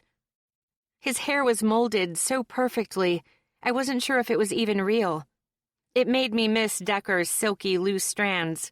An ache opened in my chest, like my body had just remembered it'd lost an essential limb or organ and didn't know how to function properly without it. He'd texted and called about 1,000,000 times over the past week, left me notes and flowers on my windshield, all the while just asking that he get a chance to explain himself. He didn't even know that I knew about the article or that I had lost it. My father was about to open his mouth, likely to put his foot there, but just as he was going to explain the need for me to have a date, the crowd moved and Taylor came into view. She wasn't alone. There on her arm was none other than Decker James. In some strange alternate universe, I was tucked away in the corner with Jeff, actually grateful for his tree-like height and his presence. It allowed me the opportunity to watch the floor and all the guests without being noticed. I eyed Taylor first. She wore a floor-length dress with see-through mesh over the stomach and glistening jewels flowing down her legs like a fountain of wealth. It was beautiful and insanely obnoxious. I nearly looked down to compare myself to her, which was a habit I needed to break. I wore a fashionable dress that cut off at mid-thigh, the capped sleeves making it seem modest, even with the plunging neckline. I inspected the man attached to her arm in a clinical way. Mentally, I told myself he was no longer a part of my life, but it was like looking at an amputated limb. I mentally noted that if I had said that out loud to Hillary, she would have slapped me for being gross. Jeff sipped his drink, droning about shareholders. I nodded, keeping my eyes on the couple. In that same sleek, gunmetal gray tailored suit from the last time I'd seen him, and with his hair slicked back, Decker wore a stormy expression, searching the room with interest and a whole lot of rage. Was that a black eye? What in the heck had happened to him? His lip was cut in the corner, and his upper eyebrow had a stitch in it. I watched in what felt like slow motion as Taylor spun until she was in front of him. Then, linking her arms around his neck, she gave him a kiss on the cheek. But it was dangerously close to the corner of his mouth. His posture was rigid and cold, like he really didn't want to be there. That was the smallest mercy he could have given me, and I clung to it. I was curious how long it would take him to notice me, curious if anyone would notice if I were to sneak out of the room entirely and catch a cab home. As soon as they had entered, I had taken the coward's way out and grabbed Jeff's arm, begging him to crowd the corner with me. Decker's mossy green eyes connected with mine as soon as the thought left my head. Locked like a missile, studying the target, waiting for instructions to detonate, he stared. Ah, there she is, Dad said, breaking me out of my staring contest with the man who'd broken my heart. My father was holding my stepmother's hand, and she wore a bright smile, making me slump into the wall as I realized they were going to force me to socialize. Mallory, darling, Jackie approached, wearing a gold-wrap dress that made her blonde hair look luminescent under the lights. She really was very pretty to look at. I just wished her attitude toward me would match how nice she seemed on the outside. My mother had always warned me if someone was pretty to look at, but ugly to deal with, then they were just plain ugly. It's the inside that matters. Hello, Jackie, I muttered, giving her a tight smile. "Tell me, dear." She tugged me out of the corner and slid her arm through mine. "Have you heard about this dashing new boy my baby girl has been seeing?" I looked over my shoulder to see Jeff and my father engaged in a discussion. They were both laughing, so it must have been about something good. I hadn't heard. I searched for Taylor on instinct, forgetting for a second that I loathed her entire existence. How could she bring him as her date? "Well, as you know, your father has wanted to see your sister take the family business more seriously. And that includes finding a suitable gentleman she could inherit the dealings with. Someone who would look good on the cover of a magazine, of course, along with providing deliciously gorgeous children and being a supportive backbone for our little girl." She'll marry someone her own age. My father's words came back with a hard knock in the heart. That paired with finding out Decker had known. My throat felt like it was swelling shut, and I hated so much of what Jackie had just said. My mind had picked up several words like stones on a beach, ready to toss them back into the bay, hoping they'd hit with a splash. Sister, inherit, little girl. I hated how she always acted like Taylor was my dad's biological kid when she wasn't. He was my dad and her stepdad. That was just how it was, plain and simple. Jackie didn't include me in their mother-daughter trips or their conversations or spa weekends, and yet here my stepsister was, on the cusp of inheriting my father's business. I wouldn't have minded if it was Taylor's dream, if she really wanted this. But I knew her, probably better than anyone. She hid behind this thin composure of luxury, but deep down she was a quiet soul looking for purpose. I saw it in the way she tried different recipes and secretly stuck her nose in one of those historical books, and not the fiction kind. She loved reading about the history of America, especially during the early 1900s. She was more than all this. My father's phone call started to swirl in my head like a bad cocktail. I had made it more than clear several years ago that I would never help run my father's business in any capacity, not when I was still so hopeful about being a featured writer and landing the Klein internship. That idea tasted like ash in my mouth now. Maybe it was time to step up and help out. Maybe it was time to be the dutiful daughter so it stopped falling on Taylor's shoulders. "Well, I haven't seen anyone around, but I am happy for her." "That sounds great." I tried to seem happy, merely because it would make these conversations go smoothly, and ultimately I loved my dad. But honestly, I had no idea what in the hell she was talking about. I hadn't seen anyone around with Taylor, but we'd been so off since I had started dating Decker, and then with her sickness, I was so caught up with trying to connect what Jackie had said to what I had seen with my stepsister that when the doorbell rang, I honestly didn't think anything of it. Unless she meant... She can't mean Decker. I grabbed a flute of champagne from a floating tray and tossed the entire thing back, all while fastening my eyes on the enemy. Jeff moved in behind me, a little too close for comfort. He was definitely playing the date role like he was up for an Oscar. My eyes tracked with Decker as he moved with Taylor, making introductions around the room. I hated how much I wished it were me standing there with him. My stomach twisted. Why were they doing this, acting like nothing had happened? And wasn't she supposed to be marrying someone? God, what if that was Decker's ultimate revenge plot? Him marrying Taylor. It would rip my soul out. I had nearly perfected the art of ignoring the looks Decker kept sending my way, and how every time I moved around the room, he'd try to rotate toward me. Seeing him in a suit was just as heart-stopping as it had been the first time. But seeing Taylor on his arm all night was just too painful. She laughed and giggled at everything he said, and each time I found it harder to love my stepsister. Finally, after nearly an hour of Jeff smiling and flirting with me, I noticed a familiar set of navy eyes that also had inflamed bruising. My feet halted as I took in the rest of his face, the swelling of his nose and the white tape across it, the purple bruising on his jaw. What were the odds of Elias and Decker both showing up bruised? Either they'd had a rough practice, or they had gotten into a fight. Even with the imperfections on his face, he was all swagger and grace, with those broad shoulders and stacked muscles. His blonde hair was styled neatly in a way that made it look swept back and over, almost like a movie star. After everything had happened the week before, I hadn't even texted him back to tell him I wouldn't be going.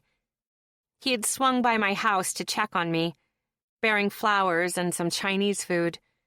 I'd accepted them, only because I was so confused about the roles everyone was playing.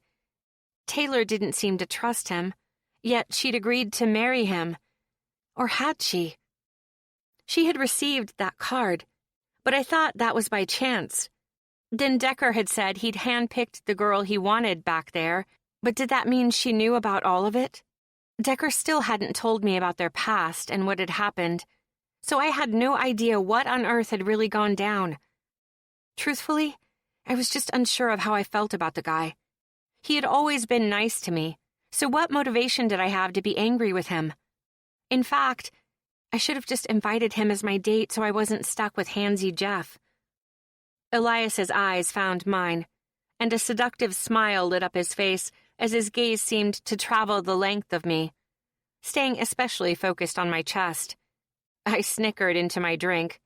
He was being so obtuse, and he knew there was zero chance of anything happening between us.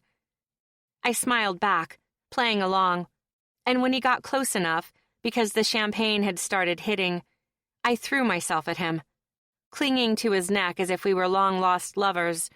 I kept laughing, even as his hands went to my hips, gripping me tightly. It was meant to be fun, a joke, but before I could pull away, his lips suddenly landed on mine. That I wasn't expecting. But even as the temptation to mess with Decker sat on the fringe of my mind, I couldn't do it. I wouldn't kiss him just to hurt Decker. Instead, I pushed him away, dipping my head so no one would see the devastation I didn't know how to hide. It was there, in the middle of my father's house, that I realized with absolute certainty that I was in love with Decker James. He had lied to me, screwed me out of a story, and played me like a fucking fiddle, and yet he still had my heart, and I had no idea how to get it back. "What in the hell happened to your face?" I asked, jokingly running my thumb over the bridge of his nose. Just a rough day at practice. He laughed it off, but I didn't miss how his eyes flashed over my shoulder, where I knew Decker was standing. Something had happened between the two of them. Elias brought his focus back to me. Want to introduce me to your famous dad? My stomach churned as I considered the likelihood of him now playing me. He obviously already knew my dad, and who had invited him to this party in the first place. Setting the champagne on a traveling tray, I nodded and walked toward my father. "Hey, Dad, I want you to meet someone." Right as we stopped next to him, a circle started to form. Some of Dad's shareholders were there. Taylor came in next, and there on her arm was Decker. A few other friends and associates were there, listening and talking to each other, all vying for my dad's attention. Dad's eyes narrowed as he watched Elias, which only confirmed that Elias was a big fat manipulator. Why would he want me to bring attention to him? Why pretend? Weren't you and that Juan boy dating? My dad's left eyebrow shot up while his hard gaze landed on me. I nearly choked on my drink. No. Juan is my best friend, Dad. My gaze briefly darted to the man I had been dating, hoping to see something register there. But he was stone cold, his jaw clenched tight, his arm wrapped around my stepsister's waist. My fingers itched for more alcohol. Oh, well, I just figured since he was always around. The circle watched us while my face burned. Hello, sir. It's nice to meet you. I'm Elias Matthews. He stuck his hand out, covering for me. My father slowly took it with a solid shake, but his eyebrows caved in like he wasn't sure why he was shaking Elias's hand. I didn't know either. I hated politics and pretending. This was all ridiculous. You're what to my daughter? My father glared at Elias. Well, I'm not sure yet. We're still discovering that for ourselves. Elias looked over and smiled at me, and I nearly choked on my tongue. Why had he said that? Frozen, my heart thundered in my chest as I waited for Decker's reaction. His mossy gaze caught mine like a jagged piece of glass. The hurt in them nearly robbed me of breath. The bruises on his face added such a brokenness that I wasn't used to seeing.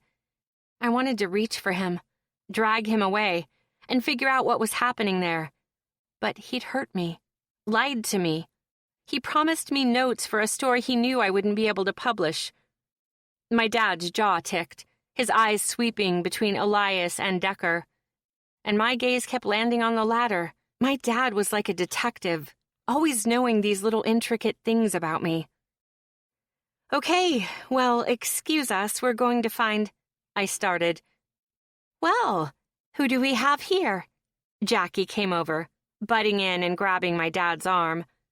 Her eyes bounced from Elias to me, and the way they went wide and round, even her lips parted as she drank in the sight of my date. I mean, he was good-looking, but she looked as though she'd seen a ghost. I faltered for a second before making the introduction. Elias, this is my stepmom, Jackie. Jackie, this is Elias Matthews. Taylor's eyes hardened on the way her mom was looking at Elias. There were some awkward vibes going on here, and I was starting to piece it all together. Jackie and Taylor were in on the arrangement, and were shocked to see him here with me, the oldest daughter. What the fuck was Elias's game plan here? Taylor glared at me while her hand tightened on Decker's arm. I had no idea why she was suddenly staring with such vehemence, but I was over this entire scene. Well, I'm going to give him a tour of the house.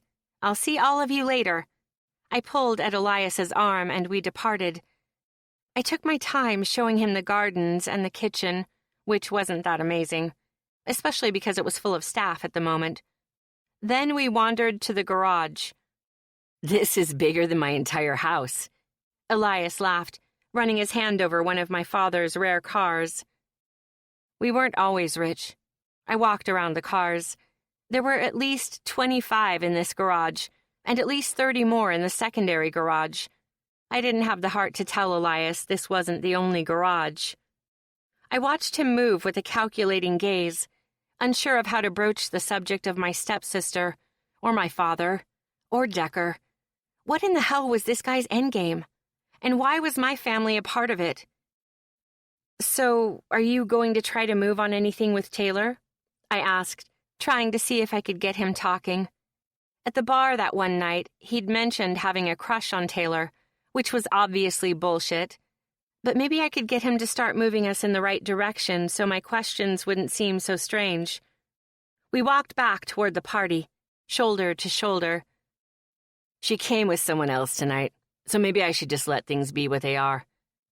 Not what I wanted to hear. This only made me think he had his sights now set on me instead of her.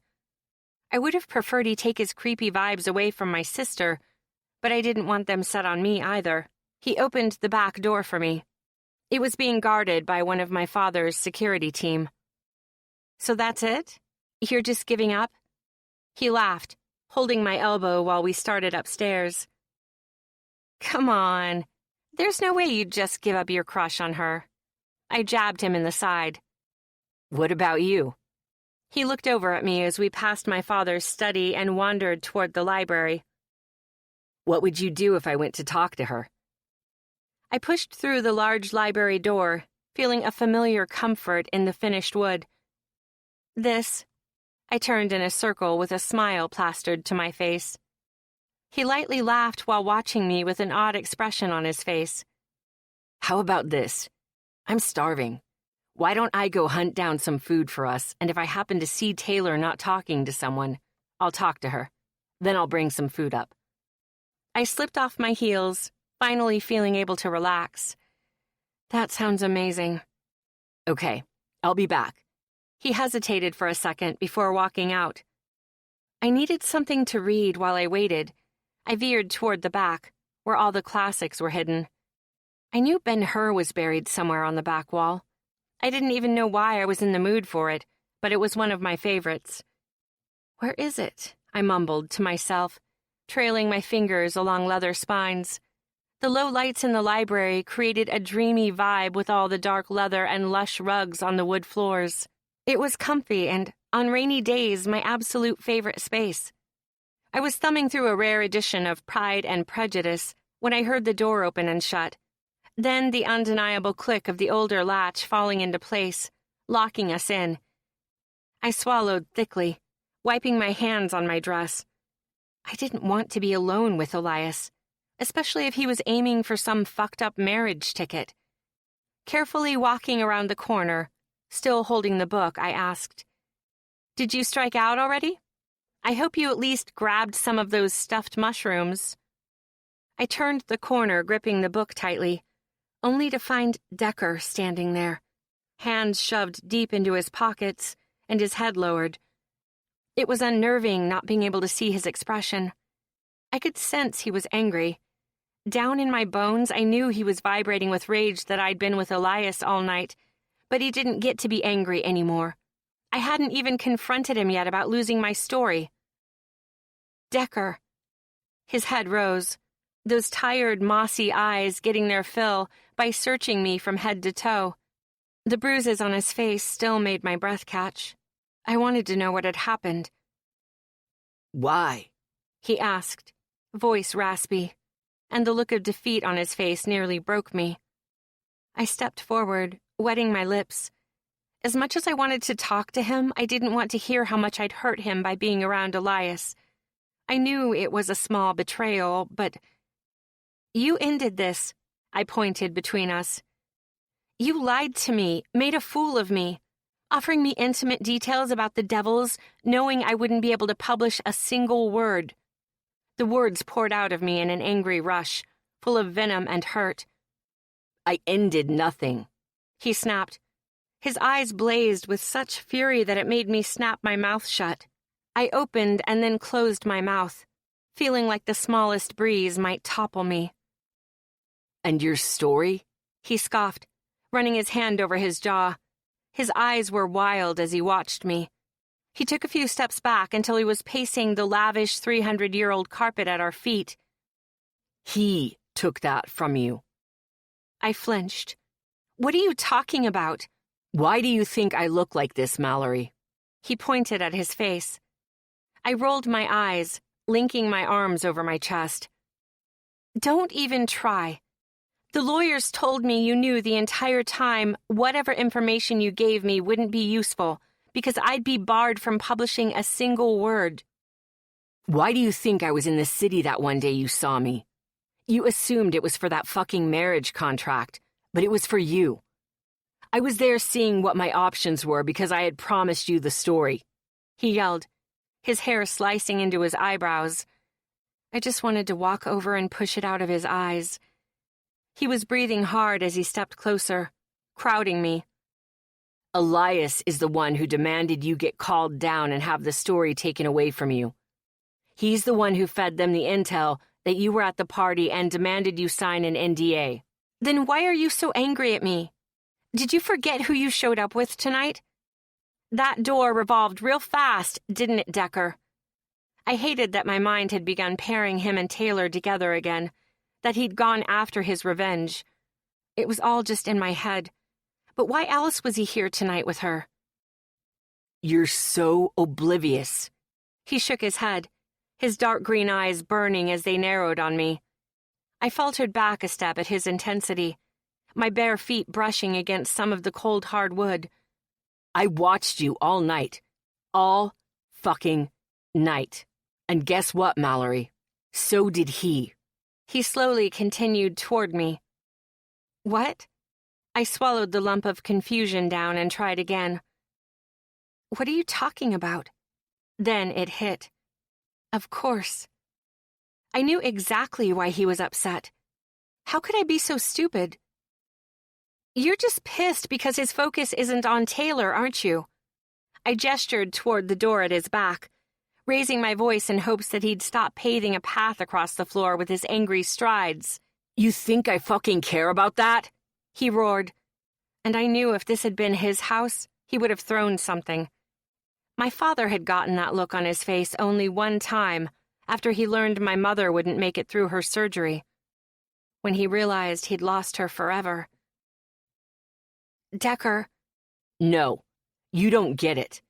He shook his head slowly, defeat hanging around him like a cloud.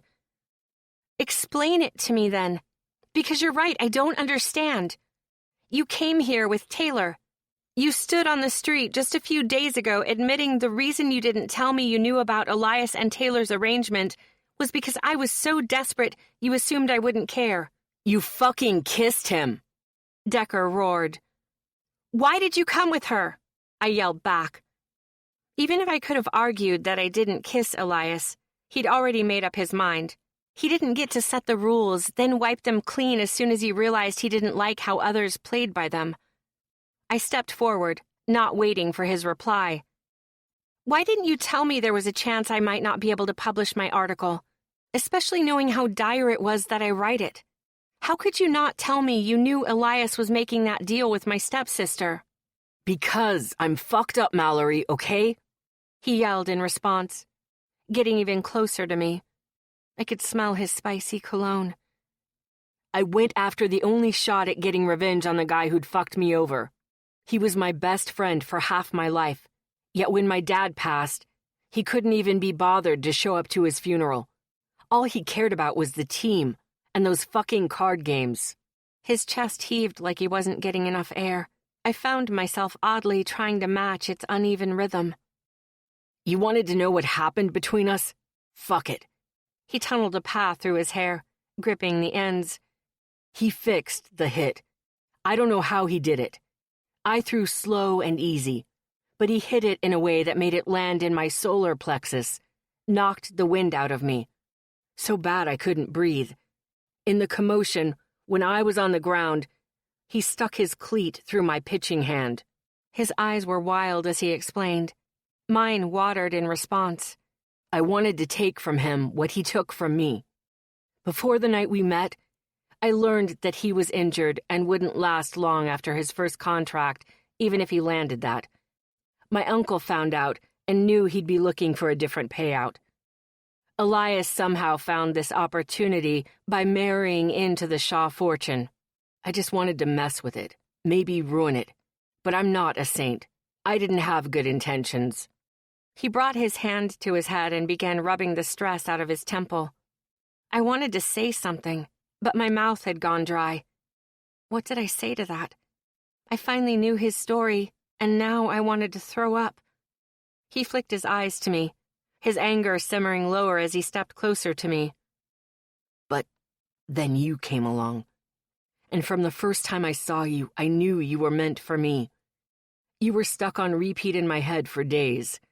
That's why I was so pissed when I saw you in that parking lot, because I assumed you were leaving your boyfriend's house.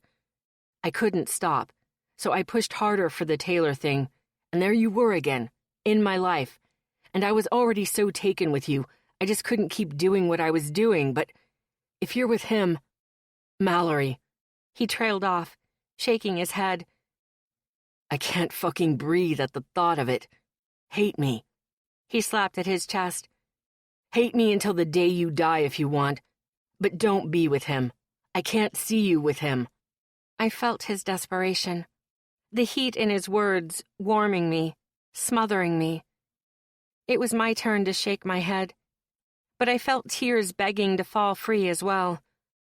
I wanted to shout at him, scream at him so he understood, but I knew he wouldn't.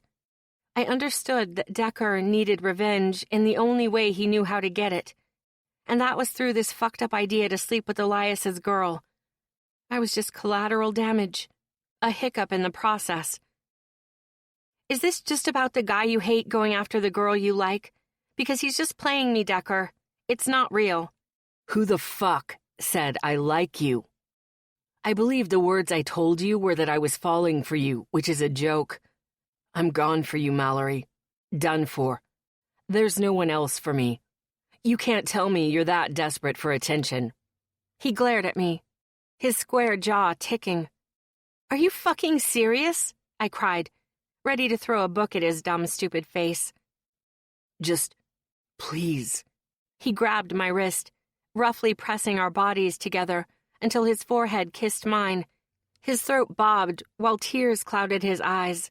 Not him, baby. He's dangerous. I pushed back, the emotions clogging my chest. I needed clarity. He'd confessed so much, but I couldn't get past the idea that this was about Elias diverting his attention to Decker's favorite toy, and I was just collateral damage in their fucked-up dynamic. "Right now. So are you," I whispered.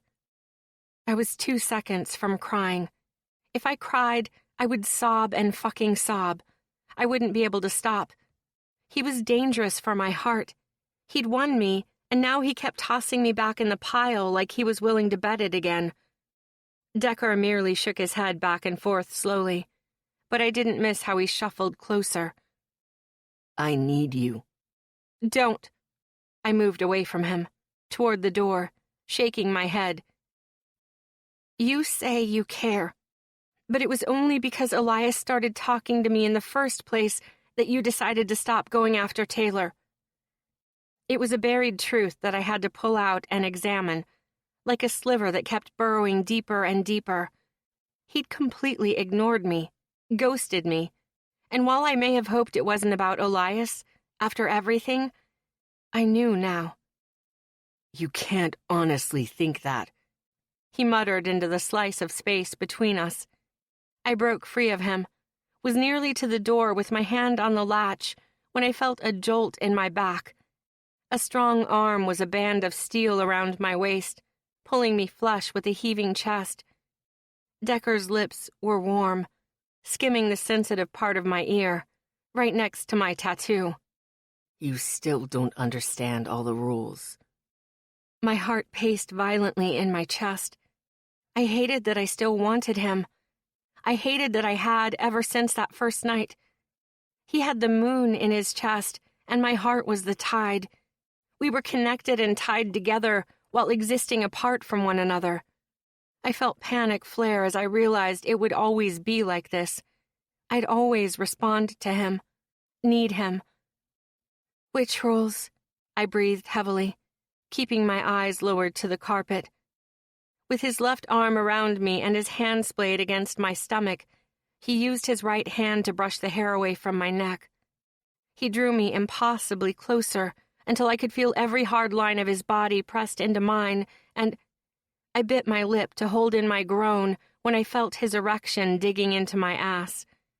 Decker didn't answer. Instead, he skimmed the length of my neck with his nose, inhaling. Suddenly, his hands were gripping either side of my hips, roughly holding me against him. My chest rose and fell in desperate bursts, while his seemed perfectly steady behind me. I wanted to ask again, demand he answer, but I also wanted to know what he'd do next. Fevered fingers drew the material of my dress up from my thighs, and I felt him barely ghost over my entrance. I tossed my head into his shoulder as he bunched the material at my waist, leaving me bare, save for my lacy thong. I gasped at how quickly his fingers dug into the fabric along my hips, stretching it, and with one hard tug, they ripped. Hey! Decker spun me and slammed my back against the door. His eyes were still so wild, but there was something else there, too. Something unhinged, desperate. There are rules to the game. Rules to what it is we're doing. There are rules to all of this, and you don't get to just walk away from me and decide you aren't going to play anymore. His fingers came up to grip my jaw, and he angrily pressed his lips against mine in a punishing kiss. I loved the rawness to it, the anger, the rage. I bit down on his lip while he licked inside my mouth, like he knew exactly how he'd taste me if he were to go to his knees before me. Once he released me, his lips stayed close to mine, his hands sliding down my hips and along my entrance. Within seconds, he was already working me while his mouth devoured mine. I felt like I was shattering from the inside out from the burn of his kiss, the seal of his mouth on mine, The way his tongue delved in, begging me for things I didn't fully understand. The way his fingers were buried inside me, owning me, and demanding I come apart at only their bidding. He leaned back, scarcely an inch, then roughly pulled the top of my dress down, exposing my bare breasts. His eyes devoured me as passionately as his fingers did when they were inside me. The moon silently tugged the tide, my chest reacting to the thudding inside his. I wrapped my arms around his neck while he hoisted me, my back digging into the door, his hand cupping my ass while I rocked against him. I yanked at his tie, ripping buttons and shoving his shirt off while he sucked and kissed along my jaw. His slacks. I needed his slacks gone next. Do you want me to fuck you against this door, Mallory? He breathed the words into my ear, dipping down to capture my nipple in his mouth. I made a sound of agreement, a hum, or something close to it. Words were a foreign idea at this point. My fingers tugged on the thin belt holding his slacks up. Then I was careful with the sewn button of his pants, peeling the buttery material down until I could see the tip of his cock peeking out from his dark boxers. I pushed them down enough to grip his erection. Yes. You want my cock inside you? He lowered one of his hands and rubbed the tip along my slit. Half hanging against the door, I arched against the wood, needing it to dig into my back while he pinned me there. Say it. The crown of his erection nudged my entrance, and I considered that this might actually ruin me. Fuck me, I demanded, rocking forward against him, needing him to fill me completely. He pushed inside of me, so hard and so deep I let out some kind of pitiful moan or scream. Whatever it was, it had him grabbing me with both hands again as he pulled out, then slammed back into me. So fucking tight, he grunted. He did it again, sliding out, only to slam in until his cock was coated with my arousal and I'd adjusted to his length. Then we moved like crazed creatures about to combust. I clung to him as he pumped in and out of me, my back hitting the door with loud and obnoxious thuds. His grunts, my moans. If someone were in the hall, they'd know exactly what we were doing. This was madness. I wasn't this girl who got fucked against doors or sat on a guy's face the night after he told me his plans to fuck someone else.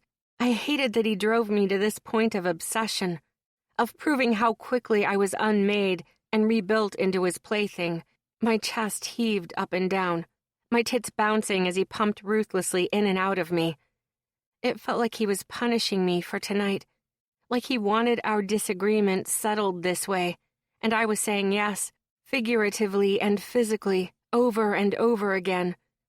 Decker, I gasped as my climax started in my toes, working up to my chest where I was hardly breathing.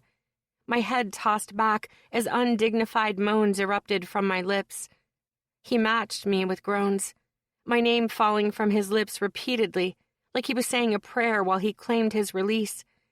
I wanted to cling to him, to hold him, to have something serene and soft between us, not just wild abandon, but that felt like surrender and forgiveness, which I wasn't sure I was ready to extend. Decker's chest still heaved heavily while he lowered me.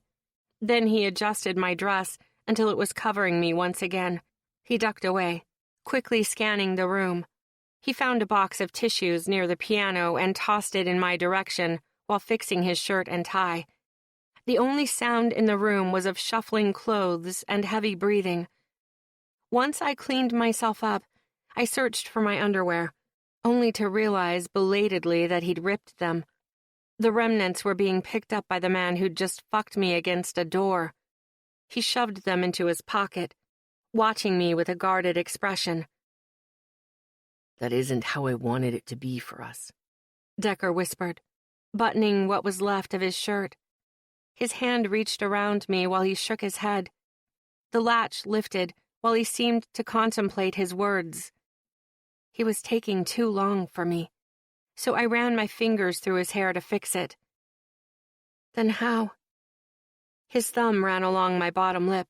Before I could say anything else, The door opened at our back, forcing us to move to the side. Elias walked in carrying 2 waters, his face falling as soon as he saw Decker and me still entangled in each other's arms. My confusion swirled and battered against me, making me wonder at his timing. He said he was going to come back up, but he didn't carry any food with him.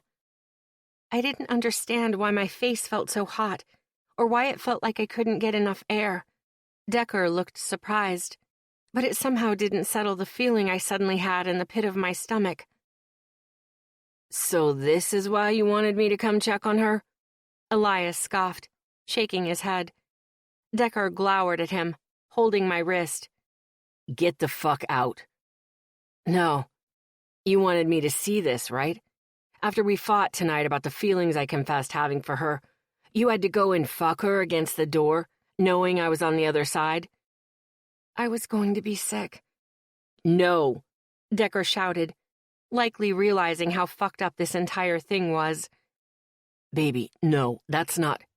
He let me go, trying to face me. I couldn't meet Decker's eyeline. Isn't it? Elias challenged. You came over to the team house, busting down my door telling me to back off your girl, and I explained that I had real feelings for her. Next thing I know, I'm getting this random invite to show up at this party tonight, and now this? I started for the door. Mallory, he's lying. That isn't what happened here. I didn't invite him. I didn't know he was out there. Decker ran after me, but Elias stopped him. I think you've done enough, Elias said, before I heard the sound of skin hitting skin and someone grunting. I ran down the stairs as I heard someone's body hit the floor, and then a crash sounded. They were fighting, and all I could do was hope the contents of my stomach would stay put until I found a bush or a garbage can. 27. Mallory. Sorrow was a constant companion as the days passed. Each one was slower than the one before. The sun would rise and fall, and I couldn't seem to give any fucks about any of it. Taylor had been home but was hesitant to break through my frosty exterior. I wasn't exactly mad at her or anything, but the memory of her inviting Decker was still a painful reminder that all of this was because of her. I'd met Decker and fell for him because of her. He had wanted her first. There was pain associated with her, and I wasn't ready to face it. Decker had called several times a day. He'd sent messages. He'd sent flowers. The notes all begging me to talk to him. I wanted to believe him. I had just hit a limit for how much fuckery I was willing to accept within a 30-day period, and I'd warned him my heart was made of glass. Even so, I'd risked it anyway. And now it lay shattered in unusable pieces. I didn't know who to believe. Decker had lied in the past, or omitted things. I still had no idea who had invited Elias, and it was odd that he had just shown up. I'd known he was eventually going to head back up to the library, so it wasn't too far-fetched to assume he could have just been there waiting without Decker's involvement. Every time I started down this path, excusing Decker, it just led back to that moment when I realized Decker had planned the exact same revenge with Taylor. If it were true that Elias had suddenly confessed to liking me in any way, I would be up next on his list of how to get revenge on Elias. It was all a mess. I nibbled on a lime-flavored chip while I stared out the window. I knew I should head to the kitchen and find better sustenance for my body. Hillary and Juan had been by a few times to ensure I was eating and showering. But it was now during the day, so they had class. It wasn't until the evening after binge-watching a few episodes of some mermaid show, likely meant for kids, that I saw I had a few unread text messages. Taylor. I need you to come to Dad's. It's really important. I skimmed through a few from Hillary about her clingy new girlfriend and found another one from Taylor sent 10 minutes after the first. Please, Mal. This is really important. Then there was one from Juan. Juan. I'm coming to get you. Your sister needs you. I scrunched my eyebrows at that last one. Since when did Taylor reach out to Juan? That was definitely not normal for their relationship as far as I knew. I checked the time and saw I only had about 5 minutes before he would arrive, assuming he was coming from his apartment, though he also could have been coming from the rink. I jogged back to my room and dressed quickly for either scenario, finishing just as the front door opened. "Let's go. Vámonos."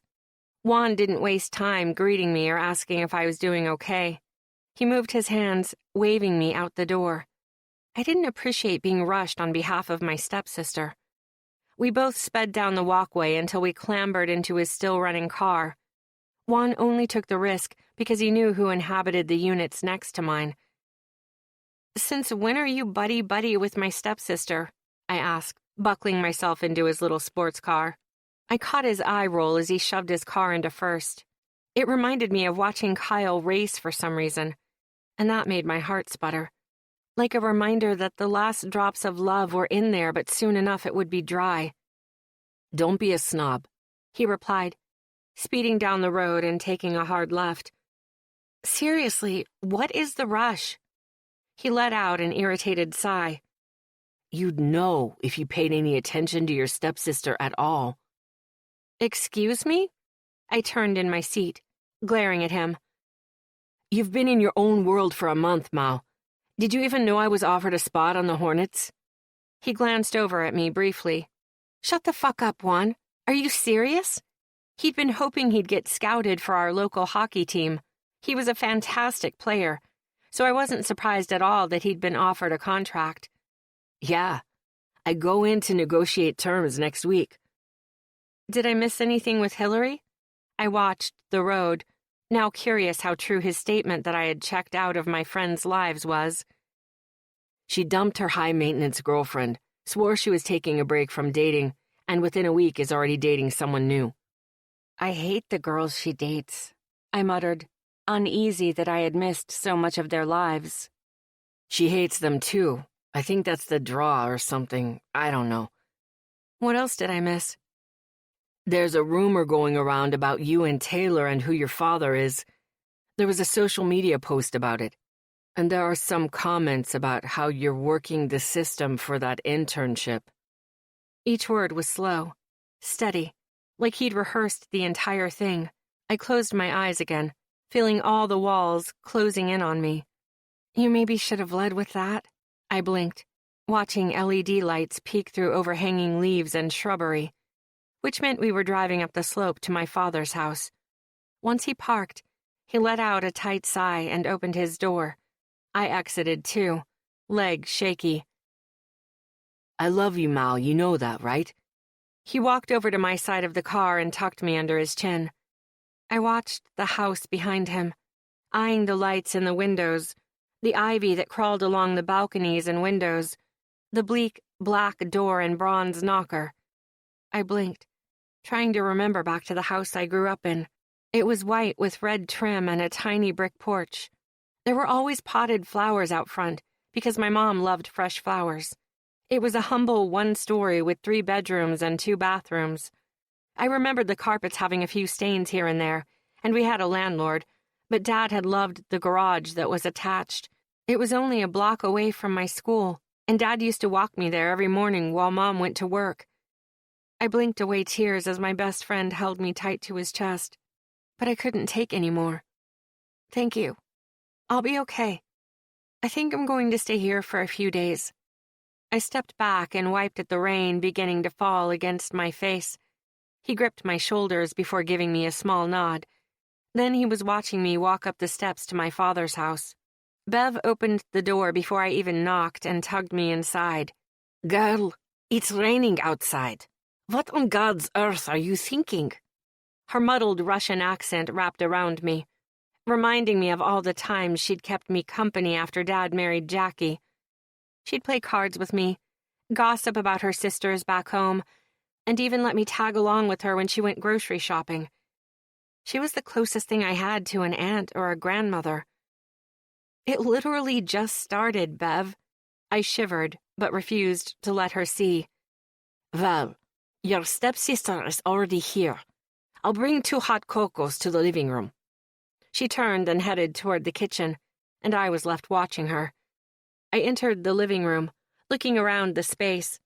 Chaise lounges, Small sitting couches and a lavish sectional all welcomed me, along with a roaring fire. Taylor? There was no response as I searched the space and came up empty. She wasn't in the living room. Just then I heard yelling near my father's office, so I slowly made my way in that direction. Before I reached the alcove leading to his door, someone's hand wrapped around me and covered my mouth. "Shh," my stepsister whispered in my ear. Then she slowly lowered her hand and turned me around. "Listen." I blinked rapidly and nodded my understanding, then followed her toward the door. We both pressed our ears against the mahogany and listened. Bullshit, my dad bellowed, and something loud hit the wall to our left. My eyes rounded as Taylor and I turned toward each other in surprise. We made the deal for Taylor, not Mallory. Dad yelled angrily at whoever was in his office. I don't know what to say, sir. I befriended her and have real feelings for her. That voice. I straightened away from the door, staring at the wood. Taylor slowly stretched away from it too, watching me carefully. Did she want me to hear this? Was this why she'd demanded I come? More muttering on the other side of the door had me leaning against it once more. Bullshit. You expect me to believe you were offered the financial opportunity of a lifetime to set up this little ruse with Taylor, only to have it backfire on you because of that Decker boy, and now you have feelings for Mallory. I'm not an idiot. I know exactly what you're doing, and it won't work. Mallory is not a possibility. My father's curt tone brokered no argument. His angry pitch erected the tiny hairs on my arms. I held up my end of the deal. I set up the card game, ensured she was invited, and I had every intention of showing up. By her own account, she got sick. My question is, how did you allow her to pass the card on to her sister, knowing our plan in the first place? Elias's voice was clipped, and I would have hated to be on the end of what his expression likely revealed. The entire thing has gone to shit, which is why I'm cutting ties with you. Taylor may not have shown up, but Mallory isn't a replacement. The shareholders have already discussed a plan B. I couldn't look at my sister, but I reached over and pulled her hand into mine. Even if she'd hurt me by inviting Decker, this, whatever was happening on the other side of that door, was beyond Decker and Elias. It was beyond everything, and shot straight at the heart of our connection as sisters. We'd been thrown together, and she needed me. I should have been more involved with all of this from the start. Taylor squeezed my hand in return as we continued listening. I'm your plan B. Mallory is the perfect person for the job in New York. I just ensured that her little internship won't happen. She'll need this. Let me be the one who goes with her. We will take it slow so she doesn't suspect anything. But by the time we need to marry, she'll be agreeable. Trust me. He'd killed my article? He'd been the one behind that meeting? That was what Decker had mentioned. You sabotaged my daughter's internship? My father's voice was lethal. There was a moment of silence before Elias replied. I had no choice. Let it be a lesson not to cut me out of deals. Taylor was supposed to show up that night, and instead, someone who had no right to be there trespassed into my house, my bedroom, and wrote a fucking article exposing all of it. Do you have any idea what that would have done to me if it had come out? Fuck your team and fuck you. Get out of my house. And don't ever show up here again. We're done. You want money so badly? Fine. That's a quarter of what we agreed on. And tell your father he can go fuck himself. A loud thwack sounded somewhere in the room, followed by Elias mumbling something about being screwed over. This isn't over. I'm not. Stay away from my daughters, Matthews. This is the only warning you'll receive. My dad's voice was closer to the door, and Taylor and I scrambled back toward a large potted plant with massive leaves. We both ducked behind it while the office door opened and he walked out. Storming down the hall, he shot off a quick comment to Gareth before jogging upstairs and out of sight. We waited as Elias walked out. He held a briefcase in his left hand and toyed with his cell in his right. He was texting or calling someone. My phone buzzed in my pocket just seconds later. Taylor and I both looked down, then back toward Elias as he walked past us. His steps faltered near the plant we'd ducked behind as the buzzing sound continued. I reached into my pocket to silence it, but his gaze flicked to the plant briefly before his eyebrows creased and he pulled his phone to his ear. "What?" he asked in a sharp tone. I kept my breathing to a minimum, just like Taylor. Elias was so close we could smell his cologne. "He won't be a problem. No, neither will she. I made sure of it, sir." I looked at Taylor, feeling my eyebrows arch. Who was he talking to? And who was he talking about? "I just got out of the meeting. I can tell you when I get back. I know. But I really don't think Duggar will be an issue anymore."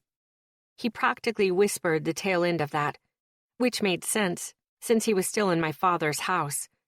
But what a fucking coward. Elias walked off, still staring at his phone. I pulled mine out to see why it had buzzed, wondering if he'd sent me something. Taylor crowded my shoulder as we opened my messaging app. Elias. "Hey, I've been thinking about you. Want to come over tonight?" I looked up right as Taylor let out a scoff. Once we heard Gareth say, "Good evening, sir," and the front door shut, we moved. Taylor grabbed my hand and headed upstairs toward her room, but stopped and looked down at my wet clothes, then veered toward mine instead. "You need to change." My stepsister pushed me toward the closet. It was a massive walk-in with built-in shelving and outfits that were tailored specifically for me but I never wore. My stepmother, Jackie, liked to ensure that Taylor and I could stay comfortably at a moment's notice. Taylor stayed more often than I did, but I had to admit, the things Jackie picked out were much nicer than what I usually wore. Opening the drawers, I tugged a pair of sweats free along with the tank top. Peeling off my clothes, I got dressed and, just for fun, hauled a pair of soft slippers off the rack and stepped into them. Okay, I'm warm. I walked toward my bed and settled in while she sat down on the window seat, her face toward the glass. Our rooms each had massive, cushioned seats our dad had built in, and Jackie had added little decorative touches to. My seat was a cool gray, and Taylor's was mint green. The wood a cream color to match the walls. It was nice, especially with the heavy curtains. "I failed out of RFU," she paused, kicking her leg out and spinning in my direction. My stomach dropped out. She lived with me. How did I not know she'd failed out? I was there with her nearly every day. "What? That's not—" I started, but she shook her head, interrupting me. "I stopped going to classes because I was so stressed." She paused, her eyes tipping up to the ceiling, like she was trying to control her words. "Stressed about trying to prove to Dad that I could take over for him at one of his offices." She swiped under her eyes. "Originally, we were going to wait to start all of this after graduation, so I'd have my business degree and then start the process of job shadowing his current CFO. There was no conversation about Elias or a deal. It was just me stepping up to help him and give myself a purpose so I could do something other than sit around and spend money. But then he talked to the shareholders. My dad's phone conversation came back to mind, but I stayed quiet. My sister sniffed, and a part of my chest broke open. Her blonde hair looked dull under the soft recessed lighting in the room, and I just now realized she was in sweats and an oversized hoodie. Taylor never wore oversized clothing, which made me wonder if something else was going on. "You know how it is," she shrugged, finally standing and pacing the room. "They're from old money, old values, old everything." Using the sleeve of her black hoodie, she wiped her nose, and then she came closer to the bed. "You should know I had no idea the card game was fixed, or that Elias was on the other end of it. I didn't fake any of that. I had filled out an interest form to be a part of the games my sophomore year, and I was genuinely excited about getting that card." She looked off to the side, almost wistfully. I stayed quiet so she'd keep going. "After his meeting with the shareholders, Dad approached me." She let out a sigh, gathering her breath. "They agreed to me taking over the New York office as long as I got married. By this point, the card game had come and gone, and I was oblivious to Dad's involvement. She crossed her arms over her chest. It looked like she was trying to protect her heart, but I worried it was too late. Tonight was the first I heard that Dad had somehow set it up to look as though Elias and I were together. Dad had told me he wasn't going to follow through with it, said he was going to find a way around it. But at that party, after you disappeared, one of the shareholders approached me, informing me that they hoped to snag an invite to my wedding. She finally perched on the edge of my bed, her arms still crossed, her cheeks mascara-stained, and her eyes watery. So, Dad set up the game with Elias to make it look like you were already taken. I was piecing it together. Knowing my father was likely trying to buy time, make it seem like she was in a serious relationship. But why would that matter to the shareholders? Is that why Dad made it so awkward in his office when he said we both needed dates? She ducked her head, swiping at her face again. Yeah. Everything kind of blew up once he realized I never showed up to that card game. It was awkward, because I had no idea he even knew about it. What girl wants her dad to know she planned on accepting a hookup card at some college party? But he didn't tell you who was in that room?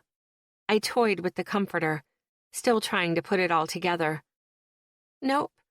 He never said. He saw me come to the house that night because I was sick and asked why I wasn't at the party. When it became obvious he knew more than he should, he let it slip that he'd set something up for me so I wouldn't have to worry about the transition to New York. He left it at that. So, when we met in his office and he mentioned that we needed dates, that was the awkward vibe you picked up on. I screwed up. He tried to set it up for me, but I messed up. She shrugged, her sweater nearly swallowing her whole. I supposed that made sense, but why Elias? I asked, still confused by the turn of events. My only guess, and this comes from dating players on different sports teams, there's this rule that if they're being scouted or they think they might be recruited, then they don't risk anything by fucking. She looked so solemn, I couldn't help but laugh. I'm serious. She stared at me, her blonde brow arching to her hairline. Sure. So they get scouted and suddenly they don't have sex anymore? Forgive me, but I have a hard time believing that. It's true. At least for most. They won't risk the girl messing with the condom and then getting stuck with a jersey chaser. They may mess around, get off, usually sucked off. She tilted her head, looking up like she was considering something. But they won't actually go all the way until after they're signed. Let's ignore the fact that they can still go pro and be a parent, but go on. I waved my hand toward her. She rolled her eyes and pulled her knees up to her chest. Word has it Elias Matthews is the poster child for this rule, and hasn't been with a girl since he received an endorsement for all of his fancy electronics last year. He made a big deal of it with his team, talking about how it was going to be a long year until he essentially started next season. There were scouts already asking about him, and one even asked about him starting in AA ball this year, but I guess his parents made a big deal about him getting his degree. My stepsister searched the floor before explaining another thought. Elias's father serves on the board with Dad. Anyway, my assumption is that somehow he talked to Dad, and Mr. Matthews brought up the game, said if there was a payout available, that his son would essentially make it look as though we were dating and serious. I think originally it was to score him as a date, so the shareholders backed off, knowing I was in a serious relationship with someone. That's my guess, at least. She rolled her eyes, letting out a heavy sigh. From what Decker's uncle had gathered, the Matthews had reason to believe it was a more permanent arrangement than that. I looked away as more and more started to connect in my head. That was why Elias had come sniffing around me. He didn't actually care about me, or the fact that Decker had nailed me against the library door. He was just worried about losing out on being Plan B for this New York deal. He'd sabotaged my chances to get accepted into the internship, all so he could marry into my family. My heart sank as I began processing how much I'd been burned. That's why Dad said to have a date. In case Mr. Matthews came sniffing around, trying to convince everyone you were still available. I toyed with the accent pillows Jackie insisted on having on my bed at all times. There had to be at least 20. Taylor crawled toward me, getting under the covers. That's what I was thinking. My mind circled back to the invites to have Decker hang with her, and how foolish this entire thing had been from the start. So you decided to invite Decker to the party? Since we were telling our truths tonight, I wanted this one as well. Are you guys? I tried to seem aloof, like I didn't care what she responded with, but my heart was pounding behind my breastbone. Taylor rolled her eyes, folding her arms behind her head. I was trying to call your bluff by saying I wanted to invite him when we were at that brunch. I knew you liked him, but you wouldn't admit it. You just kept inviting him over and leaving, like you were trying to push the two of us together. I knew from that first night that you liked him. So why did you end up taking him then? She let out a sigh. We became friends. That day you went with him to his mom's, you never told me. I got worried and freaked out. Ended up going to the bar he works at, asking around about him. Someone gave me his number. I didn't use it until you guys got into a fight. So he called a few days ago saying he needed to talk to you. He said you wouldn't speak to him. He just needed a chance to explain himself, whatever that meant. I told him he could come as my date and then corner you and whatever. She waved her hand. My entire body vibrated with relief. How could I have been such an idiot? God, I felt horrible that I'd agreed to the deal with Decker. I was a horrible person. I'd knowingly been with Decker, fully aware that he had intentions to seduce Taylor originally. I owed her for this. I thought he liked you. He wanted to try to date you. I tried to salvage my shitty actions, but I couldn't keep my eyes on her as I spoke. Instead, they dipped to my lap. But you liked him, and he liked you, and I was just a pawn. Her voice softened while she finally seemed to connect the dots. Was it a bet? Or what was the deal with him? Don't lie to me, she said softly, tugging at the covers. My throat felt tight. He heard about Elias making a deal. He wanted revenge and thought if he got to you first, it would mess with the arrangement. I didn't know he knew about the arrangement, nor did I know about the arrangement myself up until about a week ago. She let out a sound of disbelief. And let me guess. The original deal was that he offered to feed you info on the card game for the story after you struck out at the party? I raised my gaze, and it crashed with hers. Hurt swirled in her blue eyes. Tay, you were never a pawn. I didn't know about the revenge until way after we'd made the deal. Initially, he just said he needed a shot with you. That's exactly what I am. A pawn to Dad? A pawn to you? God, I'm so stupid. She suddenly sat up, and I felt tears burn behind my eyes. You know what's crazy, Mel? She paused near the bedroom door. You're the only person I've ever looked up to. I know you haven't ever seen me as a real sister, and I know it's bugged you that I call Charlie Dad, but from the first day I met you, I considered you my sister. I used to pretend we were blood sisters, and as I grew older, I would change it to us being chosen sisters. Taylor swiped at her face as a few tears streaked down. One time I sketched this tattoo we'd get, something only the two of us had. I know you've always looked out for me, and when this thing with Decker happened, I kept thinking you'd finally found this guy you looked at like you looked at your newspaper place, and I thought it was special. You kept pushing him toward me, but I knew... She choked down a sob. I knew you wouldn't let anyone use me. I blinked away tears, staring at my sister, and really seeing her as that. My sister. Not step, not obligated, but chosen. I wanted her. I wished she knew how much I wanted her, but I'd never told her. I honestly thought he wanted you, Tay. My voice broke as my heart cracked open. What about when you fucked in the room right next to mine? Did you think he wanted me then, too? I didn't mean... I sobbed, hating myself, hating what I'd done. You did, Mal. You knew exactly what you did with him and what it would do to me. The only reason you didn't feel bad was because I didn't show any interest. And that's because I'm a good sister and I love you. I'd never be with someone you wanted. I wouldn't do that either. And I wouldn't. Not if it was real with her and Decker. I know that. But you didn't listen to me about Elias, and you weren't honest with me. It just hurts because you knew. You knew Decker was doing something where I was concerned and you didn't warn me. What if I had fallen for him? What if I had slept with him, Mao? Do you honestly think I'd risk losing you over a guy? She made a choking sound while swiping at her cheeks. Everything hurt. I hated this. I hated hurting her and that I'd lied to her. I just wish you felt the same about me. Wish one day you'd consider me your sister. A real one. Because you've always been my sister, Mallory, and I've always loved you like one. She opened my door and walked out, snapping it closed before I could tell her I did love her like that. I sobbed into the damn throw pillow, wishing I could turn back time. I would protect her and myself.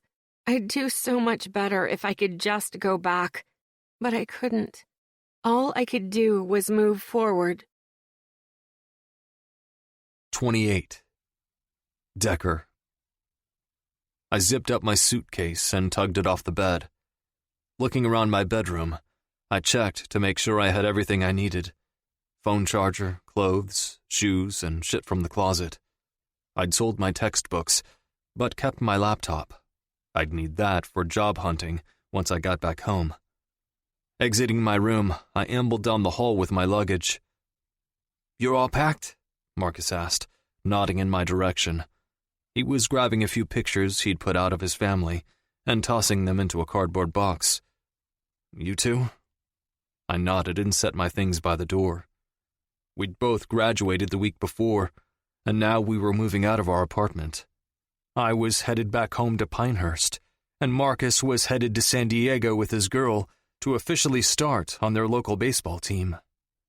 Marcus set down his box and hesitantly stood. I wouldn't make him be awkward about asking for a hug, not when I was going to miss him as much as I knew I would. Leaning forward, I opened my arms and swung them around my best friend. "Don't be a stranger," Marcus muttered, slapping my back. "You either. And if you need a good landscaper." We broke apart, me smiling, him glaring. "I think you're being a pussy about letting your dream go." What did he know of my dreams? Did he know mine had shifted so significantly that I didn't even recognize myself when I looked in the mirror? "Yeah, well," I trailed off, trying to make light of what he was saying. The truth was, I didn't deserve baseball. I'd tainted it with what I'd done to Mallory. "By the way, I heard about Mallory having to drop her story and the rumors the team started. I would have given you a heads up about that shit if I knew." He dipped his head to grab his box again. We hadn't really discussed anything over the past few weeks. Getting to this point had been one stressful exam after another. Add in practices, games, and my shifts at the bar, and we'd barely seen each other. But talking about it now just took me back to that night when I last had Mallory in my arms, when I had her against that door, when everything between us was perfect. Then it all went to hell so quickly afterward. It's all good, man. I didn't hold any of that against Marcus. I knew what role he had to play on the team, and the role he chose to play. More often than not, he was flipping them the bird, so it didn't hurt my feelings that he'd been on the outskirts of information when I needed it. "I feel bad for her, though. I heard the team spread a ton of shit about her around school. Heard she ended up leaving before she even graduated because of it. I mean, I had no idea her dad was the Charles Shaw, but people shouldn't have turned into cunts over it." She hadn't graduated? Was she okay? What the hell had happened? I didn't respond. Instead, I just dropped my gaze to the floor and toyed with my truck keys. I had kept my distance from Mallory because, after calling every day for weeks and not getting a single returned phone call, I began to get the hint. She wanted space, time, whatever the fuck it was. It wasn't me. "So, there's another thing," my roommate warned, making me lift my head. He watched me carefully for a second or two before clicking his tongue and giving in. "This is the type of shit that's gonna make your blood boil, so calm down before you react." Marcus carefully placed a piece of memorabilia from when he was young in the box before bringing his gaze back up to mine. "E isn't going pro. The team that had been scouting him to sign dropped him after his last game." I had left that game early because one of the team members had gotten injured, and I'd opted to ride to the hospital with him instead of sitting in that fucking box for the remainder. "I heard he's headed to New York now, and there are rumors he's getting hitched to none other than Charles Shaw's daughter," Marcus finished with a strenuous tone. "When did you hear that?" There was no way he was still good for the deal, not after Mallory found out he'd taken her story away. Mallory knew of my past with him, and knew he was dangerous. There was no fucking way either of them would do it. Right? I headed toward the kitchen to grab a few things, stuffing them in a small box that had been lying around. My mind raced, wondering how I could reach her. I could have texted Taylor, but she'd been silent with me recently too. It couldn't be Mallory. It wouldn't be her. Something deep down told me it was. I wouldn't have felt this panicked if it wasn't. "I heard it a few days ago. Elias is packing all his shit and heading home to prepare for his new role as CFO, and of course his upcoming nuptials." My fingers were numb from how tightly I'd been gripping the box in my hand. This news shouldn't have surprised me. I'd walked away, all while he was still going after her. He was still going to get the girl in the end. "Based on your scowl and your lack of response, I'd say you had no idea what his plans were." Marcus dropped one of his heavy boxes at my feet, letting a sly smile work at his mouth. "I'd also say you might be the dumbest man I've ever met." His soft eyes searched my face. For what, I had no idea. But he wasn't wrong. I felt like the dumbest man alive. How could I lose her to him? "You need to go see this girl and fix it. No deals, no lies, nothing but you and the truth." I ran my hand along the back of my neck, dragging in a ragged breath. My best friend was so much more perceptive than I gave him credit for. I told her the truth. She didn't believe me. "Then make her." He walked closer, lightly punching me in the arm. "And if she rejects me?" Marcus watched me, moving his fun jab to a friendly shoulder hug. "At least you gave it your best shot. Your hardest swing, tossed in the best card. Don't forget the rules, brother." He winked, then turned to grab his things. I stood there, trying to make sense of it. I knew what he was saying, but my stomach twisted with the knowledge that I'd fucked up. How on earth would she give me another shot? I sure as fuck didn't deserve one. But maybe I should just do it. What did I have to lose by at least trying? 29. Mallory. The pasta boiled while I stirred the meat sauce. I eyed the timer and wiped my fingers on the apron tied around my waist. "You testing out a new dish for the hubs?" Taylor asked, mockingly. She was scarce these days, and I didn't know what else to do to get her to talk to me. I thought back to the conversation I'd had with my father 3 weeks earlier. After my conversation with Taylor, I had cried my eyes out, then woke up the next morning and cornered my father. I'd gone over the details and realized there was something that hadn't added up. Taylor had known about the deal with Elias, but that plan was temporary. He was only supposed to invite her, get her to wear his jacket, and spread the word that he'd finally hooked up. That was it. Then they'd go their separate ways. The conversation I'd overheard that day at brunch didn't match Taylor's version, so I'd curled up in a leather chair in front of my father's office and asked him an uncomfortable question. "You said she'd marry someone her own age." I tucked my knees under me and braced my hands on the arms of the chair. My father's eyes narrowed, but a few seconds later, his graying brows arched toward his forehead. Dad always looked like that actor Pierce Brosnan, especially now with the silver threading through the sides of his head. "What are you—" "Brunch. A few weeks ago, I overheard your conversation." His brown eyes softened, his body melting into his chair. "You don't know what you heard." "Then tell me. Because from here it sounds like you were making more of a deal than what my sister understood. How bad is the New York office?" I jumped right to it, because I didn't want to be treated like a child, didn't want him to pretend. He shook his head, rubbing his jaw. I didn't actually expect him to answer, but after a few loud sighs, he leaned forward, meeting my eyeline. "I need someone there I can trust. I was hoping it would be your sister, but there are complications." "The board?" I ran my finger along the leather threading of the chair, trying to calm my nerves. "They're pushing back on this.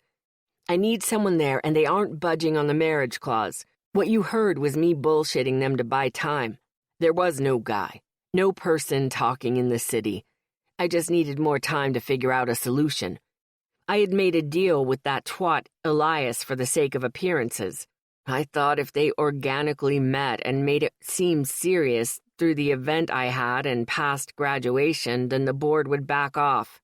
That didn't end up happening, though, thanks to Decker and me. It only took me a few seconds to think it through. My article was dead. Everyone was going to be talking about my last name once I got back to school, and there would be zero chance any of them would root for me to land the internship now that they knew my father owned stock in Klein Global. Maybe this was the best solution all around. "I'll do it." His eyes went wide, his mouth gaping. "I'm serious. I'll do it," I reassured him, sitting taller in the chair. "I can't ask you to do that, Mallory. I'd never ask you to." "You aren't asking. It should have been on me to do it instead of Taylor. She's always wanted to please you." He smirked with the slightest shake of his head. "She's always acted like she owes me something. I've never told you this, but her biological father isn't a good man. He's dangerous." I raised an eyebrow.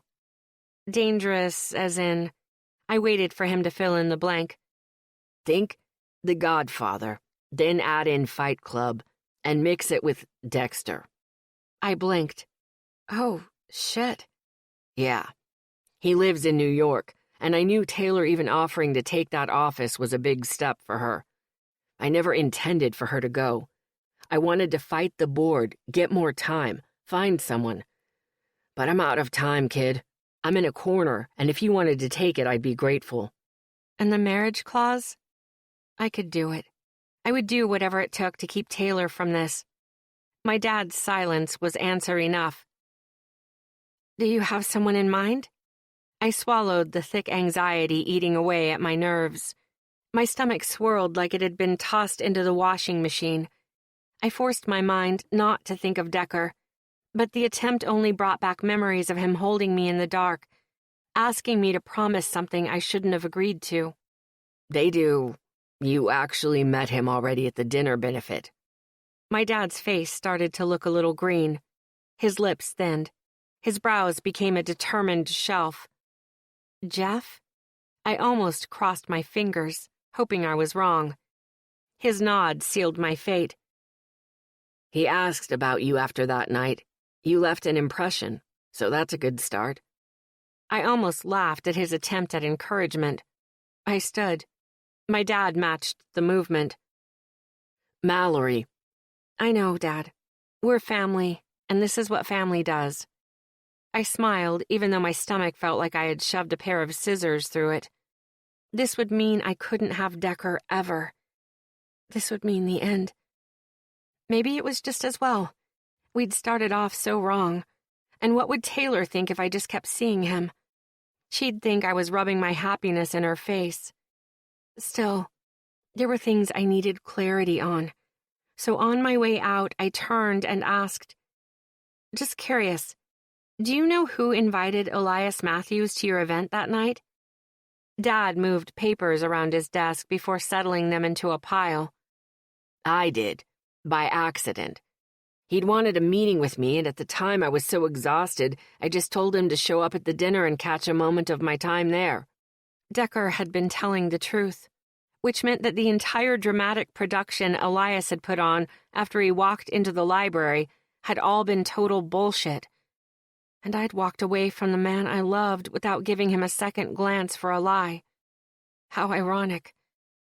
Elias won. I had visited with Jeff Larkin the previous week, having dinner at a 5-star restaurant where we were sure to be seen by anyone who apparently mattered. He was tall and broad-shouldered with a nice chin. I thought there was a dimple there when he smiled the one time. I'd fought back the urge to laugh when he'd shook my hand. 1 month earlier, I had assumed I'd be attending an internship, then eventually working as a paid staff writer at Klein Global. Now I was going to be married to a stranger. Taylor found out about the news at our family brunch a few days after I had agreed to everything. She abruptly left the patio in a huff of anger. It had been ice and silent since. I had decided on this dinner as a way to officially apologize to her and try to smooth things over. I was leaving for New York in a matter of days, but before I did, I wanted my sister back. Straining the pasta, I rinsed it, then added the sauce and pulled the garlic bread out of the oven. "Taylor, this dinner is for you," I said meekly, wiping my hands on my apron again. Dad's security team had been briefed about the fact that everyone in school knew who we were, so they were now stationed in a more visible location. I had a driver, at Jeff's request, and a personal security detail named Leo at my beck and call. My sister subtly inhaled the smell of dinner and tightened her grip on the napkin in her hand. "Here." I handed her a plate, then grabbed mine before sitting across from her. We ate in silence for a few minutes, before Taylor finally broke it. "I hate that you're doing this." "What else am I going to do?" I shrugged, swirling the pasta with my fork. It was pathetic, really. I mean, I had no backup plan. I'd need to finish my degree, but for nearly 4 years, I'd majored in journalism, and now I wasn't credible thanks to my story on the Devils. The whole school had heard I'd gotten my wrists slapped and shut down. That, paired with the truth about my father, was a painful pill to swallow. I was leaving. I hadn't even stepped foot in my journalism class since the meeting with the faculty and lawyers. You could still apply at other papers. You don't have to give up your dream just because your dream job isn't available. What if you intern somewhere else and you end up back here? You can't just give up on it, Taylor argued, moving the food around her plate. I swallowed and took a sip of my wine. I'd tried to offer some to Taylor, but she'd turned it down for ginger ale, claiming her stomach was upset. "And what about Dad?" I asked. "Don't pretend you weren't going to do exactly what I'm doing now." "Yeah, but I don't have any dreams, Mal. I have no plans. I don't mind being the arm candy for some stranger." Her words were strained. Maybe she thought I wouldn't pick up on it, or the fact that she kept wearing baggy sweatshirts. But my sister had a secret. One I had a feeling she wouldn't be able to keep to herself for very long. "I'm older than you. It's my job as the older sister to do this." Her eyes shot to mine, fast as lightning. "Did you just say sister?" Here was my opening, to finally explain to my little sister that I loved her. I spun on my stool until I was facing her. "Tay, I'm so sorry about what I did to you with Decker. Of course I consider you my sister. I love you, and I'll be damned before you go to New York. It's my job. Let me do this." She had tears in her eyes, some already crawling down her cheek. "But I'll miss you." I laughed, reaching forward to swipe at her tears. "Then come with me. or come visit, but we're not done. And New York isn't even that far. I'm just a few hours away." She sniffed, then threw herself at me. "I love you." I rocked back, taking her in. My heart swelled 1,000,000 times the size of a normal organ. I was sure of it. "I love you too." We ate our pasta, talked about life after our non-graduations, and then stayed up all night watching trashy television while I thought of the one thing that still plagued me. The one thing that, after all these weeks, still wouldn't budge. A pair of mossy eyes that saw me in ways no one else ever would. Taylor couldn't stay up for long. We'd watched a few shows and then she passed out on the couch, further convincing me that something wasn't right with her. Once I covered her up, I walked to my bedroom, flipping off lights as I went. My bedroom was already dark, but once I flipped on the twinkle lights, a dark figure came into focus. "Decker?" I faltered near the dresser, my heart squeezing in my chest. "How'd you get past security?" I pulled off my sweatshirt, throwing it to the ground. I needed pajamas, but I wouldn't be stripping in front of him. I needed space. He perched against the wall closest to my desk, holding a stack of papers in his hands. "So, this was your story?" Oh, God. I was going to die. Definitely die. I stepped closer. I just wanted to grab it out of his hands and hide it. Yeah. I'd finished the story before it was taken from me, and every now and then I still looked over it, just because I believed it was worth reporting on. It really was a great story idea, and the students of RFU would have loved to see into the devil's world. "It's good, Mao. Really good." He flipped a page, then gently set it down on the desk. I cleared my throat, grabbing the papers and tossing them into the wastebasket. That was where they belonged. "What are you doing here, Decker?" I brought my hands to my hips, trying to shove away the itch to wrap them around him. "I finished the semester and graduated." He shoved his hands into his pockets, and I realized we were too close. My regular issue with proximity never flared when Decker was around, but now I wished it would kick in, warning me to get away from him. Instead, his scent wrapped around me like a warm, familiar hug. "I heard," Juan had told me. He'd said Decker had graduated and was moving back to Pinehurst. God, this was awkward. He took a step toward me, and I wanted to take one back, but he was like an animal. He'd see it as a challenge, so I stood my ground and let him crowd me. Another step brought him directly in front of me. His hand grazed the back of mine, up my arm and into my hair. I closed my eyes, ignoring how foolish I was being by allowing him to touch me. I should have pushed him away, kicked him out, called Leo, because even if I believed he hadn't known Elias was there that night and he wasn't using me, even if I could overlook the fact that he had known I'd lose my story and about my sister being in an arranged marriage, I was on a different path now, and it wouldn't be fair to lead him on. His other hand was up, his warm fingers grazing along my collarbone, cupping my jaw. He tilted my head back and stared down at me. "Tell me it's not true." Eyes the color of moss crawling along stones stared down into me. I had nowhere to retreat, and worse, I didn't want to. "What?" I wet my lips, tasting the lime flavor on them from the chips I'd devoured earlier. I could barely raise my voice above a whisper.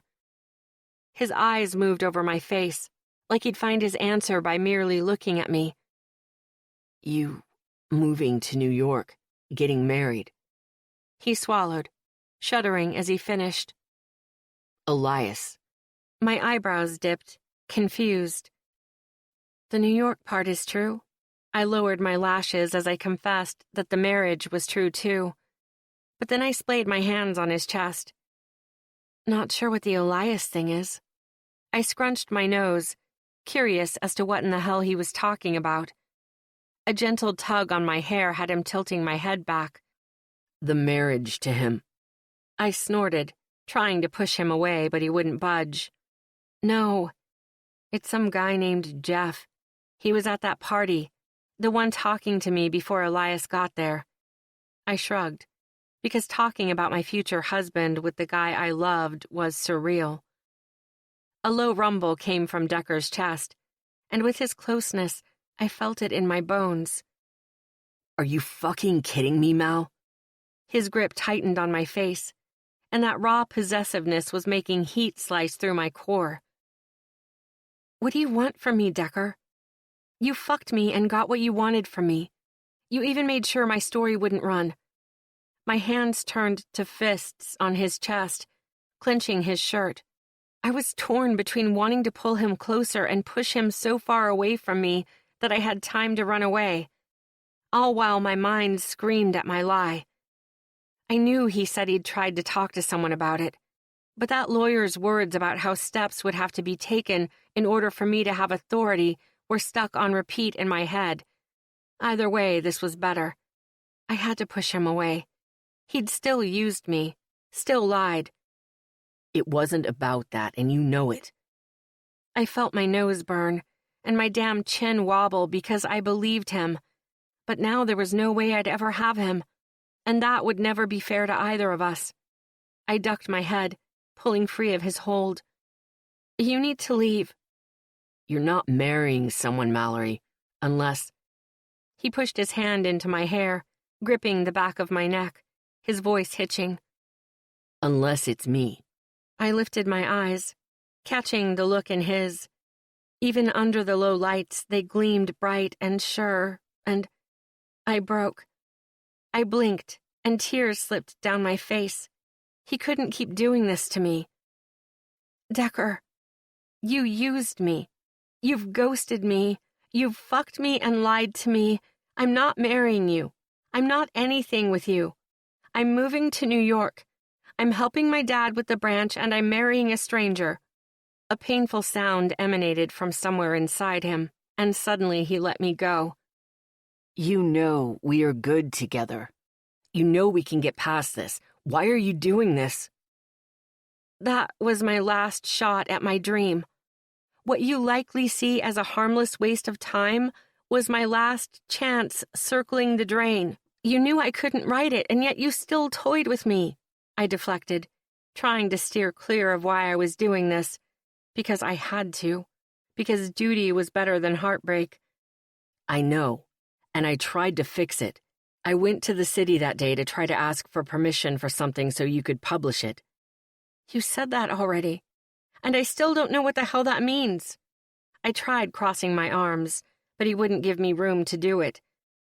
We were stuck in this vortex of pain and hurt, neither of us capable of breaking free and just ending it once and for all. It doesn't matter. They wouldn't budge anyway unless I... He shook his head, swallowing hard. But what I'm feeling for you, Mal, I don't know what to do. I think His eyes searched mine with an intensity I wouldn't recover from. I'd heard enough. Go, Decker. I pushed him away as hard as I could. To make sure he left and we didn't end up against my bedroom door, I grabbed my cell and dialed Leo. I heard Decker make a pained sound behind me, felt his hand grip my hip and tug me back against his chest. But before he could say anything more, Leo opened the door and stalked in.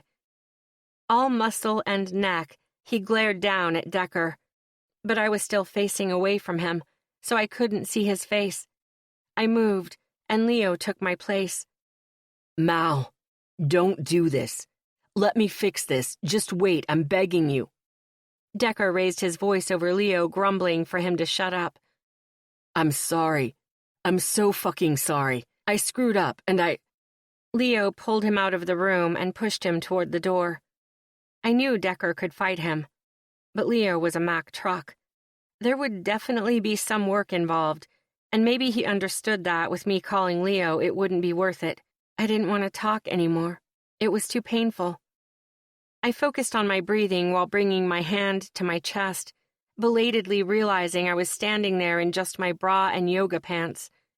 My heart was beating so hard, I worried it would just burst through my rib cage. Mal? A soft voice asked behind me. I couldn't breathe. What if that was it?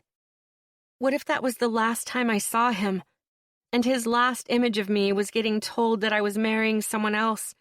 I'd never see him again. I had said yes to my father because it was the right thing to do, and I knew Taylor wasn't telling me something.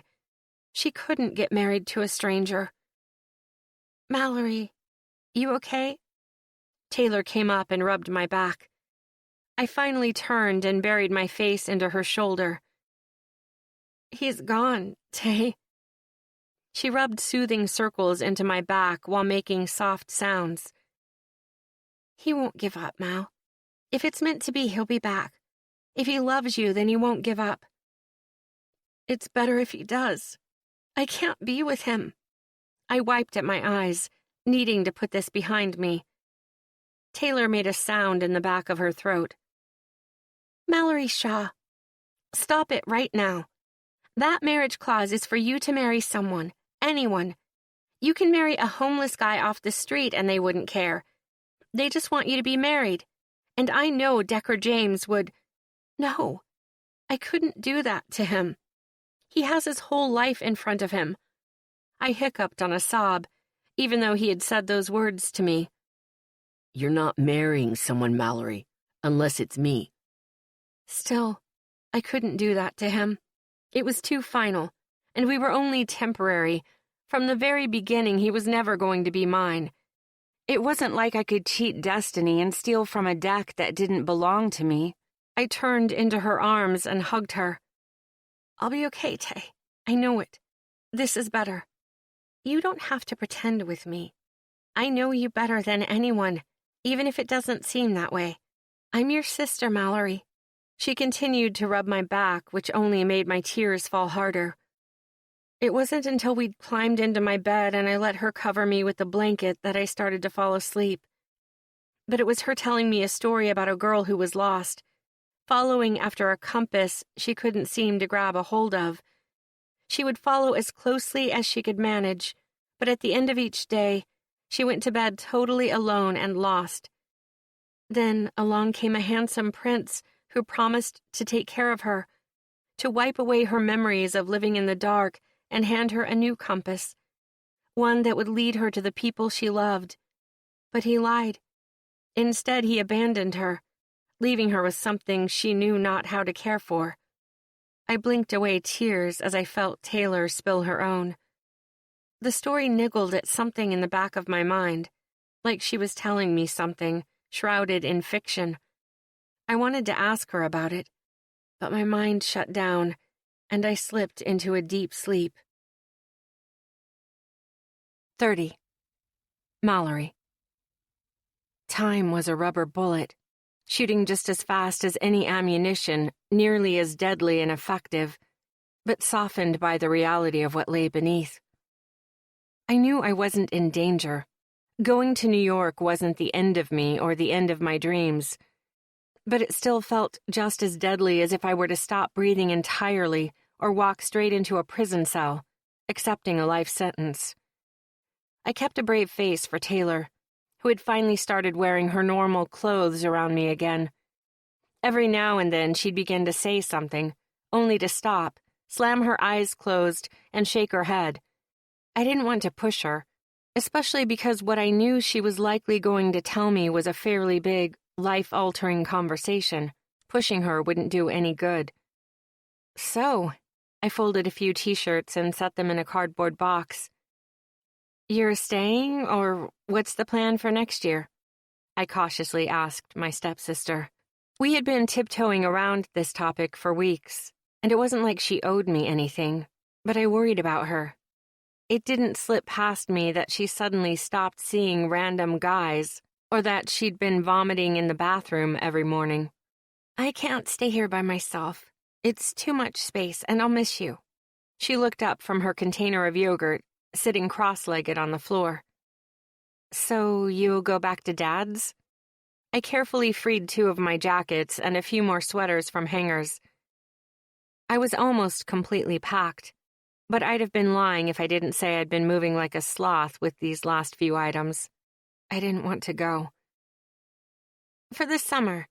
And maybe I'll come see you in New York for a bit. But otherwise, I'm going to talk to the school counselor about returning next year and finishing my degree.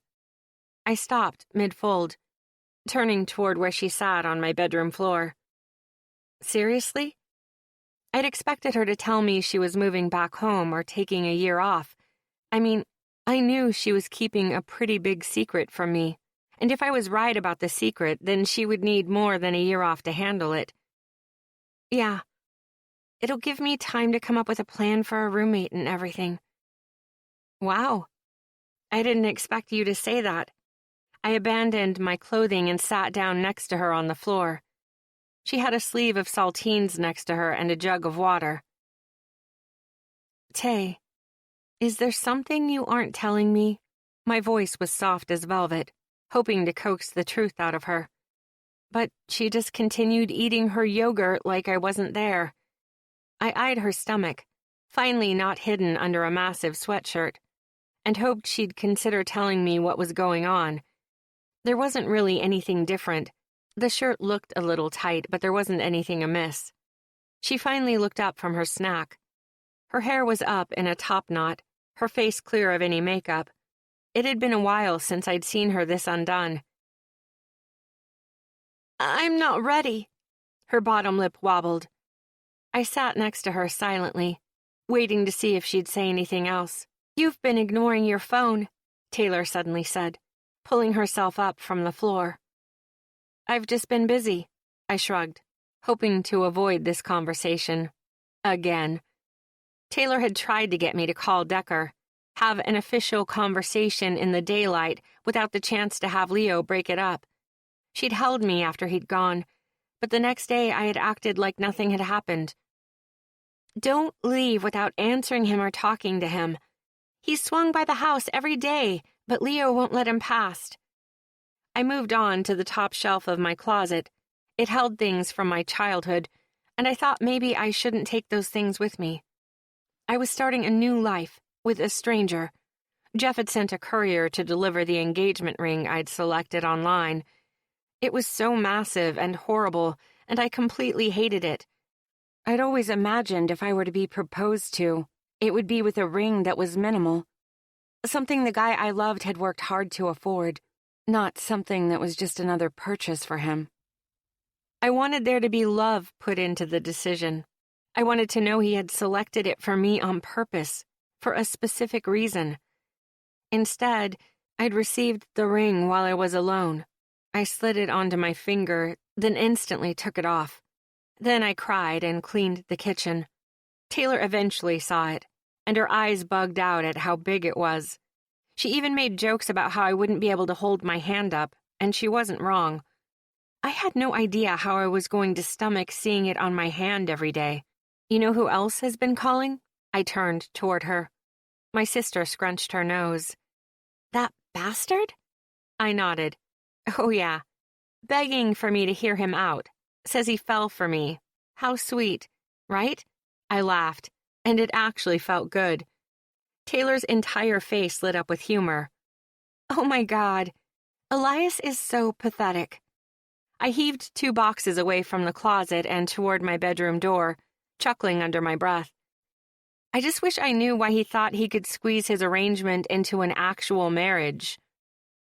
I am so glad I didn't go that night. I can't imagine what he would have done with holding that over my head. Taylor grabbed one of my suitcases and helped tug it out to the living room. By the way, she reached down and grabbed my tablet. Did you happen to read the latest article from that place you wanted to intern at? She tapped away at the screen. My chest pinched at the loss of my dream. I decided to be entirely immature about the loss and never read anything done by the group again. It just seemed easier. No, I don't think I can. She made a humming sound. Well, I'd definitely read this. In fact, I insist that you do. Why did she care? I was way too selfish to care about social injustice. I'd turned into the worst version of myself as I buried my dream, lost the only man I'd ever loved, and now had to marry a stranger and take over a job I didn't want to do. She walked over to me and slid the tablet into my hand. I know a car will be here to get you to take you to New York, but read this, okay? Promise me. I gently gripped the device and swallowed. Her blue eyes were so sincere, and she hadn't been sincere like this, ever. I had to do it. Okay, I will. She leaned in and hugged me tight, then swiped under her eyes. The front door opened a second later, revealing Leo and my driver. I gotta go. I cleared my throat, nearly ready to cry. I'll see you next weekend. Once I'm settled, I'm headed back to Dad's, so I'll see you then. We're going to see each other all the time. My voice hitched. Taylor nodded furiously, but more tears streaked down her face. I know, I'm going to miss you. I couldn't hold it in. I choked on a sob, pulling my sister to my chest. I hugged her so tightly I didn't think either of us were breathing. You did this for me. I was supposed to do it. Taylor cried into my neck, whispering her confession. I'd do anything for you, Tay. Don't ever forget that. We finally broke apart, our faces soaked, our hearts torn open. I finally had a sister, someone who wanted me in their life, a real relationship, and now I had to let her go. Okay, next weekend. Yes. Mal, read that article. I nodded one last time before walking out the front door and crawling into the black town car. The soft white leather cradled me while my heart shredded in half. I watched the house, the ritzy wreath I'd given Taylor a hard time for buying, the teal door she'd insisted we get. Tears welled in my eyes as we pulled away from the curb. The house that had been my home throughout college, and all the times I had envisioned leaving it behind. It wasn't going to be sitting in the back of a town car with no degree and no internship. I blinked away a few salty drops that coated my lashes as I thought about my dumb, shitty Honda, and the fact that I'd practically donated it to a rec yard. I had asked if there was anyone who could use it. It ran fine, just had a few rust spots. It was gone now. Like Klein Global. Like Decker. Grabbing a tissue, I cleared away my tears and finally pulled up the tab Taylor had mentioned. The screen displayed Klein Global's website, and there in the trending articles section was something familiar. Was that the Devil's Playground? An expose interview with Decker, Duggar, James. I sat up straighter in the seat, bringing the tablet closer. Was this for real? I started reading, unsure if I could keep my hands from trembling. There was no way. This is certainly a different type of article for us here at Klein Global, but a special request was emailed to one of our staff writers, and we couldn't resist the opportunity. This piece will be more informal than our usual ones, considering I will be talking with Mr. James and essentially transcribing our entire conversation. For reference, the Devils are a Division I baseball team, ranking number 2 in the entire country as far as collegiate level, and the names of anyone on the team will either be changed or omitted, along with the name of the writer for the article that's featured below. What article? I slid my finger up the screen, bringing the rest of the story up. Aubrey. Hello, Mr. James. Thanks for talking with me. Decker. Thanks for giving me this opportunity. Aubrey. So, I'm going to try to give you the floor so you can tell us why you agreed to do this article. I feel addressing that up front might hook our audience a bit more. Decker. The short answer? Love. My breath caught in my chest as I read on. Decker. I really hope you keep reading, because the article that's included with this conversation was written by the woman I love. It originated from a deal we'd made where she was willing to put her feelings on the back burner so I could pursue... Well, we'll get to that. This couldn't be, could it? I swiped again, reading further, hating how hope began to inflate my chest. If this wasn't what I thought it was, or if it was fake, I'd deflate and probably just die. Aubrey. I have to say, this article is one of the best I've read in a long time. Decker. Well, when she reads this, I hope that first, she agrees to be my girlfriend, and second, She understands how talented she is. Aubrey. Below is the article on the team. It's informative and spicy, but there are still a few questions I have. I'll attach them below. I scanned the page, and the article I'd written was there. How had he gotten it? I'd grabbed it from him. But then again, he'd somehow snuck into my bedroom without security seeing, so maybe he'd found a way to sneak in again. Still, seeing the words I'd written on the screen, it was so incredible. Knowing what I'd written, my eyes greedily moved past the article until I saw what other questions Aubrey asked. Aubrey. So, Decker. In the article, there's a reference to your past with the captain of the Devils. What's the story there? Decker. I was supposed to start the season last year as head pitcher. I'd been working and practicing more than I'd ever gone at it before. There were scouts asking about me. They wanted to see how I'd do, but then I lost my dad. Aubrey. I'm so sorry to hear that. Decker. Thank you. It was difficult.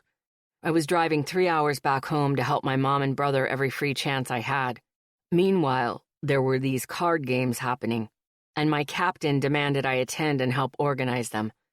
It got to a point where I just refused to attend them anymore. Aubrey.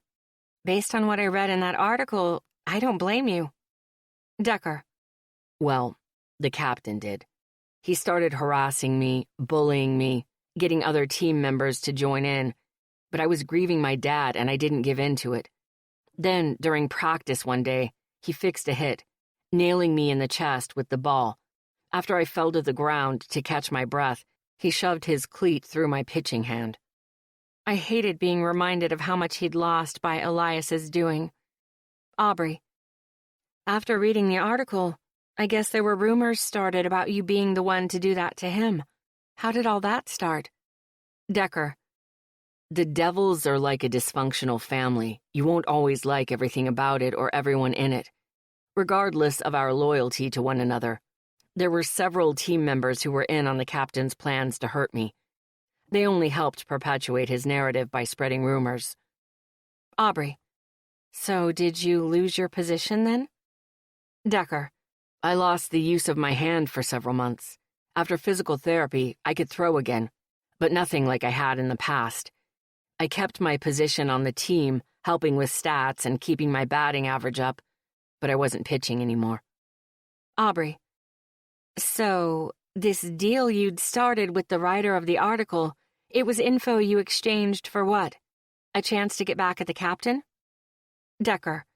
Yeah, there was something I needed that she had access to, and I knew she wanted to write the story. Aubrey. Now, you told me you knew the entire time she wouldn't be able to actually publish it, is that right?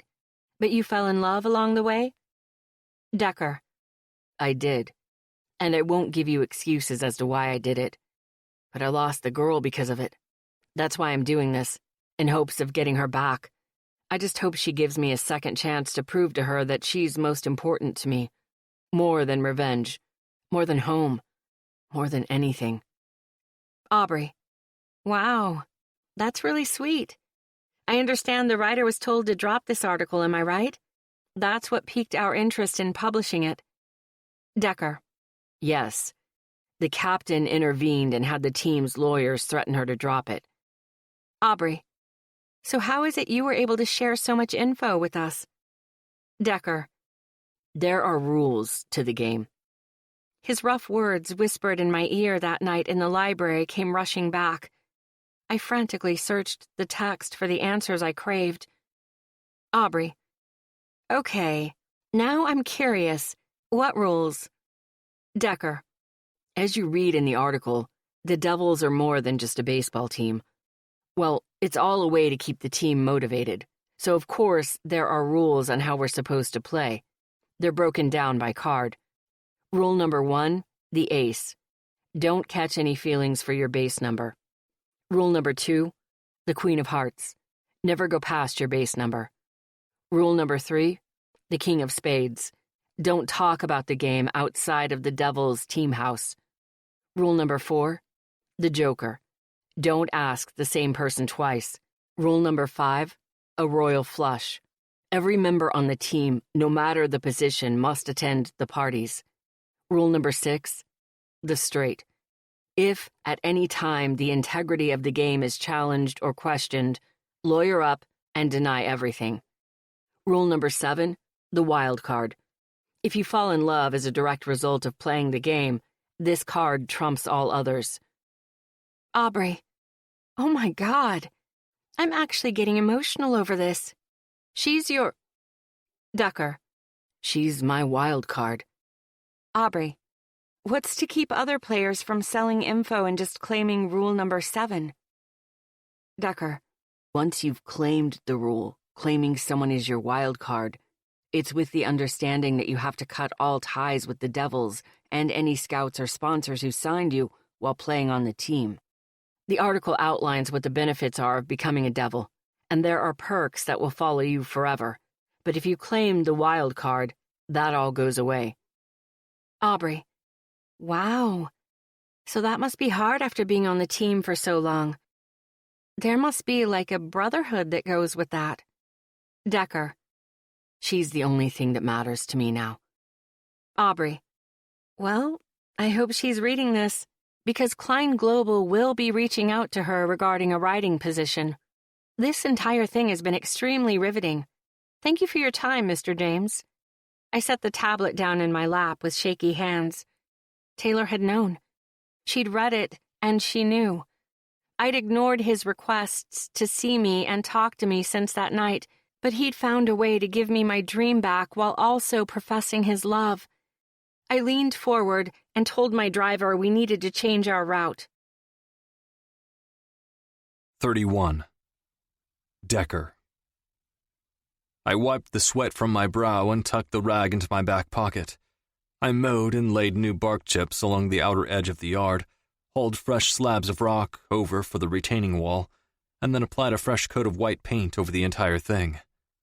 I was trying to stay busy. I needed to stay busy. I'd moved back home, and had even tried sleeping in my childhood bed again. It hadn't seemed like it would be difficult, since I'd done it twice with Mallory.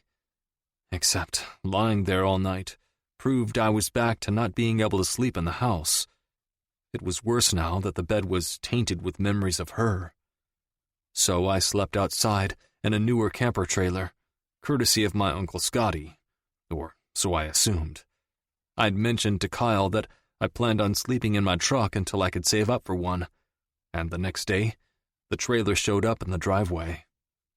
My mom had finally given in and allowed me to start updating the interior of the house, as long as I didn't mention selling, and actually the more I was home, the more I realized I didn't want to. My dad had built it for my mother when she was pregnant with Kyle. He'd planned out every detail, maxed out 5 credit cards, and taken out a small loan to finish it. I didn't want to let it go. At night, when I lay awake, I imagined a life where I had my compass here with me, sleeping next to me every day, guiding me out of that storm that always seemed to swallow me when I entered the house. She'd grow old with me, and I'd never feel lost again. I blinked, thinking of the previous night's dinner, when both my mother and Kyle had asked me about Mallory, whether she'd called or read the article. The first few times were like tearing away surgical tape over a scar. Each time after was like cutting it open. She hadn't reached out. I had done the interview weeks ago. It had finally printed and uploaded to their site 8 days ago, and it felt safe to assume she was following through with her plan to marry that fucking guy. I knew Mallory well enough to know she had tried to push me away the last time we were together. Fucking up had been part of our dynamic, and somehow I'd found the one girl on the planet who seemed to have an infinite amount of patience for how long it took me to get a clue.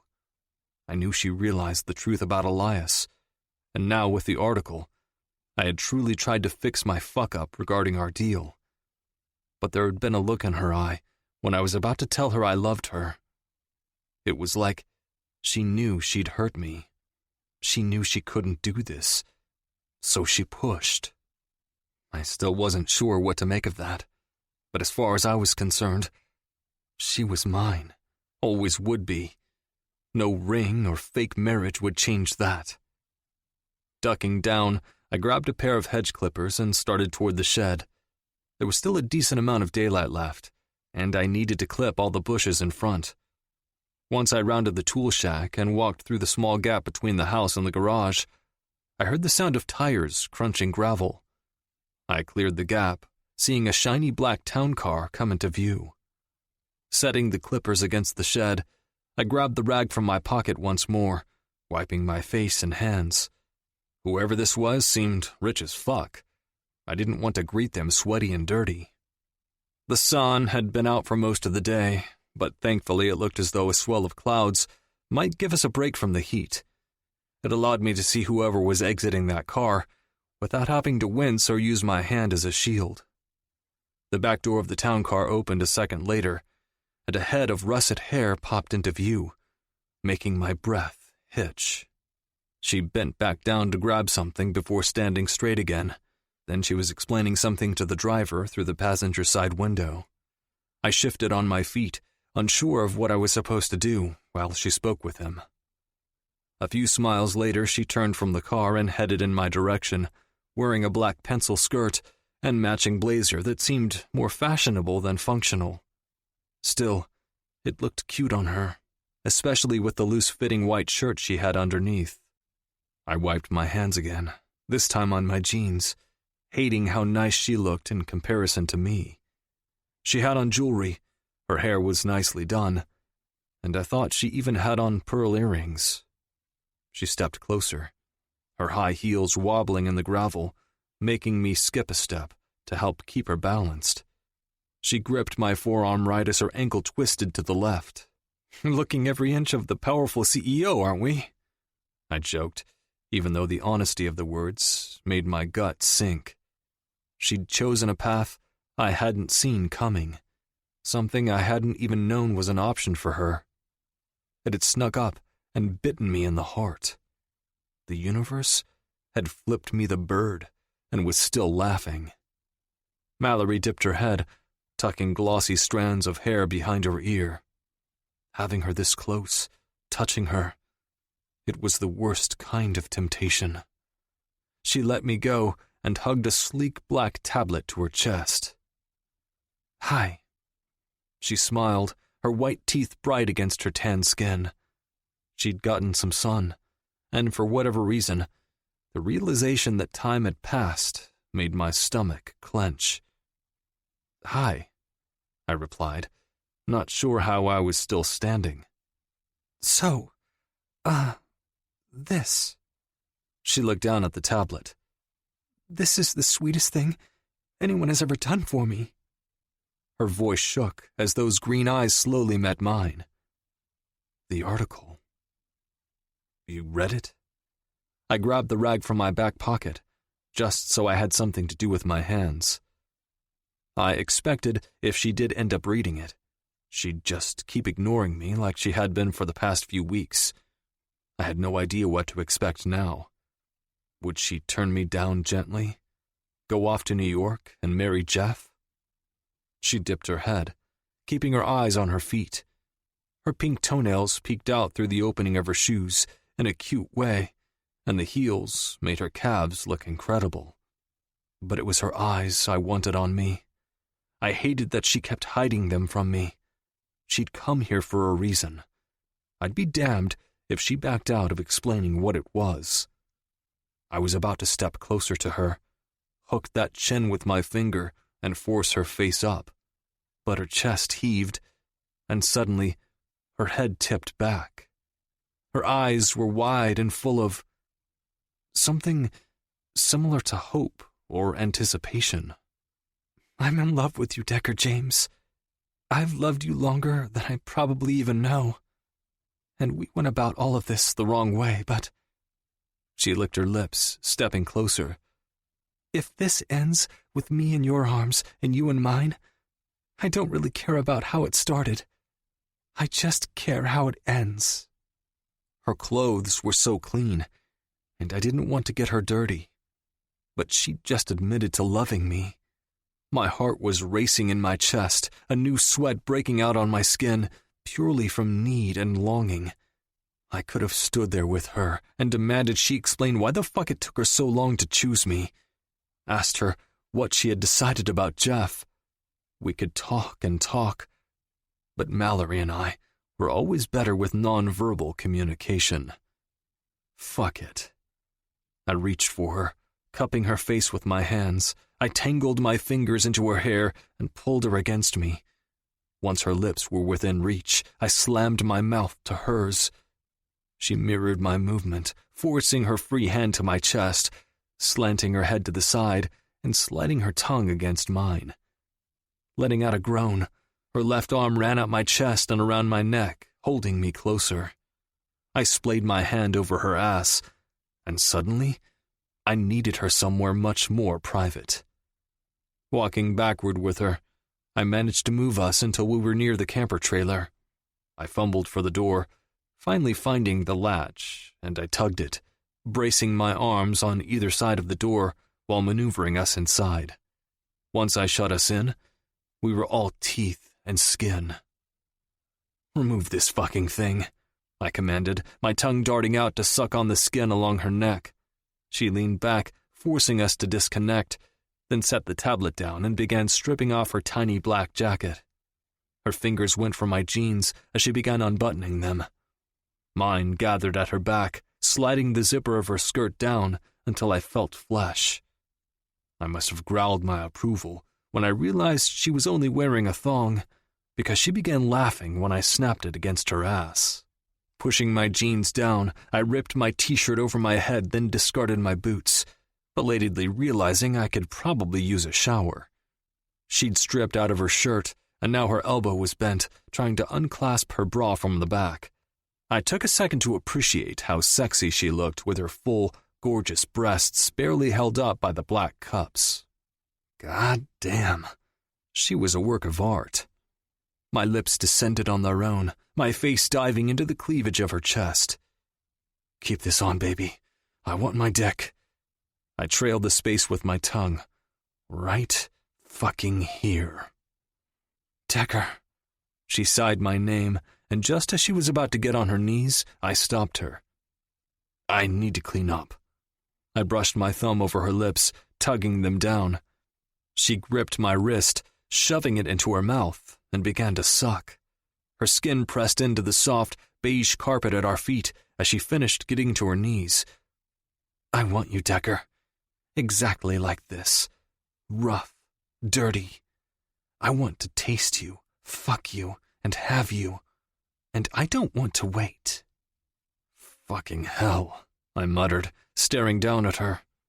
Thankfully, the shades were all still shut around the camper, so no one could see us. She pulled my erection free from my boxers. It bobbed between us while her eyes rounded and her lips parted.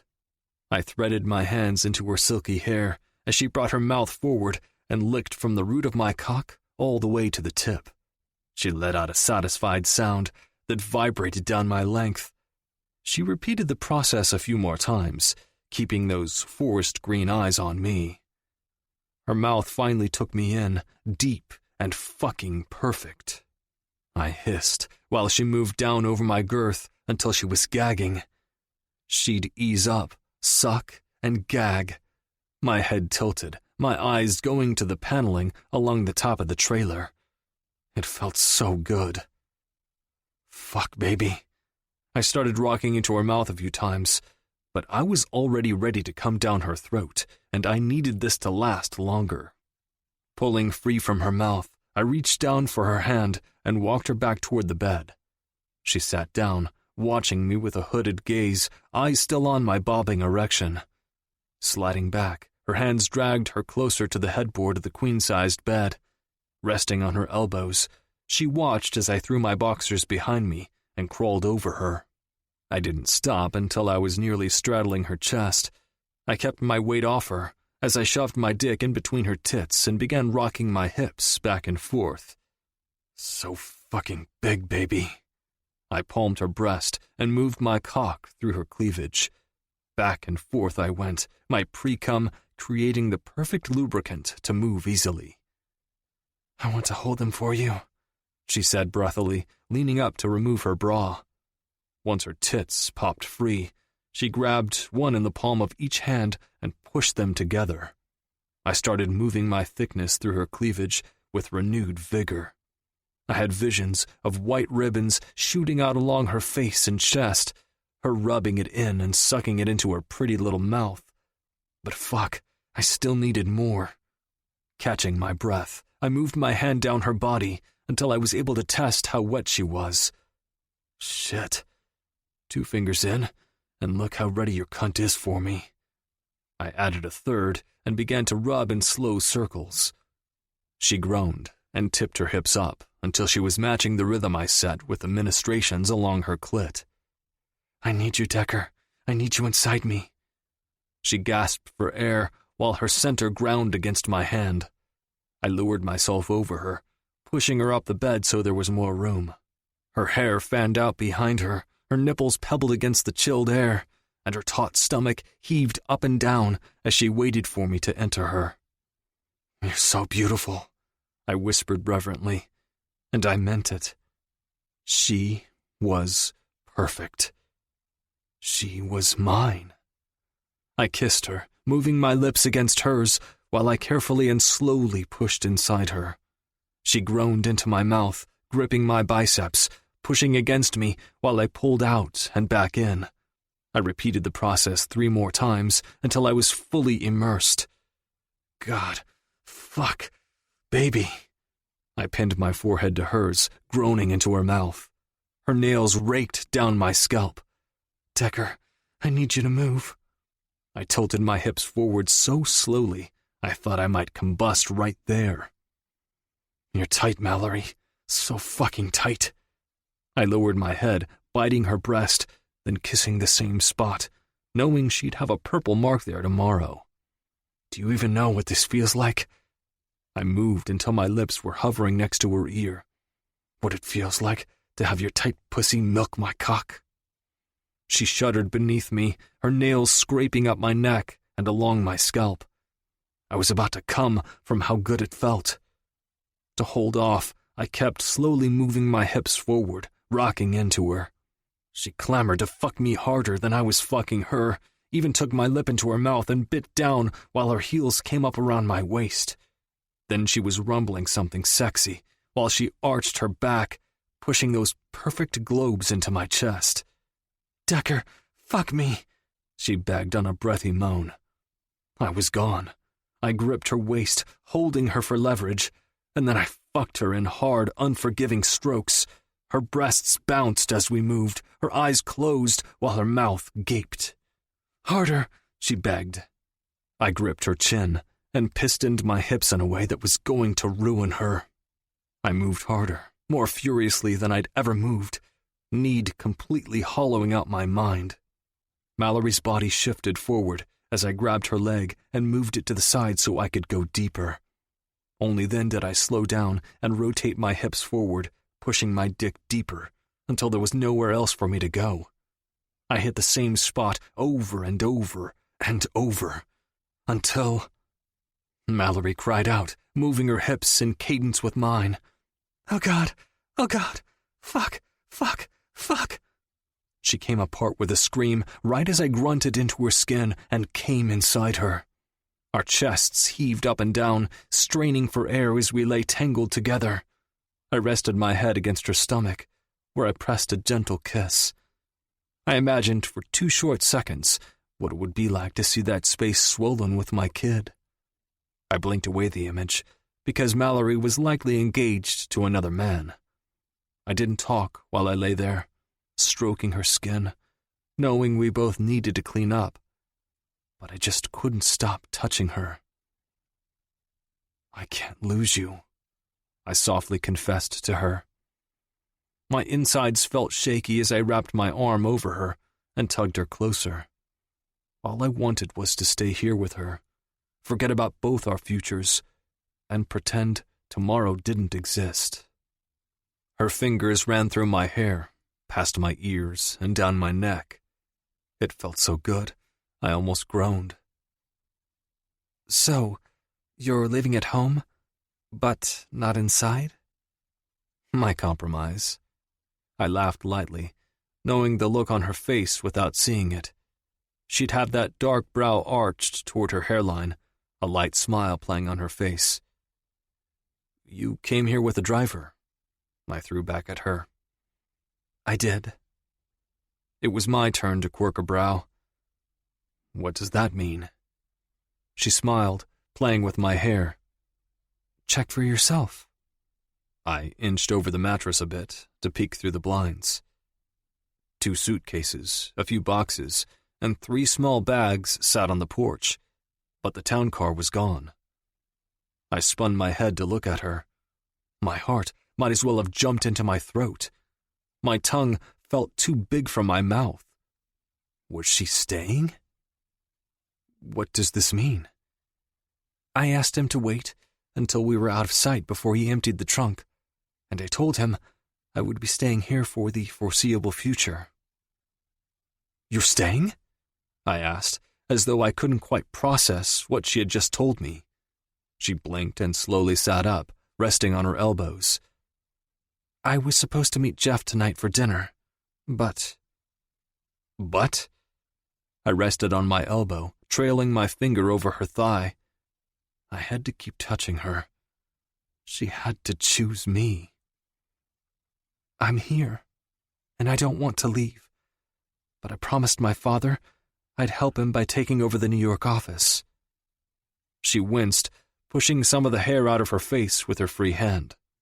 I wanted to push her back into the bed and have her ride me while I explained why here was exactly where she should stay. "Did you sign a contract to marry him?" She shook her head. "Not yet. We were going to start signing everything tonight. But Decker, New York is happening. If I don't take it, Taylor will step in, and I won't let her do that." This couldn't just be chance. This was fucking fate, and it was my shot to keep her. "If you have to go to New York, then take me with you.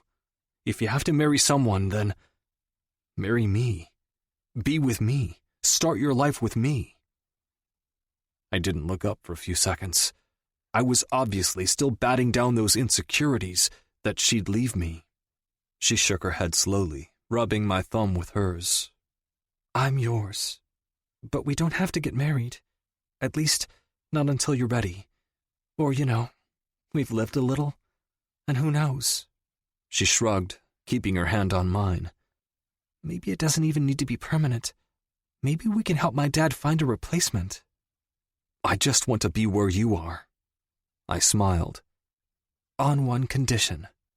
She suddenly twisted her lips to the side. I searched her face, waiting for her to say we had to stop having sex or something else equally horrible. "You let me pay off the mortgage for your mom's house." I shook my head. "No, it's not your concern. You can't. Yet you'd lay down your whole life to follow me to New York?"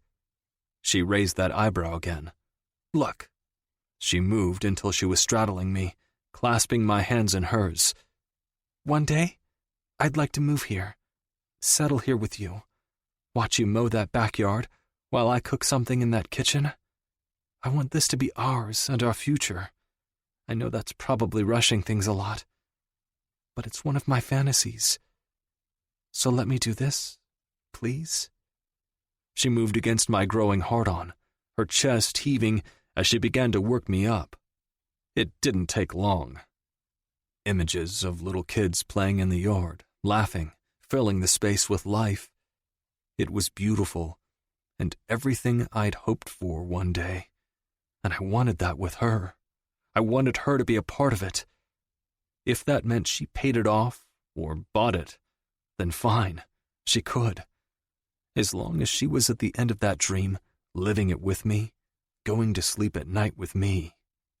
"Deal," I said softly, watching as she held me in her palm, then slid down onto me. She waited, adjusting to my length, while catching that gleam in my eye. Yeah, I'd made a new deal with her. "Move your hips, baby," I whispered, placing my hands on hers. Rolling forward, she let out a tiny moan. "I need to make a quick phone call." "Yeah, You can get right on that. I pulled her against my cock. You're interfering, she murmured, biting her lip. Fuck, baby. If this was interfering, we had a lot of interference in our future. She eyed me, leaning down to kiss my lips. Promise? It was what I'd asked her that night in my bed. Yeah, I promise. I jutted my hips up while pulling hers down. She came again, groaning her release, while I watched her fall apart. It made my chest swell. If this was what it meant to play the wild card, it had to be the luckiest card in the deck. I was done for. But I'd been finished for a long time. I realized as I watched Mallory crawl off me and move around my space that she was always supposed to be in it, always supposed to be pulling on my t-shirt after sex, always in my head, her lips at my beck and call, her body in my bed at night. I realized I would follow her anywhere. I'd been trying to make pieces in my life fit ever since my dad passed, but now all of them belonged to her. Wherever she was, as long as she was with me, I'd be okay. I'd fit. Her smile as she pulled out her phone and talked to her dad, her face as I grabbed her hand and just held it. She completely undid me. I knew then that for the rest of my life, this was all I'd want. Epilogue. 2 months later. Mallory. Taylor, I set my purse down on the entryway table, knowing Gareth would likely move it as soon as he realized I'd entered the house. He hated when we didn't use the doorbell. Dad's house was bright, the summer sun highlighting the lush gardens outside. Taylor had been living here the entire summer so far, although now that I think of it, it had only been about 2 months since I left our townhouse. I hadn't left Decker's side since that day he helped me carry my luggage into his trailer. We had lived blissfully in a little sex cocoon where all we did was sleep, eat, and fuck. We did occasionally stay in the main house and eat meals with his mom and Kyle, but otherwise, we were like bunnies, without the procreation part. Now we were headed to New York, officially taking things over, and as a married couple. We didn't have to get married. Dad had convinced the shareholders to back off the marriage clause, but it was Decker who'd swayed me. We'd gone away for the weekend. He wanted to try to replicate that camping trip I'd gone on with my dad when I was a kid. So, Dad had told him the spot, and we found out there was an entire Airbnb set up with tiny cabins along the river. We rented one, and while out back under the string lights that hung over our little patio, he'd gotten on one knee and said I could either wear an engagement ring for however long I needed to be comfortable, or I could marry him, and not stress him out anymore about whether or not I might change my mind. I decided to put him out of his misery. We married a week later inside a tiny chapel with only 10 people present. It was perfect. Exactly what I wanted, and I couldn't have been happier, even without officially working for Klein Global yet. Although they'd called and offered, I asked if they'd be willing to keep the offer open while I started this new chapter of my life. They agreed, and even offered to allow me to write for them in my free time if I had any. Things were good, except for the fact that my younger sister kept dodging my calls. "She's upstairs, girl," Bev said, walking past me toward the laundry room. I jogged up the steps, wondering why my sister had texted for me to come after ignoring me for a week. She had almost missed my wedding, although she refused to explain why. I had been too busy then to really focus on it, seeing as Decker had planned a week-long honeymoon for us. But now I wanted answers. "Taylor!" I stomped up the stairs and threw open her door. She was sitting on the floor holding a piece of plastic. Tears streamed down her pink face, as if she'd been at it for a while. My heart pitched, lurching at what could be wrong. I shut her door and rushed to her side. What happened? I eyed the plastic object pinned between her fingers and sucked in a sharp breath. "I've been in denial, because I'm always careful, Mal. Always. I was on the pill too, but I must have done something wrong. I thought back to when she got sick, sending me in her place for the card game. She'd ended up taking antibiotics, which I knew could mess with birth control. But was that the right timing for all this? She sniffed, swiping at her tears with her sleeve. She was in another massive sweater, making me realize it didn't matter how, just that it was happening and she was hurting. I tucked pieces of her hair away from her face, unsticking a few from the dried tears. I mean, I had a feeling. Then I missed another period. That can't be normal, right? She tilted her head back, her watery blue eyes meeting mine. I shook my head, too afraid to use my voice. Yeah, I thought so. So I took it, and I guess there's no question. She held up the pregnancy test in front of our faces. I'm going to have a baby. A loud hiccup left her chest as she crumpled into my side. My mom is going to kill me. You don't understand. He's going to find out and... Fuck, she cried, her words coming out garbled and confusing. Who's going to find out? The father? Who even was the father? I worried Taylor might not even know. I thought back to a few months ago when she had entered into a self-destructive phase. There seemed to be a new guy at our house nearly every evening. One time I had walked in on her riding some quarterback on our couch while wearing only his jersey. It was as if she just stopped caring or giving any fucks at all about me, or even herself. No, my dad, my real dad, he's going to find out. She grabbed for a Kleenex tucked away in her shirt and blew her nose. I scrunched my nose in confusion. What about the father of the baby does he know? God, Mal. It was so embarrassing. I sent out a text to 3 potential guys who could be the dad. None of them have texted me back. Fuck. That's okay. You don't need the dad, but it's still so early, Tay. You have to just take this a day at a time. I softly rubbed her shoulder, trying to encourage her. I know. Maybe after I get my degree, I can calm down and acclimate to the news. I wanted to be careful with this question. Sensitive. So, you think you'll keep it then? She scoffed, her shoulders shaking. Isn't that the craziest fucking part? I'm already in love with the little thing, and I don't know how that's possible. But yeah, I'm keeping it. I'm scared to death, but I'm going to figure it out. You will. And it's going to be amazing whatever you choose.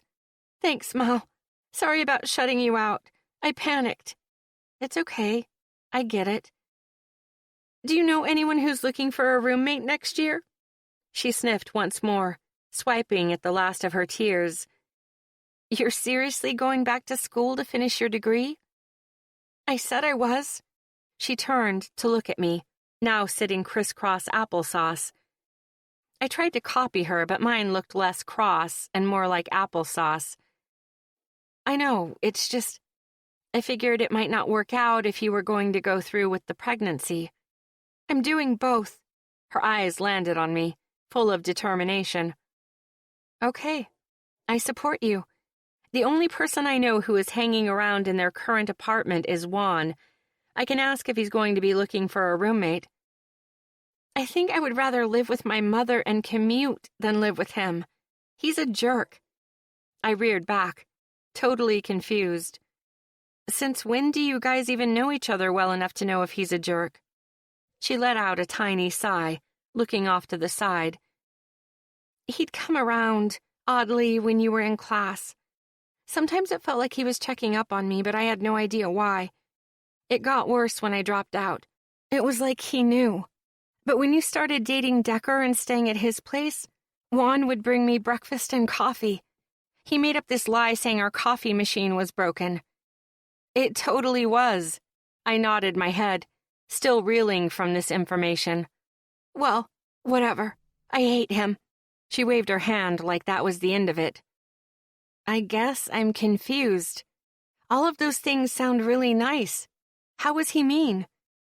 Because every time he came, he'd give me the food and say something mean like, "Here, take this and eat it. Maybe try getting some sleep at night so you don't look half dead. Or he'd say, I brought you coffee assuming you had another sex fest last night and can't go to class. I hope you used a condom. Really rude shit like that. I sat back on my hand, staring at my sister in total shock. Why had Juan been such an asshole to her? That morning he'd randomly shown up at my apartment came back to memory. He never told me why he was there. Had it been for her? What in the world? Well, maybe one of the daddies will take you in, I tried to joke. But from the way Taylor's eyes lit up, I realized maybe she was actually hoping one of them would step up. Cheers to paternity tests, and for having the best big sister in all the world. We've got this, Tay. Even if no one steps up, that baby will be so loved. She stood, lending me her hand. First things first, you have to help me tell Mom and Dad. I accepted her help, groaning while I stood. I'll support you with anything but that. Too late. You promised. Now get your ass in gear. Also, can you and Decker try to have a baby right now so our kids are best friends? Yeah, Tay. I'll get right on that. I rolled my eyes as she led the way out of her room, the plastic pregnancy test shoved under her bed. You're the best. This concludes Wild Card by Ashley Munoz, narrated by Nelson Hobbs and Elizabeth Hart. Copyright 2021 by Ashley Munoz and Zeto Life, LLC. This unabridged audiobook is published by arrangement with Ashley Munoz, care of 2 Daisy Media, LLC, and was produced in the year 2022 by Tantor Media, Incorporated, a division of Recorded Books, which holds the copyright thereto. Please visit tantor.com for more information on our growing library of unabridged audiobooks.